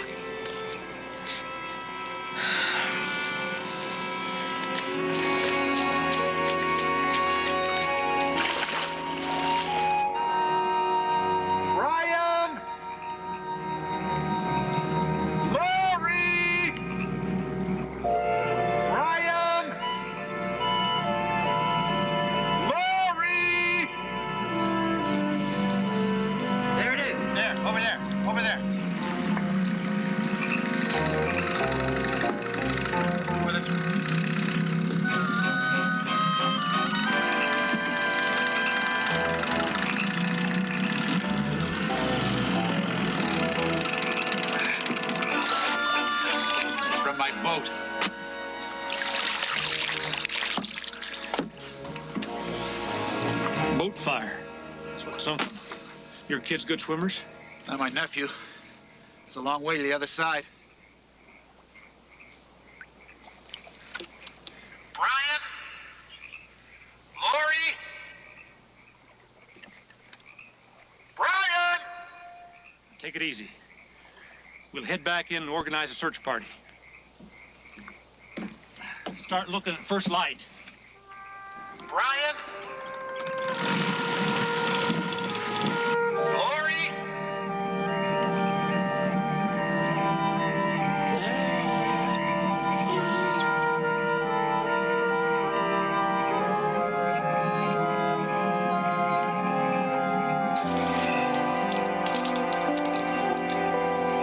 It's not bad. Not as dumb as you look. Hey, that was almost nice. Must give berries. You know, I think you've got a mean streak. I do my best.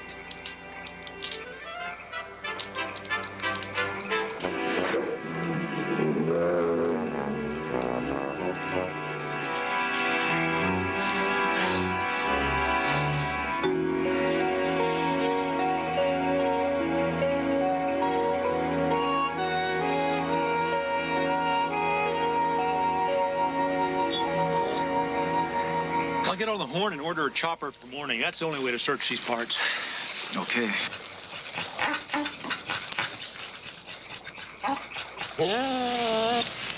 Sheriff, this is the dog. This is the dog that was in the boat. Well, that's a good sign. So's that. That's my little girl's red hair ribbon. We were right. They're on the far side. That's some swim. Are they okay, Boomer? Huh? Are they okay? Boy, I sure wish you could talk to me.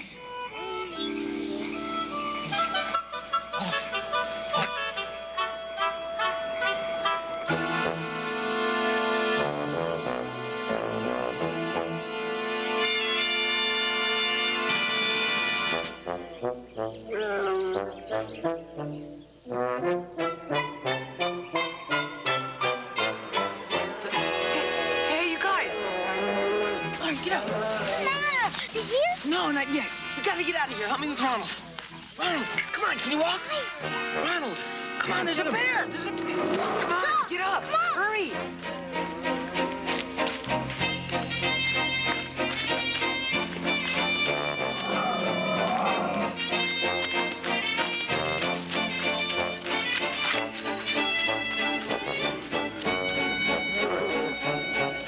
Yellow Bird, this ground control, come in. Ground control, this is Yellow Bird. We're approaching the lake from the north and moving along the shore. Okay, Boomer. They gotta be down there someplace. We have not made a sighting as yet, over. Yellow Bird, finish there and check out the northeast sector. This is Yellow Bird, that's a roger.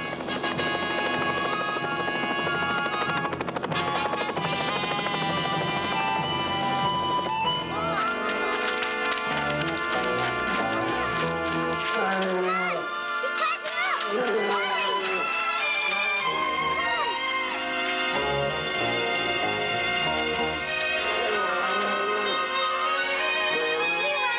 Here, let me help you. Yeah, give me a hand. Yellow Bird, this ground control, come in, please. Ground control, this is Yellow Bird, over.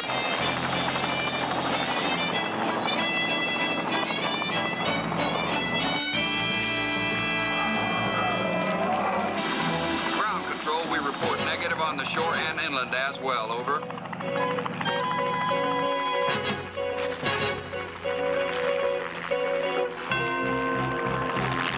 I think that's them.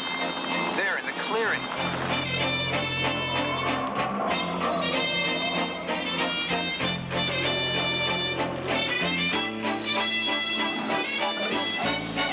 Ground control, this is Yellow Bird. We have a sighting. We do have a sighting. We don't have much time. We've gotta move fast. Right there. Set it down. Yep, uh-huh.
Lunch at 7-Eleven.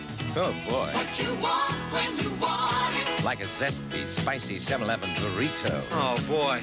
Or a 7-Eleven ham and cheese. Oh, boy. A cold drink and a 7-Eleven chili dog. Oh, boy. Good things to eat, good things to drink. Good place for lunch. 7-Eleven's got what you want when you want it. Oh, boy. What you want when you want it. Oh, boy. Let's have lunch together at 7-Eleven. It is not easy for Pedro to accept the fact that my favorite Mexican snack does not come from Mexico. Mexico. Tostitos brand, crispy round tortilla chips. Mexico. They have an authentic tortilla taste. Mexico. In traditional flavor or nacho cheese, they are so thin and crispy, they even sound delicious. Believe me, Pedro, these are Tostitos. Tostitos. Tostitos brand, an authentic tortilla taste from Frito-Lay. So how's your nephew doing? Oh, he's fine. The chopper took him straight to the hospital. He'll be out in a few days. Good. Looks like you got a couple of heroes here. Not us. Boomer's a hero. Swam all the way across the lake to get Dad. Which was my idea, don't forget. Well, where is Boomer anyway? Boomer! Yo, Boomer, here. Here, boy.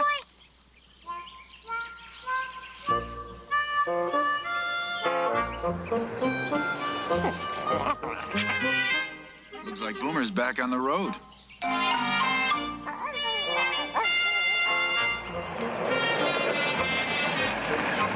Going my way.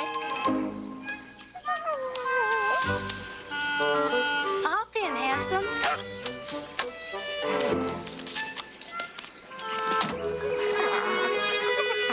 So, what's your name? His name's Boomer. He likes apples.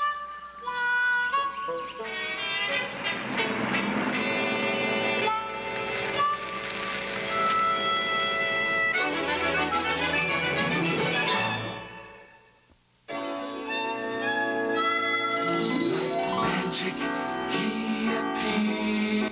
Right now, Natalie reveals that she's adopted, and the girls help her find her family roots on the facts of life.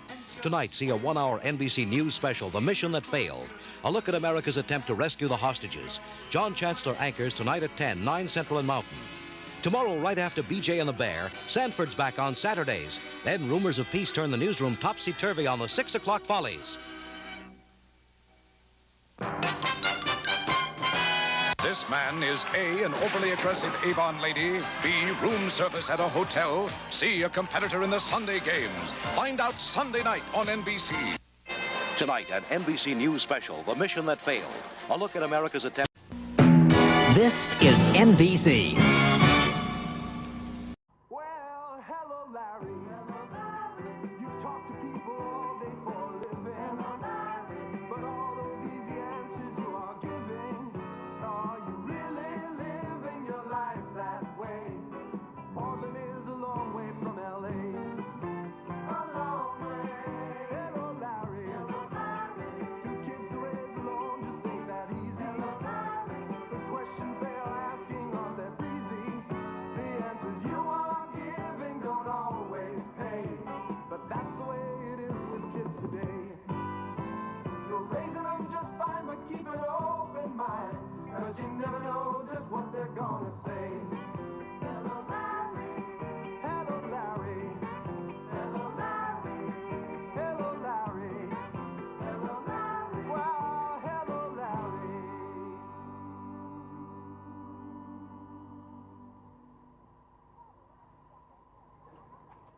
Cavolo, che vigliacca che sei, Diana. Lo sai che quella donna ci stava rubando il bucato e non hai... Non lo stava rubando, tu hai preso il cesto sbagliato. Si assomigliano tutti. No, non è vero, Diana. Io lo so come è fatto il nostro cesto. E questo è il nostro cesto. E questo è un nostro asciugamano, questa è una nostra federa e questo è il... Bucato oggi, eh? Per $1 vi aiuto a ripiegare la roba. Gli indumenti intimi li faccio gratis. Buttalo fuori di qui, Ruti. Wow, è tuo questo, Ruti? Sì, preferisco pensare al futuro. Cavolo, quanto sei ottimista. Che cosa ci fate con questo? Tu e Diana lo indossate insieme. Ehi, ragazze, festeggiamenti in vista, champagne per tutti quanti. Ho avuto un aumento! È stupendo, papà! Magnifico! Posso avere l'auto? E possiamo comprare una barca? E possiamo andare a comprare la barca con la mia auto? E potete lasciarmi all'ospizio dei poveri per strada. Cioè, voglio dire che purtroppo non ho avuto un aumento così alto. Ritorno subito, papà. Devo portare indietro questa roba. Ruti ha preso il cesto sbagliato. Ci penso io. Ehi, ragazzi, ho una magnifica idea. Andate a cambiarvi così andiamo fuori a festeggiare. Oh, cavolo, faccio la babysitter. E io ho già promesso ad Al di andare a vedere un film con lui. Al, respira forte. Diana, mettilo in guardia. Digli che al ritorno ti cercherò addosso le sue impronte digitali. Senti, papà, non sono obbligata ad andare. Certo, papà, possiamo restare qui e aiutarti a trovare il modo per spendere quel denaro. Ho già trovato il modo. Lo butterò via in affitto e cibo. Voi due seguite pure i vostri programmi. Festeggeremo domani, ok, papà? E congratulazioni, siamo fieri di te. Ora vado a vestirmi. Ah, a proposito, avete preparato la cena, ragazze? Cavolo, papà, che cosa credi di avere due figlie sconsiderate? Ti abbiamo fatto un arrosto. Un arrosto? Ah, magnifico.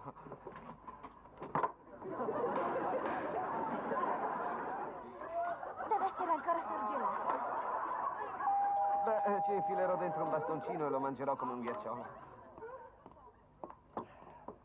Ciao, Morgan. Ciao, Larry. Splendido, papà, ora c'è qualcuno della tua stessa età.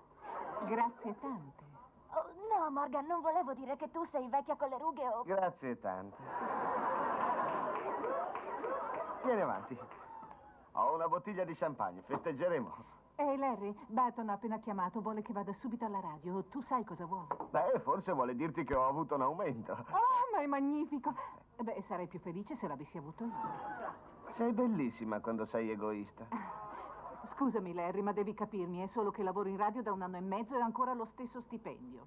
E allora vai a chiedere al vecchio Barton degli altri soldi. No, non posso avanzare pretese di colpo. Sono uscita dal gruppo delle segretarie solo 2 anni fa. Beh, aspetta un attimo, eri la prima del corso alla scuola di radiodiffusione e produci il mio programma da 1 anno e mezzo ormai. Ecco che cosa devi fare. Quando vai a trovare il vecchio Barton, mettiti un profumo sexy e indossa il vestito più carino che hai. Il signor Barton ha compiuto 72 anni. E allora, se non gli viene un infarto, avrai il tuo aumento. Ma certo, hai fatto un ottimo lavoro, Morgan. Ti meriti un riconoscimento. Oh, grazie, Larry. Questo significa molto per me. Morgan. Cosa? Fintanto che hai indosso quel vestito carino, perché non torni subito qui e non mi aiuti a fare un po' di festa? Festa? Ma certo. Ho una bottiglia di champagne. Saremo soli. Terrò la bottiglia al fresco e il corpo al caldo. Ma tu diventi sempre così romantico dopo un aumento. Sempre. Quanto hai ottenuto? Altri 50 alla settimana. Ah, non vedo l'ora che ti aumentino a 100. Va. Spero che anche il signor Barton la pensi così. Ragazze, tra quanto andate via? Non preoccuparti, papà, andremo via prima che arrivi Morgan. A meno che non vuoi che restiamo. Se voi due tornate prima di aver compiuto 30 anni, sarete in un bel guaio. Caspita, Diana, non ho mai visto papà così eccitato. È il suo primo appuntamento dopo tanto tempo. Ricordi cosa ci dici prima di uscire con il sesso opposto, papà? Se lasci che approfitti di te al primo appuntamento, non ti rispetterà mai. E non dimenticare, la tua reputazione vale più del divertimento. Ed è meglio dire di no ed essere impopolare piuttosto che rimpiangerlo per tutta la vita. Beh, è facile per voi dire così, ma tutti gli altri lo fanno. Oh, questo è Al. Papà, quando torneremo a casa faremo molto rumore, ci sbaglieremo con le chiavi, così avrai tutto il tempo per fare l'innocente. Addio, ragazze. Cosa stai facendo, Larry? Sta buttando fuori le figlie. Con 1 minuto di ritardo. Ciao, Morgan. Ciao, papà. Ciao. Entra. Grazie. Bene, c'è dello champagne per farti il solletico al naso. Al resto ci penserò io. È una promessa? Senti, non hai notato nulla di differente? Certo, sei incinta di 5 mesi. Oh, morditi la lingua. È un modo per non restarci.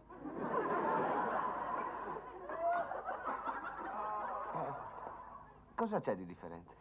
Beh, Larry, nel caso non te ne sia accorto, questa è la prima volta nella storia della Terra che tu e io siamo in questo appartamento da soli. Ho quasi la sensazione di stare per ingannare qualcuno. Aspetta solo un momento. Larry, devo darti una notizia meravigliosa. Anch'io, le ragazze non torneranno prima di aver compiuto 30 anni. Hai ottenuto l'aumento? Sì, e non solo quello, ma avrò anche maggiori responsabilità. È magnifico, Morgan. Morgan, ti rendi conto che questo è il primo incontro serio tra noi da quel famoso servizio sulla mostra di tori e bestiame di Northwest? Direi che questo è molto meglio, non dobbiamo ballare sulla segatura. Larry, grazie per avermi dato il coraggio di parlare a Barton. Se non fosse stato per te non sarebbe accaduto nulla. È molto bello. Dovremmo rifarlo qualche volta. Per esempio adesso. Oh, perché non l'abbiamo fatto prima? Scopriamolo.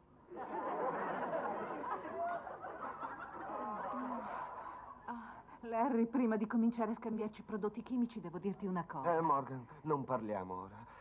Parto per il fronte domattina.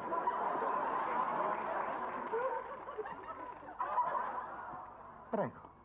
Larry, voglio solamente parlarti delle mie nuove responsabilità. Dunque, nuova regola, ok? Non si parla di lavoro stasera.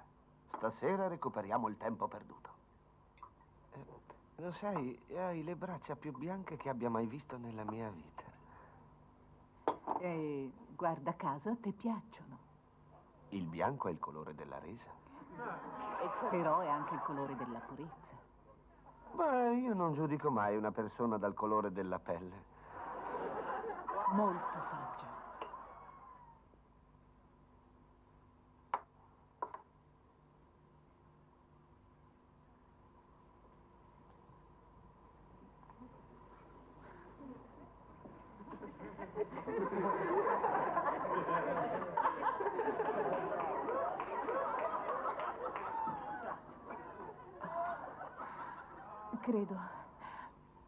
Credo di aver aspettato questo incontro da molto tempo. Beh, spero che ne sia valsa la pena. È senz'altro un inizio molto promettente. Larry, ho una cosa da dirti e spero che quando la saprai non cambierà nulla tra noi. Perché dovrebbe? Beh, so bene come certuni stupidi maschi sciovinisti reagiscano in questa situazione, ma tu non sei così sciocco. Larry, Barton mi ha nominato direttrice dei programmi e vicepresidente responsabile dei programmi. È magnifico, sono fiero di te. Non ti dispiace? Dispiacermi? E perché dovrebbe? Pensavo che ti saresti sentito un po' strano. Sai, fare l'amore con il tuo capo. Non essere ridicola.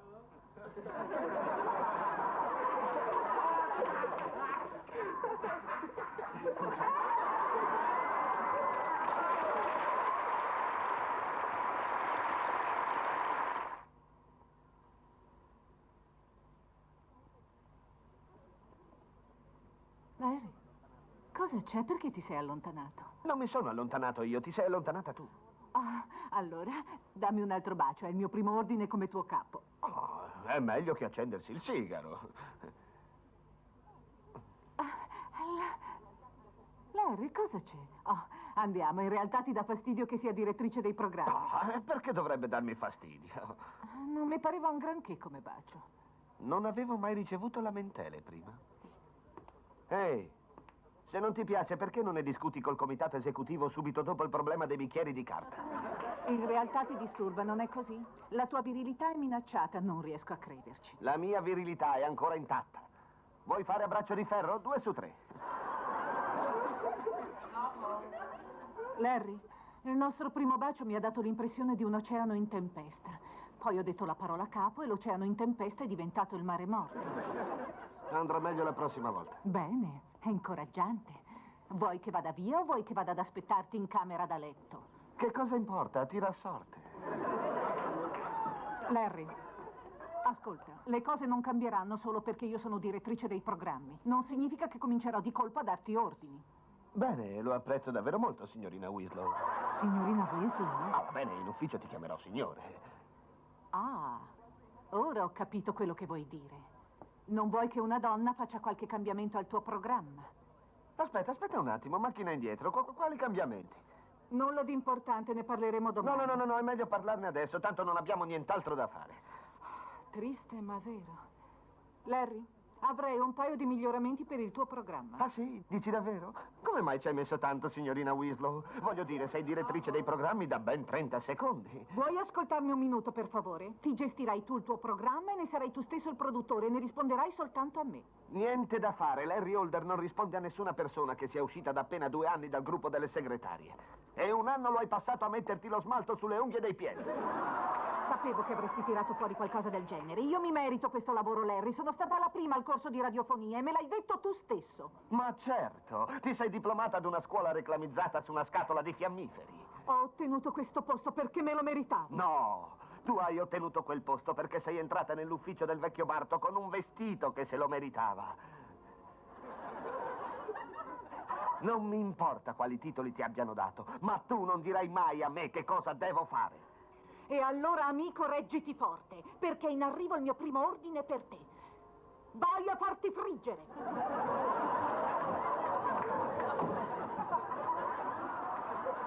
Ha detto che l'oceano in tempesta era diventato il Mar Morto. Tommy, non dovresti ascoltare fuori dalle porte degli altri. Che è successo dopo? Dopo hanno fatto una grossa litigata perché Morgan adesso è direttrice dei programmi e poi Morgan gli ha detto di andare a farsi friggere. Non mi stupisce che piaccia a papà, è proprio uguale alla mamma. Ora piantatela, ragazzi. Papà e Morgan faranno la pace, perciò non andate a raccontarlo a tutto il palazzo. E Tommy, smettila di spiare dal buco della serratura, mi hai capito? Sì. Ne sei veramente sicuro? Che Raquel Welch dorme sulla schiena? Se abitasse qui accanto lo sapresti di certo. Papà e Morgan non dovrebbero litigare. Sì, lo so. Ehi, Diana! Stasera non facciamo la cena di congratulazioni per papà? E perché non invitiamo anche Morgan? Bene, che cosa si mangia? Tu niente, Tommy. Sarà una cena in privato, così faranno pace. Ha sempre funzionato con mamma e papà. Vero, Diana? Beh, tranne l'ultima volta, quando è arrivato l'avvocato e ci ha rovinato tutto. Prepariamo qualcosa di fantastico. Ehi, ho un'idea. Tu chiami Morgan, io metto a posto la casa e tu, Tommy, ci andresti al mercato. Facciamo l'aragosta termidoro. E com'è? Circa $40 più buono di un hot dog. L'aragosta è perfetta. E se papà darà un pizzicotto a Morgan sotto il tavolo, darà la colpa all'aragosta. Stasera? Ah, tesoro, ma sei sicura che tuo padre sia d'accordo? Beh, va bene, Diana, verrò, grazie. Ciao. Altre scatole da portare in suo ufficio? Oh, sacra donna capo! Allora, dacci un taglio. Ma io ora. sono il tuo schiavo. Mi inchino ai tuoi piedi di alabastro. Non posso rialzarmi perché mi sono bloccato. Allora, quando ti sblocchi, porta via anche quest'altre. Sì, Sua Maestà. Il tuo desiderio è un ordine. Vai, vai. Oh, ciao, Earl. Io sono il nuovo ragazzo delle scatole e mi domando che cosa abbia in mente per te. Buongiorno, signor Winslow. Carino. Larry, sei stato molto gentile ad invitarmi stasera. Dove ti ho invitato? A cena. Diana mi ha appena chiamato per dirmi... Ah, ovviamente tu non ne sapevi niente. Va bene, d'accordo, lasciamo perdere. No. Senti, Morgan, a volte i ragazzi sono più intelligenti di noi. Credimi, mi dispiace molto per tutta questa storia. Oh, Larry, anche a me. Moltissimo. Non vuoi darmi un bacio di pace?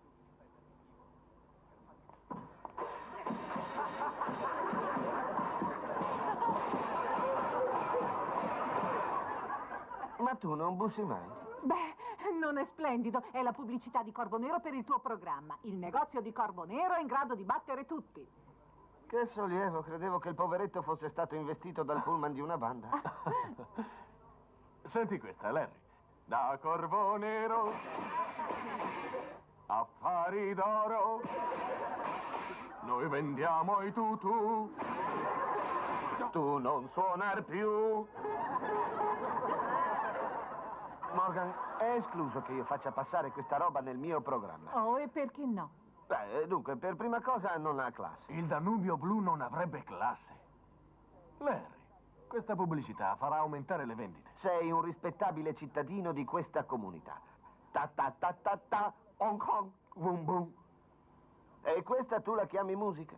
No, ma se la canticchio andando in banca, ehi, quella sì che è musica.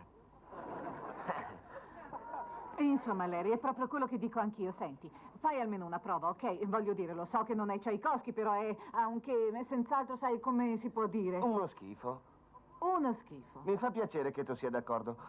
Oppure tu preferisci che dica che è cretino e stupido? No, no, diciamo solo uno schifo, va bene. L'eterno rifugio di tutti coloro che non hanno un vocabolario.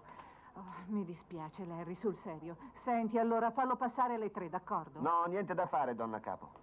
Donna? Va bene, perché non sorella? Tesoro, piccola. Sai qual è il tuo problema, Larry? Non che un tuo amico diventi il capo, ma che un tuo amico donna diventi il capo. Esatto. Non gridarmi addosso, Larry Holder. Perché? Perché sei una donna? Io ti grido addosso quanto mi pare. Ascolta, nessuna signora mi darà degli ordini solo per poter dire alle amiche dal parrucchiere che è diventata la donna capo dell'anno. Se non fossi così amica tua, Larry, io ti licenzierei. Tu non sei mia amica, sei il mio capo. Bene, sei licenziato. Larry, ho un nuovo arrangiamento, senti questo. Da Corvo Nero. Tu vai Corvo Nero. sicuro? Ascolta, falla a lei la serenata, io me ne vado. Ma ho suonato così male.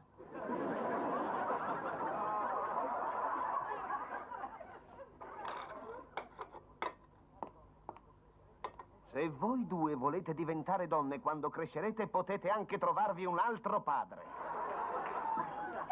Ma cosa è successo? Morgan ha addirittura il nome da uomo.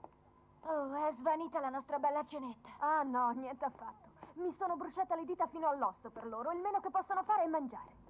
Vado a chiamare Morgan, tu metti i bicchieri.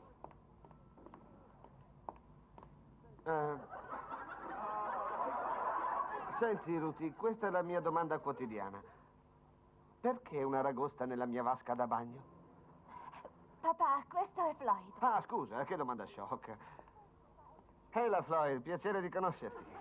Vedi, papà, Diana e io volevamo prepararti l'aragosta a termidoro per la cena di congratulazioni e così abbiamo mandato Tommy al mercato a prendere Floyd. E lui era vivo. E avremmo dovuto buttarlo nell'acqua bollente. Però lui ci ha guardato con quei suoi piccoli occhi e insomma non ci siamo riuscite. Così mangerai dei maccheroni al formaggio termidoro, ok? Magnifico. Eccola qui. Senti, papà, Morgan è stata tanto carina da venire qui. Perciò tu adesso devi essere carino con me. Sì, papà. Oddio, ci mancava solo questo. Altre 2 donne a darmi ordini. Ok, tanto vale che ci sediamo. Grazie. Larry, questa è la tua amica Morgan. Morgan, questo è il tuo amico Larry. Ok, Ruti, ok. Le ragazze ci hanno preparato una cena di congratulazioni. È per questo che sono qui. Perché si sono disturbate. Già, infatti.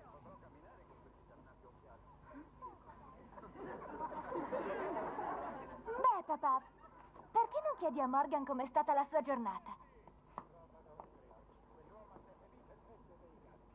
Com'è stato il tuo primo giorno da capo? Oh, magnifico. Ho litigato con i miei 2 migliori amici e poi anche con Jimmy in sala corrispondenza per niente. Il cuoco del programma delle 5 si è arrabbiato con me perché gli ho detto di tagliare il suo programma di 30 secondi, perché se accorciavo il suo programma non sarebbe riuscito a far gonfiare il soufflé.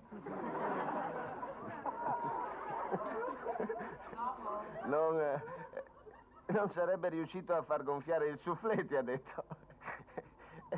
È piuttosto divertente. Sì. Guarda, Diana, sono riusciti a ridere. Sì, immagino che sia piuttosto divertente.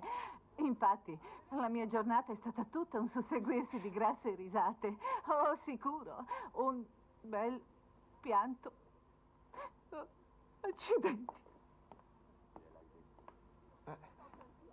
Che cosa succede? Sto per piangere. È orribile, ora che ho bisogno di tutta la mia dignità. Senti, Morgan, mi dispiace, io... No, senti, non consolarmi, ok? Perché se lo fai rischia di diventare un pianto dirotto. Ecco, ce l'hai fatta! Non lo so. Forse non ne vale la pena. Mi sta venendo una mezza idea di andare nell'ufficio di Barton domani e dirgli che non ce la faccio. Ehi, senti. Senti, se fai una cosa del genere mi sentirai gridare sul serio. Ascolta, sarai perfetta per quel lavoro, solo non permettere che un imbecille come me ti scoraggi. Certo, Morgan, non ascoltare mai un imbecille. Ruthie, vai su da Floyd. Adesso senti, cerca di non ripetermi che non puoi farcela con questo lavoro perché è falso. Lo sai chi non può farcela? I tizi come me. Quelli che non hanno il coraggio di ammettere che non accettano ordini da una donna che è qualificata per darli. Ok? Ok. Ho avuto dei baci migliori quando eri arrabbiata con me. Io ho pensato molto a quei baci, sai, Larry. Beh, noi lavoreremo insieme giorno dopo giorno e abitiamo nello stesso palazzo. E allora preferirei aspettare. Voglio dire, anche se mi piacerebbe molto. Oh, Larry, io voglio essere in grado di concentrarmi sul mio lavoro. Sai cosa voglio dire? Ehi, Morgan, vai a farti friggere. No, dico sul serio, Larry. Ok, ci proveremo per un po'. A tavola. Bene, non hai fame, Morgan? Oh, certo, anzi veramente sto morendo di fame. Mi viene sempre fame dopo un bel pianto. Oh, cavolo. Questa roba non ha un bell'aspetto, papà. Oh, no. Sembra una pozzanghera con della pasta. Non vogliamo uccidere Floyd e certo non vogliamo uccidere voi. Perfetto. Ok, Morgan, stai a sentire. Ecco che cosa facciamo. Andiamo a portare Floyd fino all'oceano e lo lasciamo libero. Splendido. Magnifico. Per favore, Morgan, porti tu il vino, mia cara. Compreremo un po' di formaggio strada facendo e tu e io passeremo una simpatica, piacevole e platonica serata sulla spiaggia. È un'ottima idea. Papà, Mm? la spiaggia è 70 chilometri da qui. Ah, sì, è vero. Vabbè, nessun problema. Floyd sa la strada.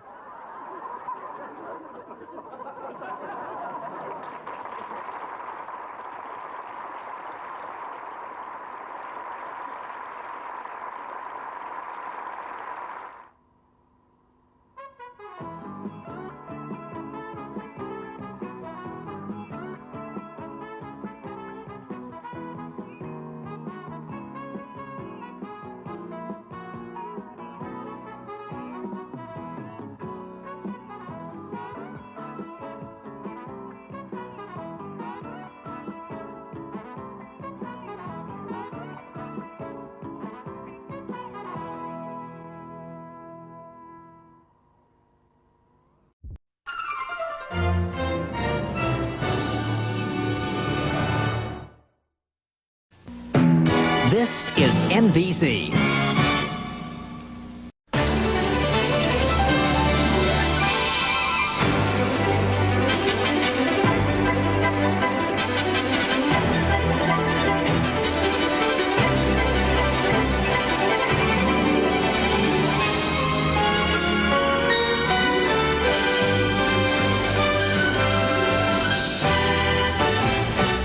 Now, an NBC network television premiere.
Try me. I'm delicious. Hold the smile.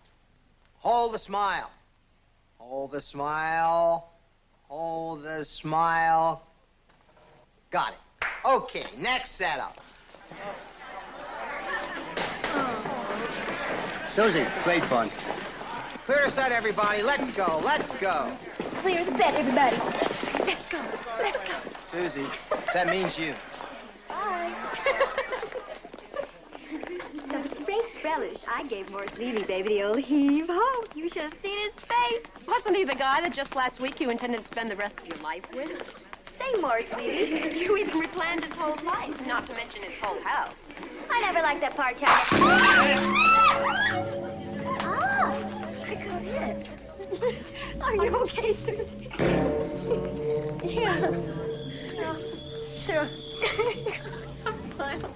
Get out of here.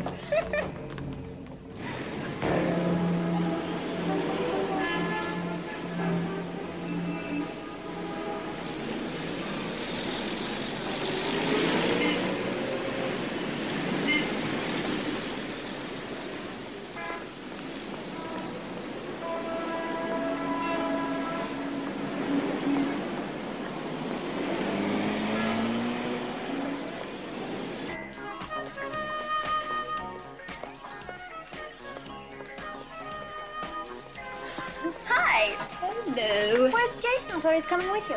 Working. Boring. Come on, give him a break, Pierce. It's not an unforgivable sin to be ambitious. It is if you don't have an ounce of humor. Come on. Talking about the guy I'm living with. Okay, okay. I didn't say anything. Listen, whatever you do, don't look. But don't. He's behind you, over there. Who? The guy I'm going out with Friday night. Table to your left, dear. He's with a guy and a girl. He's got a V-neck sweater on.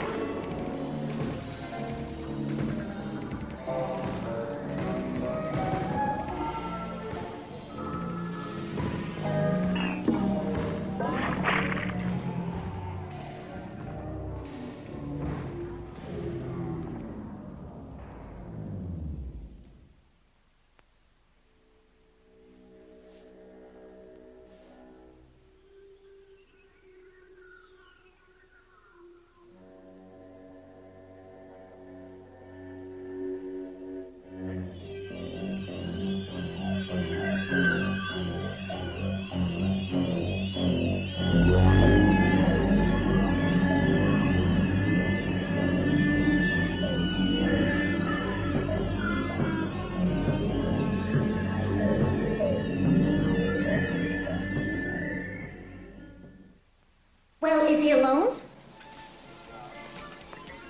Suze, is he?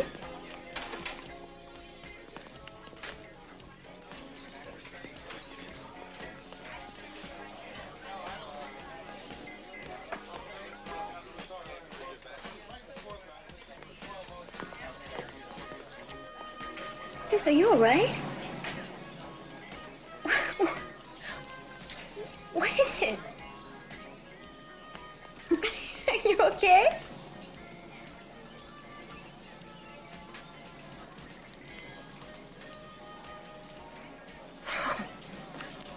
Wow.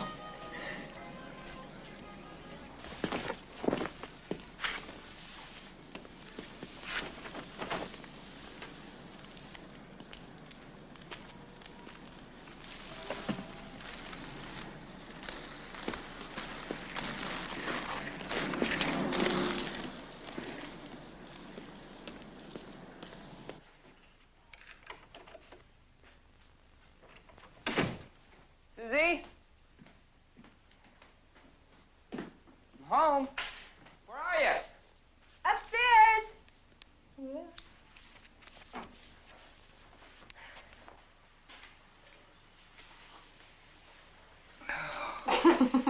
Looks like it's been one of them days. Lately, it's always one of them days. Don't even get a good evening kiss. You're too ugly.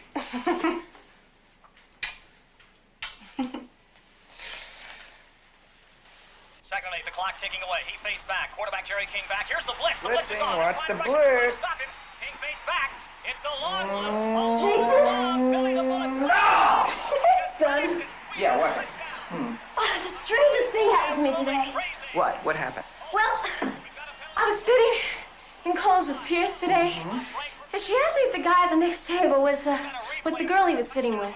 Yeah, sounds like Pierce. What are you doing? Listen, would you please? Yeah, what? And the girl was smoking a cigarette. And the smoke stopped in midair. And the music stopped. Everything just slowed down and stopped. Just kidding. What did Pierce do? She stopped too. She was frozen. Well, Pierce wasn't talking. Jason! What, is that a punchline? Is this Listen, a joke? Would you listen to me? Yeah. And then when everything had stopped and no one was moving, a man smoothed his head. He was bald. What's so funny? You look fantastic. Are you listening to what I'm telling you? Yeah, I'm all ears. Said our girl was smoking, and the smoke stopped in the air, and then everything slowed down and stopped, and Pierce lost her tongue, and the bald man smoothed his hand over his hair. I heard every word. But it's true. Well, I didn't say I didn't believe you, did I? But you don't, I can tell. Would you come up here and cuddle into me? You rat, you don't believe me. You smell good. Sound like a crazy, don't I? Sounds sexy and wonderful. Turn out the light.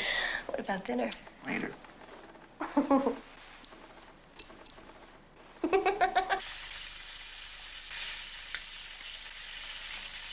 Hey, Jason! What? Your steak will be ready in 2 minutes. Okay. Put a squidge of garlic on mine, would you?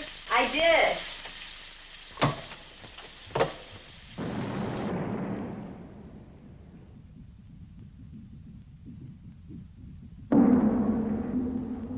No light on the #1 fire bottle.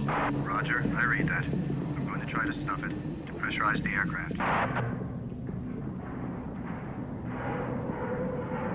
We're getting a yaw SAS light. We've got to set her down fast. She's starboard heavy. I know. She's starting to roll. We're in a blackout. I can't hold her, Joey. She's getting away from me. She's rolling. Help me, Joey. Hold her. I can't stop her.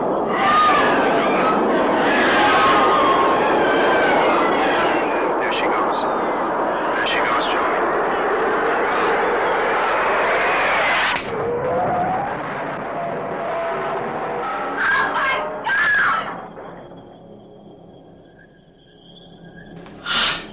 Honey? What's the matter? Susie. Money crash! What? Money crash! I heard the beam! What are you talking about? The beam.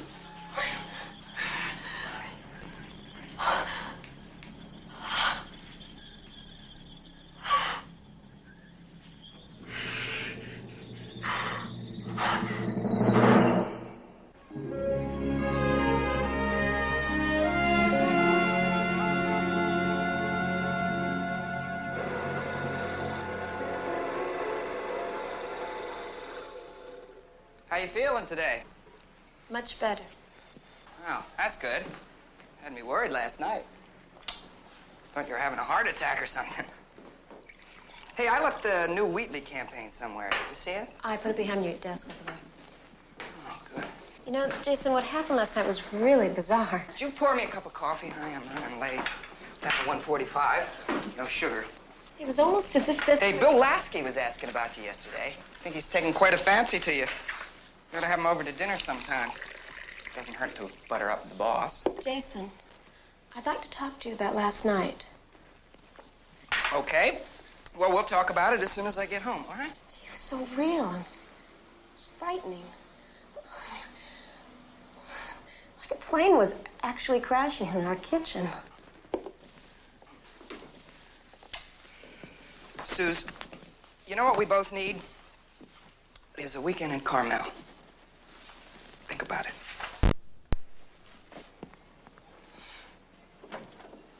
Bye.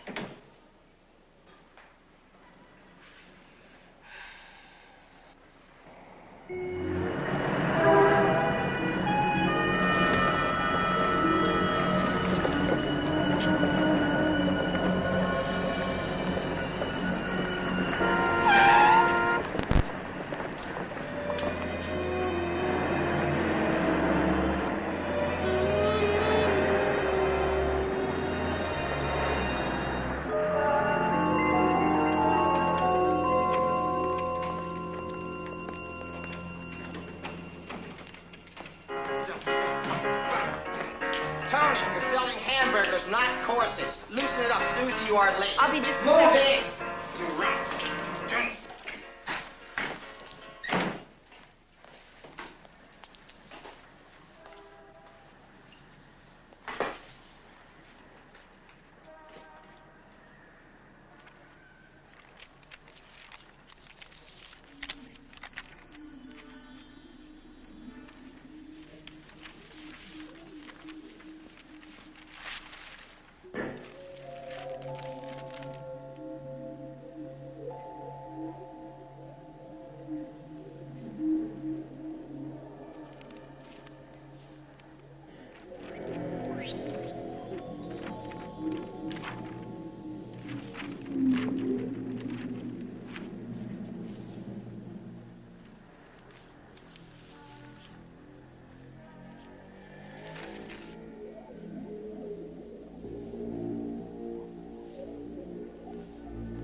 This coordinates.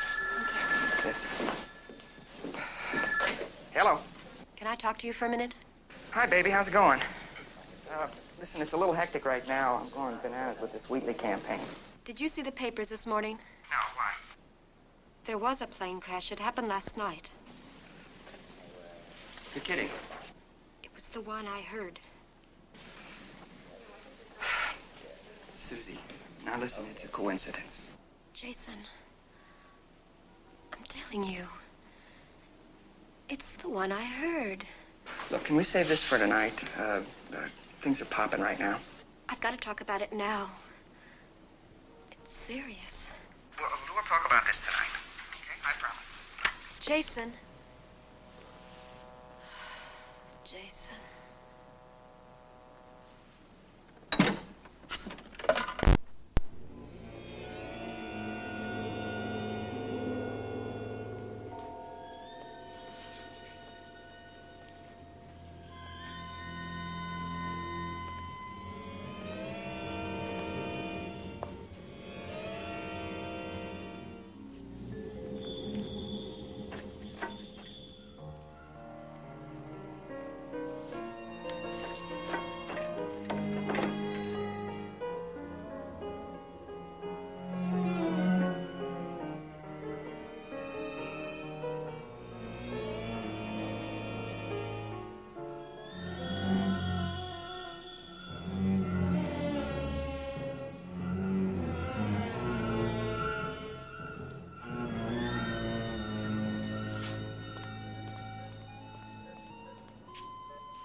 Jackson. Jackson. Henry Jackson, spelt with an I. H-E-N-R-I. Excuse me. You know, he was supposed to be on Flight 802, but Excuse me. he must have missed it. I mean, Right this way. Come in. Well, if you just go to counter 3, I'm sure they can help you. What about the cockpit tapes, Mr. Grayson? No comment. Have you found them yet? No comment. Well, you gonna release any transcripts? No comment.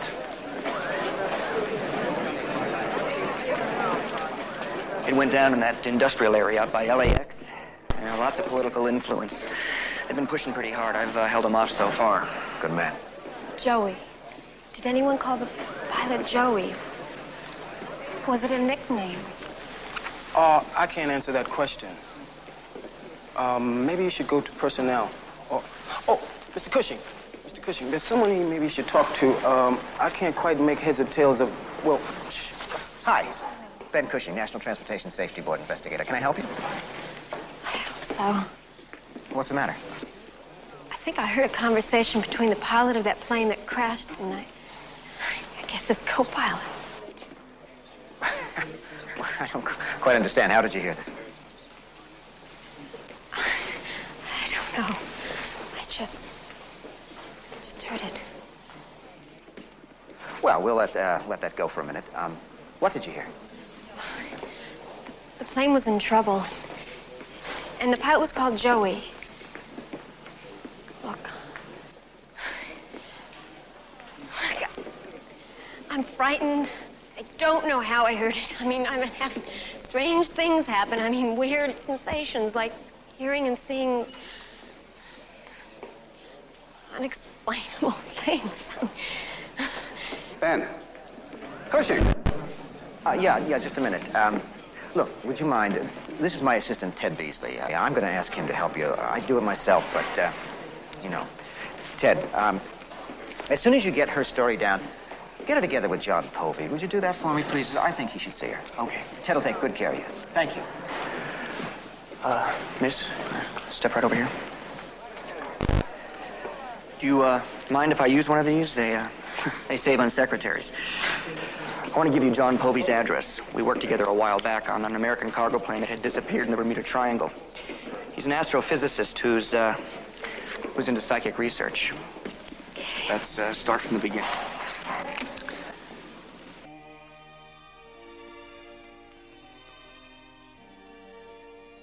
Get me another refill, sweetheart. Huh? Pour me a glass of wine, please.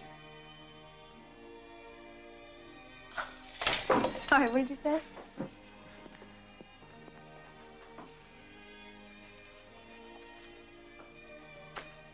Sorry. Okay. Now, what's wrong? Nothing. Nothing's wrong. It's just a million miles away. Well, something's bothering you.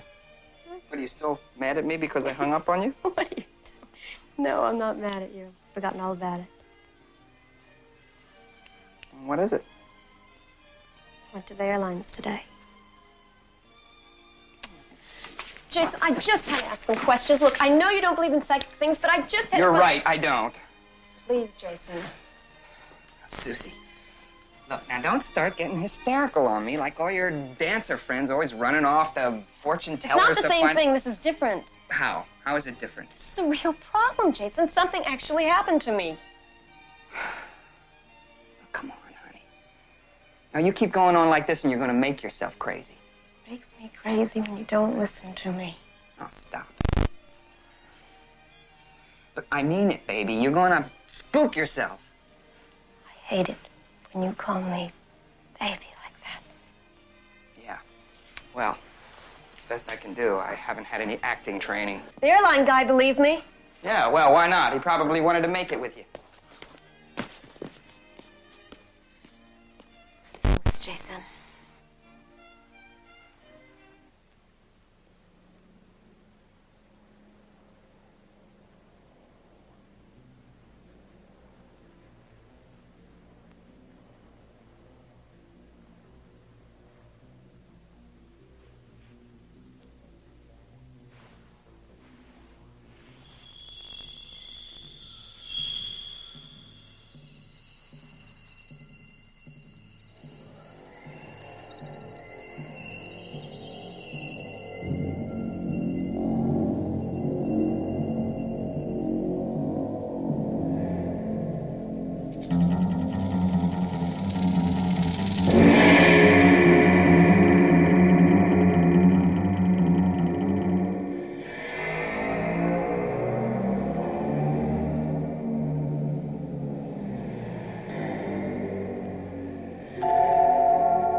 Jason, what? Look in the mirror.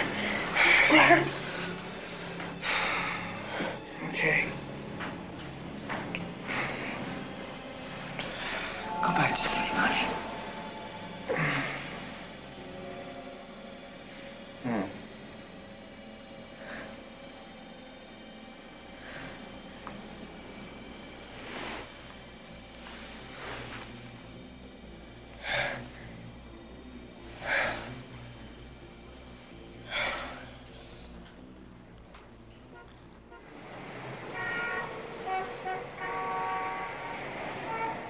About 4 years, give or take a few months. I'm a victim of the English brain drain. Sold out for the filthy American dollar. In here. Okay. Well, I take what is happening to you very seriously. I think it's serious. Do you understand me? Yes, thank you. You're welcome. Now, let's talk about what is happening to you and why and...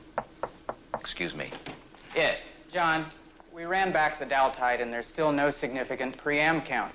Then I'd say we'll either run into the dB factor or Houston screwed up. Can the gods be wrong? Sorry, we're up against a deadline. We're always up against a deadline. Now, we can agree, can't we, that you seem to be getting messages from somewhere outside yourself. Yes, I think so. Now, stay with me. Everybody, you, me, everybody, all of our lives receive messages from somewhere outside ourselves. Are you aware of this? I don't think so. Well, most people aren't. See, generally, messages aren't strong enough to get through to the conscious mind. So we experience them as premonitions, hunches, things like that. I know those feelings. Of course you do. So does everyone else. But most people repress them, push them down, just like they repress dreams. What's happening to you could happen to anyone, anytime.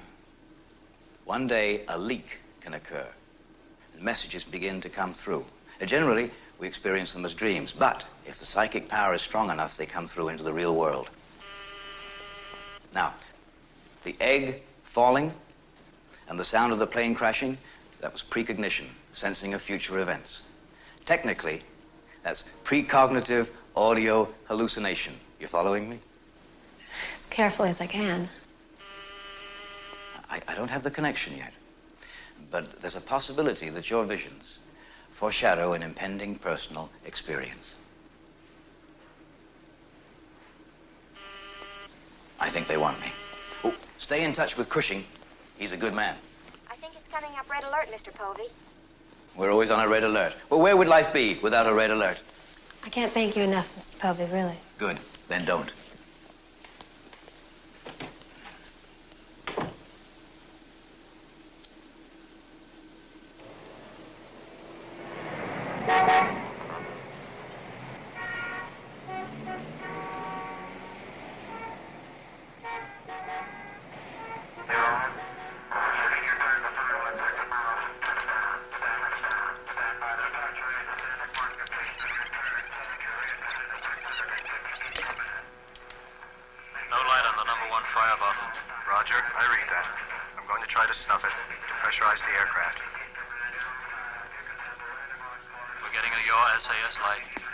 Set her down fast. Ben, I want you to listen to this.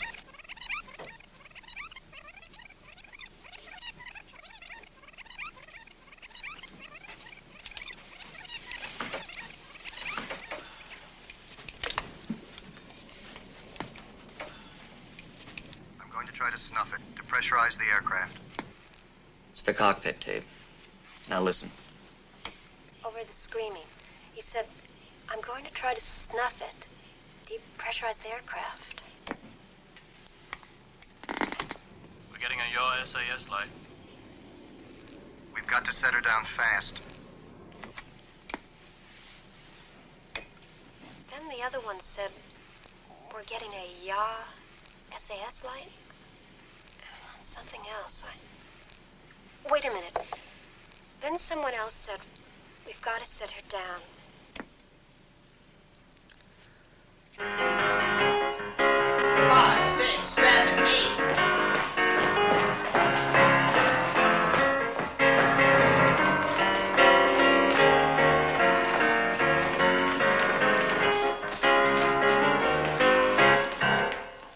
Okay, that's it, kiddies. Take lunch.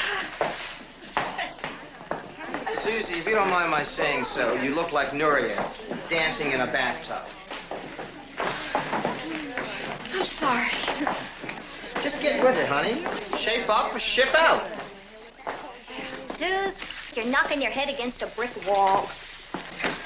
I mean, so what if you can't be Miss Corporate Image 1979? Try it alone. Different dancing partners aren't that bad, you know.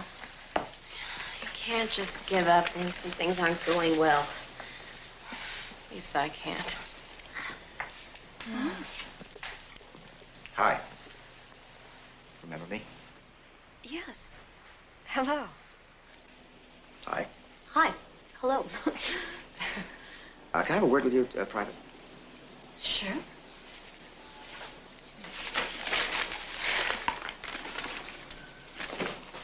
I'll be in the corner doing my nails. Bye. Bye.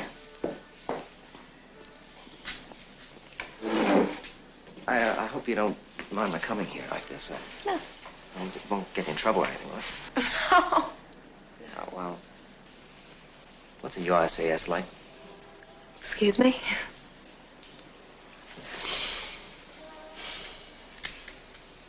The other one said we're getting a yaw SAS light? I just heard it. I don't have any idea what that means. Yaw Stabilization Augmentation System. I suppose that rings any bells, huh? We found the cockpit voice recorder that crashed airliner. The recorded conversation was exactly as you heard it. Everything. Every word, every detail.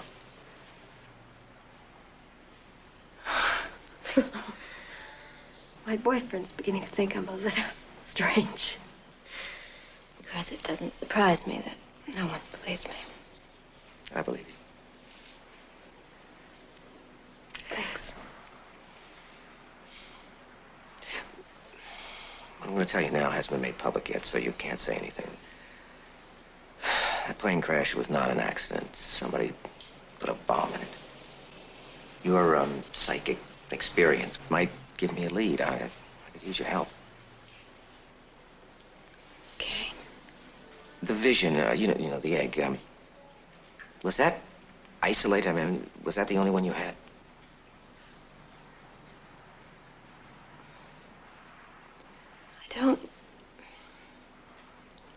I don't know why. But there has been one occurrence. A bald man. I keep seeing the same bald man. He was in Coles. Bald man. Well, look, I'd like you to keep in touch with me. Phone me if you have another of those visions, okay? Did you do that? Yes, I will. Oh, and I met John Povey. It's a big help. Thanks. Yeah, he's very knowledgeable in these areas. Well, thank you for giving me your time. Thank you. Keep in touch. Good. Okay.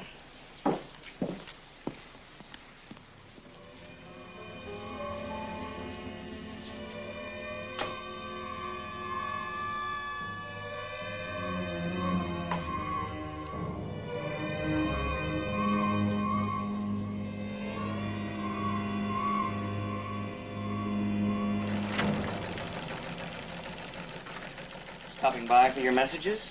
How'd it go? FAA Regional, FAA Washington, Department of Transportation, Secretary of Transportation, FBI Local, your brother. Brother? We've got most of the insurance reports now. A couple of passengers had pretty hefty policies, but they've had them for years. Nothing there. That last-minute airport insurance, I don't suppose there's anything there either. No. I've got something, though. You know, we've been going crazy trying to figure out how the bomb got on the plane. It's not warm. Anyway, well, there was an incident the day of the crash. According to security records, it was quote, unquote, forestalled before it happened. It's warm enough. The guards saw a man climbing over the wall into the controlled baggage area.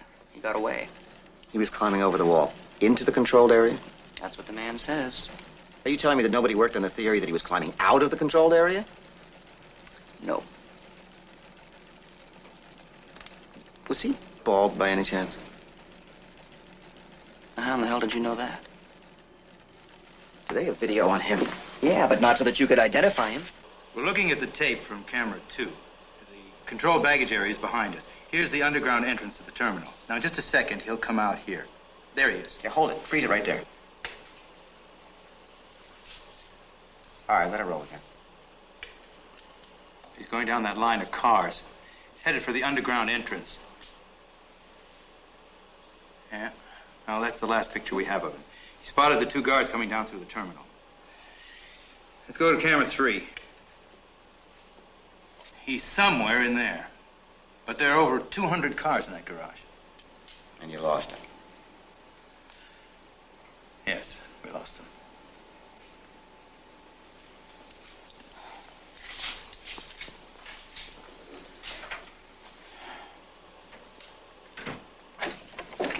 Tell you, it does you good to get out with people. And you'll have fun at the game tomorrow. I promise. Mm-hmm. Who's this? Ben Cushing, NTSB? It's nothing. Just the guy I met the other day.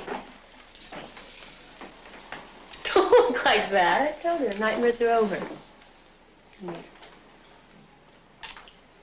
Come on.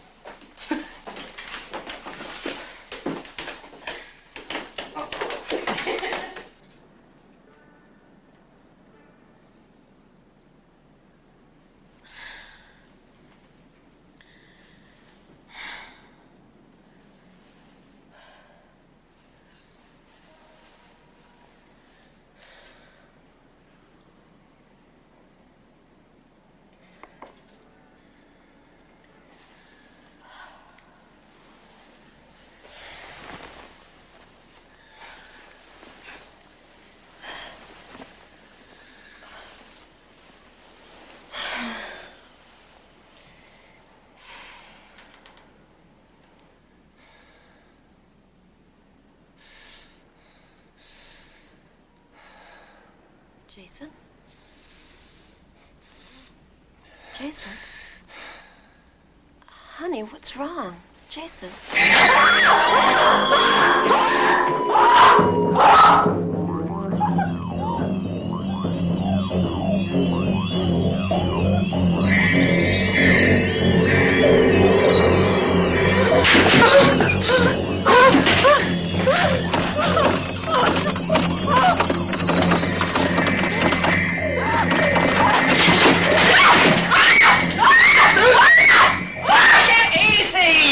Having a nightmare.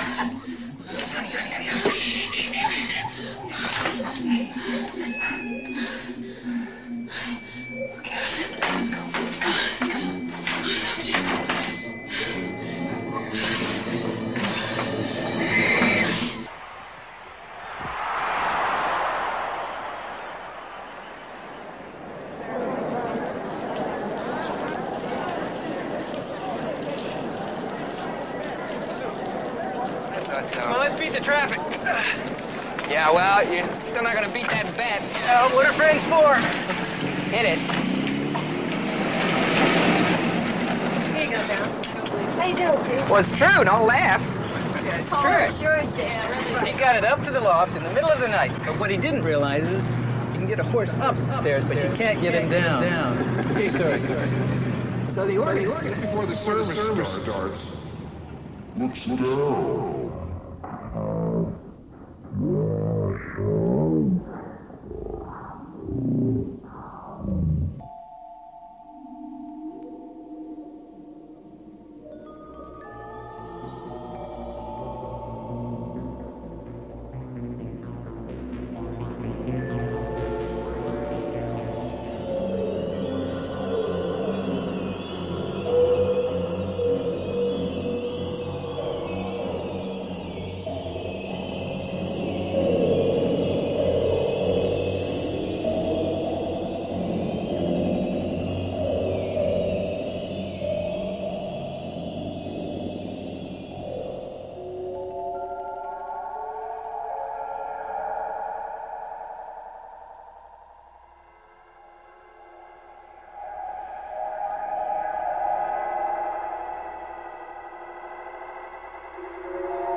Susie, this is really getting out of control.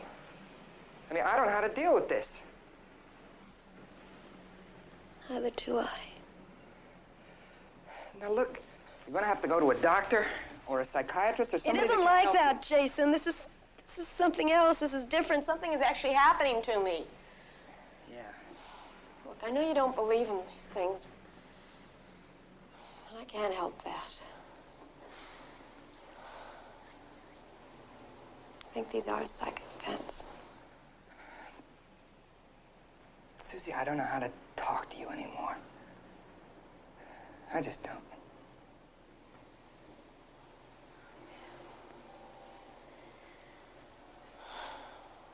Why don't you go talk to your friends?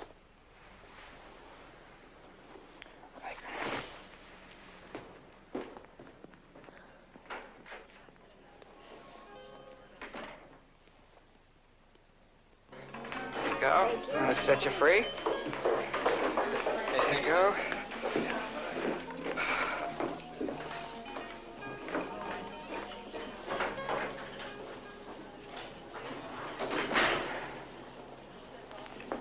Brother.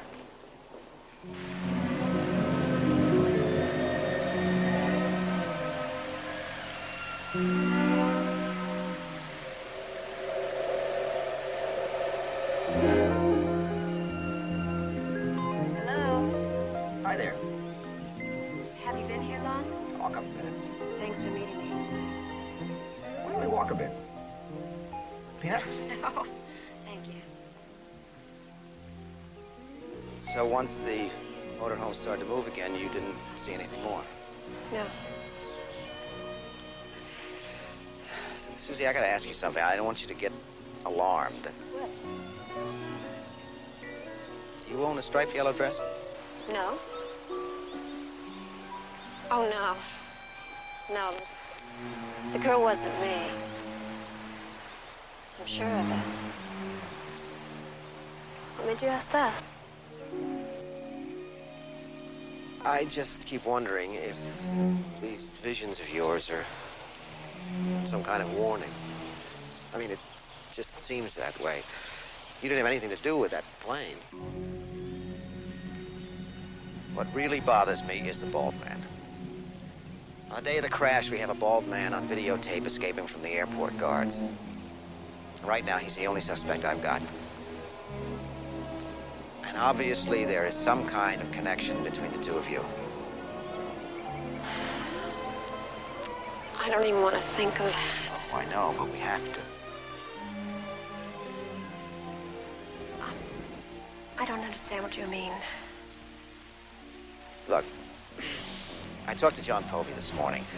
He takes it one step further. He thinks that these, what do you call them?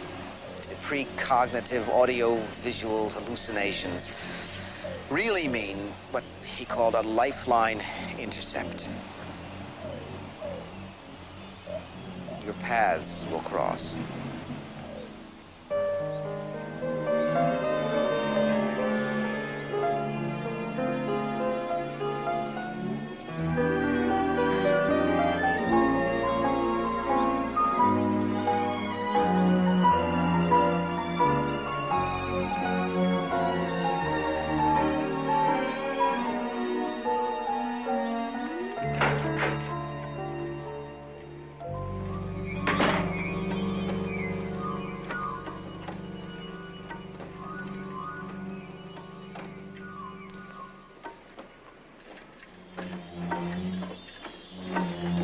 Make nothing happen. Please.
please.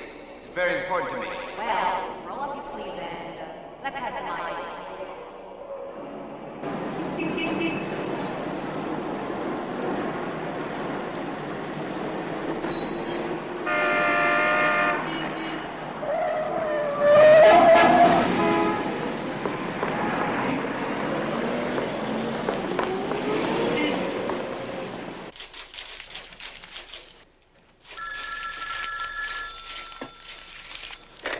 Hello? Oh, hi, Susie. Wait. Well, slow down, slow down. Ben, that's what it means. I know it. He gave blood and he had to give his ID. I mean, I'm sure of it. Bloodmobile? There were people after him, and he was trying to escape. Of course. Of course. Okay, Susie, thank you. Just leave it with me and I'll get back to you later. Okay.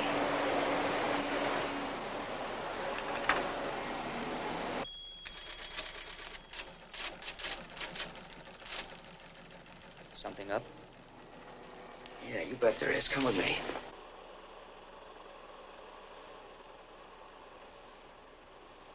Hold it, hold it. Hey, see? You see, he got inside the van just before it started to move again. He got a ride out of there. All it cost him was a pint of blood. Can you make out what it says on the side there? Give a pint, save a life. Unit number... Anybody can read that. It's a bloodmobile. Now, this down here. St. Something Hospital. Is that an A?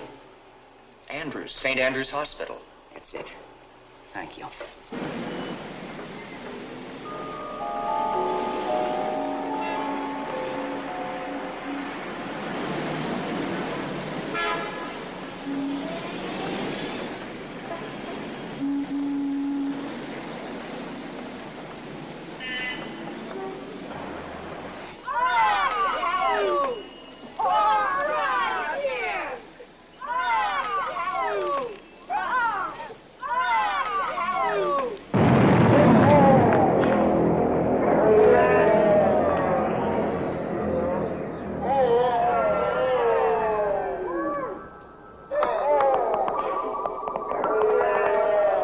This is bus 28, lady. 28, too late. What's the matter with you? Can't you read? Who said that?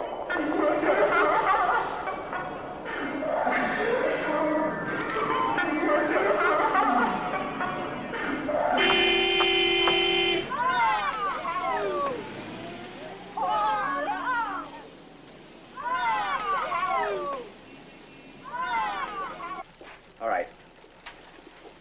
We need a list of the donors, so get over to St. Andrews and use your charm. Date of the crash, Bloodmobile 3. Last name on that list is our man.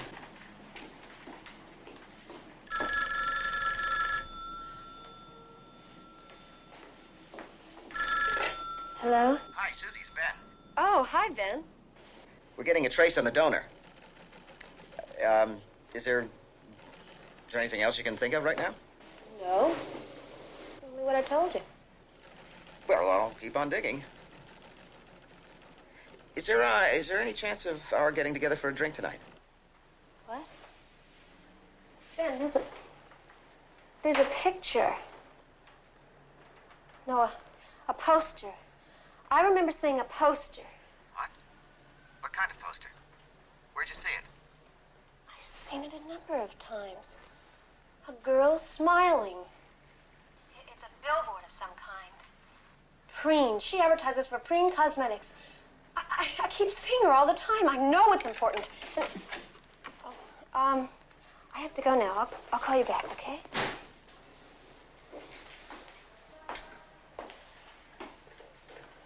Hi. What are you doing home? I forgot some sketches. You were, talking to that guy from the airlines, weren't you? Yes. Why? Because he's helping me. Is that all he's doing?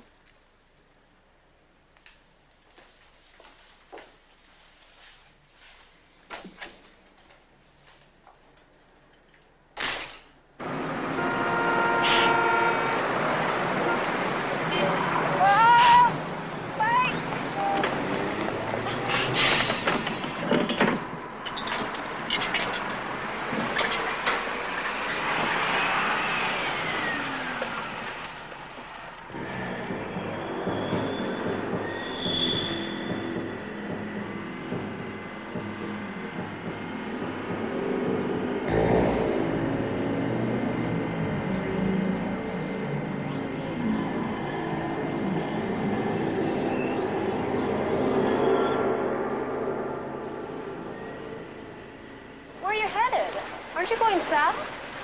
This is bus 28, lady. 28. 28, 28. What's the matter with you? Can't you read?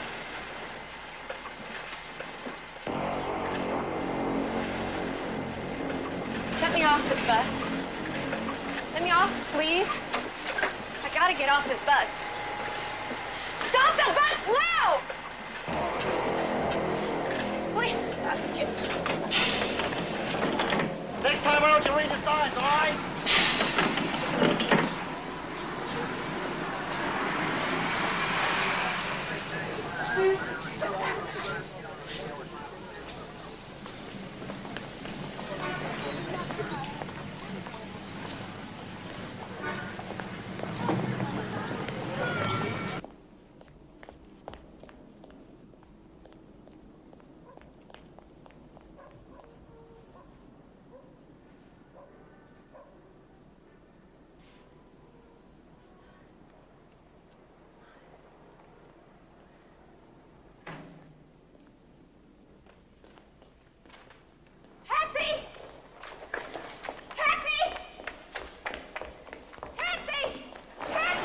Duty.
He killed her.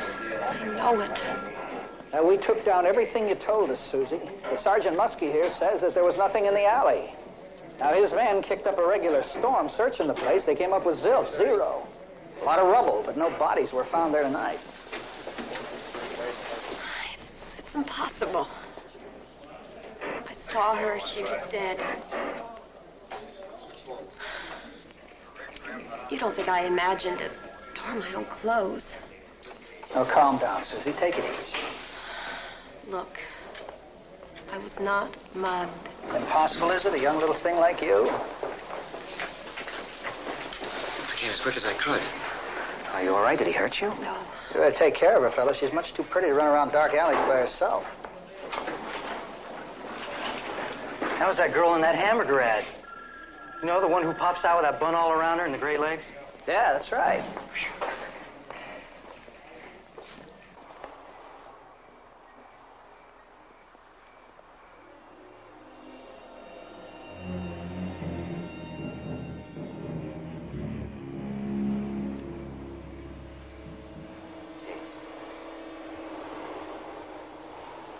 It's over. It's all over now.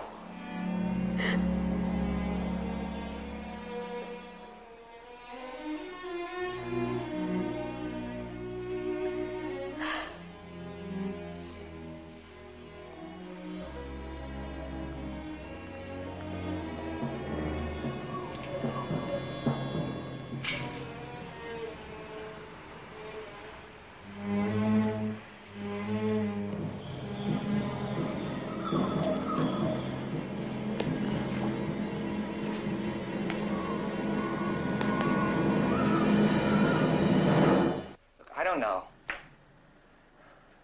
told you I don't know. Hold it. Wait a minute. Pierce, hold it. I think I hear it now. Yeah, sir, I'll call you back.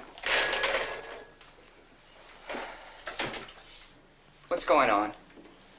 This is Ben. And this is Jason. Look, where were you? I've been crazy. Something pretty terrible has happened. Yeah. Well, it's 10:30. I've been waiting for you for 4 hours. For crying out loud, the girl is Look, just... do you mind? I'm not talking to you. Susie. Now, you could have called me. I've been waiting by the telephone. Take it easy. Please, look, why don't you get the hell out of here? Nobody is talking to you. Please, Ben. Jason. I mean it. Please. You sure? Yeah. Okay. You know where to get me if you need me. What does that mean?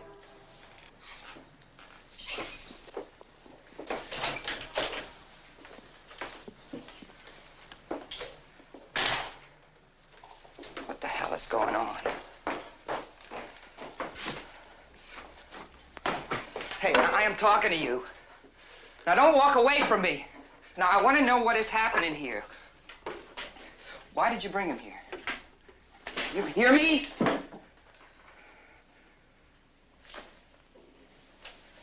You're acting like a fool. Well, what am I supposed to do? I mean, you call him every day? You see him every day? For all I know, you're probably making it with him every day. Are you? I won't even answer an asinine question like that.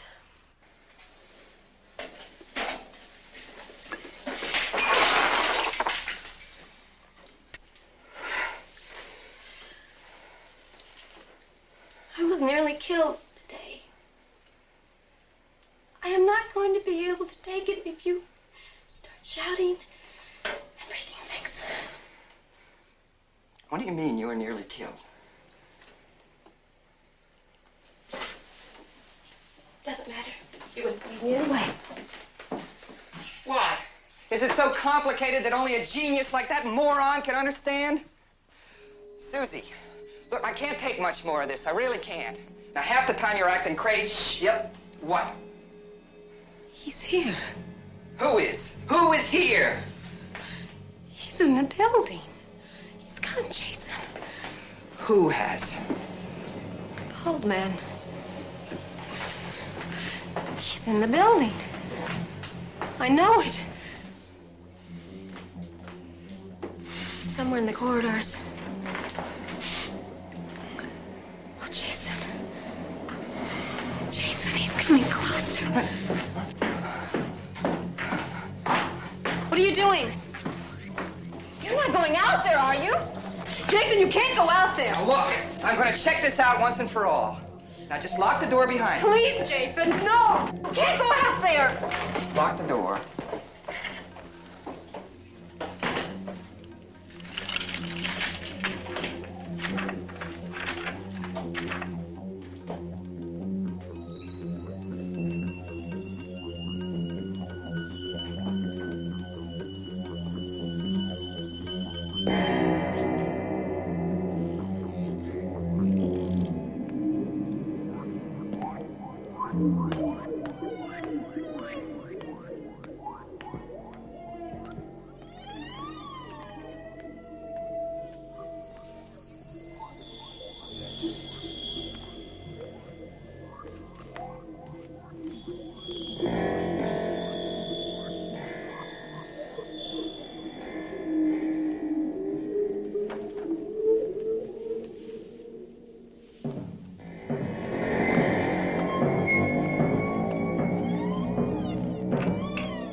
Susie, open up. It's me.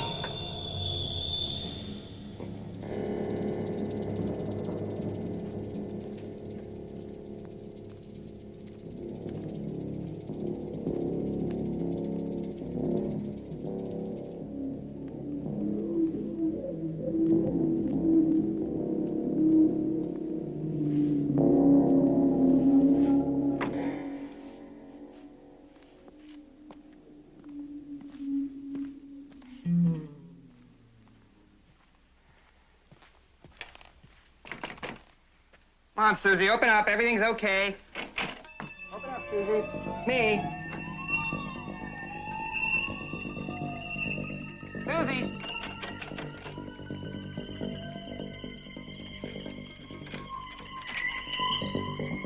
It's me. Can't you hear my voice? Open up. Nothing. Not a damn thing. All you heard was some door blowing in the wind. He was here. He was here, Jason. Look, he wasn't. Now, I looked. I looked upstairs, I looked downstairs, I looked everywhere. There was nobody. He was here! You have to believe me!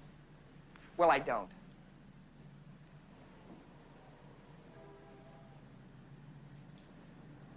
What are we doing together, Jason?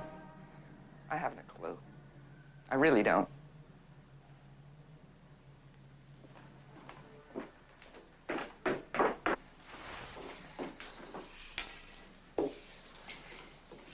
Hey, Suze, come on. Let's not make a big deal out of it. I shouted. I'm sorry. The number to radio taxis, please.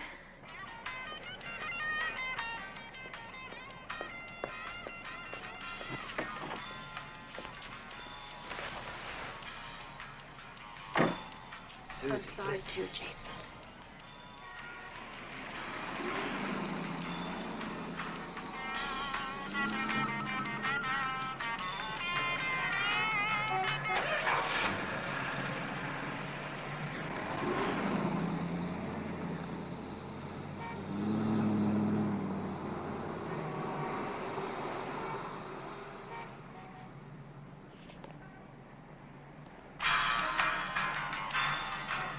Is there an address, or do I just keep driving into the river? Please just drive. I need time to think. You're the boss. Stop at the next phone booth, please.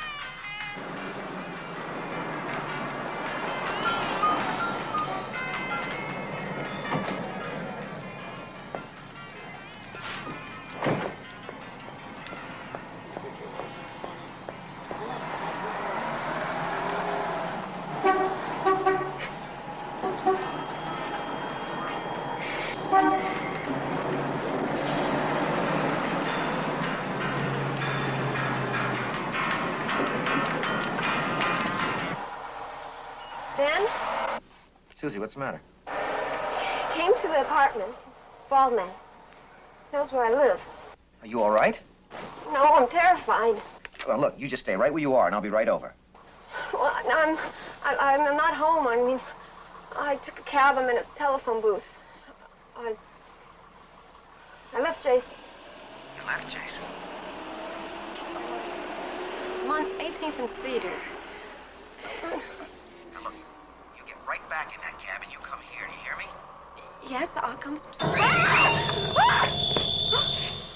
Susie? Susie? Susie, are you there, Susie? Susie, answer me. What's happening? Susie? Hello? Susie?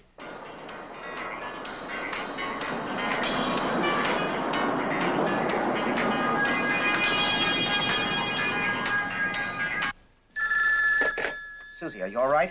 Ben. I'm getting stonewalled down here by red tape. The administrator. Mrs. Winterspoon won't give me access to the data processing without a court order. All right, you get down to the DA's office and you get one, and then I'll meet you at the hospital.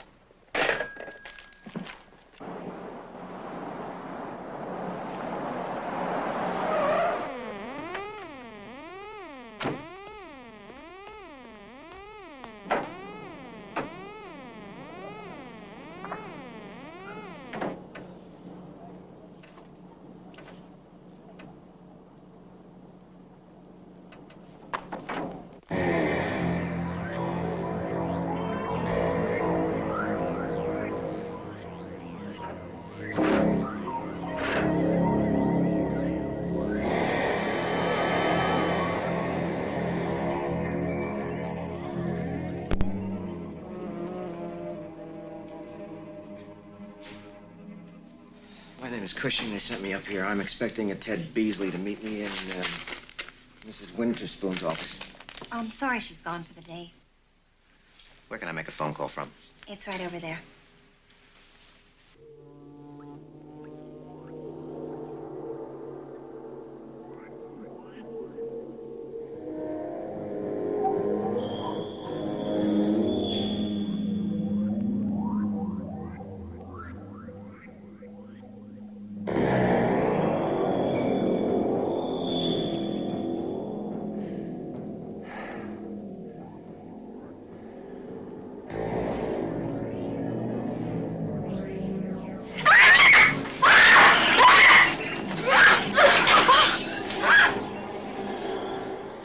What would you like to do first?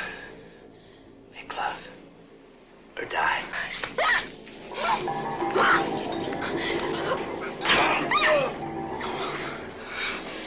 And don't speak. Don't speak. When you speak, you'll say stupid, ridiculous things. You're much lovelier saying nothing at all. Nothing.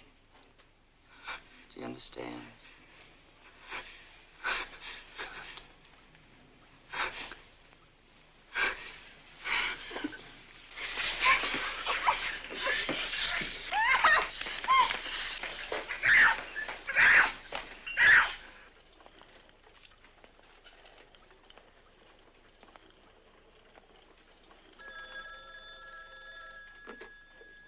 Mr. Cushing, I have the hospital manager on the line for you.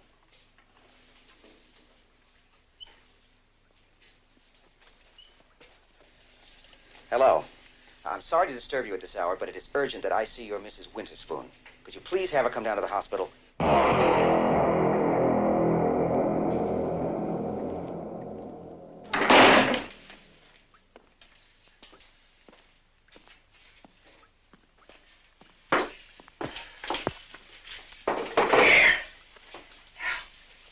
Eat.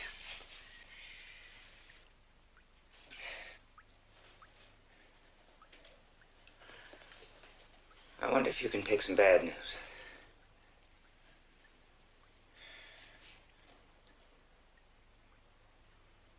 Open your mouth.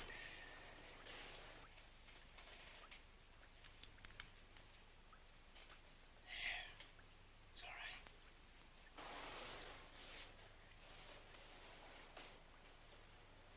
right. I hope you're not afraid of dying, Susie.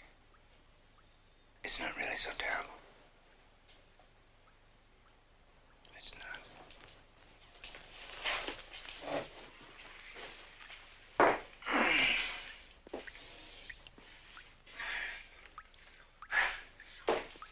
Looks like it's gonna rain.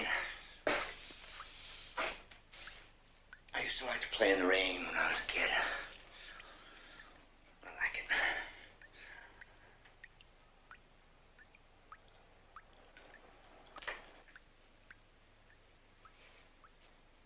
You saw me kill that girl. That slut. It always seems to turn out the same. I knew an airline stewardess once. She was very sexy. And you know, I treated that girl very nicely. I treated her very nicely.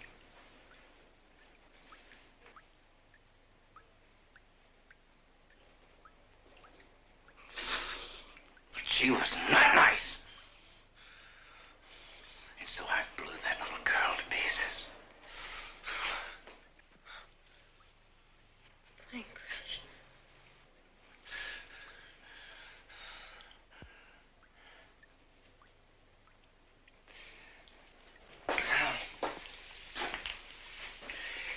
You see, the thing is, Susie, I've never understood why girls don't like me. I like girls. I like making love very much. I'm a good lover. You'll find that out soon enough. Good girl.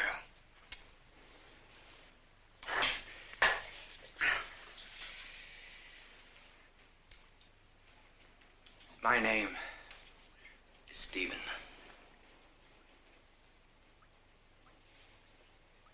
I'm a third-generation American. And I was wondering, could you love me?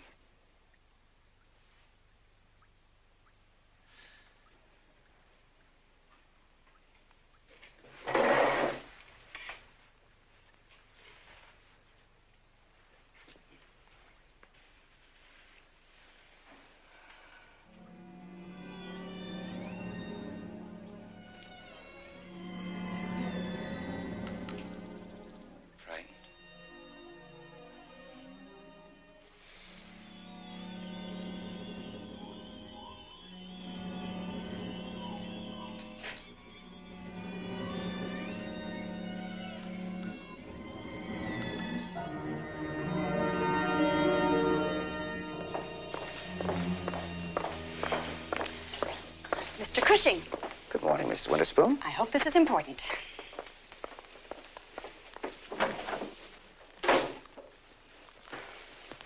I understand you have a court order. Well, my assistant is on his way over with it. May I please have that release, Mr. Boggs. Boggs, yes. Would you please sign this for Mr. Boggs? I have to get an address in the data processing office. When I have the court order in my hand, I will sign the release. You mean you won't sign it until the court order gets here? When I have the court order in my hand, I will sign the release. You're refusing to sign it? When I have the court order in my hand, I will sign the release. Wrong. You are 100% wrong, Mrs. Winterspoon. You will sign it, and you will hand it to Mr. Boggs, and you will do it this instant, because if you don't, Mrs. Winterspoon, I am going to become violent.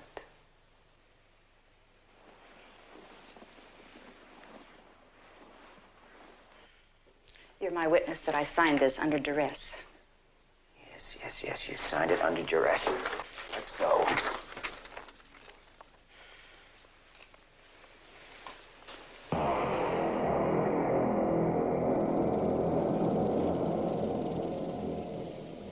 I'll go away soon. They'll just fade away. I'm sorry I couldn't help it. You're so lovely.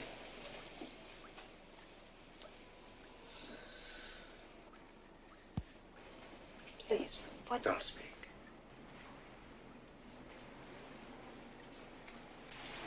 Don't speak.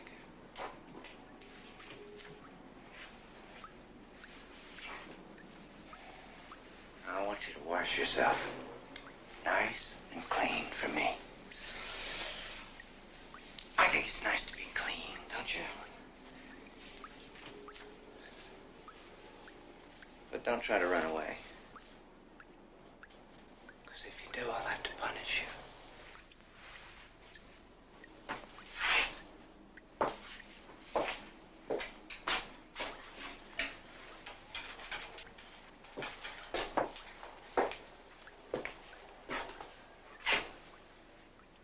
I'll be back soon.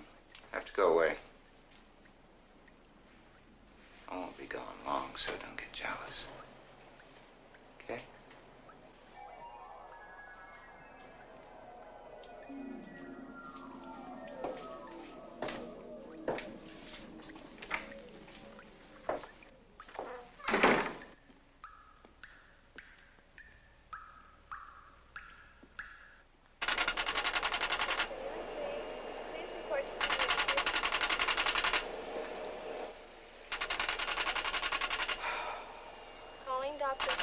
Hey, Ted, in here. I think I broke a few hundred speed laws. The DA's office wasn't too pleased with their early morning phone calls either. Yeah, take the papers to administration and give them to a very upset lady, and then meet me back here.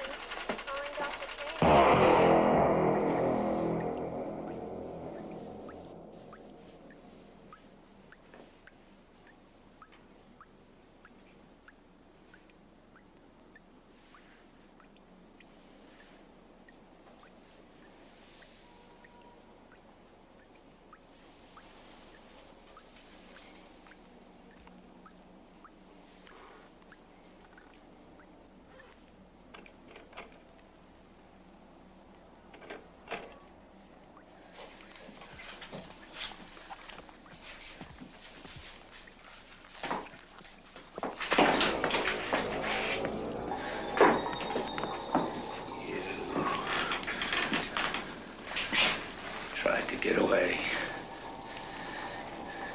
I told you not to. You disobeyed me.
Stephen Gerstead, 122 Weather Street. Get on to the police and get him over there.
Susie? Susie? Here she is. No!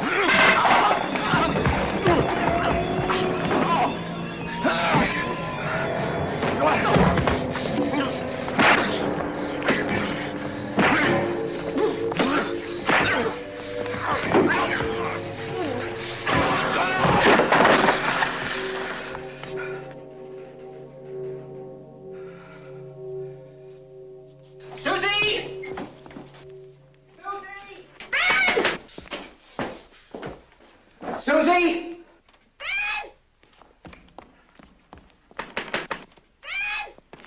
Susie! Susie! Susie!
Susie, it's all right. Everything's all right. Stand back from the door. Stand back.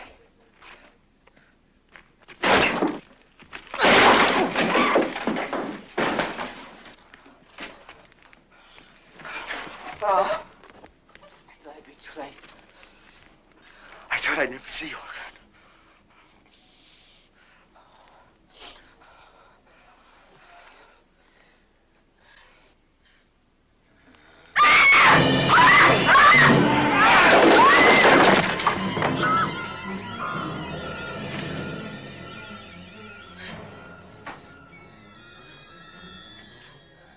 There's no one to help you now, little baby.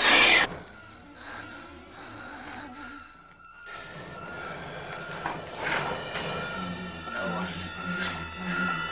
to help you now.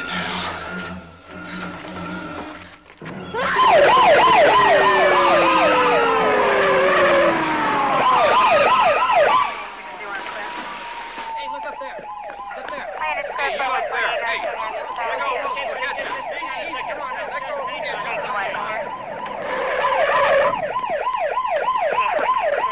Go, Sam. Come over here. Over here. Hurry up.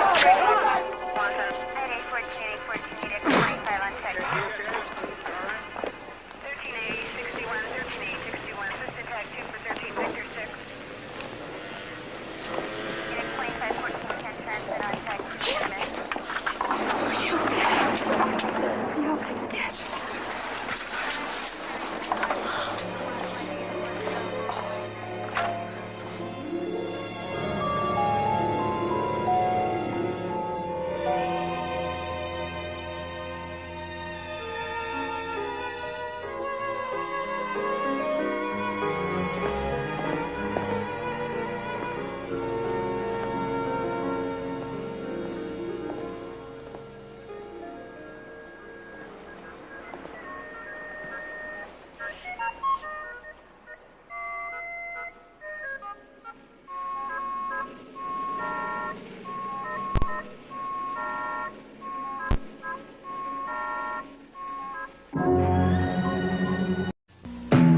This is NBC.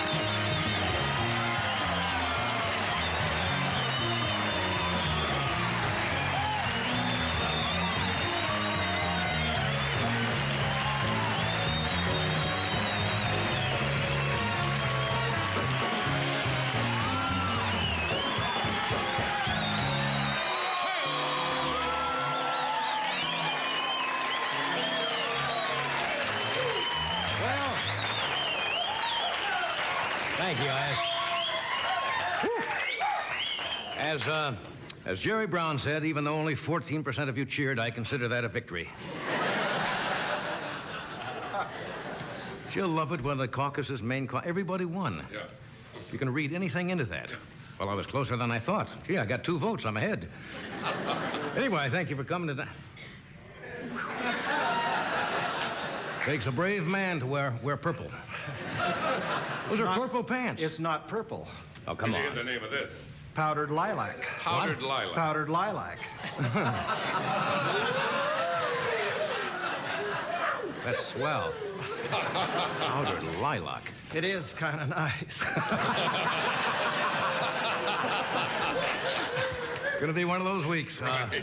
Well, today, as you know, is a holiday. I wonder why we didn't get any mail today. It's Lincoln's birthday, right? February the 12th, and reminds me, I grew up in the Midwest, and I went back to... You from the Midwest? Yeah, I went. And I think I mentioned this last year. My old high school sweetheart I used to go with went to Lincoln High. Her name was Becky Easy. And I mentioned then that she was voted Miss Lincoln because every guy in school took a shot at her in the balcony.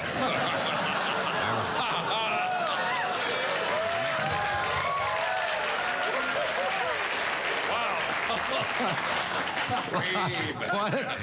So, yeah, you remember those things. We dig that joke out every Lincoln's birthday. No, a lot of people have compared me to Lincoln. Now, I know that sounds egotistical, but I'm honest. I'm witty. I come from the Midwest, and I've died many times in front of audiences. And may be on my way tonight. So to celebrate Lincoln's birthday, why don't you go out today and try to buy lunch for $5? See, his face is on a $5 bill.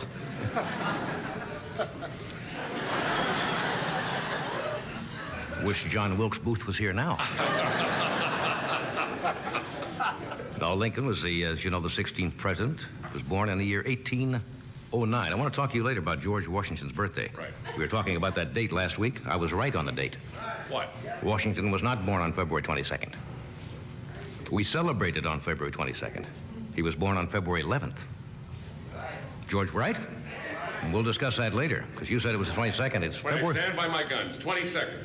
No, he was The not Washington born. I knew was the 22nd. Well, anyway, Lincoln was born this day in 1809. Do you realize if Lincoln were alive today, the FBI would fill his hat with money? You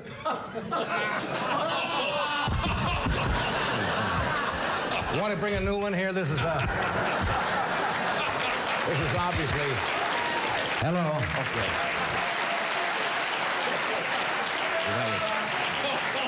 See, what I was attempting to do there was to tie together the bribery going on with the FBI and congressmen you see today. And I was making a little amusing remark there about if Lincoln were alive today, the FBI would have filled his hat with money, you see. And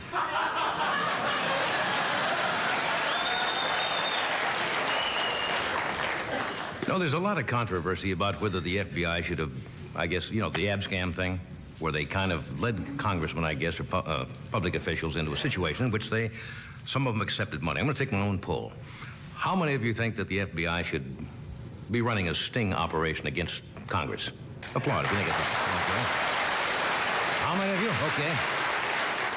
How many of you think they should just concentrate on regular crime?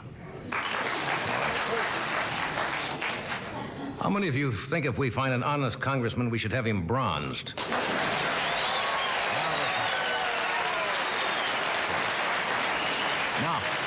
Now the FBI is running their own investigation to determine where the leak was in Abscam. Better they should try to find out where the leak is at 3 Mile Island. Did you read that yesterday? They were having another little minor water leakage back there. So later we're going to take our remote cameras back there for a premiere of China Syndrome 2. You won't go, huh? You folks hearing me all right tonight? I have some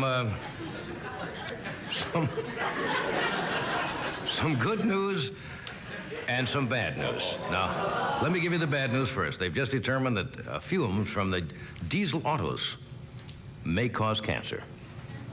Yeah. Now, the good news is that STP is coming out with a new Laetril additive.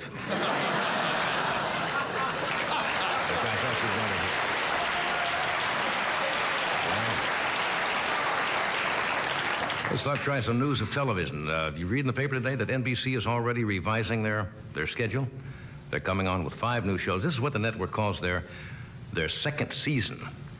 Now, what the second season is, that's when the networks put on series that they didn't think were good enough for television and are hoping that they're wrong again. It's kind of a slow one. You know, television is kind of a crapshoot, but they keep shooting it at us.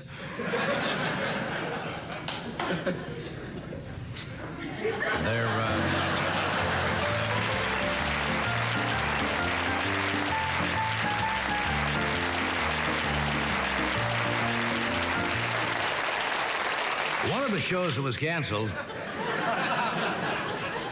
No, this is just giving me time to get a good show. Carl Malden did a show called Skag. It had good critical reviews, was well written. Yeah. Good actors, they touched on a lot of social issues. That show was canceled. Now, believe that. Now, the networks are, I think, unnecessarily cruel. The way performers find out that their show has been canceled. They just don't go up and tell him.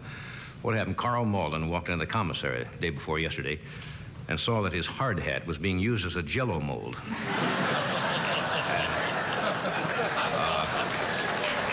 There's just no... I understand today Carl went to Fred Silverman and says, "What am I going to do? I lost my job. I have no money."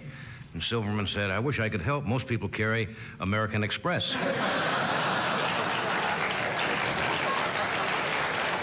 Oh, you're back. You're back, huh? Okay. You're back. How many of you have started working on your income taxes yet? Yeah, coming up soon. I have a great outfit I'd like to recommend. H&R Gonoff. No, H&R Gonoff. A little-known outfit, but here's what they do. They promise you that in the event of an audit, they will personally go down with you to the airport and put you on a flight to Brazil. Well, let's see. Governor Jerry Brown surprised everybody yesterday by showing up in California. Actually, it was the result of a practical joke. Somebody told him there was an El Segundo primary.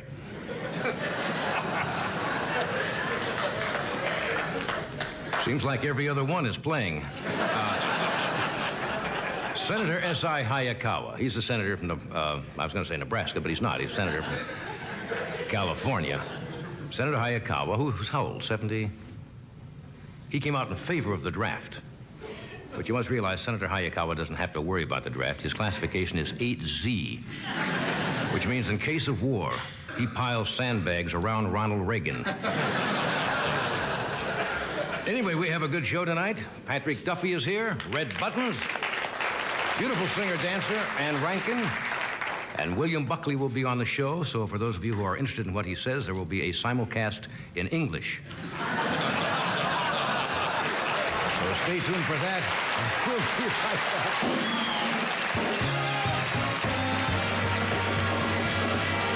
back. Sure.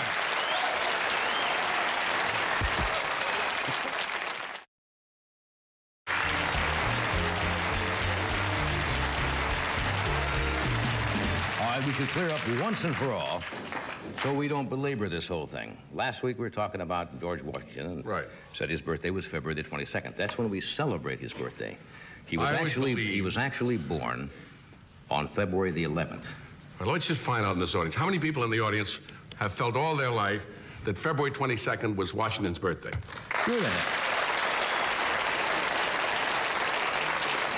Of course, I didn't Why say did it. they mislead us like that?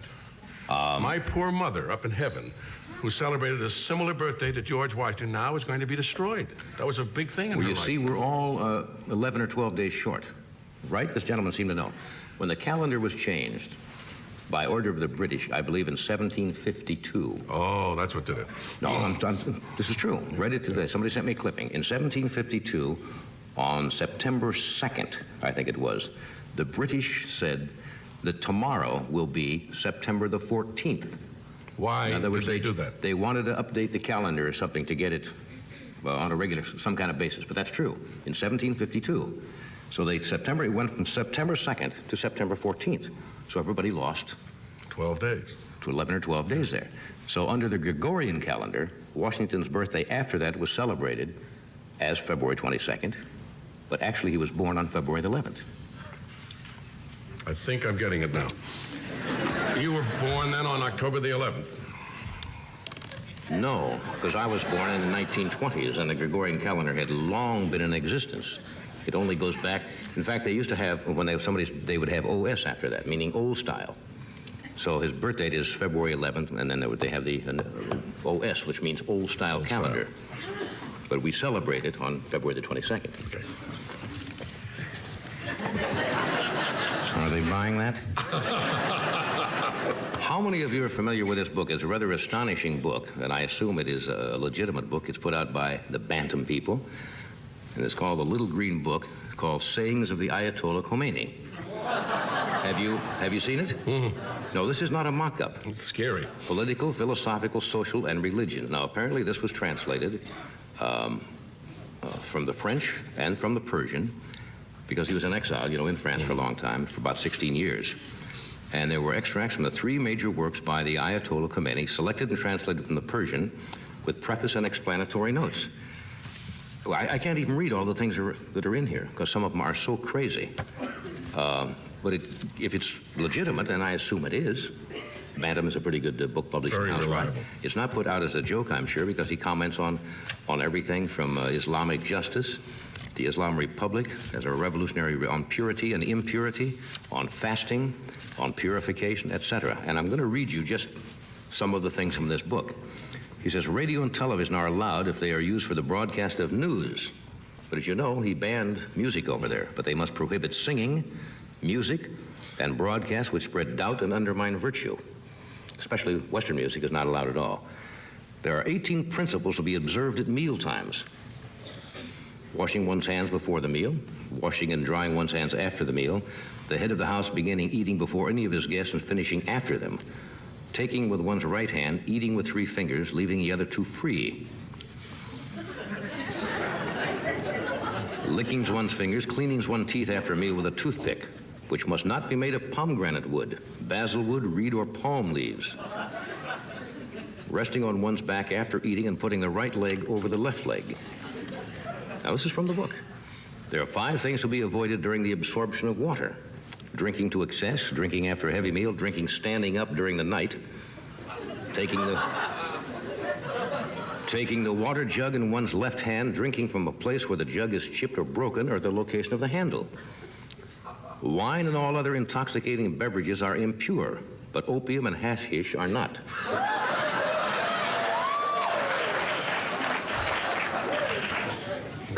Clapping one's hands or jumping up in the air during a prayer makes it null and void.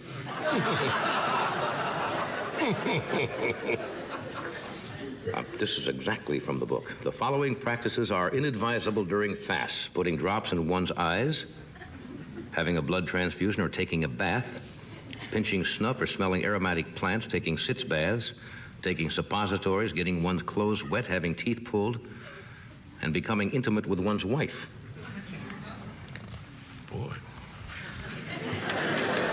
Boy, that was your... A husband must have sexual relations with his wife at least once in every 4 months. I'm about to do this.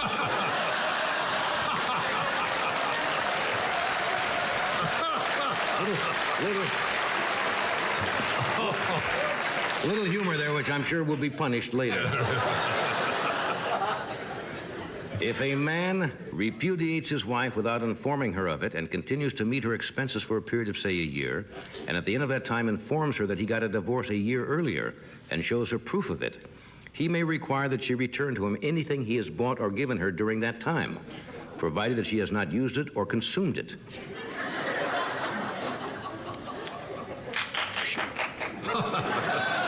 Somebody likes that. Yes, shaving one's face, whether with bladed razors or electric apparatuses intended for the same purpose, is highly unacceptable.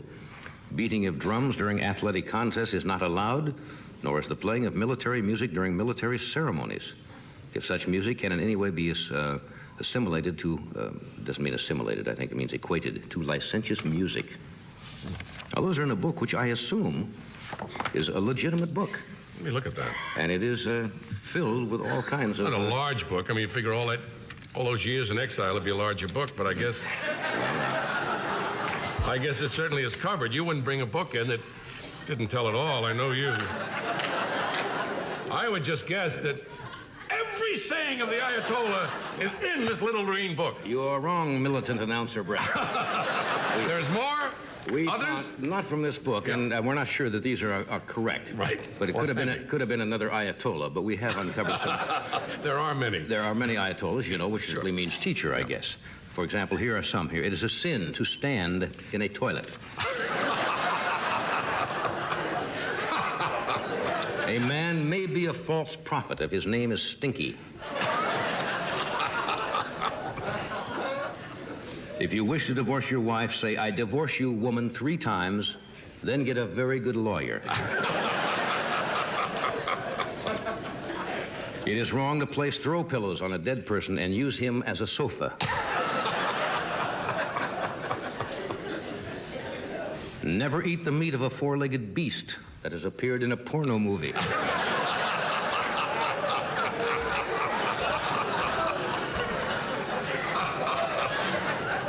A wife shall walk 3 paces behind her husband, unless, of course, the condominium is in her name. When you purchase a low-quality beefsteak, return it to the grocery merchant and say 2 times, "More's the pity." Then kick over his potato chip display. More's the pity. More's the pity. A paper boy who misses the porch is a curse. Let him be buried up to his neck in Sunday supplements. It is forbidden to look upon a woman who is not one's wife, unless your old lady is visiting her mother-in-law on the outskirts of town. It is immoral to breed hamsters in your beard. When fasting, it is not wise to be seen in the marketplace with a camel bearing 50 sausage pizzas to go. It is forbidden to make an obscene phone call to Ella Fitzgerald.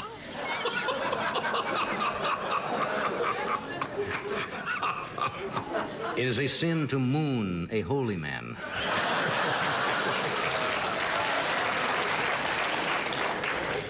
It is written that when a lion lay down with a lamb, it will soon be Pork Chop City. It is immoral to play a banjo that is strung with your uncle's back hairs. It is a sin to dress up like a clown and stick an air hose under a beggar's garments. This is a little-known Ayatollah. If your wife displays her body immodestly in public, a husband should say, "You displease your husband, you little bimbo."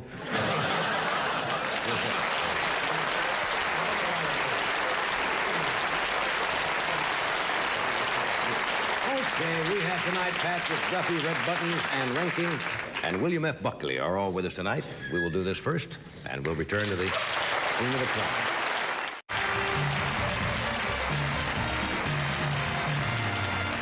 Thank you, Doctor. A lot of more is the kid. Latest Nielsen ratings came out today. Those are the ratings that show the popularity of television shows. And what do you think the #1 rated show was for last month? Dallas was the #1 show in the country. And my first guest is one of the stars of that show, and one of the main reasons, I think, for part of its success. Would you welcome Patrick Duffy? Patrick.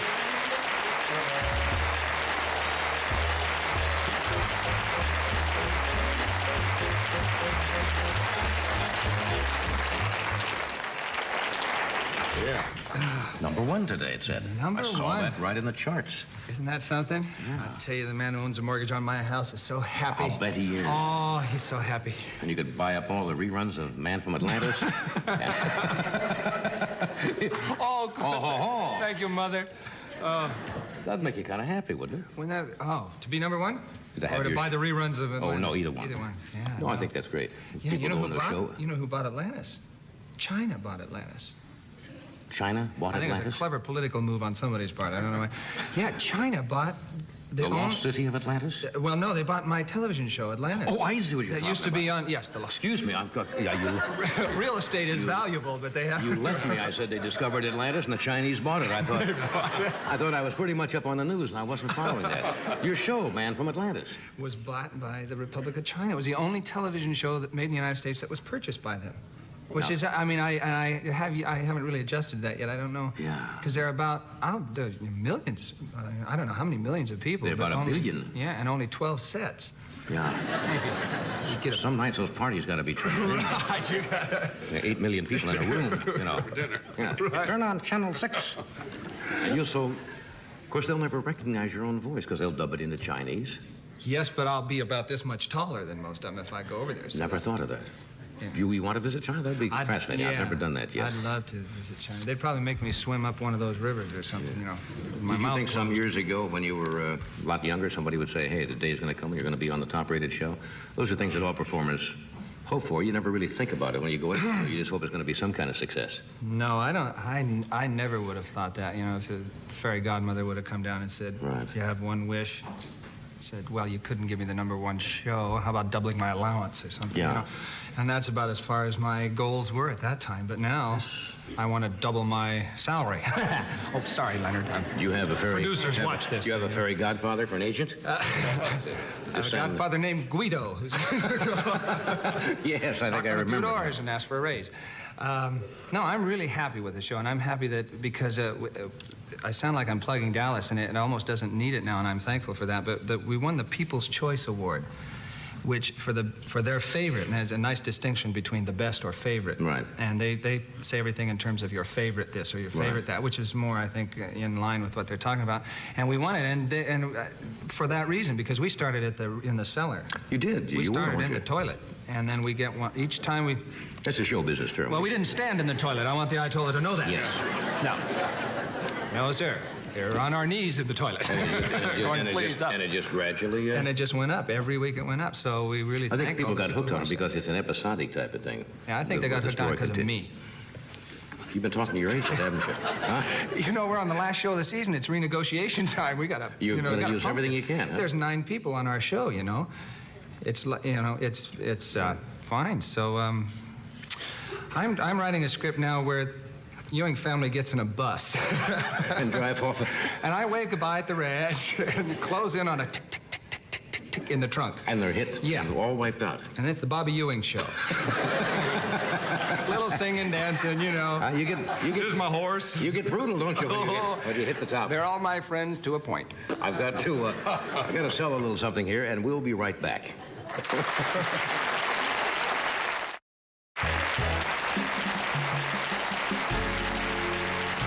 Thank you, Doctor. We are back with Patrick Duffy, and we have Red Buttons with us tonight. Also have the young lady who's one of the stars of with Roy Scheider and All That Jazz. Ann Ranking is here. Wonderful dancer and singer. We have a film clip of her, and William F. Buckley would be here. Talk to us about things. I like Bill. He's bright. He's always got something to say. Congratulations in order, not only for the show, but I understand you have become a new father since we have seen you last. Oh, that girl in Boise called? Don't do that to me. Yes, I became a new father 3 weeks ago today. You know the day. 4 weeks ago. 4 weeks ago. 4 weeks ago today, just to make sure, you know, the Gregorian calendar being, you know, it just mixed me all up. She's actually only 3 weeks old according to that calendar. And his name is Washington. You had a girl. Now, come on. No, I did. I had a boy. A boy? Yeah. I haven't checked. Come on now. No, I did. I had a boy, my second boy, and that's it. We're going to stop trying. I found out what was causing it. You only want just the two, huh? Just the two. We're just going to have two, and raise two boys, and I think that's, enough. No girls? Well, we thought, when you first found out that she was pregnant, we thought, oh boy, and have a girl and a boy, because you always want one of each, and already my son is 5 years old, and he's getting not unaffectionate, but a little too, together to all that handling. And you always want to squeeze them, hug them. I think that's why people have 18, 19 children.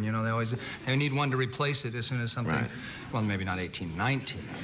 That's got to be a sin somewhere, right? That's not too popular nowadays, yeah. No, but so two is all we're going to have. I'm just going to stay with the two boys. Yeah, I got three boys. One nice thing about having boys is that when they get married, you don't have to pop for the funeral. No. The funeral? The marriage. No. Marriage.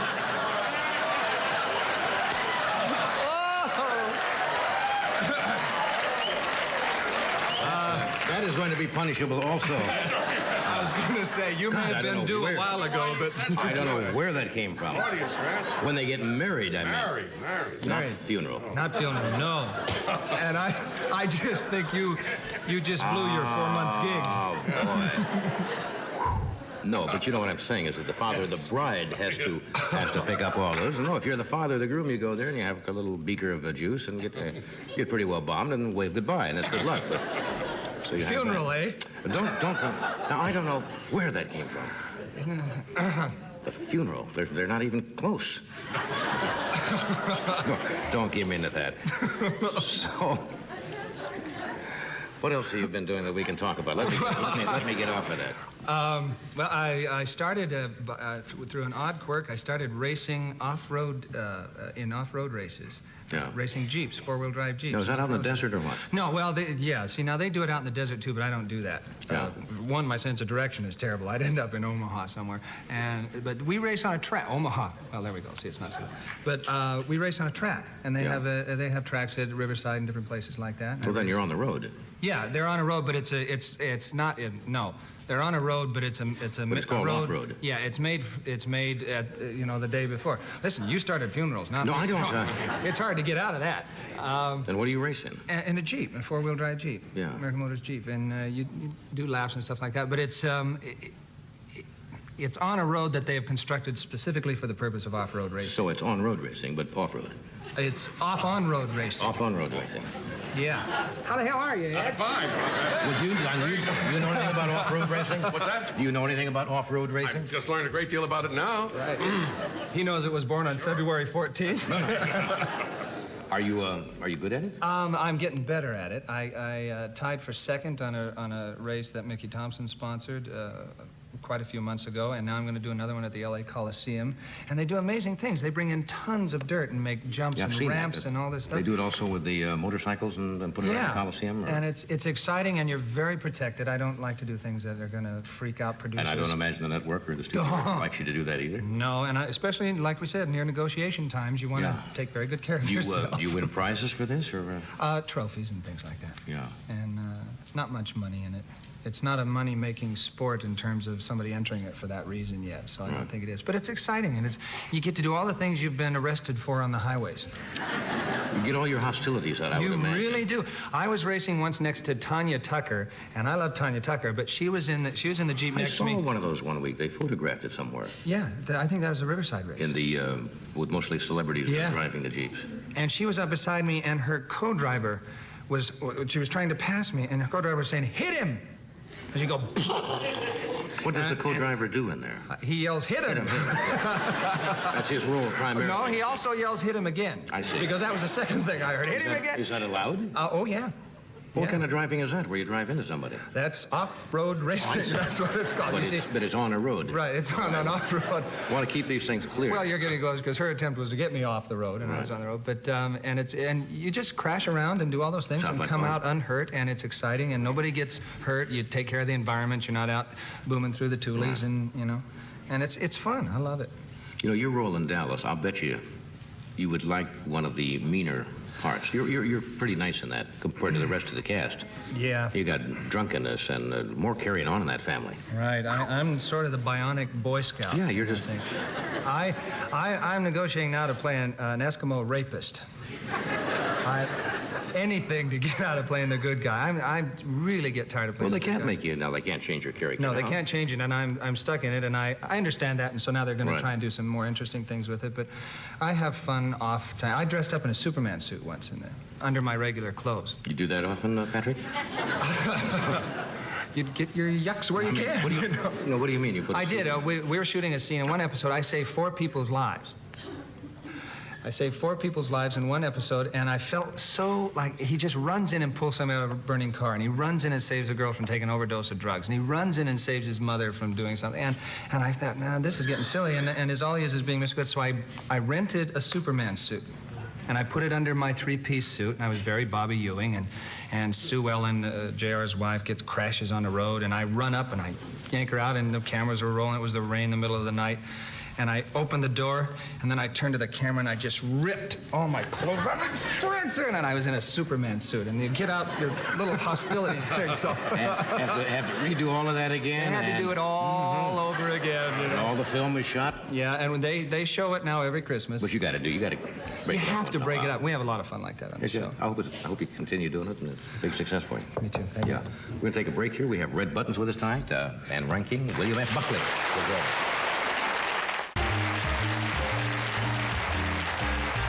We're back. My next guest, you all know, Mr. Red Buttons. I've known Red Buttons, I guess, for about 20 years, and he's a good entertainer. He's won an Oscar, he's won an Emmy, Golden Globe Award. Soon to be seen will soon be seen. Will be released, will be soon sing, and it's at my funeral. He'll be seen soon. No, he'll be seen in the soon to be. Well, you see, they write this. You can't say he'll be seen in the soon to be released. He'll be seen soon. Soon seen. Which he worked with Soon Seen and Sayonara, little Chinese girl. Little 12-year-old Soon Seen. No, he will be seen in the soon to be.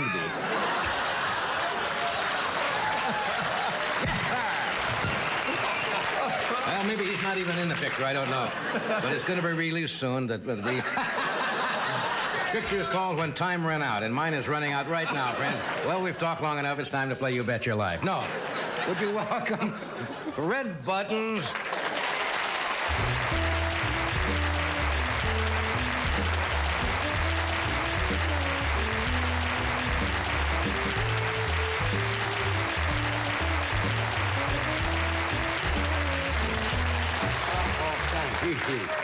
The soon to be released. The soon Don't worry. Be released What a soon. beautiful reception. You like that? Honestly, it was just lovely.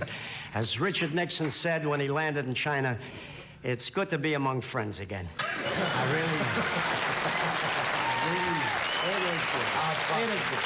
And I mean it. Of course you do. I mean it, John. It is good to be among friends again. When I come to the show, I feel that I'm really among friends. I see my old pal, Doc Severance, in there, really, who has Ray Charles pick out his clothes. He's a wonderful man. I love you. God bless you, Doc. I want to tell you something about Doc that you don't know. When he was a kid, yes, every morning he walked 7 miles for his trumpet lesson and 7 miles back, which was pretty stupid because the trumpet teacher lived right across the street from his house. You see, and nobody could figure out why I even did this joke. But anyway, it's good to be, and with Tommy Newsom. Tommy. There's a wonderful guy, too, Tommy Newsom. I don't know why you pick on him. Why do you pick on him? I don't know. Why do you pick on him? He's a poor kid. When he was a kid, he worked in a pet shop until people started asking how big he'd get. I mean, why do you pick on a man like this? And Big Ed, God bless him. There's my buddy. We're together all the time. I love him. Big Ed, the old, strong Marine, who, I don't know whether you know this. No, tell me. I've got to tell you because we got to kill a few minutes here. But Ed recently willed his body to science, and science is contesting the will. Okay, just happened a few seconds ago. And the band, hey, look, I'm not going to leave out the band, Doc. I'm not going to leave out the band. I love the guys, and I got a beautiful gift for them after the show. Paul McCartney's luggage. That there Love the guys. I love the guys. Really, it is nice to be here, John. I really mean it. And I'll tell you why it's nice. Sound like we're on the dais at the Friars. Because, yes, we are on a dais. I am, because I really feel good being... I feel more than good. I feel thrilled when I come on this show. Because if you stop to think about it, John, some of the biggest people in the history of the world never did the Johnny Carson show. You know, you're right. Never. And right here, in this inside pocket... Who were some of the people? I have a list. Right here. Never done the show? You see this? Yeah. That have never done the show. Right here. Ed, in this pocket, there is a little envelope. Would you tell us some of the people? Yes, I will tell you some of the people who never done the Johnny Carson show. Conrad Hilton, who said to St. Peter, "What do you mean you lost my reservation?" Never did this show. King Solomon, who said to his 1,000 wives, "For better service, take a number." Never did this show? Never did this show. Lot, who said to his wife when she was turned into a pillar of salt, "Salt I got, popcorn I need."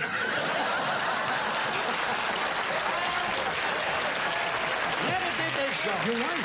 Never was here. Paul Masson, who said we will sell no wine unless we get paid for it. Never did this show. You're right. Beautiful people. By golly, look at this. You have more? Yes, I have more. Abraham Lincoln, in honor of his birthday today. Abraham Lincoln, who freed the slaves because he thought it would be good for basketball.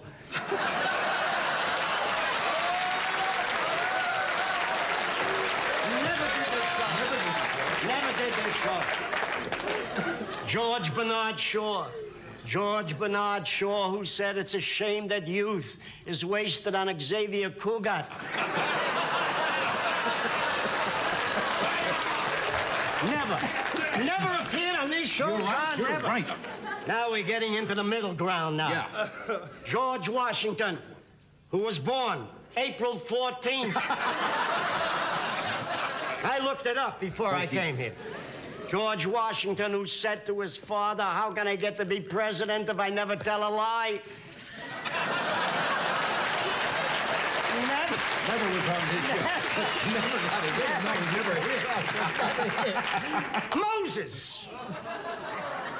Moses, who said when the Red Sea parted, "What the hell is that? I was just going in for a dip."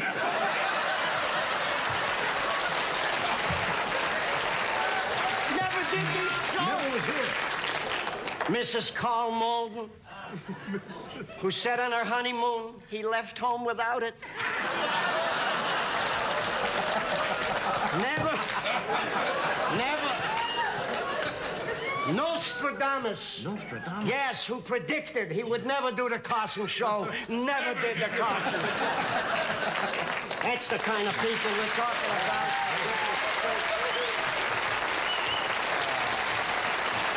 Mike Douglas. Mike Douglas? Yes, Mike Douglas, who said to Bert Parks, "You idiot, you started all this." Never did this show. Charlie Chan, who said to his son, "Number 3, stop making number 1 on number 2. Never did. By golly, I consider Joseph Cotton. Joseph Cotton, who said, "You know how I got my name?"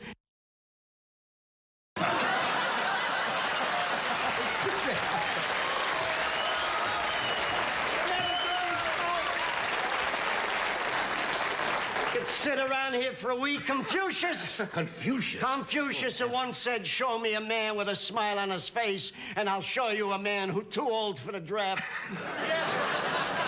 That's not the only thing he said. He said other things, too. Mrs. Menachem Begin, who said to Rosalind Carter, "No, you can't make matzo balls out of grits."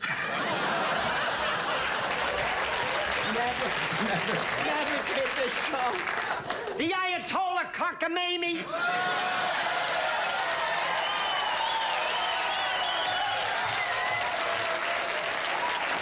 who said in Tehran, you can call me Aya, or you can call me Dola, or you can call me Mamie, but don't you call me Kaka.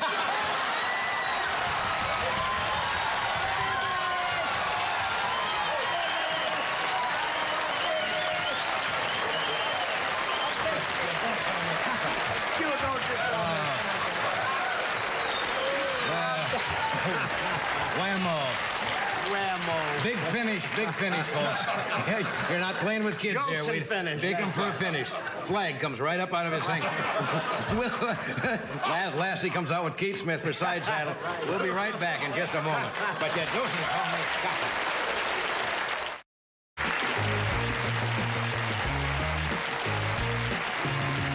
We're back with Red Clinton, back with Duffy.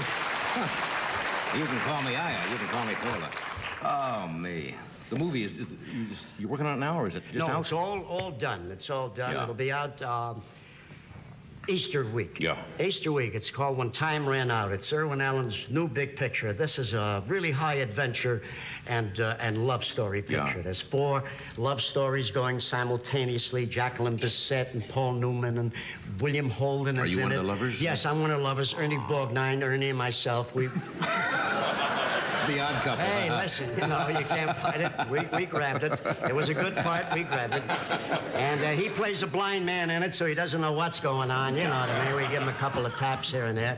But it's a terrific picture. It's a big $23 million job, and I think it's going to be one of Irwin's biggest pictures. We're hoping for it. Imagine spending $23 million on a movie. $23 million. We all chipped in. Did you ever think when you were a kid, hustling around the streets of New York, dancing and telling jokes for, for nickels and dimes or pennies, whatever, you'd ever be in a $23 million motion picture? God, no, I never thought I'd be sitting here with you when I was a kid. I never thought I'd be here either. Yeah. I loved you then. I grew up with you, Johnny. Sure you did. Yeah. You betcha. No, you started really, literally. Yeah, back on in the New York, street, on the street corners. corner. With most of the guys around the Lower East Side, Eddie Cantor and, well, not in those years, but guys that came from those ghetto neighborhoods. And speaking of Eddie and speaking of the neighborhood, I want to tell one story just in loving remembrance of my very good friend, Jimmy Durant. I know you were very close with him. Like Yeah, to. please do. Okay. Jimmy would have been 87 years old this past February 10th. Right. And we all loved Jimmy and adored him all our lives. I mean, I think, really, we lost a national... Yeah. One of a kind.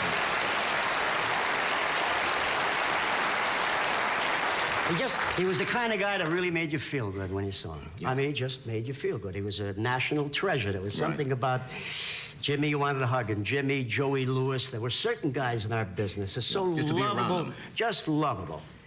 And so, when my daughter Amy was born, that was my first child. And she was 14 this past February 10th. When she was born, I had known Jimmy a lot of years. And I wrote Jimmy a letter. I said, "Dear Jimmy, we were blessed today with a child, my first child, a little girl, and I just hope and pray for one thing, that when she grows up, she's half as nice as you are." And I signed it, Love, Red. And I sent him the letter. I don't see Jimmy for about, 6, 7 months.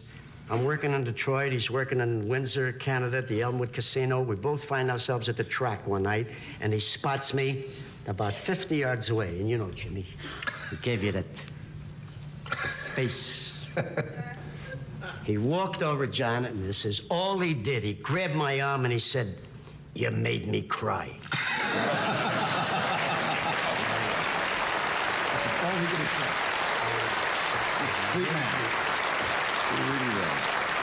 He really was a sweet man. They don't come around like that. They don't come around like that. No. You know, and they've been talking about, doing his life story.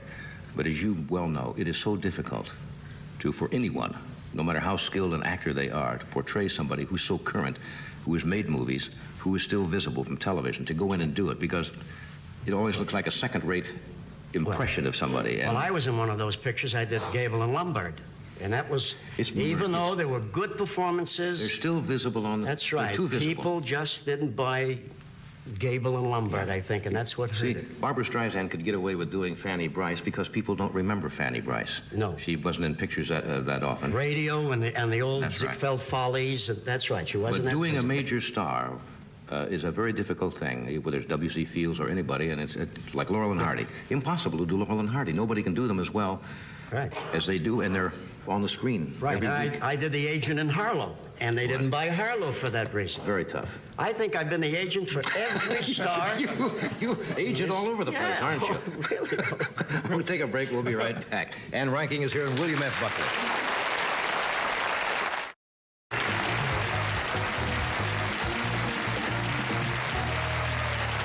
Thank you, Doc. My next guest... My next guest is one of the most sought-after singer-dancers on Broadway. She co-stars with Roy Scheider in the film All That Jazz. Would you welcome, please, Ann Ranking. Ann?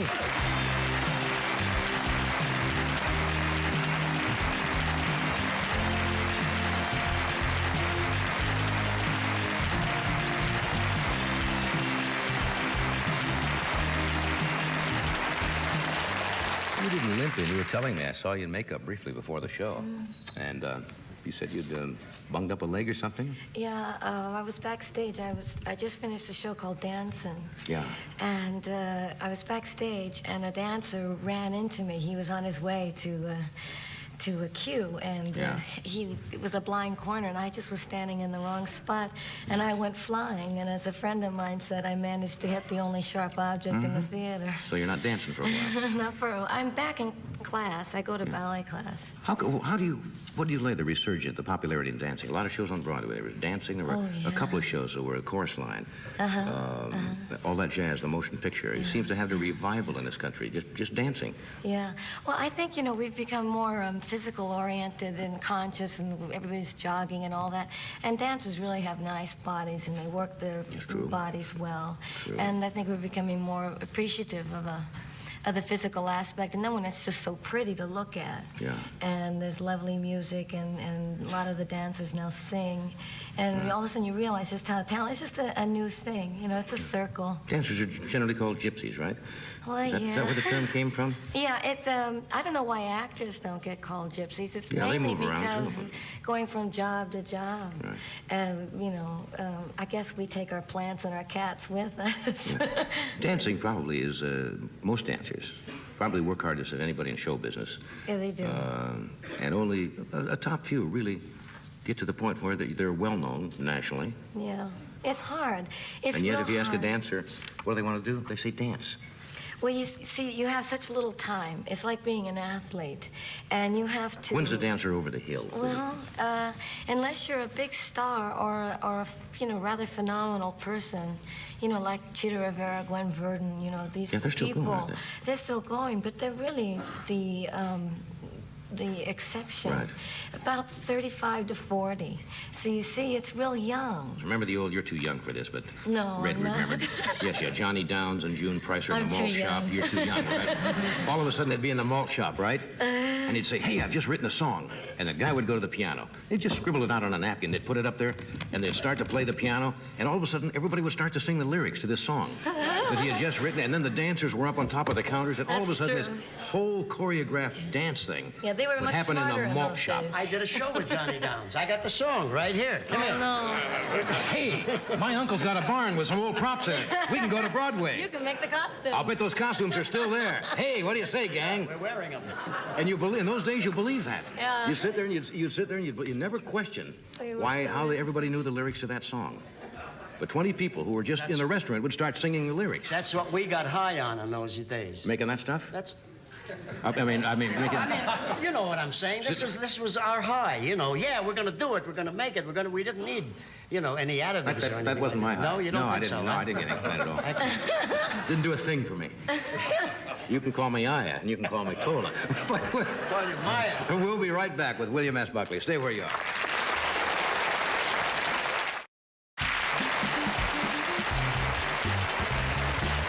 My next guest is the founder and editor of the National Review, noted columnist, and of course hosts his own show called The Firing Line. He's written a new book called Who's on First, And it's an intriguing spy novel that's centered around the U.S.-Soviet satellite race of the mid-1950s. Would you welcome William F. Buckley, Jr.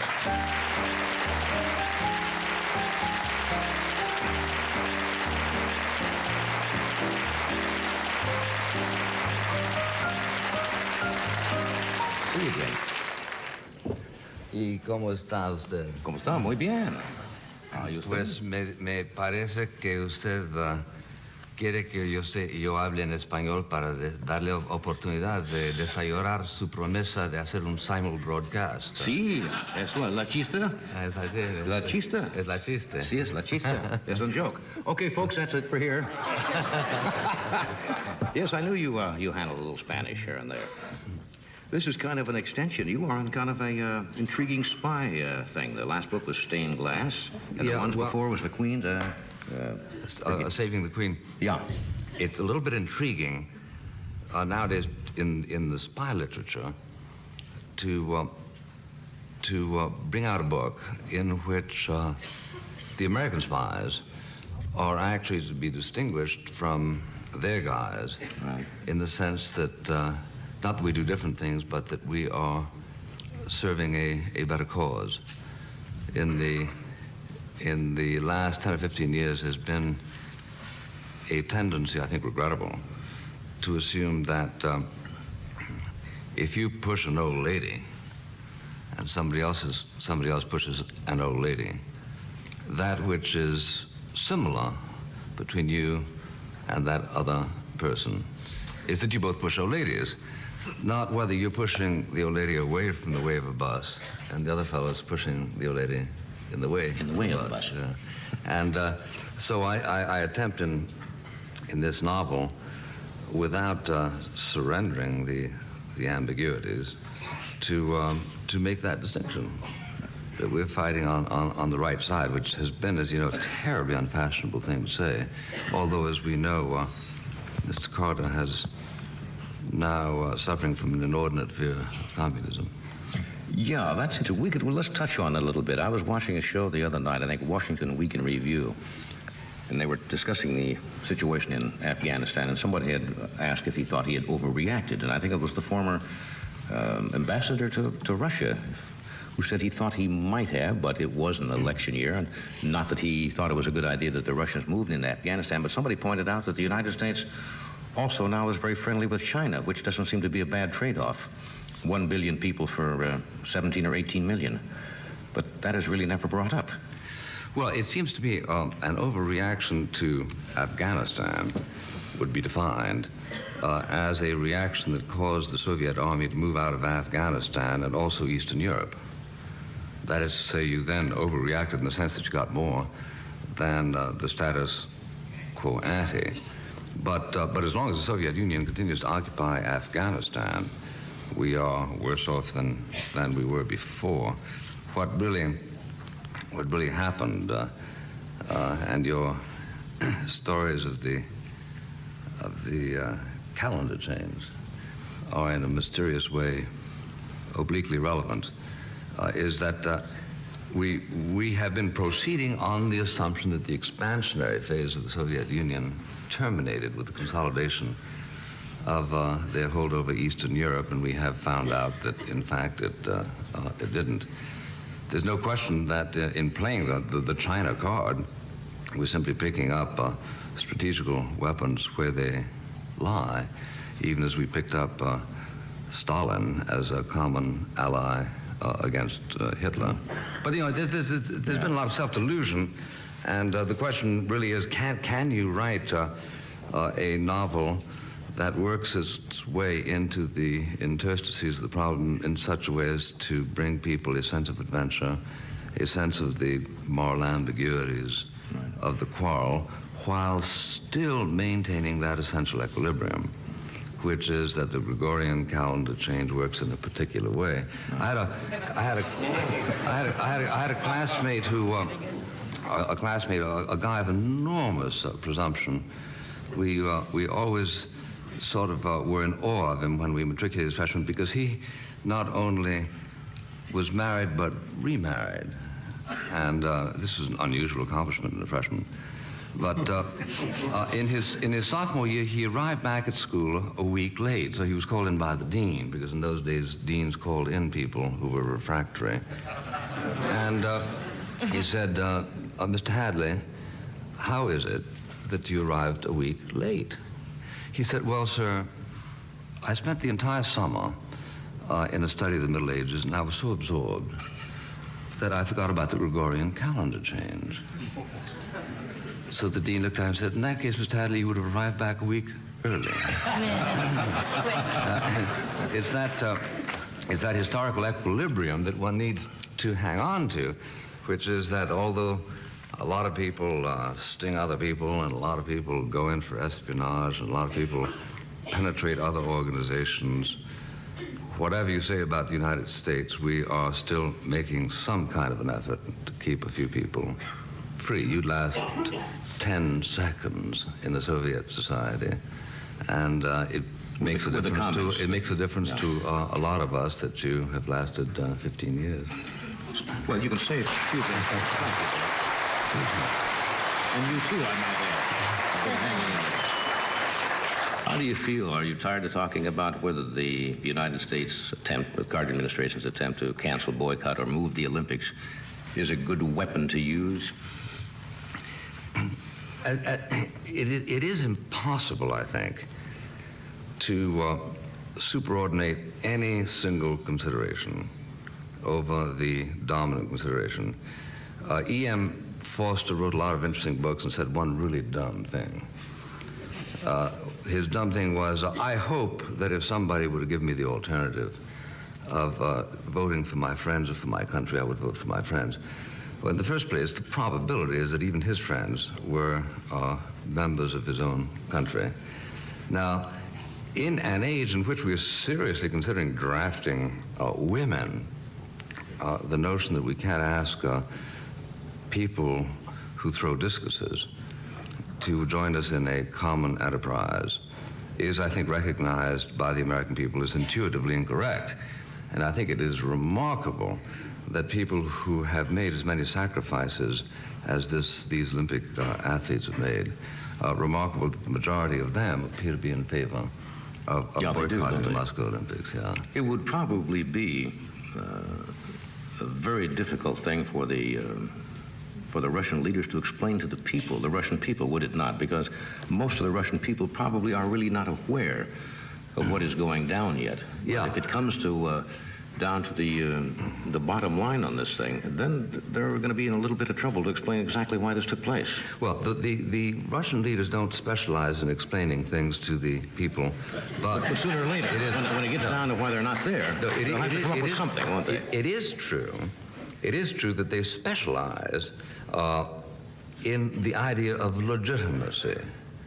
And one of the reasons why, for instance, if you travel to Leningrad, the one place that they won't show you is the palace occupied by their immediate predecessors, is that it is easy to go from Peter the Great and Catherine on over to Lenin, but it's a little bit more difficult to go from Nicholas II to Lenin, inasmuch as there was a guy called Kerensky in between. He was all about democracy, and all of a sudden we had Lenin. Now, this being the case, a challenge to the legitimacy of the Soviet state is posed in terms of symbols.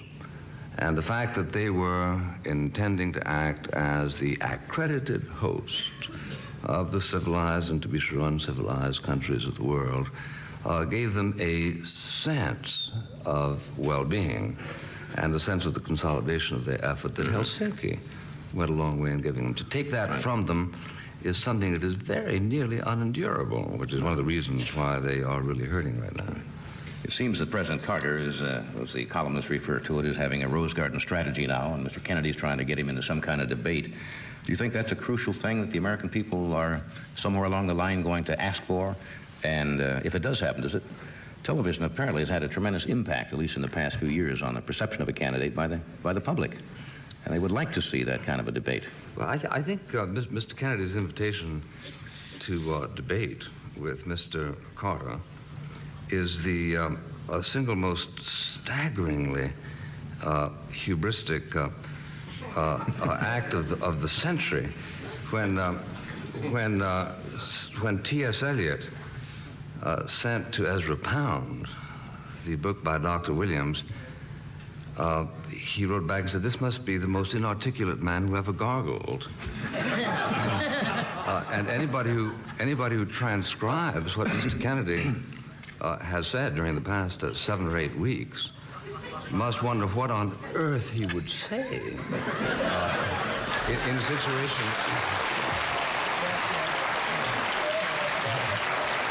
In a situation in which he actually had to transcribe. One thing about you, Bill, you're certainly able to hide your partisanship here. Cleverly disguised. Now, wait a minute. It was on this program, that 3 years ago that I said the conservatives were very open-minded people.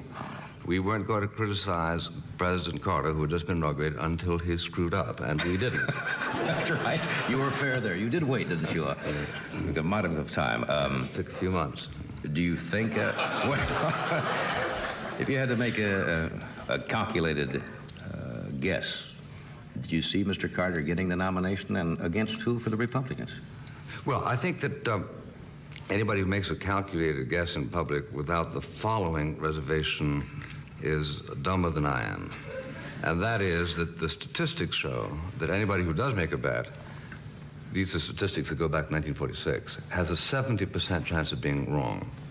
You know, when you throw in weeping in Vermont, or being brainwashed in China, heart attacks, or it just takes one stumble, doesn't it, along the way? Yeah, sure. So I would say that if you allow me the 70%, fair, the probability is with the odds that Reagan will now be confronting Carter.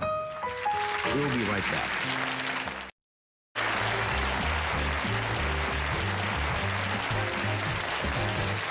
The book is called Who's On First by William F. Buckley, and thanks for being here tonight, Bill. Good night.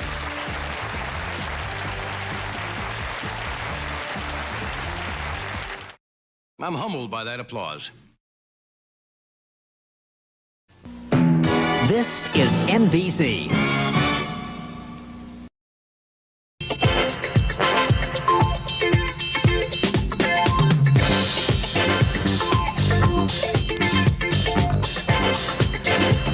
Live, The Last Tomorrow Show from Burbank, California, the entertainment capital of the world. Tom's special guest tonight, Regis Philbin and Johnny Carson's friend. And now, ladies and gentlemen, here's Malachi. What did he say? Oh, you know, I could get used to that, McMahon. I could get used to that. Even an hour and a half earlier, I could get you know something, I walked in here tonight and I told a story that I thought was humorous. And Ed McMahon laughed at it the same way he laughed at Johnny's stuff. I said to Friendly, I said, you see, my stuff is funny too. Tonight we want to welcome, it's Welcome Affiliates Night here on the network, and I believe the Tonight Show has already welcomed our new affiliate in Indianapolis. This is a potentially awkward situation because we're on the old affiliate tonight, and I don't want to make them think we don't appreciate their years of service and loyalty to NBC. That would be WRTV in Indianapolis. But on Monday, we start on WTHR-TV, Channel 13. That is not the only change we are making tonight. We are saying goodbye tonight to another station. I don't know what it is, but it's in Birmingham, Alabama. No, we are not saying goodbye to Birmingham. We're wishing them a happy 30th birthday is what we're doing. We're saying please stay with us. WAPI-TV, Birmingham, Alabama, celebrating its 30th anniversary on the 29th of May this year as the first television station in the state of Alabama. I thought there was a problem there. Now they'll get a call in New York tomorrow from Channel 13 in Birmingham saying, hey, we're leaving. WAPI-TV, congratulations on your 30th anniversary on the air, serving Birmingham, Alabama. And we would have done this on Tuesday, but that was the night of the farewell party. I don't want to spend a lot of time on the fact that this is the last show that we're doing from Burbank, California, for probably the rest of the time that I do the Tomorrow Show. And that's not an announcement for the newspapers, but probably it'll turn out that way. And it gets maudlin. But let me just say to you that this has been the longest goodbye in the history of television. We have been saying goodbye to Burbank, California since March 28th. We've had parties every other night saying goodbye, Tom, goodbye, Tomorrow Show. And I'm going to go down to the Long Beach Naval Hospital if these goodbye parties keep up. I can't take it anymore. Tonight look, you hear Ed back there, huh? You hear him? He loves it. Tonight we have with us Mr. Ed McMahon, who is one of the stars of The Tonight Show. In fact, he's the only regular cast member of The Tonight Show that we have not had on our air. We had Johnny Carson here 4 years ago when we left Burbank to go to New York. And we've had Doc Severinsen here a couple of times. And I'm happy that Ed is here tonight because he has had a long and varied career in the business. He has been a pitchman on the boardwalk in Atlantic City. We all know that he worked with Johnny Carson. He worked at WCAU-TV in Philadelphia, Pennsylvania, and became a local star there many, many years ago, far more than he would care to mention. And he is here tonight to talk about Ed McMahon. And we also have Regis Philbin with us tonight, who was on our show once before, who appears on Channel 7 here in Los Angeles from 9 to 10 in the morning. And both of these men, Regis, who was a sidekick or announcer for Joey Bishop, and Ed McMahon, of course, works with Johnny Carson on The Tonight Show. And it might be interesting to have them, you know, compare notes of how it is to work for two high-powered television stars. Then again, it might be boring, but that's hear him back there, he's still going. But that's all we've got. Now, do we have pizza tonight after we finish here? I believe this, I got a thing in my tooth. I woke up this morning, I get up and I've got, I think, well, maybe a little toothache or some neuralgia, or it's cold and damp out here and maybe I'm getting a cold and a gum, or cancer of the bicuspid or something like that. And it hurts all day long. Now about 7:15 tonight, I'm watching the news with Chancellor in the office, and this thing is hurting like a son of a gun. And so I roll my tongue around my gums, and I feel a big bump in there. And I said, let's take a look at what's in there. And there's a bad thing in there, let me tell you. So Courtney Conti, who's the page on the show, went out to the drugstore here 5 minutes ago, and he came back with a tube of something called Numzit or Numzatel. And I just squirted this in my mouth. You only had Novocaine, you can't talk? Right. So if I get a little slurry here tonight, it's from this stuff, not the stuff that you hear about. We'll be right back with Ed McMahon and Regis Philbin as tomorrow continues from Burbank for the last time after this for our sponsors, so stick around. And once again, thanks for being with us all those years. WAPI-TV, your real ooh.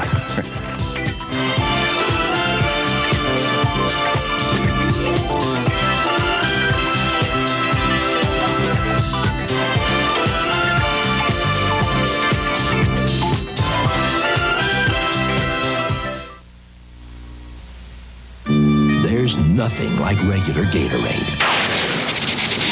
Except new Instant Gatorade. It's great when you've got a lot of thirsty bodies around. And Instant Gatorade works just like regular Gatorade to help put back fluids and salts your body sweats away. A combination you don't get from ordinary soft drinks or water. So give your body what it's thirsty for. New Instant Gatorade Thirst Quencher when you're thirsty to win. Come see the Classic MGB or the equally classic MG Midget, and you could win a mint condition 1948 MG TC worth $17,000. There's nothing to buy.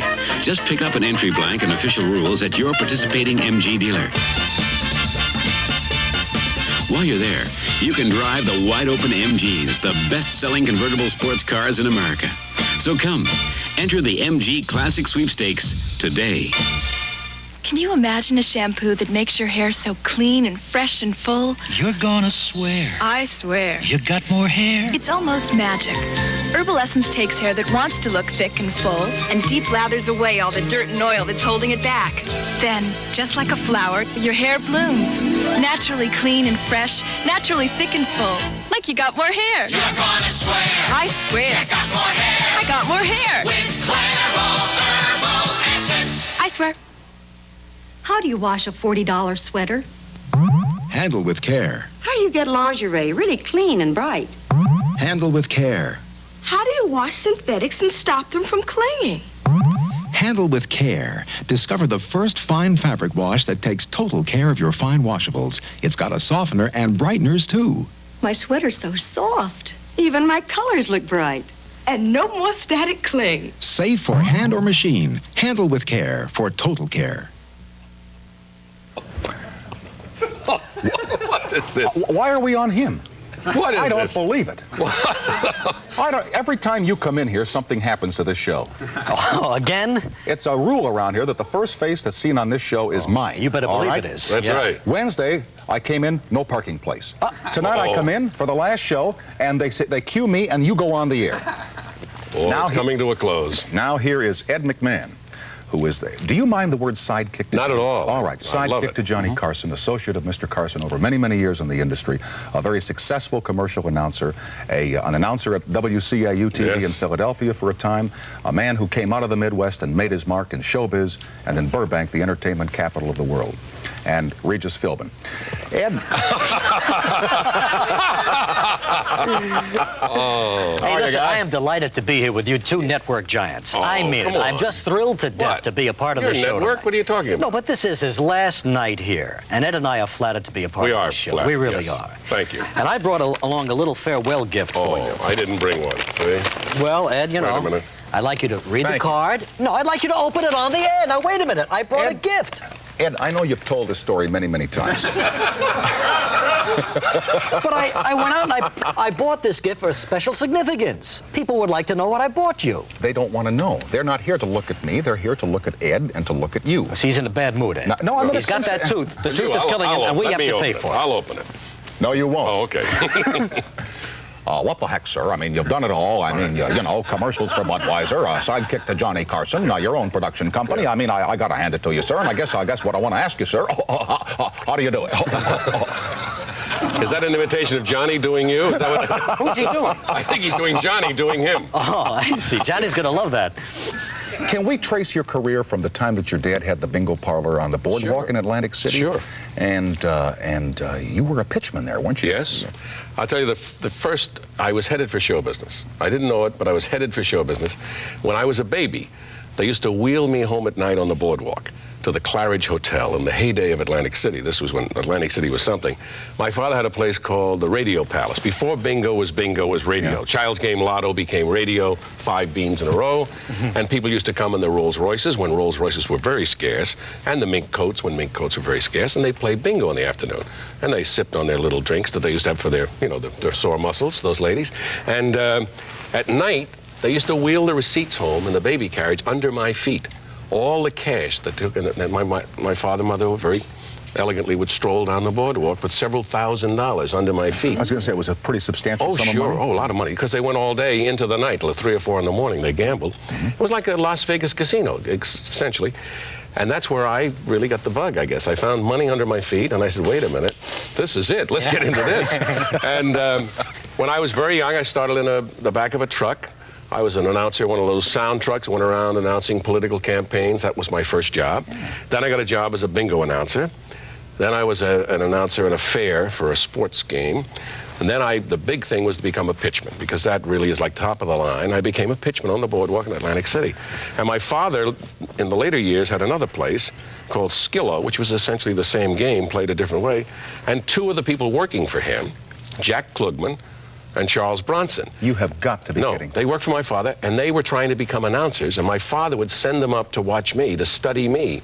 He would say, go up and see my son on the boardwalk. Watch, Are you in your teens at this point? Yes, yeah. And they'd come up and watch me, but they worked for my dad in Atlantic City. But then you were announcing or appearing before the public talking as a very, very young man. 15, Yeah, yes. 15. When did you have your first job as a broadcaster or announcer? 25 years old. I went to the door at the University of Notre Dame radio station and could not bring myself to knock on the door. I just couldn't do it. Why, were you scared? Scared to death. So I couldn't do it. Well, then why would you go and knock on the door if you knew you couldn't pass the Well, then in the service, I met an old Marine colonel. And on my last day in the service, he said, what do you want to do? And I said, I wanted to get a television. I said, but I just don't have the guts to try for it. He said, don't you know you can have anything you want in this life? You just gotta want it better. Old Kygala Flake was his name, and he slammed his fist together, and I got in my little car and drove up from San Diego and knocked on all the doors and got nowhere. But eventually wound up with a job at NBC as a page boy. So that's how I got started. By the way, you both are Marine Corps veterans, huh? Yes. Yeah. No, I'm Navy here. Oh, okay. I thought you were a Marine. No. Well, were you a that's- veteran? Yes, I served our country well. I, as a member of the United States Air Force Reserve, was activated during the Cuban Missile Crisis in 1962. Is that a fact? And not one missile came into the country while he was serving. You notice that, huh? And we're lucky not one left. No, we defended the country well down there. And in fact, I was going to say that line and get a laugh from Ed, but Ed switched it immediately. Job, Tom?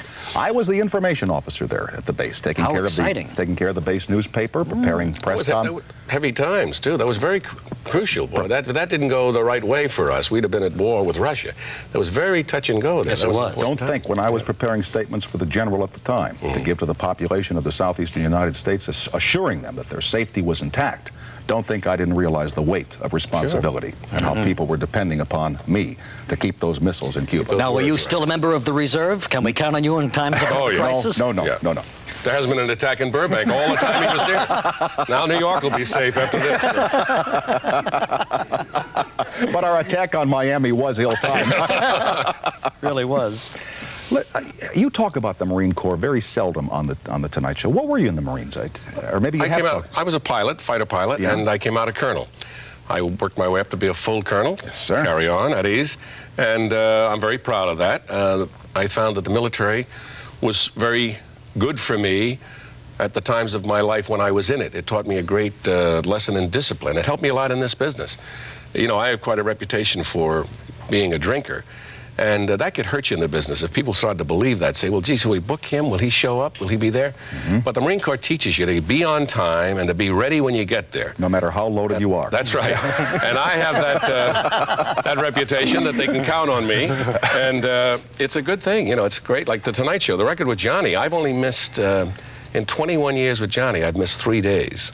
3 days? 3 days. Aside from normal vacations, because of health problems. Yeah. How did you like boot camp when you first got there? Well, I knew it was going to be tough. We were lucky because I was in the aviation program, so they taught us how to fly first. They weren't ready for us at boot camp, so we often learned how to fly, which was kind of great. So when we got that out of our systems, we now knew how to fly. Then we went to what essentially was boot camp down at the University of Georgia. And it was tough. We knew we had 3 months of the most grueling physical exercise you could possibly have. They had a thing called the Burma Road between the campuses at the University of Georgia. Everybody who lived at the North Campus did everything they had to do on the South Campus, and vice versa. And you would pass these other guys running. But they didn't give us just an ordinary road. They made it out of cinders, so that when you ran, those cinder pieces would get in your pores. I mean, they did everything they could to irritate you because they wanted you to quit. That was the idea. If you could take this, then you could stand being a fighter pilot or whatever kind of pilot you became. And a lot of guys quit. They just said, I can't take this. And they, you know... Gee, it sounds tougher than working on the base newspaper. Now, wait a minute. No. Hey, I went to Lackland Air Force Base, and we didn't have the Burma Road, but they got a few goodies down there that'll test your mettle. Let me tell you something. Is that right? Yes, sir. Yes, sir. How about you in boot camp? No boot camp. I was... what, special? Privileged? No. Father in the service? No, not at all. I graduated from Notre Dame and went to officer training school. And became an ensign in the Navy. OCS? No, it was NROTC. Oh, you were a ROTC guy, huh? Yeah. So anyway, Ed... I mean, what am I, the comic relief around here? When I went to school, the ROTC people, I mean, we thought, you know, these people they're gung-ho, they're crazy people. They're zombies walking around. Hop, dude, hop. You were a ROTC guy, Yeah, huh? back and forth to class. No cinder track, but it was tough. They're in South Bend. That's right. Yeah. Yeah. And you went through, and this probably so disciplined you, gave you such great courage. But wait, I'd like to point out there again, there was never attack on South Bend. That's right. South Bend was never attacked as long as while you were there. No, Notre Dame was a highly disciplined school when I was there. Lights were out at 11 o'clock, and you had to sign a book. You had to be in your room by midnight. A football player would check your room each night, and you're only allowed out till midnight on, for a certain number of nights. 1 night a week when you're a freshman, 2 nights a week as a sophomore, 3 as a junior. As a sophomore? Yeah, sophomore. Sophomore. Sophomore. The man is on television and he doesn't know basic I knew it was words in going the to be a lineup. rough show. You know, when I came here tonight, I knew the tooth. I knew I was going to pay because he got a bad tooth. I knew it. May I, no kidding aside, before this goes too far, thank you for being here tonight. It's our pleasure, Tom. And I hope that you'll come back and see us again real soon. I know you have to leave. Goodbye, guest, right? But I thought Johnny would stop by tonight and say goodbye to you. No, Johnny doesn't stop by here. Johnny came here once, and he had plenty. What is a goodbye guest? Goodbye is someone who leaves, come and go. But it's on the Tonight Show. Yeah. You tell, but yeah. Well, it's a person who comes in and has to go somewhere else. Usually it's a star of major importance. Sometimes it's a person who really has to go somewhere. But it's what we call a come and go. It's a come and go guest. They will say goodbye. Now, once in a while, Johnny gets caught. The guest was going to leave, but then changed their mind, but didn't tell anybody, especially Johnny. So Johnny said, well, thank you very much. Certainly nice talking. And give you that handshake with the lift, that lift you out of there. Thank you. So it was He great got of you. that. Now, didn't he get that when he was on the show? He got that the I last didn't get time it he was once. I got it twice. on. He didn't want to leave. Yeah.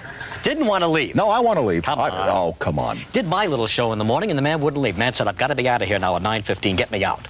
Said goodbye. The man stayed. I want to stay. No, the man stayed for the whole show. I want to talk about goodbye guests a second, but I got to do commercials. We'll continue with Ed and Regis after this for the NBC television stations, so stay with us.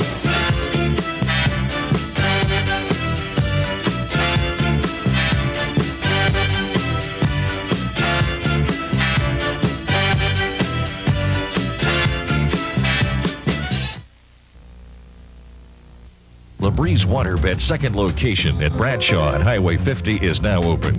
And for our grand opening, we proudly present the Celebration Room Group. Solid wood with a beautiful walnut finish, a dresser and mirror, 2 nightstands, a high chest. Normally it's $880, but we're celebrating. It's just $666. The Celebration Room Group, only at LaBrie's and at both locations. Harold W. Thompson gets it down at prices that are lower than you think.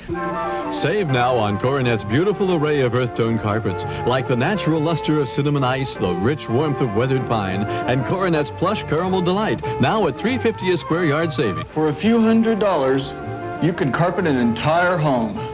Come in today and save. Harold W. Thompson, floor covering, Minor at Grant, Stockton. Now, Great Western Spas is in your neighborhood, and we're celebrating our grand opening.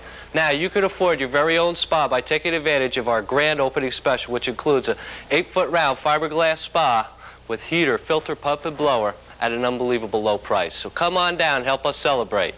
Great Western Spas grand opening 8-foot round spa special for only $9.95. Drop by and see us at 6226 Greenback at Citrus Heights.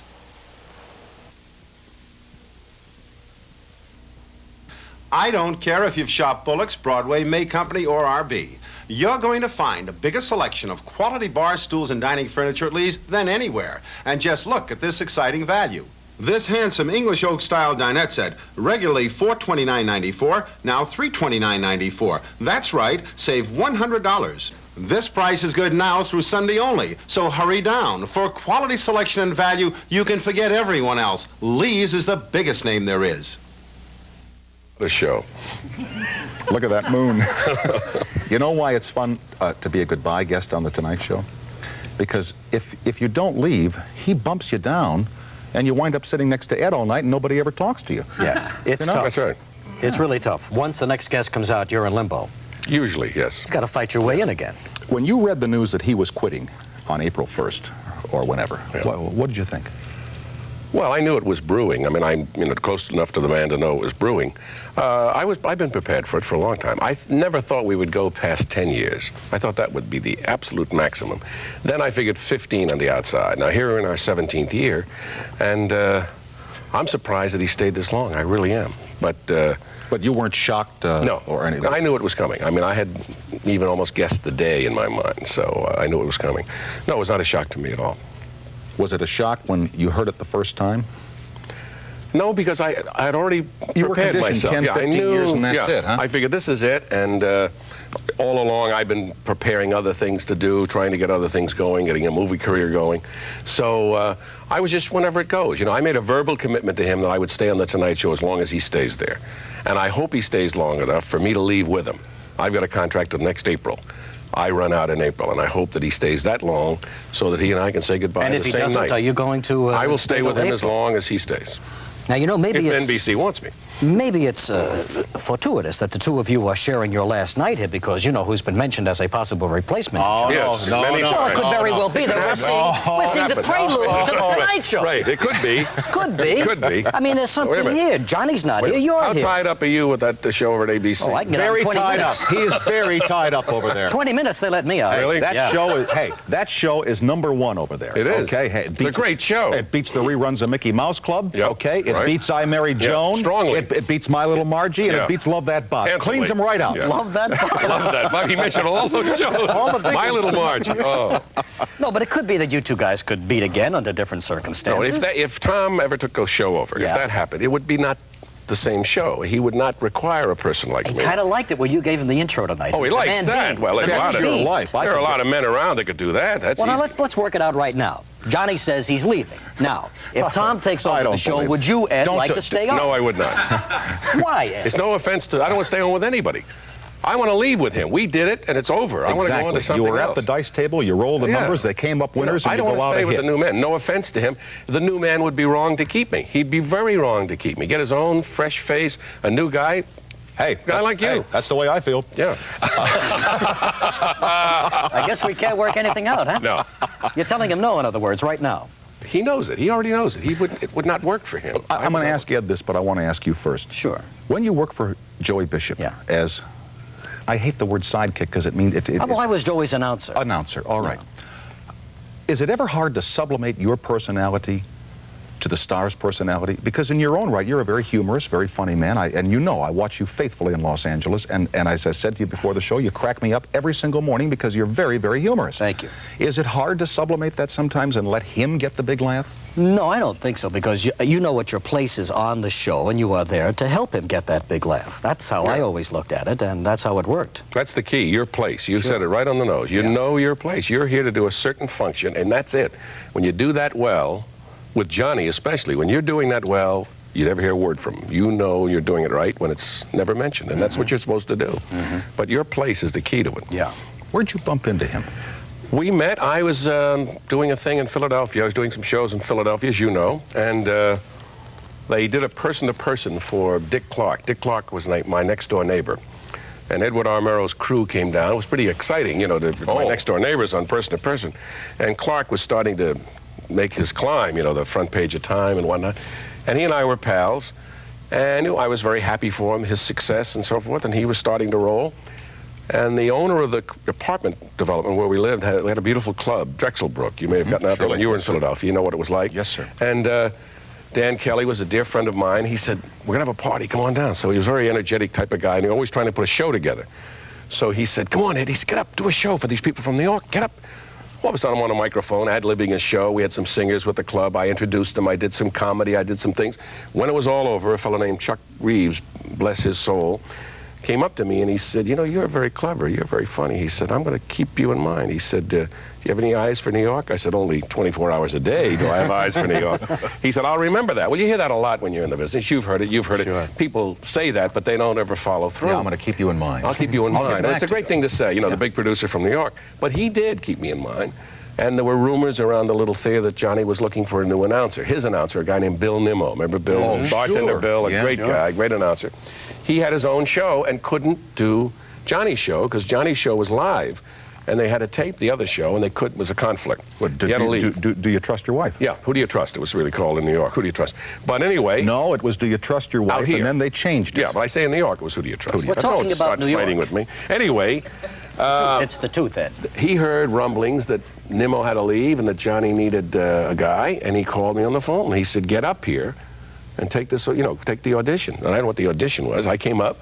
Carson and I met. We spent a total of 5 minutes together. Now, you know how he is. I mean, he's very frugal about his time, his energies and efforts. You get it quick with him, yes or no. And we're looking out a window. We're watching them put a new marquee in the Schubert Theater across the street. The bells are ringing with Judy Holliday, and we're watching this. And he's saying, look at that, isn't that clever? That's a whole new thing. They'll all be like that. That was the conversation. Nothing about me. Where are you from? What did you do? just a very loose conversation. And he said, Ed, thank you very much for coming up, and gave me the same handshake. Thank you very much for coming up. You're a goodbye. I was a goodbye guest. And I walked out of there, and I figured, I said, geez, I blew that one. You know, I said, that would have been a good job. You know, he's a clever guy. He's going to go places. It'd be nice to hook up with him. Back to Drexelbrook. Back to Drexelbrook, and I really, honestly forgot all about it. And it was one of those things, true to show business. About 2 weeks later, a guy calls me on the phone. He said, look, he said, when you start Monday, we'd like you to wear kind of dark suits. I said, what? Excuse me?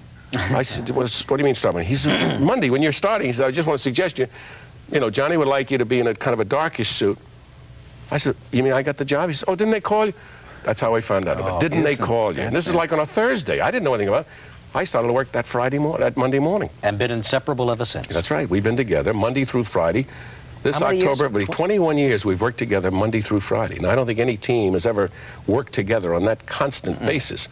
You know, like Laurel and Hardy would make a movie, then not see each other maybe for 4 months, or whoever worked at Gracie and George would do. But we've worked every single day for 21 years.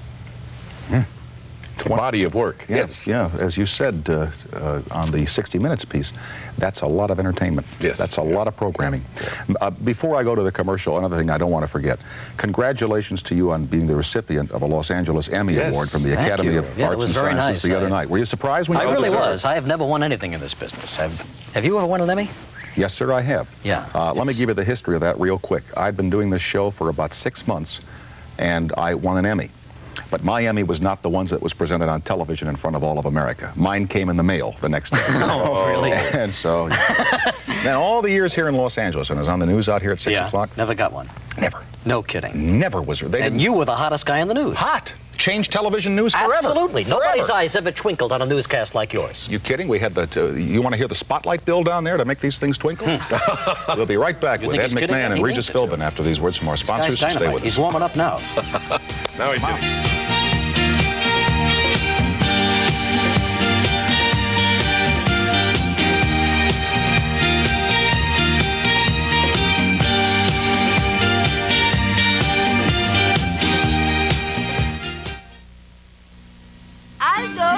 This is Aldo Cella.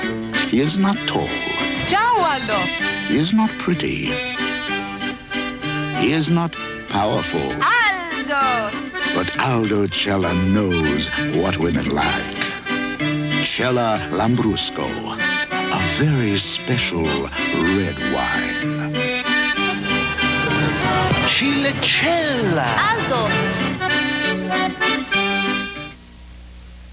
These are the blueprints for an automotive revolution. This is the J.C. Penney shock absorber. Its unique patented metering pin adjusts the ride automatically while you drive. So you get the control of heavy-duty shocks when the going gets rough, and the ride of original equipment shocks when the road is smooth. And if it ever fails, return it. We'll replace it free for as long as you own your car. The J.C. Penney shock absorber. It's the last shock absorber your car will ever need. Sure, I'm glad we bought our apartment when it went condo. But you may have the wrong insurance. A renter's policy is wrong for a condominium.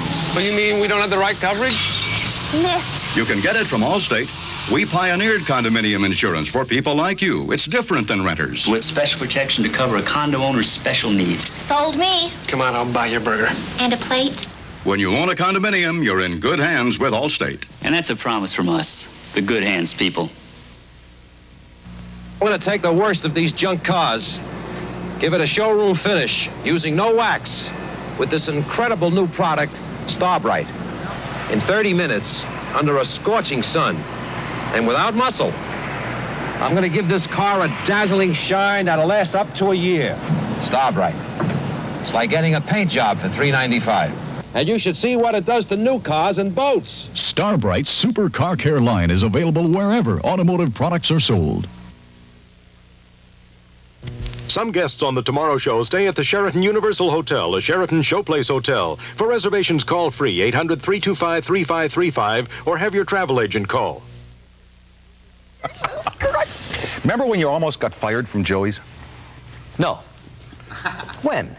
Wasn't there a thing where you were somehow in disfavor with somebody over at the Joey Bishop Show, and we didn't touch on this the last time Yes, you were... we did. You mean the walk-off? Not the... Why were you almost canned from that show? I don't remember, honestly, Tom. You're thinking about I walked off once. I remember, I saw that. Yeah, I walked off once. You were in the minority that night. But what was the problem there? Why did you walk off? Gee, I've almost forgotten, but Well, you better start remembering, pal, because I got about 31 more here. I think some people were probably blaming me for our lackluster showing against Ed and Johnny on The Tonight Show. And so I decided to give them a chance to do it without me. So. Well, did you hear rumors in the hallways? Oh, yeah, sure. What were they saying about you Well, they were guys? saying maybe it's Philbin. Maybe it's the little guy. So I said, maybe it is. So, but I didn't want to, leave behind the scenes because otherwise people would think that Joey fired me. So I did it right on. Always picked on the announcer. You see what I mean? See that right away. We used to do a show at KTLA called The News. It was on at 7 o'clock at night on Channel 5 here in Los Angeles. At the time, Channel 5's highest rated show was a 1. And they couldn't understand why this thing wasn't getting any ratings. Nobody was watching KTLA. There was no Angels, no Gene Autry, nothing. We had Love That Bob. And so one night, Sam Zellman, the news director, announced to the staff that the reason that the show was failing was because the announcer, Jay Elliott, was not punching the opening copy hard enough. And I mean, they'd come on over there with the helicopters and the choppers, and it was live from Southern California. KTLA covers The News. And Zellman said, if he'd hit that a little bit harder, he says, now we got a chance to make it. So Elliott heard about this. Naturally, we all rushed in and said, ha, Jay, you're in the barrel. And Elliott calls Zellman on the phone. He says, you're not going to hang your bomb on me, fella. Watch tonight. So he goes in the announce booth for the 11 o'clock news, and he gets 5 feet away from the microphone, and as loud as he can yell, I won't do it here because I'll blow the meter upstairs. I mean, live. And now the anchorman, Bob Arthur, who's on KABC radio to this day in the morning, is laughing so hard. He can't go on Can't do the news. Yeah. Jay left. That was the end of But you Jay's. guys had a marvelous team when you think about it, Bill Stout, Yes, right? sir. Yourself, Bob Arthur, Joe Benty. Joseph Benty, Tom Harmon with sports. Tom Harmon with sports. It was a great team. And Tom Duggan, too, I think. Tom Duggan was on that show. El Floppo. Yeah. Nobody was watching. Wrong channel. Yeah. That's what we used to say every night. Not a bad little show. Too bad nobody was watching. Simple. Yeah. Did he ever critique you? Mr. Carson? Yes. Trying to think. In the beginning, maybe? I was trying to think. I don't think so. It was like almost an unwritten thing with us that on the nights when I stepped out of bounds, I knew it so severely. I felt so miserable about it. I mean, they had a thing one night about mosquitoes. And, when you're in a free-for-all, you're in there trying to get your punches in and get out and so forth, and having that place, that little space area that they all talk of. He was saying that... And before you go ahead, it's got to be an irresistible temptation to try and expand your space a little bit. You want to go. We all do that. Sure. Yeah. But that has to come with time, as it has. But he had a thing, he was talking about mosquitoes. They had a big study down in Florida. The mosquitoes really bite the very passionate people. Now, as he said, very passionate people, I went, gee. We think it's funny, Ed. All right, but now over here he's got a can of spray, right? He's got a prop. I mean, I didn't just go for the laugh. I mean, I took everything away. He had a prop, and he looked at me, and there's a look he gives you. He knows how to, those cold blue eyes look at you like steel. And he looked at me, and then looked down, and I looked down, and here is, anti-repellent. He was going to spray his whole body with it. That was the joke, and I stole it with this. It took me about a week to get over that. Now, he never said a word to me. Never said a word. It was that look. But that was the critique. I mean, that he knew that I knew that was wrong. And a couple of times in the monologue where I might throw something in and you realize, holy, geez, he's going for that. Why, it's so obvious. Why did I try to steal it? What I've tried to do the last several years that we've worked is to go for the joke or the line or the funny thing that he couldn't possibly do because it wouldn't work for him. I mean, to take all of those that would never work for him and take them for myself, and it has worked. So that's been very comfortable. But it takes a while. Is it hard for you when there's a guest host there? Because you and Johnny, you're A and B, and you just... It is in the beginning. After a while, it gets easier. Like it's easier with David Brenner. It's easier now with David Letterman, who's done it about 3 times. Rickles and I have become very good friends out of the show. Bob Newhart. I mean, these people don't want to do the show unless I'm there. Yeah. I mean, they feel that there's a and I think you're very gracious to them, too, Ed. I mean, you really make them feel at home. Well, that's what I'm supposed to do. Absolutely. But in the beginning, it is. I remember one night Bill Cosby hosted. Now, Cosby, I watched Cosby when he did his first stand-up. He did his first stand-up, told that story about the Volkswagen on a hill in San Francisco, and I turned to whoever was sitting next to me, and I said, we're just watching the emerging of a major star. And I said, this guy is good. And the next thing you know, he's got his own show, and he did become a major star. He hosted the show one night and never said hello to me. Now, and we're friends. I mean, we're good friends. He just got into something, and he just went right by me and never said hello to me, went right into the show, and never said, Ed, how you feeling? Or, gee, you're looking good. Never said a thing.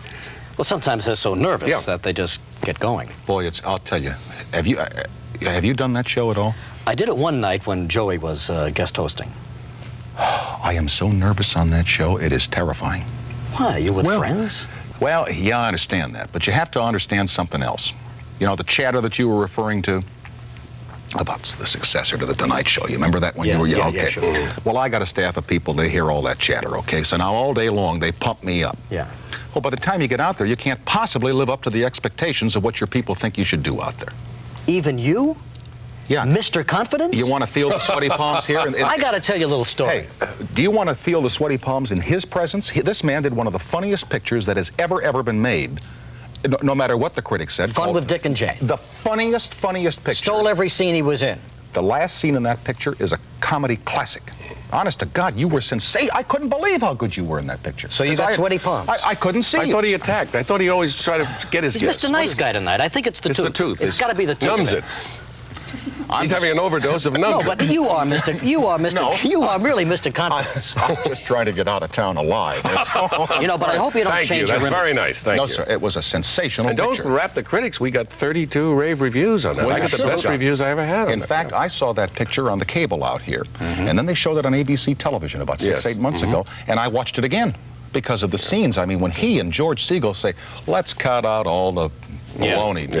You're fine. You were terrific, Ed. Really. I told you that. You told me in my that on the air. review. Yes, Sure. thank you. Just excellent.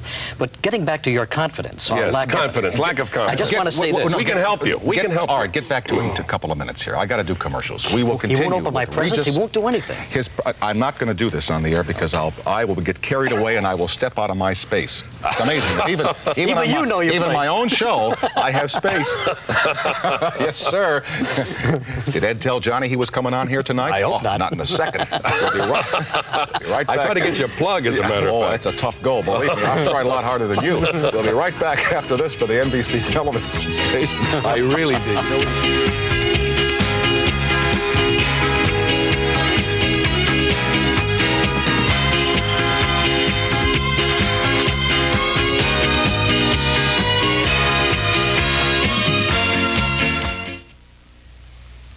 Lying around again. You quit nagging at me! Who, me? Look, we have this argument all the time. So? So, that's it. I wish you could see yourself. You emotionalize everything. I do. Look, this marriage You is just call about this a marriage? I don't know. I call it. I didn't call it really? anything. Oh, just forget it. Where do you think you're going? If you think childish arguments don't hurt a marriage, don't kid yourself.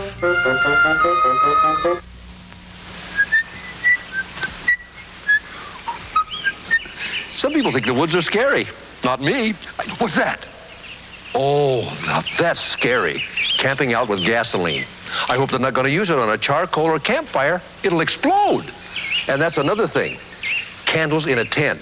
That's just asking for trouble. Boy, now this really scares me. Me.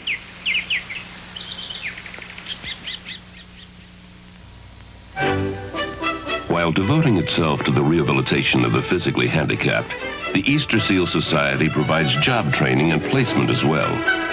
As a result, many handicapped men and women are proving themselves an economic asset on the job. Ability, not disability, is what counts. Hire the handicapped. It's good business. For you, for them, for the whole community. 9 out of 10 forest fires are caused by little fires. Matches. Cigarettes. Campfires. Trash fires. And if you've been watching, you know who causes the little fires.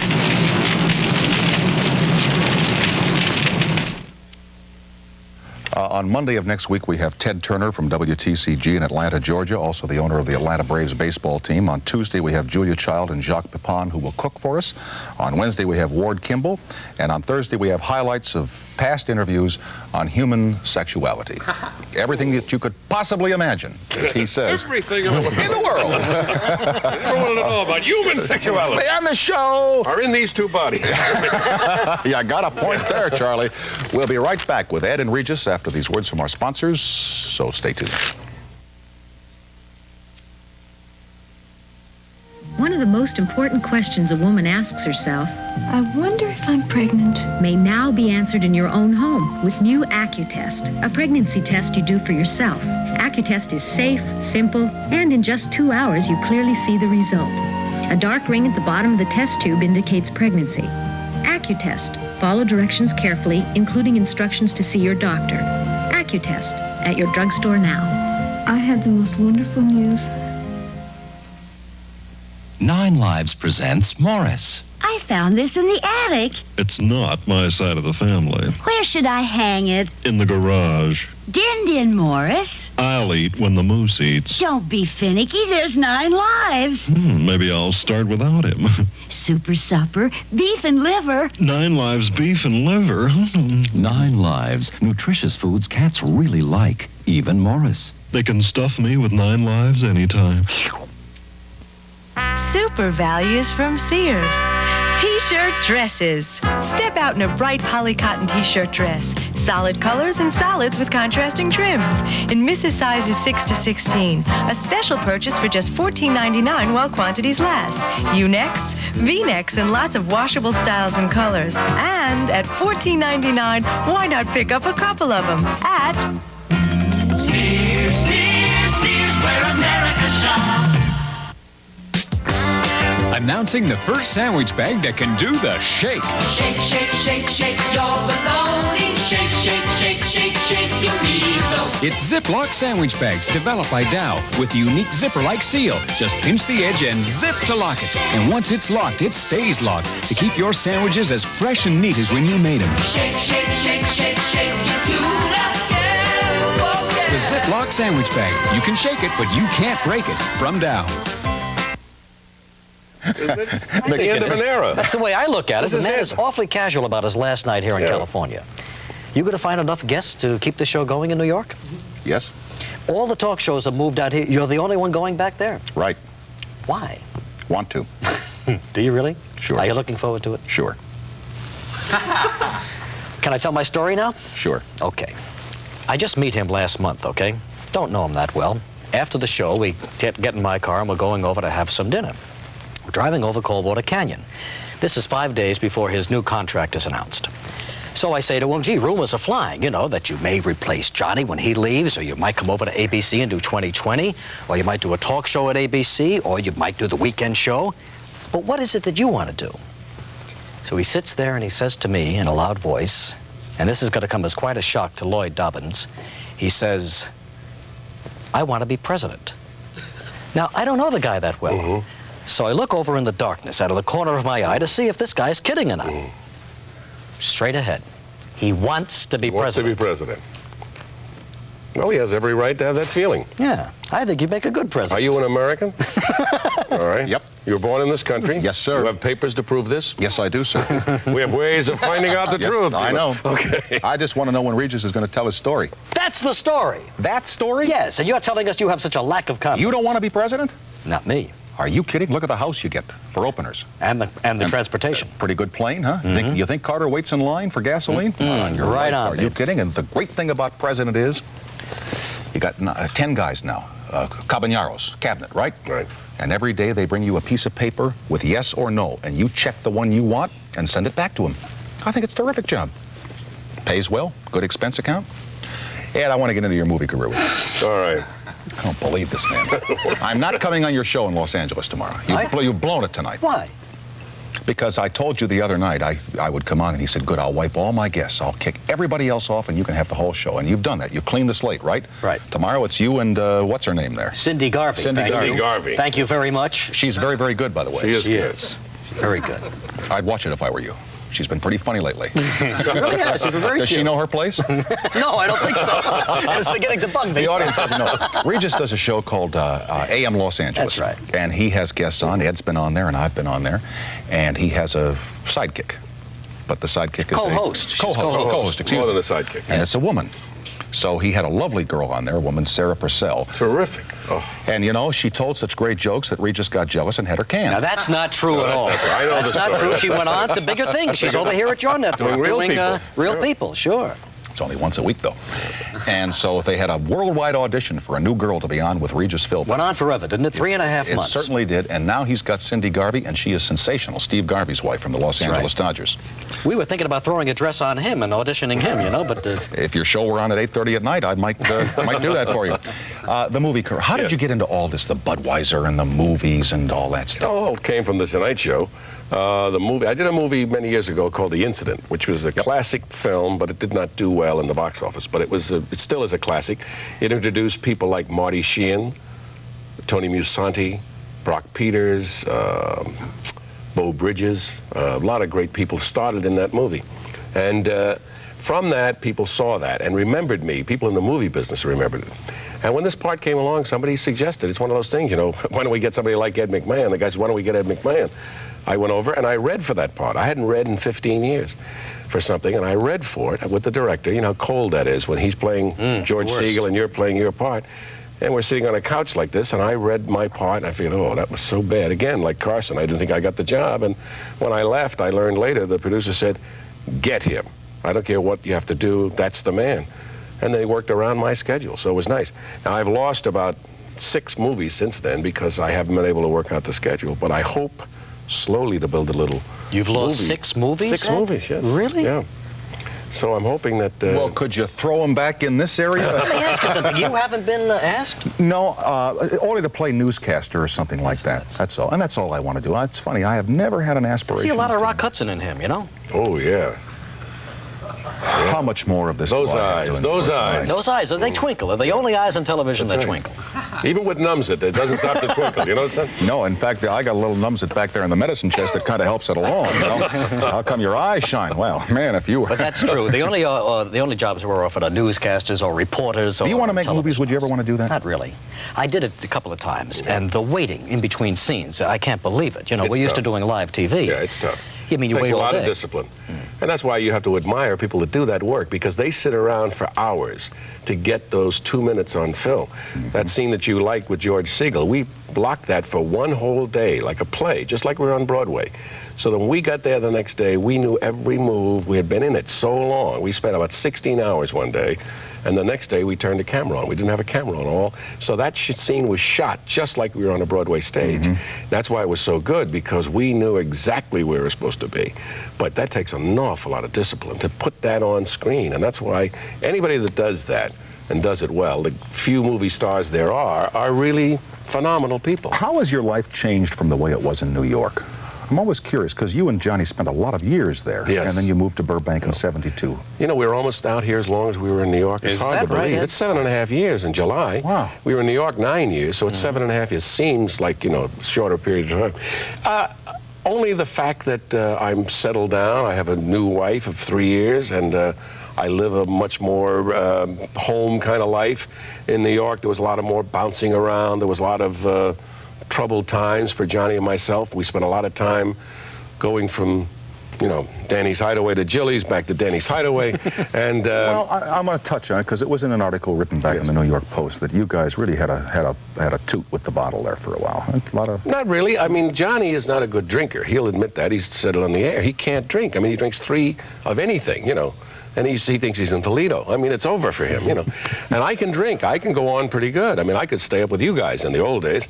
I can go pretty good. And because of that, the reputation started that but it wasn't, you know, anything outlandish or anything other than that. We did go out and we did party, and he was going through some very troubled times, and when the show was over, we would relax together. That's what we would do. Was that show live when he did it ever? Who do you trust? No, the Tonight Show had gone to tape. No, it already by had that gone to time. tape, yeah. You know, my first job in this business was a page for The Tonight Show. Really? Steve In New Allen York? had it, Yeah. at the Hudson Theater. Sure, that's right. Yeah. And then it was live. That's right, it was live then, yeah. Second balcony. Did you want it then? My heart was pounding just because I was in the second balcony. What are you going to do with yourself? You're a big hit here in Los Angeles now. You're a movie critic over at Channel 7. I don't know here. what the next step is. I really don't. What would you like to do? Well, I'm kind of enjoying what I'm doing now. You know, all kidding aside, the local show, there's an absence of pressure that you feel when you're on the network. So, and we are #1 in the time period. So, for the first time in my career, I feel like I have a hit. You know that you're one of the few 9 a.m. shows in the country that beats Phil Donahue? Yeah, that's what I hear. Very few. And Donahue told me that. May I interrupt? Don't you do like the Oscar cast?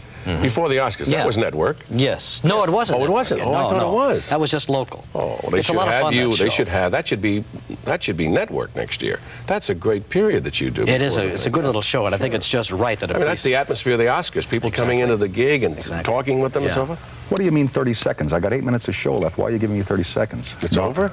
No, they got something. They always do. They bring the cake out and the balloons. Maybe Johnny's here. Johnny is not here. Gee, I hope he's here. Believe me. And if he's here, he's not coming on. I saw him once, you know. Yeah. I said, "Hi, Johnny." He said, "Hi, Phoebus." Walked right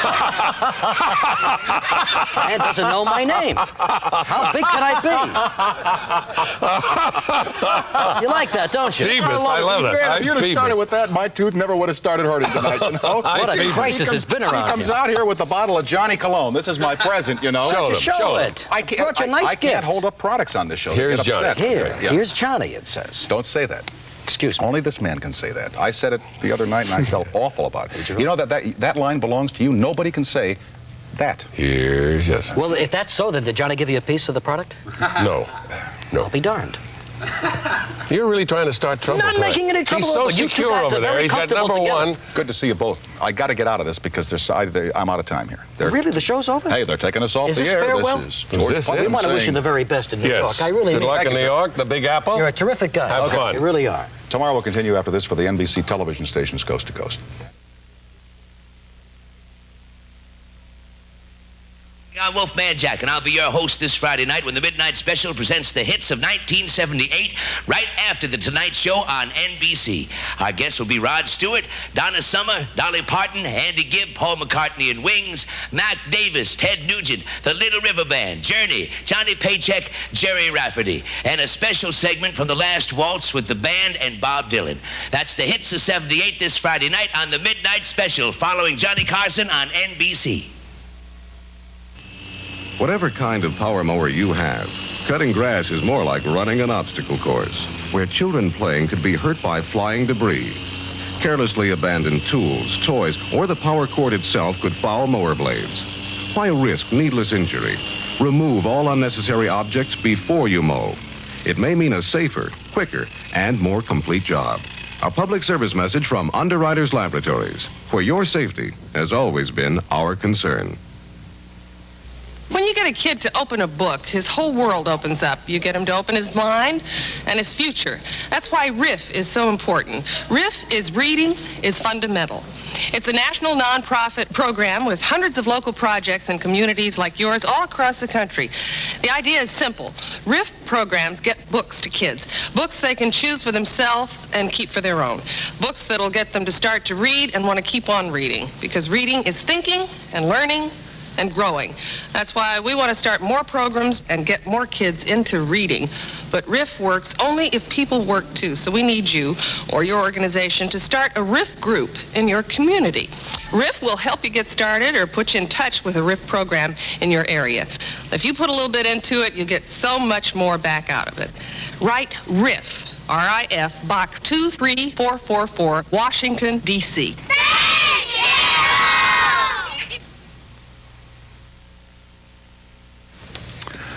Listen, this is going to be short and sweet. Thanks to all the people in this room for helping us during this 2 years in Burbank. And you guys in New York, you better get ready because we're coming in. We are not doing any original shows between now and the 18th of June to give our staff time to get on Mr. Molesky's moving truck and be cartwheeled back to New York City. But on Monday night, as I told you, we do have Mr. Ted Turner from WTCG and the Atlanta Braves in an interview that was done in New York City, about a year and a half, 2 years ago. Okay, but it's just as average today as it was the day we did it. See, I know. See, I don't like this. No, I don't like this. No, I hate this when they do this.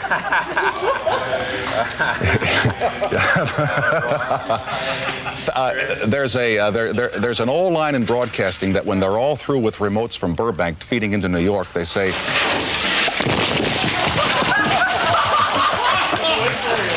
that's all from Burbank at this time. That's all from Burbank at this time. Thank you all for watching Sweet Dreams from Los Angeles, and good night, everybody. You know, that hurt, and I'm a little bit off about it. Good night, everybody.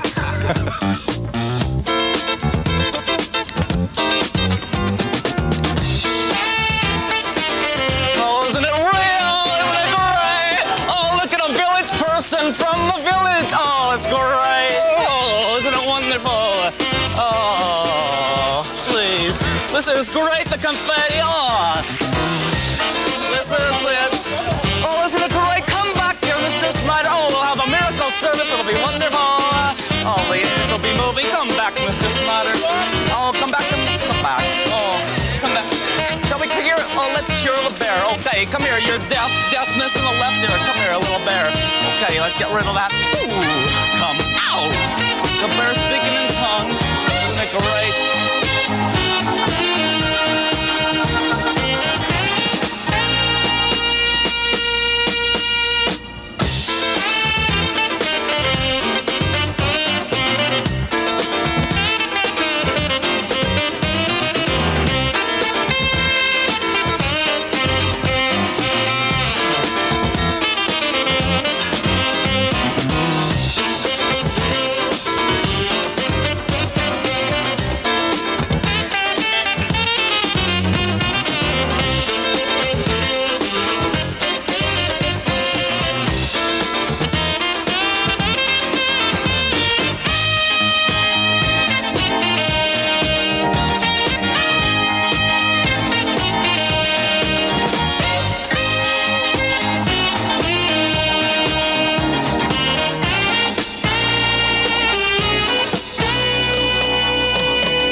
This is KCRA-TV, Channel 3, Sacramento.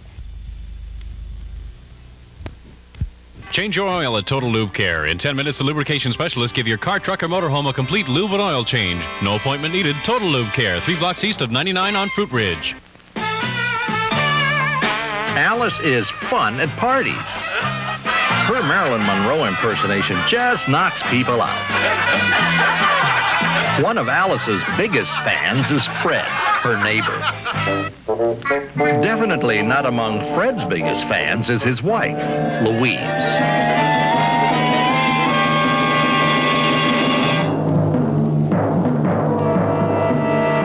Now that Louise has gone home to Mother, Fred has decided to sell their house.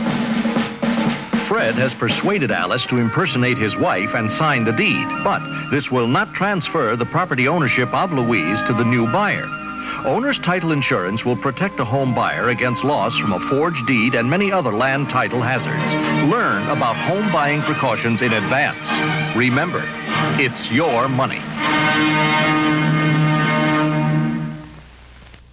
Good morning. I'm Sue Pearson. In the news today, President Carter meets with consumer groups Friday to discuss oil shortages.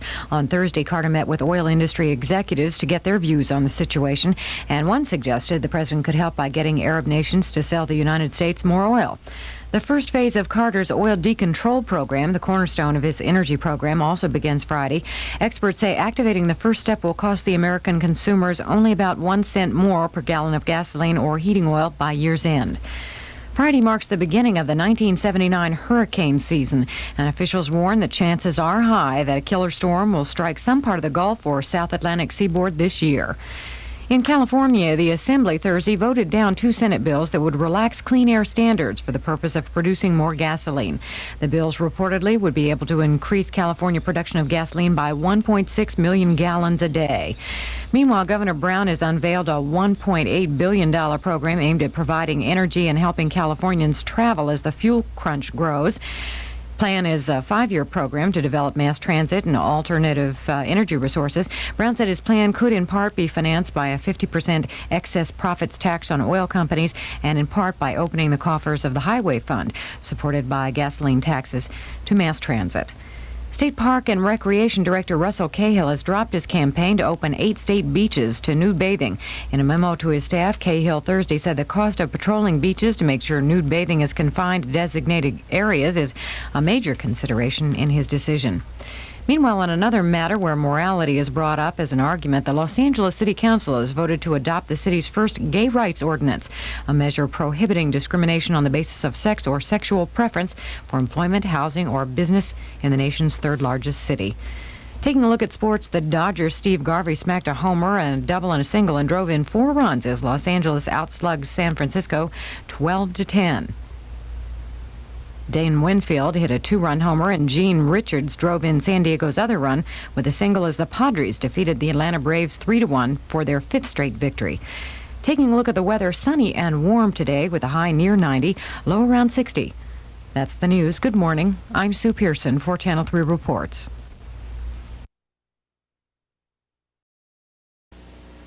Oh, do they need a basket now? Waters comes down the right side. He gets over to Puccio. Comes over left side to Wolf. Here comes Waters down the right. He puts it up. He scores! Oh, what a fire! A Coke and a smile. That's the way it should be. And I'd like to see the whole world smiling with me. Coca-Cola adds life. Let's take a look at that again. Have a Coke and a smile. Well, that's our show for you today. We'll be back a month on time, Sunday time, when we'll return in April. Till then, have a good night. Clean Balthazar.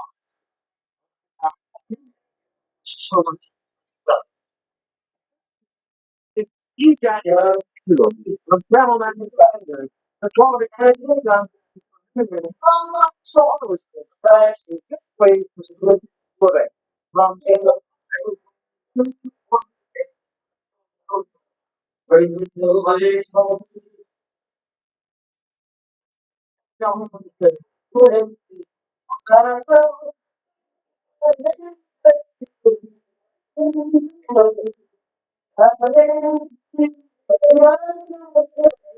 What we got here? This has been a presentation of Adam David Cup of Curry production. Husband Bob.